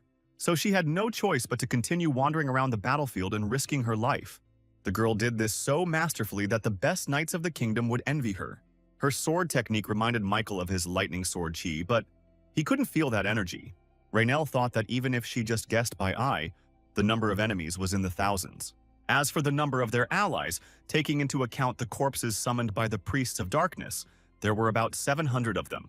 The picture was completely different from what the priests of darkness said, and if you allow the slightest mistake, then they would all be in danger.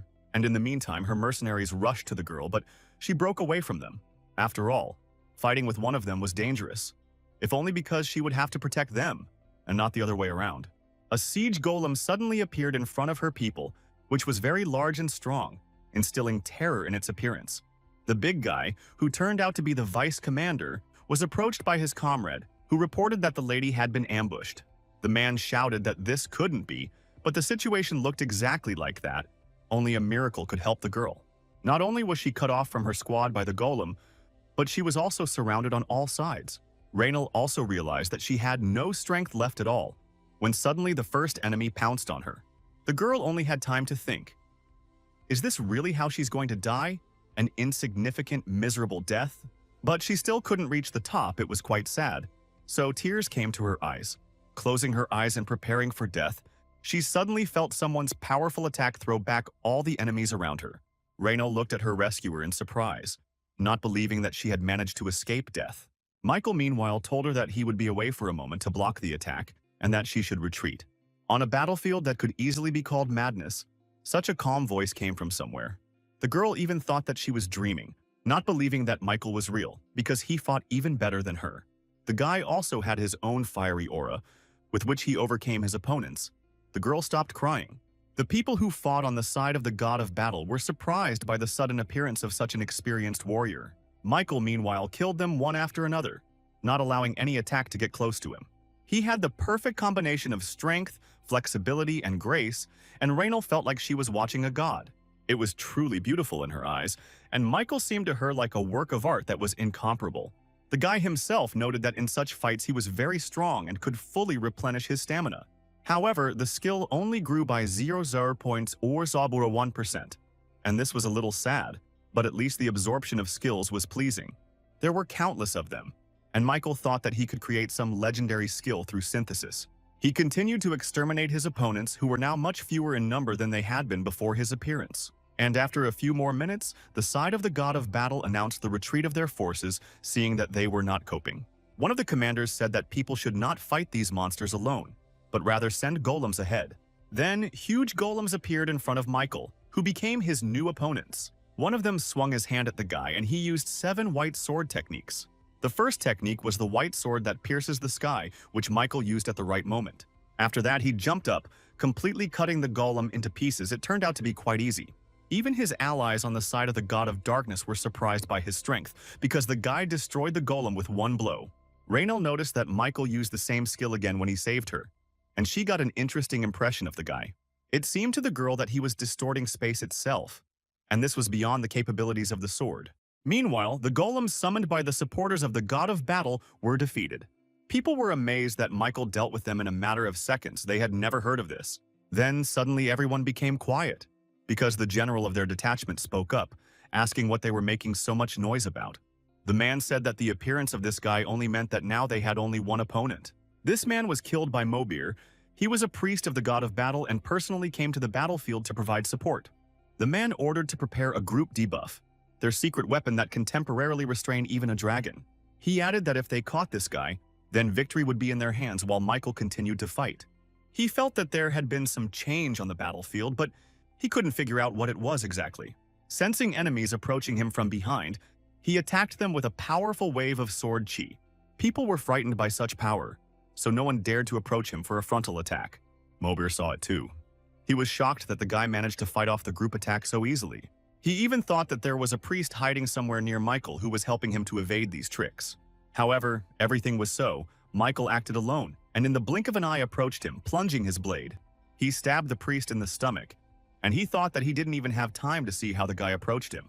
Michael did not forget about the other people who were also his opponents, and directed bloody projectiles at them. They were confused, covering themselves with their hands. They thought that Michael was a real monster, and he decided that since he couldn't openly use blood control, he would at least use this. He used drops of blood as bullets, which, however, killed instantly, as if they had been fired from a firearm. Moreover, he killed their priest who came to support his people, and this should have depressed the situation. And so it was.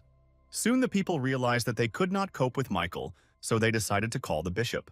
They retreated, and the system reported that everyone on the battlefield sensed his presence and he completed a special mission. As a result, the achievement Invincible won was obtained, and all of his skills increased by 4. Meanwhile, the detachment of the God of Darkness also retreated. Michael was offered to occupy the best barracks. He headed towards her, when suddenly he heard the same big guy who had dragged him to the battlefield address him. He bowed and asked for forgiveness for his behavior, but Michael told him not to worry, calling him an orc. He added that he would like to rest a little and headed towards the barracks, saying that the man could go too. Michael thought that once he defeated 1,000 opponents, everyone began to respect him and even gave him the best place.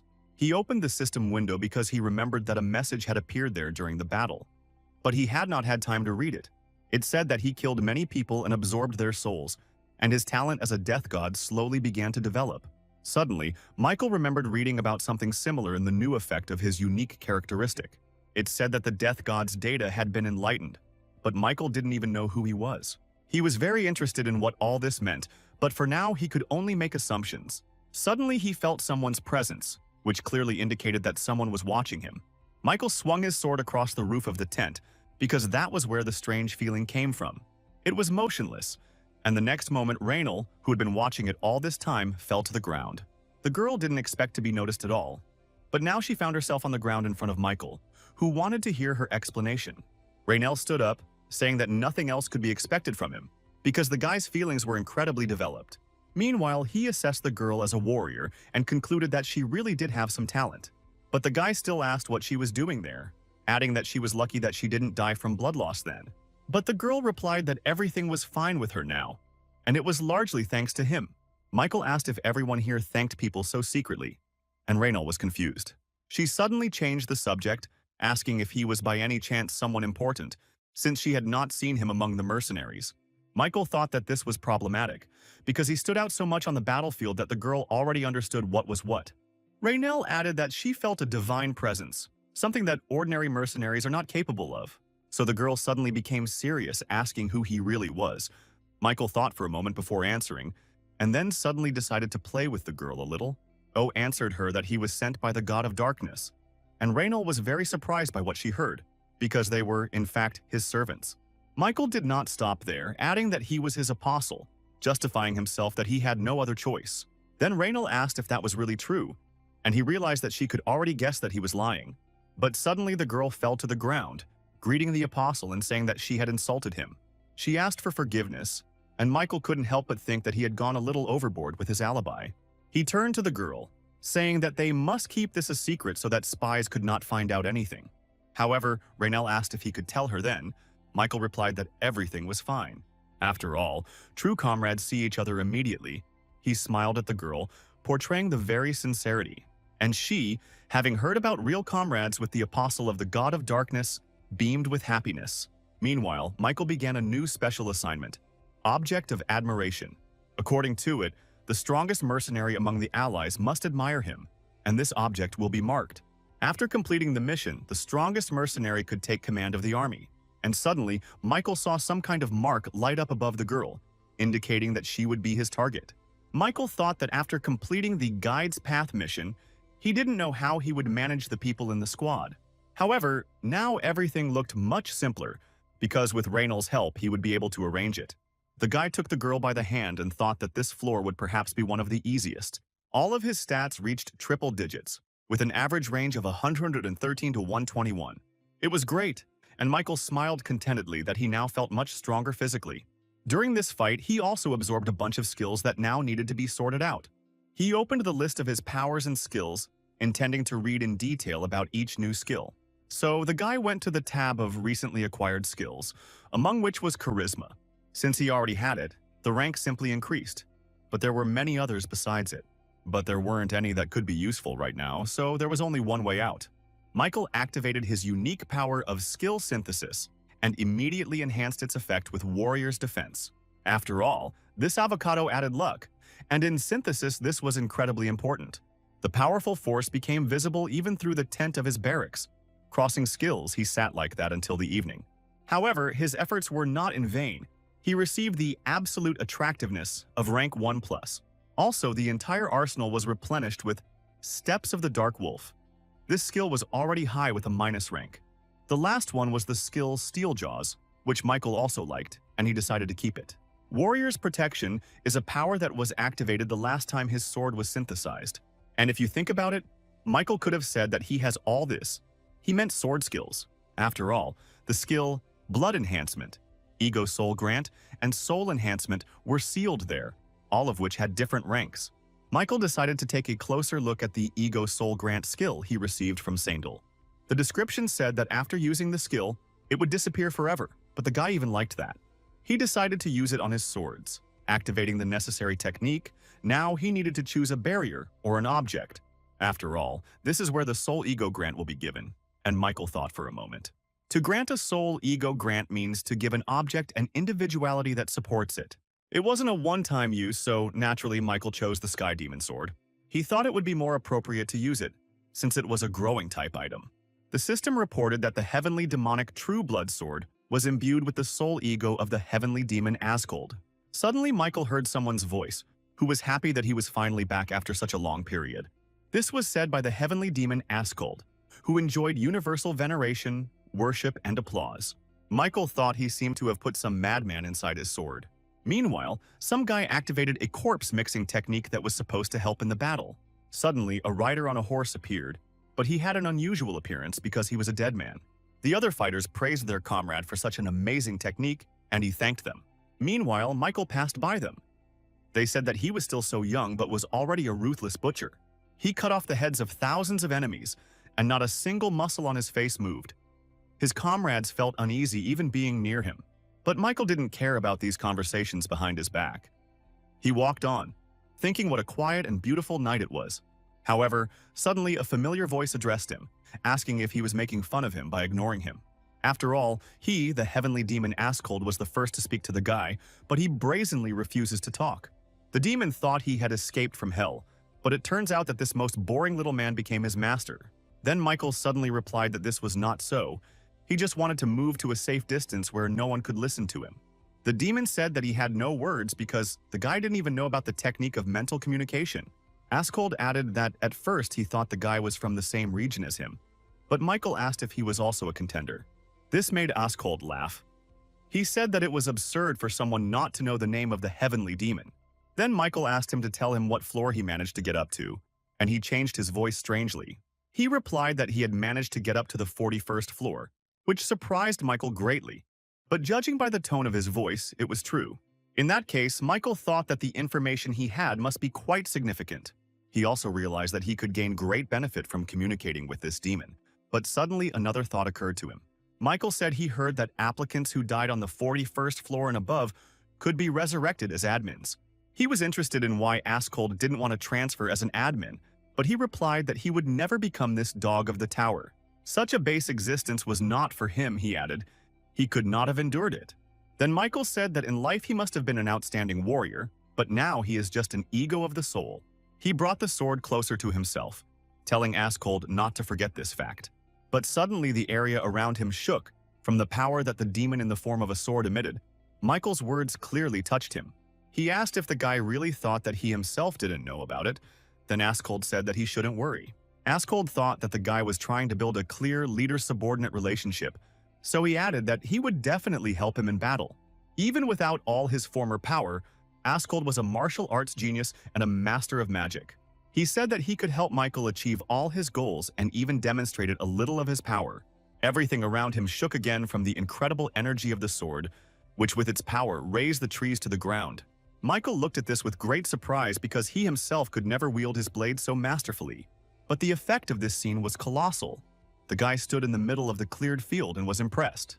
Then he told the demon that he really had good support data. Michael added that he was from the earthly dimension, but the demon probably had never heard of him. And so it was, and then Askold said that the current capacity of this sword could not fully accommodate his soul.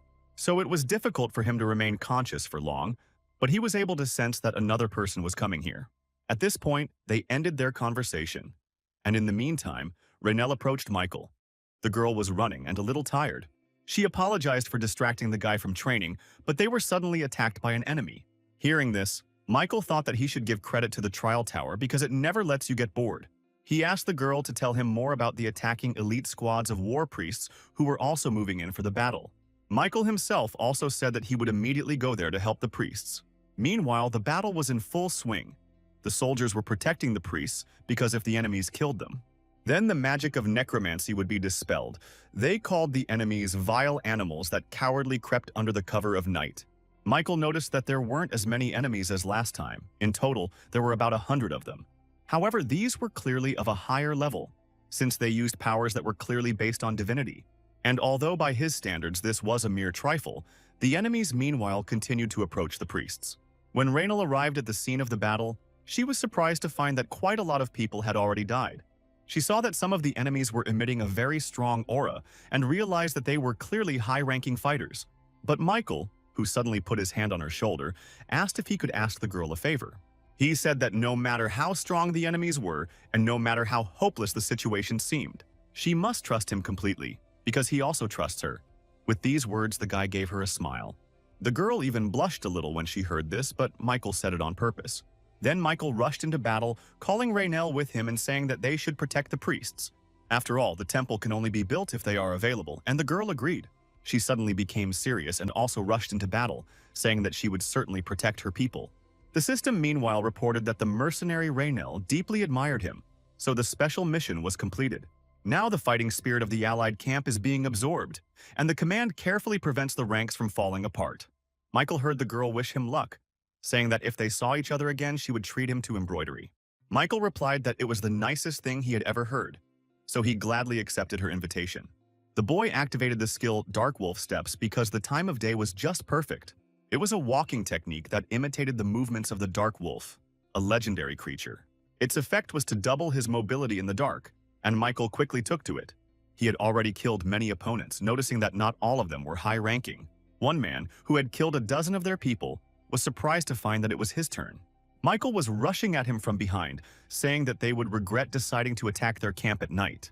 Meanwhile, near the entrance to the garrison of troops, things were a little worse, but the people were not showing off. The enemy had already broken through their equipment and was moving towards the main camp where the command was located.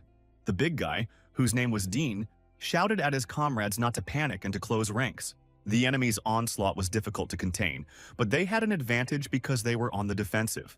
Therefore, if they disperse now, then only a miserable death awaits them, which will end everything. But, unfortunately, this was what had happened in many cases so far. His men lacked combat experience. Suddenly, Dean felt himself being kicked in the stomach, but he remained standing. He just winced in pain, and was surprised that he hadn't noticed the enemy's attacks in time. But, fortunately, help was already on the way for the man. The rider Raynal herself ran to save him.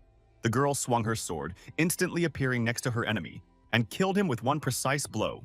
Michael was surprised that her blade had divine properties, and the girl's fencing skills were also amazing. Dean was surprised by this, even though he had seen the lady in battle more than once, but each new battle felt different. The girl, meanwhile, turned to him, asking if the man was going to pretend to be sick. After all, he had only been stabbed in the stomach. And Dean replied that, of course, he hadn't even thought about that. Raynal suddenly stopped and snorted. She felt like a sort of squad leader again. So the girl screamed, giving the command to line up, leaving only the tankers in the vanguard.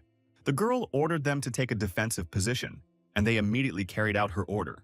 Next, Raynal moved on to the archers, saying that they were their main fighting force and would stand behind the tankers. And the melee damage dealers will remain to protect the healers. The morale of all the soldiers instantly increased. Now they were all ready to fight back against the enemy, who still had quite a lot of people left.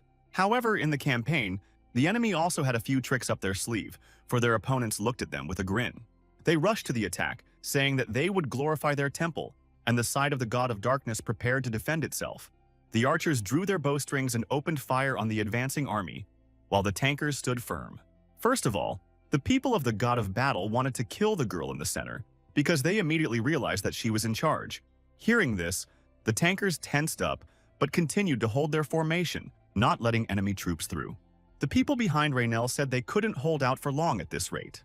They asked to join the fight as well, but the girl refused, saying that their goal was to protect the priests. After all, if they maintain their position with faith in their hearts, then this man will come running to them. Of course, we were talking about Michael, who had been waiting all this time, sneaking up behind enemy lines. The battle god's side was surprised that he had arrived here so quickly, and Michael was already prepared to destroy them one by one, doing it with great skill. Raynal couldn't hide her joy when she saw Michael. She beamed with happiness as she watched the boy fight. Meanwhile, Michael used the Bloodseeker skill to form new targets to attack. They turned out to be bloody rods that instantly tied up all the enemies, taking them hostage. Suddenly, Askold turned to him, asking how he dared to use it not in battle but in this way. However, he admitted that he liked the way the guy mercilessly chopped down his enemies. The demon suddenly added that Michael would have become a great swordmaster if he had been from Murim. And the guy himself felt how the sword suddenly filled with mana, which indicated the presence of a demon. Michael thought that this was the technique of mental communication. He just needed to transmit the voice through magical power. This surprised Askold, who asked if the guy had really been able to master her in such a short time. And Michael asked in response, "Isn't something like this something that anyone who can control mana can do?" Then Askold said that if we follow his logic, then half of the martial arts masters are in Murim. They don't even deserve to be called such. Because if he himself were not a genius, he would not have been able to summon his soul. Hearing this, Michael felt a little awkward and said that he probably understood what the demon was talking about. Askold said that he was starting to feel sleepy again, so he had to leave. Michael also turned to go, when suddenly a priest addressed him, and he stopped. The boy said that the high priest wanted to see him and asked Michael to follow him. He was surprised by such a statement, but still decided that it would be impolite to refuse. He was brought into a room where several other priests had gathered, as well as their chief. He also addressed the guy as a killer. But Michael said he could just call him Nameless. Then, the old man remarked that he was sure that the boy would please the god of darkness. Michael thanked him. Then the high priest asked him if he knew that he had called him there to discuss the reward. When Michael answered positively, the old man became serious and asked him to tell him what reward he expected. But Michael said that in that case he would ask a counter question. He asked the high priest what kind of cart he was willing to provide him, while activating the skill of absolute attractiveness. Because of this, the senior priest Kynal found himself in an abnormal state. It was a state of fear. Now he clearly felt Michael's presence, saying that the maximum reward he could give. These are the highest quality holy relics of the Church of the Dark God. And it was an impulsive decision. Even other priests told him about this, saying that they could not hand over relics to outsiders. But the old man shouted at the boys to be quiet, saying that before them stood the man who would lead them to victory in this holy war. Kynal thought that for a moment he clearly sensed a terrifying energy in this man. It was so powerful that for a second, the old man thought he had met the gaze of a dragon. Relics are wondrous objects that contain the power of God, and they were brought out for Michael right now.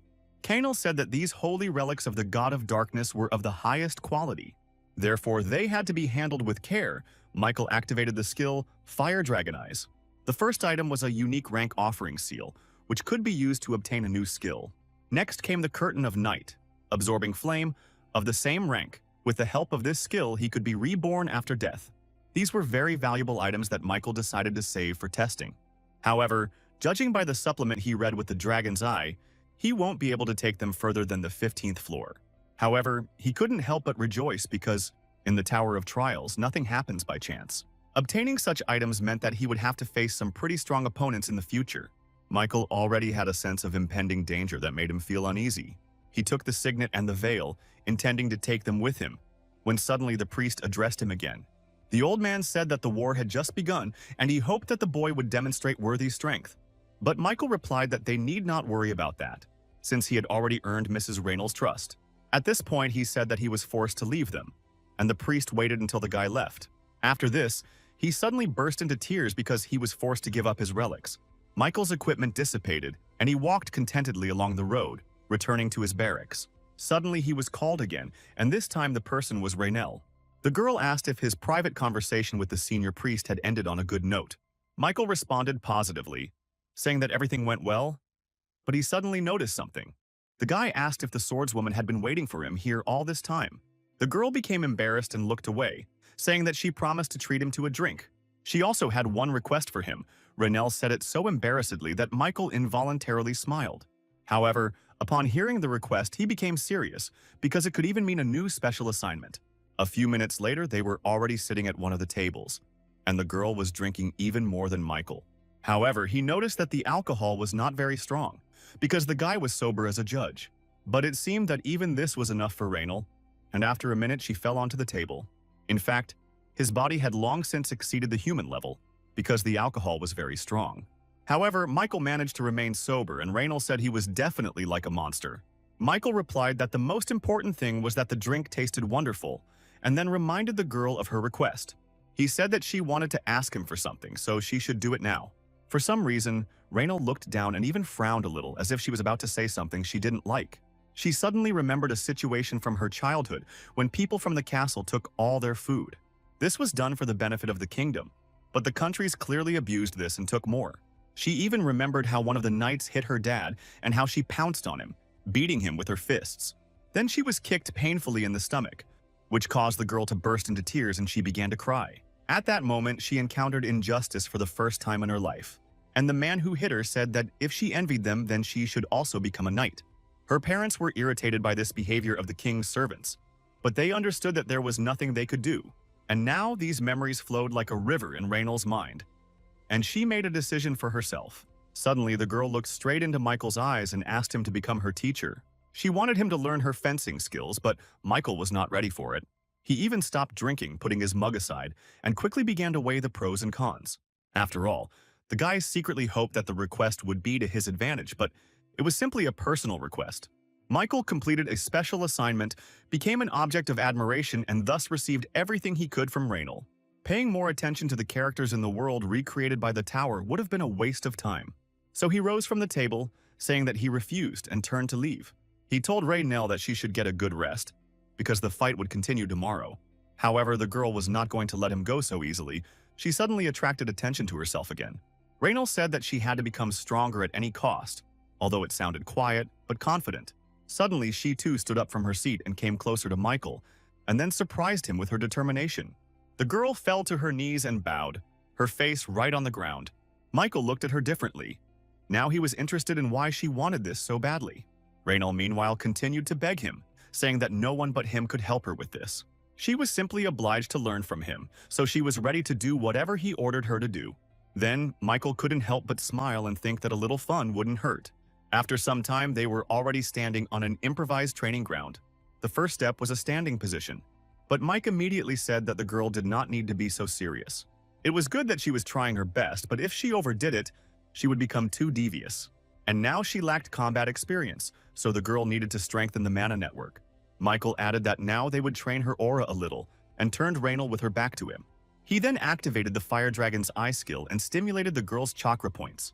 Raynal thought he was showing her the path of mana, as if telling her to follow him. In essence, it was similar to her method, but there was one difference. Michael's way was more subtle. To be more precise, he was magnificent, but Raynal didn't understand how it could be achieved. Michael, meanwhile, said that it was her personal mana path that he created based on her needs. He added that the girl should train her aura every day using this method. At this point, their lesson ended, and soon he was again sitting in his barracks, deciding to check his awards. The guy took out the bag that he had received from Batty. It contained all the awards for helping Great Britain.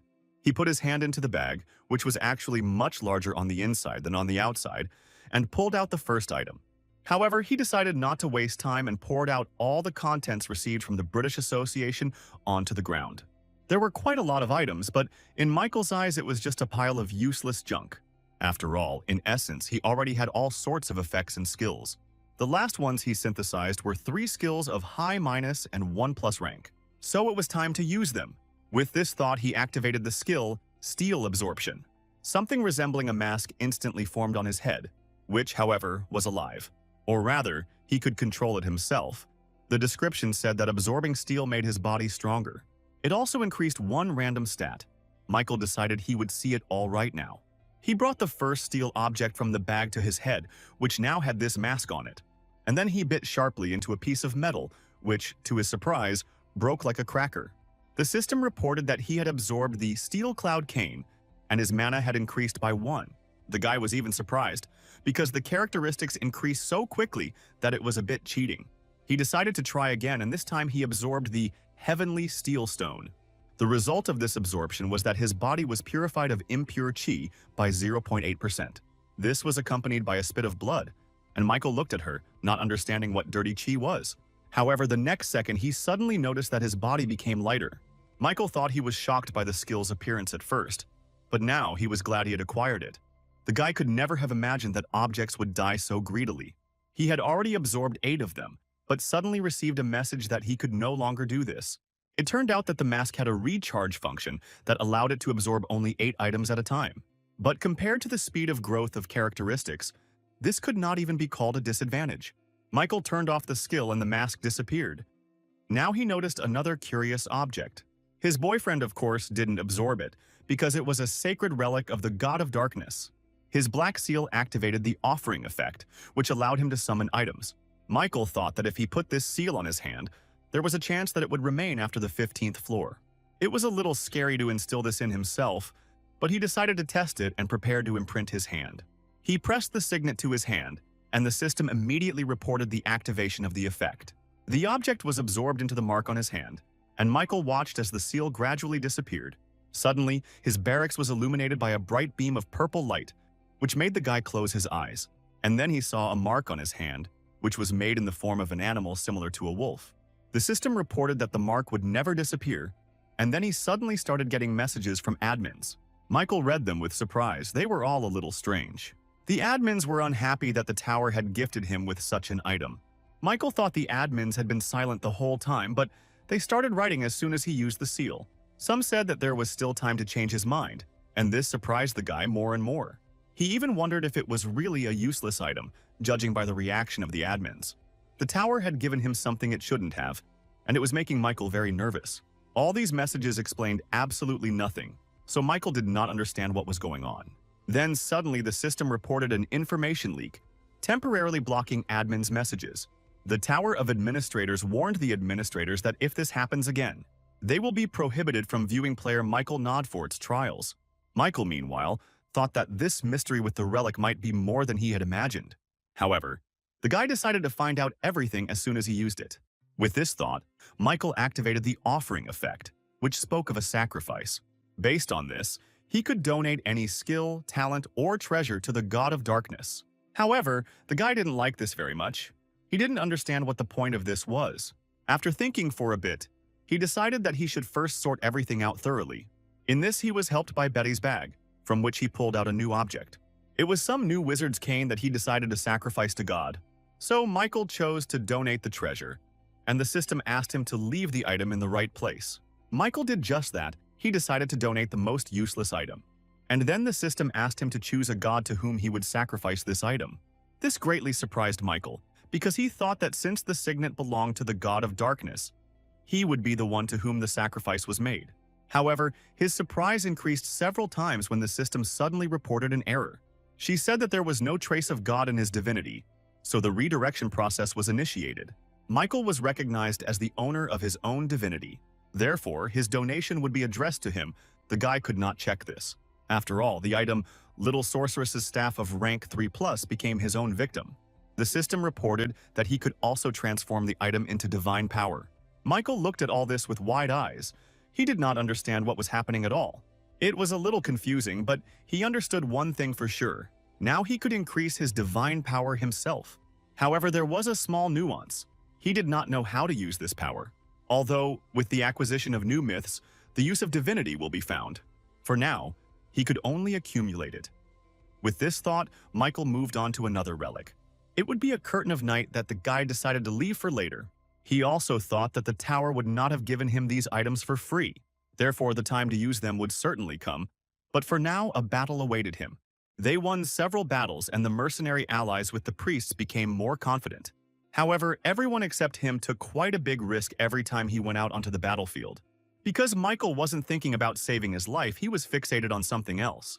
It was his height, and the guy thought that at this pace the test would go smoothly. But suddenly his attention was drawn to people who suddenly pointed to the sky, which had turned red. It turned out to be a real portal, which attracted the attention of all participants in the battle. Michael was also surprised by such an appearance during the battle because it could only mean one thing. Now someone will appear from this portal. The couple suddenly had a strange feeling. And then it turned to horror, and he thought that this couldn't be. But it seems that everything was exactly like that. The system reported the activation of the will of divine punishment. The next moment, a huge table of powerful laser energy fell directly on the people.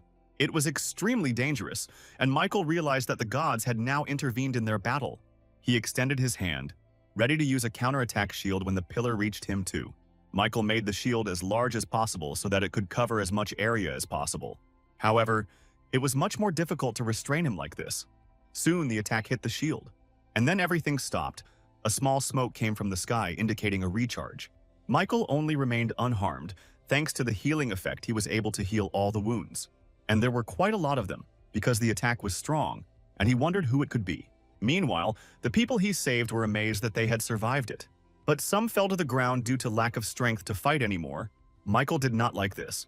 And then suddenly a guy appeared from the sky who had wings like Kyrane. He addressed the people of the God of Darkness, saying that he had good news for them. People, meanwhile, thought that the guy was a real angel of their god. But in reality, everything was not so. After all, he added that the merciful God of War decided to use divine punishment specifically on them. Michael thought that he had felt a similar feeling before, and now it was happening again. They were taken by surprise, and what could people do against the power of God? The system reported that the God of War used divine power to partially descend. During the period of indulgence, the god cannot fully control his myths and will. God descended into the apostle Jurkan Navia, who cannot use all the divine power. The difficulty of Michael's 15th floor challenge increased greatly, and he thought that they had met again. However, the system suddenly issued a message that it thought the guy could handle it. So the test wouldn't be interrupted, but Michael thought the tower should ask him first. Meanwhile, the God of War in the body of the apostle said that today he would be able to kill this dog with his own hands. Of course, he spoke to Michael, who prepared to defend himself. The guy thought that if he didn't start giving it his all right away, it would be dangerous. So he activated instant acceleration and Wind's Grace, increasing his speed by 70%. Then followed the activation of the combat concentration skill, also immediately 20 times. Meanwhile, Jurkan activated the will of the heavenly blood cultivation technique. When Michael had everything ready, he thought that he would now quickly deal with this impudent fellow. However, to his surprise, the God of Darkness had the same speed and was instantly next to him with a blow. He grabbed Michael by the face and he didn't even have time to react. After this, the God of Darkness hit his head on the rocks and continued to hold his head, closing his eyes. This was so that the guy would not be able to see and block his next attack up close. It should have been decisive, especially considering Michael's condition. The guy spat out blood. The attack damaged his internal organs and its force was astounding. He suddenly thought that for the first time in all his battles, the enemy was the strongest. Because the system suddenly reported that he died, and it was a bit of a strange feeling. He seemed to be floating in the air, unconscious, but he could feel that his body was destroyed. Michael slowly opened his eyes. He thought that it was all just a dream. However, he actually died at the hands of the descending god of battle. His stomach was pierced. Memories of all the trials he had faced in the tower flashed before his eyes. A lot has really happened during this time, and until now he had been doing well on his own, but now it was different. All his fateful encounters and connections with people that he had established now no longer had any meaning. For him, everything will end here and now because, unfortunately, both victories and defeats are a part of life. That's how it ended. The wound on his stomach was too deep for him to continue fighting. The guy was slowly dying and thought that all he had to do was just accept the fact of his death, probably because he had already decided everything for himself. Even this darkness seemed cozy. Suddenly, he felt as if someone was approaching him from behind, and this made Michael turn around. It was some girl who wanted to hug him, but he didn't let her. However, the girl said that he had more than just something to worry about, because she was not his enemy. Then Michael asked who she was, and the girl smiled slightly, saying that it was a little funny. After all, even though the situation was recreated by the system, it was a little unfortunate that he did not recognize the one for whom he entered this war. Then Michael asked if she was the God of Darkness on whose side they fought. The girl answered positively and praised him for such quick thinking. She wanted to stroke him, but Michael again did not allow it. He stopped her hand. The guy told the girl not to touch him, and she suddenly agreed with this too. She replied that the time had not yet come, but soon he would understand everything himself, that she was not his enemy. And now that the tower had stirred up trouble, the girl suggested moving on. She added that the guy should amuse her properly since she lent him her power. Suddenly, Michael felt the wound in his stomach begin to heal, and the girl continued. She said that from the moment he opened his eyes, everything around him would change. At first, Michael only understood that she had helped him heal his wound. Suddenly, a sword appeared in front of him, which he grabbed tightly, and the God of Darkness smiled, looking at him. She allowed him to use the blessing of the apostleship that had been given to him. Michael still lay motionless, but the God of War realized that he was still alive. The price that man deserved for daring to challenge the position of a god was death, and the people who saw this cried out that they were now doomed. This caught Jurkan's attention and he looked in their direction. But some time ago, a guy named Michael Nodfort used a magic shield. This meant that his power was now greatly reduced because there was no one left to protect these people. God thought that this time he would finally destroy them all, and suddenly Rainel ran up to Michael. The girl saw only the guy's weapon to which one of the relics was attached, and soon she saw Michael himself. Noticing the wound on his stomach, she thought that this could not be, because it was fatal. Besides, it hadn't really gotten going yet, because all this was happening while Michael was talking to the God of Darkness. Meanwhile, Jurkan flew off to the required distance to deal with all the people on the side of the God of Darkness. He thought that, as expected, the body of the future apostle was not able to withstand the coming. It was an extremely weak body, which irritated the God of War, but there was no other option. He had to cancel his coming, but even without it, he was incredibly powerful. Suddenly, he screamed from the power that filled his body. Now it was the future apostle Zerhan, and the boy thought that if the coming of his God was delayed, he would have died of a broken heart, but thanks to this he received God's grace. His divine power became stronger, and the boy thought that he had become the most powerful being under this sky. The God of Battle commanded the future apostle to stop talking nonsense and quickly prepare his force.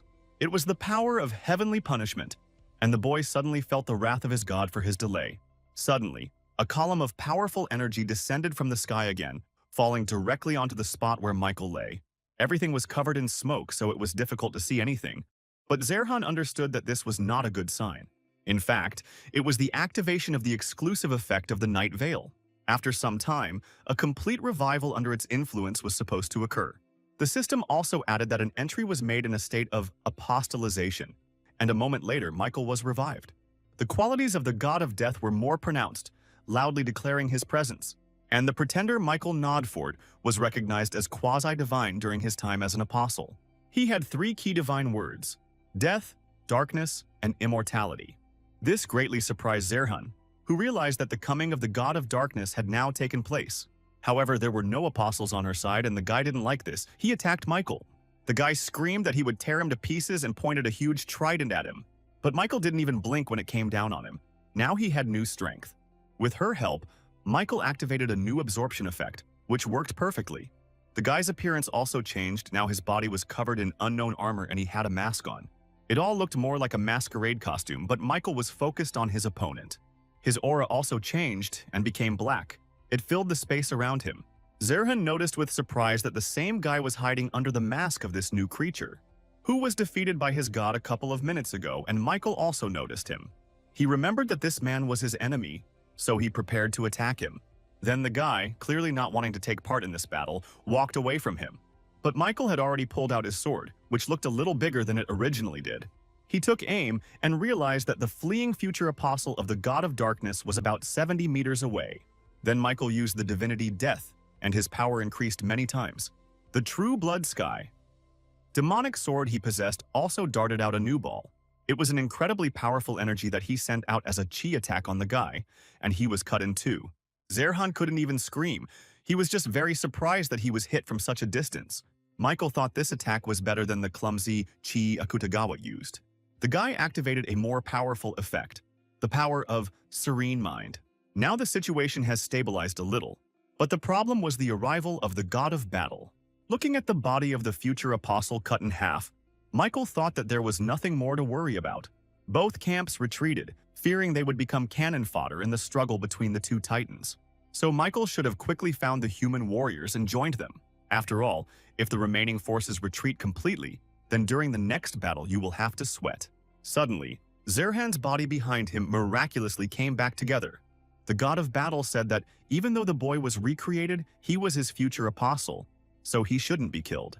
At least now he and Michael will be able to fight seriously and finally decide who is stronger. The God of Battle entered the body of his future apostle again and shouted that from now on he would grant Michael death. And this time it will be real. And he tensed up when he heard this, but did not show it. He only had 12 minutes left to finish the apostolization, and in the meantime, the God of Battle was attacking him. He used powerful spikes, which he directed at the guy, and he prepared to defend himself. Michael thought that earlier he had been killed by one spear, but now there were several of them at once. He activated the skill of Indomitable Will and Battle-Hardened Warrior. As a result, his stats increased by as much as 118 units, and even a special buff was activated. He increased his stats by an additional 18 points, and now Michael felt incredibly strong.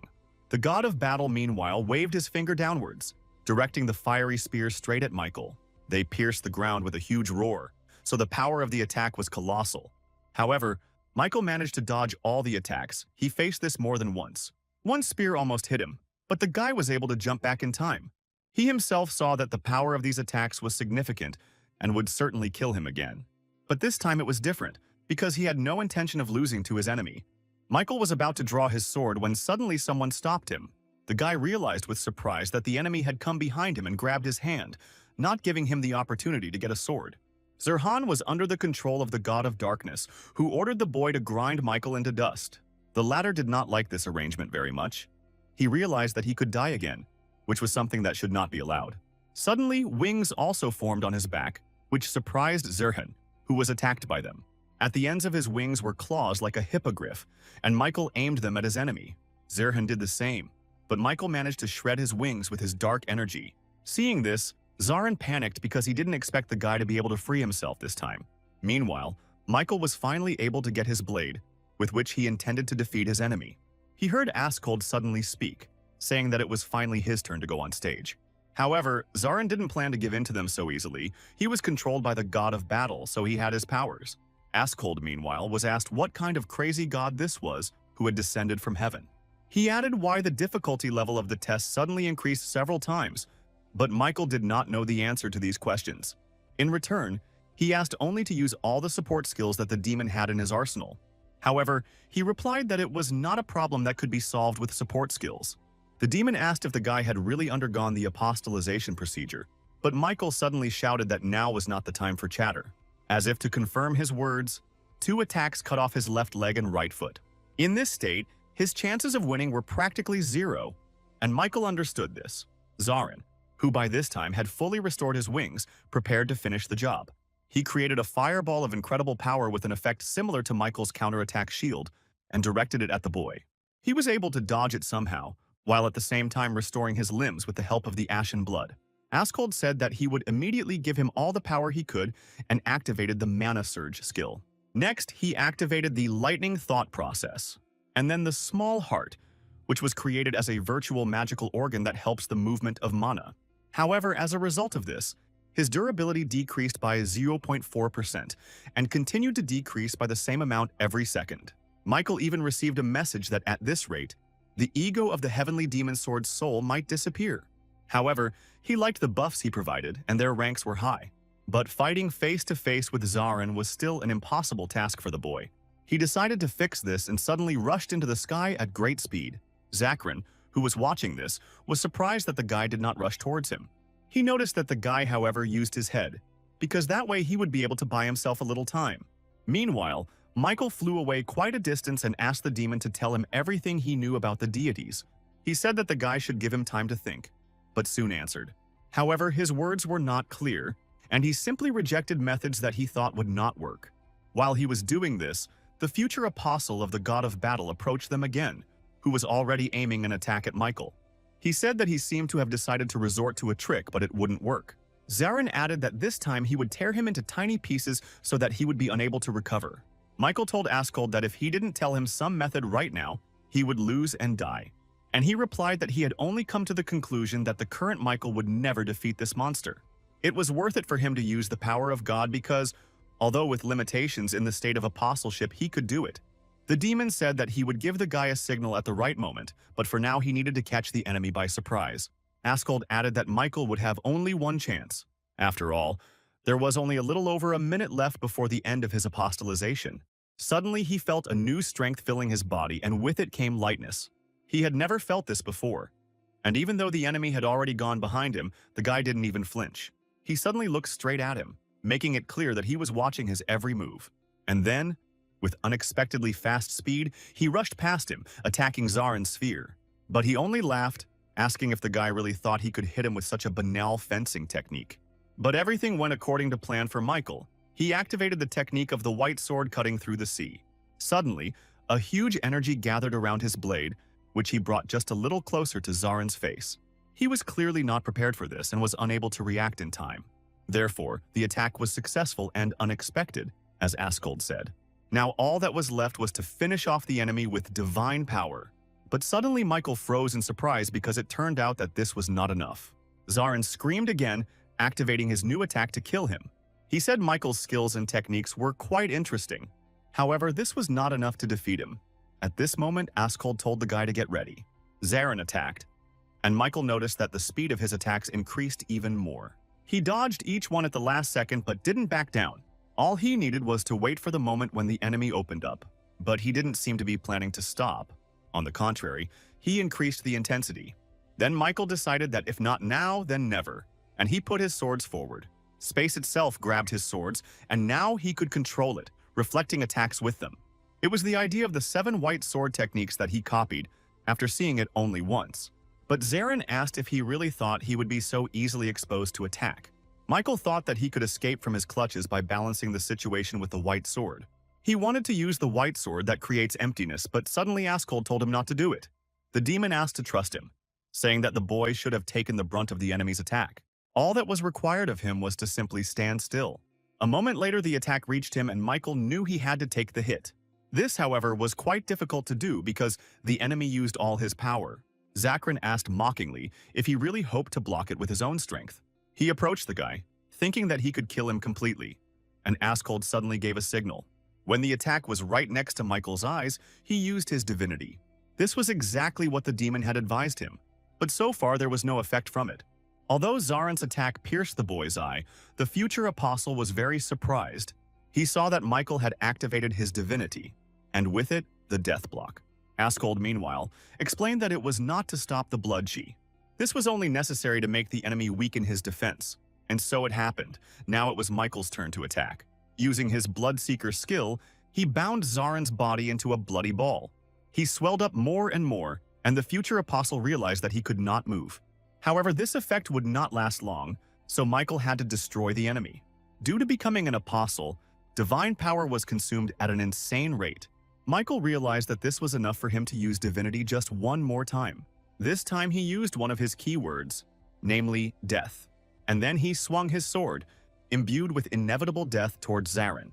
The attack hit the future apostle straight, who was unable to dodge it. Askold added that now was just the right moment for complete destruction. Michael himself understood this.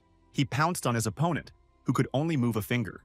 The next second, the bloody ball with Zarin burst, and he flew a short distance away. The demon told Michael to stop, saying that the enemy could still do something. And he asked the guy if he really thought that the body in which the deity was located would be the same as a human one.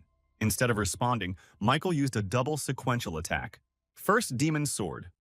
The special effect of this attack has been activated. Michael swung it again, directing all his power into his opponent's headless body. He even got scared because the situation was no longer in his favor and asked the guy to stop. But Michael did not heed his request. He only increased the power of his attack, which Zarin was no longer able to contain.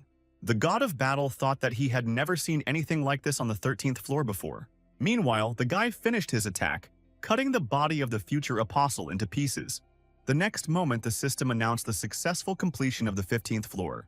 His reward was the Protective Bracelet of the Unknown God, of Epic Plus rank. He also received 10,000 SO and an additional reward, Divine Orb of an Unknown God. Seeing that everything was finally over, Askold laughed, saying that he had already begun to doubt. But Michael proved that he was capable of much. Now he could return to Earth. The boy landed, his wings slowly beginning to guess. He also earned the Reincarnation and Opponent achievements, increasing his stats by 8. All of the Heavenly Blood Demonic Sword's soul skills were also deactivated. His durability decreased by 9.4%, and Michael asked if the demon was okay. But Askold was in no hurry to answer him, and this puzzled the guy a little. Then the demon suddenly asked if he could be okay after such a battle. He added that Michael was lucky that it was not a completed descent, otherwise they would have died by now. Michael, meanwhile, looked at Askold, who actually turned out to be a girl. However, she said that the guy shouldn't judge her by her gender, although he himself realized this in the battle with her. And yet Michael was very surprised because her voice seemed masculine to him when he fought with her in the form of an apostle. Then he asked if the girl had had the opportunity to show herself like this from the very beginning. But she answered in the negative, saying that she thought the reason for this was Michael himself, or rather, his divine power. With these words of Askold approached him. The girl said she couldn't maintain this form for long, so they should get straight to the point. Michael didn't understand what she was talking about, but he prepared himself just in case, and Askolda suddenly extended her hand, using some kind of blood consumption power. An unknown energy emerged from her hand, reminding Michael of his Bloodseeker skill. The system reported that due to the activation of the sword's special effect, his rank had increased. There was also talk of a new ability engraved on Michael's soul. Askolda said it was the consumption of a real form, and now the effectiveness of the ability will be much better. She also asked how it happened that he fought with God, but for now she needed to rest. Using her abilities made her feel sleepy, so she told him to tell her everything later. After that, she again became a sword, which Michael took into his hand. This discovery of the girl's abilities surprised him, as did the very fact that the demon turned out to be female. The guy approached the body of the defeated Zarin, who lay motionless. Michael's attention was drawn to his wings, which he used so masterfully. However, suddenly the guy saw how they began to move and prepared to attack again. He didn't understand how this was possible, since he even received a notification about the successful mission. But Zarin's body was actually aiming at him, so something had to be done about it. In place of the severed head, it created a sphere similar to an eye, which was still directed at the boy. And Michael didn't understand why this was happening if he had already defeated his opponent. And then he suddenly remembered that successfully passing the test meant winning the war. However, it must have been because Zarin could do nothing else that the tower counted it as a successful completion. Michael remembered the notice of a significant expenditure of divine energy when the inspection god tried to meet with him. Therefore, the god of war also had to spend a significant amount of divine energy to descend. But this was already going beyond the limits. The god of war suddenly growled that he would definitely kill Michael. He added that he should not think that this was the end. And Michael decided that this was the first thing he understood as an apostle. So this is what one who receives divine power without connection with God gains the opportunity to strive to become a god. And the reason the god of war is so hostile towards him is because he fears the birth of a new deity. The boy clutched his sword, thinking that now everything was falling into place. The god of war even used dissent to kill him, but he was just a dog of the tower. He shouted that he would make the guy regret it, but the guy instantly appeared next to him and pierced his eye. Michael added that he always kills those who consider him their enemy. The system reported that the heaven-piercing sword destroyed a difficult-to-destroy item, and its rank increased. The last thing the god of war managed to say in this form was that he would definitely tear the guy to pieces. Michael was even a little surprised by such confidence, but decided not to attach any importance to it. Askold advised him to absorb it, and the boy listened to her advice. He used divine power and his darkness consumed the designated target. The god of war could do nothing in this state. He had to come to terms with the loss of the future apostle. The system announced that Michael had successfully absorbed Zarin's soul, increasing his skill by 7.7%. As expected, this was exactly what the soul of the body that served as the carrier for the descent of the god was. And then he suddenly read that he had swallowed a soul stronger than his own, and some kind of sentence began.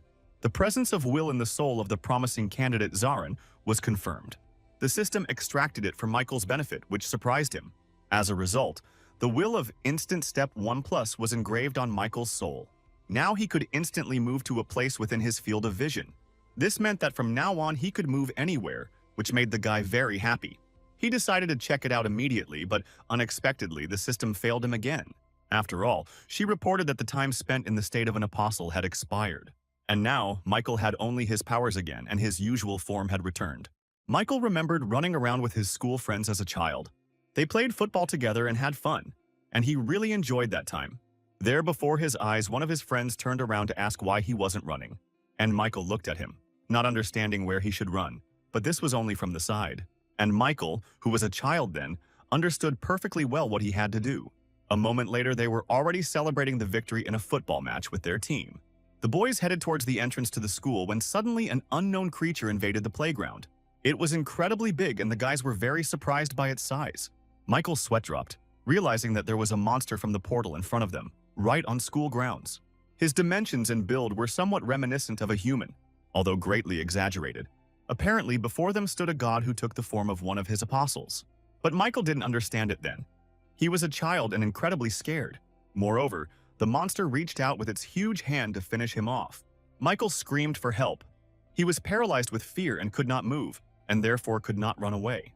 And then he woke up, scared and sweating from the nightmare. The guy was breathing heavily. If he hadn't woken up, it would have been very bad. The system, meanwhile, reported that thanks to the will of cold reason, all his negative emotions disappear. But Michael didn't even understand where he was. Apparently, he lost consciousness. The guy stood up and headed towards the exit of the tent, where he saw something interesting. All his main comrades and, more recently, friends were waiting for him near the barracks. Seeing him come out, everyone was very happy, not hiding their delight. The big guy apologized again for being so impudent with him all this time. But suddenly someone addressed Michael, calling him an apostle. It turned out to be a senior priest who said that the guy was the true savior of the cult of darkness. Then for some reason he fell to his knees and asked why the apostle did not help them when everyone was in such a difficult situation. Hearing this, Michael frowned a little. He made a serious face, saying that everything must be in a timely manner. He explained that he could not act earlier to express the apostle of the god of war, but their cult won the holy war, and that was the most important thing. He told the old man to wipe away his tears because they had won, so they should be happy. Michael then activated the absolute charm skill to make his words sound as convincing as possible. The system announced that the crowd had entered a state of worship, which caused people's judgment to weaken. They were now acutely aware of Michael's presence, whom they perceived as their protector. Suddenly, the boy received a message from the god of verification, who was impressed by his deception skills. The god of darkness also smiled with satisfaction, and Michael meanwhile began to absorb faith. It was collected from nearby territories and accumulated enough to create a new myth. Michael was very happy with this news because he would get a new effect. This time he was called the First Savior and was successfully brought into his divine power. When using this myth, the rescue effect was activated, and also the effect of Truth Seeker. Both effects increased his stats and divine power. Michael raised his hand saying goodbye to the people and wishing them good luck. Then he gave them his smile and took off into the sky, flying to the right place. People looked at him with admiration. Michael had completely managed to take control of their hearts. Meanwhile, he himself was flying to that place, hoping to get there as quickly as possible. Soon the guy found it and smiled happily, because finally he could leave this fictional world. There was a portal in front of him, which he approached to return to the waiting room. Michael landed a little awkwardly, thinking that the first thing he would need to do was rest. He also noted that he had never taken so long to get through floors. But at this rate, he could have become attached to all these people in their world created by the tower. Soon he entered the portal and returned to the waiting room, and the administrator began to congratulate him. Two of them, namely the White Crane Sword and the Steel Bloodlord, invited him into their domain. Michael apologized for worrying them, but said he would come see them another time. He thought about the divine power that used to simply accumulate in the heart. It could be used and spent on myths and wills, but much has changed. Through apostolization, Michael was a pseudo-god and could directly use divinity. He also remembered that for some reason it began to darken, and he realized that the description said something about the god of death. The guy concentrated the divinity in his hand and aimed it at the floor. He then struck and broke through the tiles in the waiting room, which was a common occurrence. Michael was very surprised by the effect, because the walls of the waiting room, which usually recover in seconds, now they didn't regenerate at all, or rather they did it much more slowly. It was quite unexpected and surprising, so Michael decided that it spoke of the power of his force. Then he moved on to the 15th floor rewards. The first one was the unknown god's protective bracelet. He also received a divine orb from an unknown god. Both items were worthwhile. Plus, they must have been pretty strong to be an epic minus rank. Michael absorbed Zarin's soul and increased his stats by an average of 3 to 7 points, as well as one of the apostle's skills, Cry of the Strong, rank 1. But Michael noted that, given his efforts, it was not much of a reward. He extracted the divinity from Zarin's soul and it was successful. Michael felt his own divinity increase greatly. He then opened his tasks, looking through the requests from the administrators. There were up to 87 of them in total. Each administrator wanted to give him their own special task. Michael was surprised to see so many tasks, but there was nothing wrong with it. Suddenly, his attention was drawn to a task from the administrator of the Soldier of the Fallen World. He gave out his quest, Savior of the End, and the reward was the ability to impose the indestructibility effect on 2 products. This task came in handy for Michael, as he was thinking about how to fix the Heavenly Demon Sword. Because of his ego, his soul was heavily burdened, so the guy did not hesitate and accepted this task. The system reported that the 16th floor test has been replaced with the Savior of the End task. It was also said that only a few administrators would be able to monitor it. The test began and the theme was simply, Warrior given 48 days to complete. The condition for successful completion was to make a choice that he would not regret. It was a bit of an odd wording, but Michael figured he'd find out about it later. Suddenly, he found himself somewhere in the room on a bed and noticed that his body was in unbearable pain. His equipment was limited and some items were moved to his inventory. It was also said that the guy's strength exceeded the trial limit, so all his stats were set to 50. Michael got out of bed and realized that he felt unwell. It felt like he was sick. Suddenly, he developed a gag reflex and the guy covered his mouth with his hand to keep from splashing everything out. He hurried out of the room where he was. For some reason, it again reminded him of a fighter's barracks. Meanwhile, some girl approached him, saying that he had finally woken up. Michael turned around and wanted to ask what was going on, but he couldn't finish. He suddenly felt the urge to vomit again, and this time the guy couldn't hold back. The girl who came to him told him not to overdo it, and that she would call the others in the meantime. She added that they would be arriving soon, and suddenly turned to Michael, calling him Neil. At first, he didn't understand why she suddenly said this name, but when he looked at his reflection, he understood everything. After all, it was different, and the system reported that the admin hero of the destroyed world was looking at it attentively. Michael thought that in this test, he became a character named Neil, which he now saw in the reflection of the water, and his physical condition left much to be desired. The main item, the True Blood Heavenly Demonic Sword, and all the armor were sealed. And although the pain was making itself felt, the guy thought that it would be better to first properly play out the role of Neil. Luckily, he still had the items he had bought just in case, including the detection eye patch, and also handcrafted explorer gloves that helped adapt to unfamiliar situations. Suddenly, he saw people in front of him, all of whom were glad that he had finally opened his eyes. It turns out that he was an apostle chosen by the goddess, and his return was also called a miracle. Suddenly, the bandage reported the approach of several enemies. This was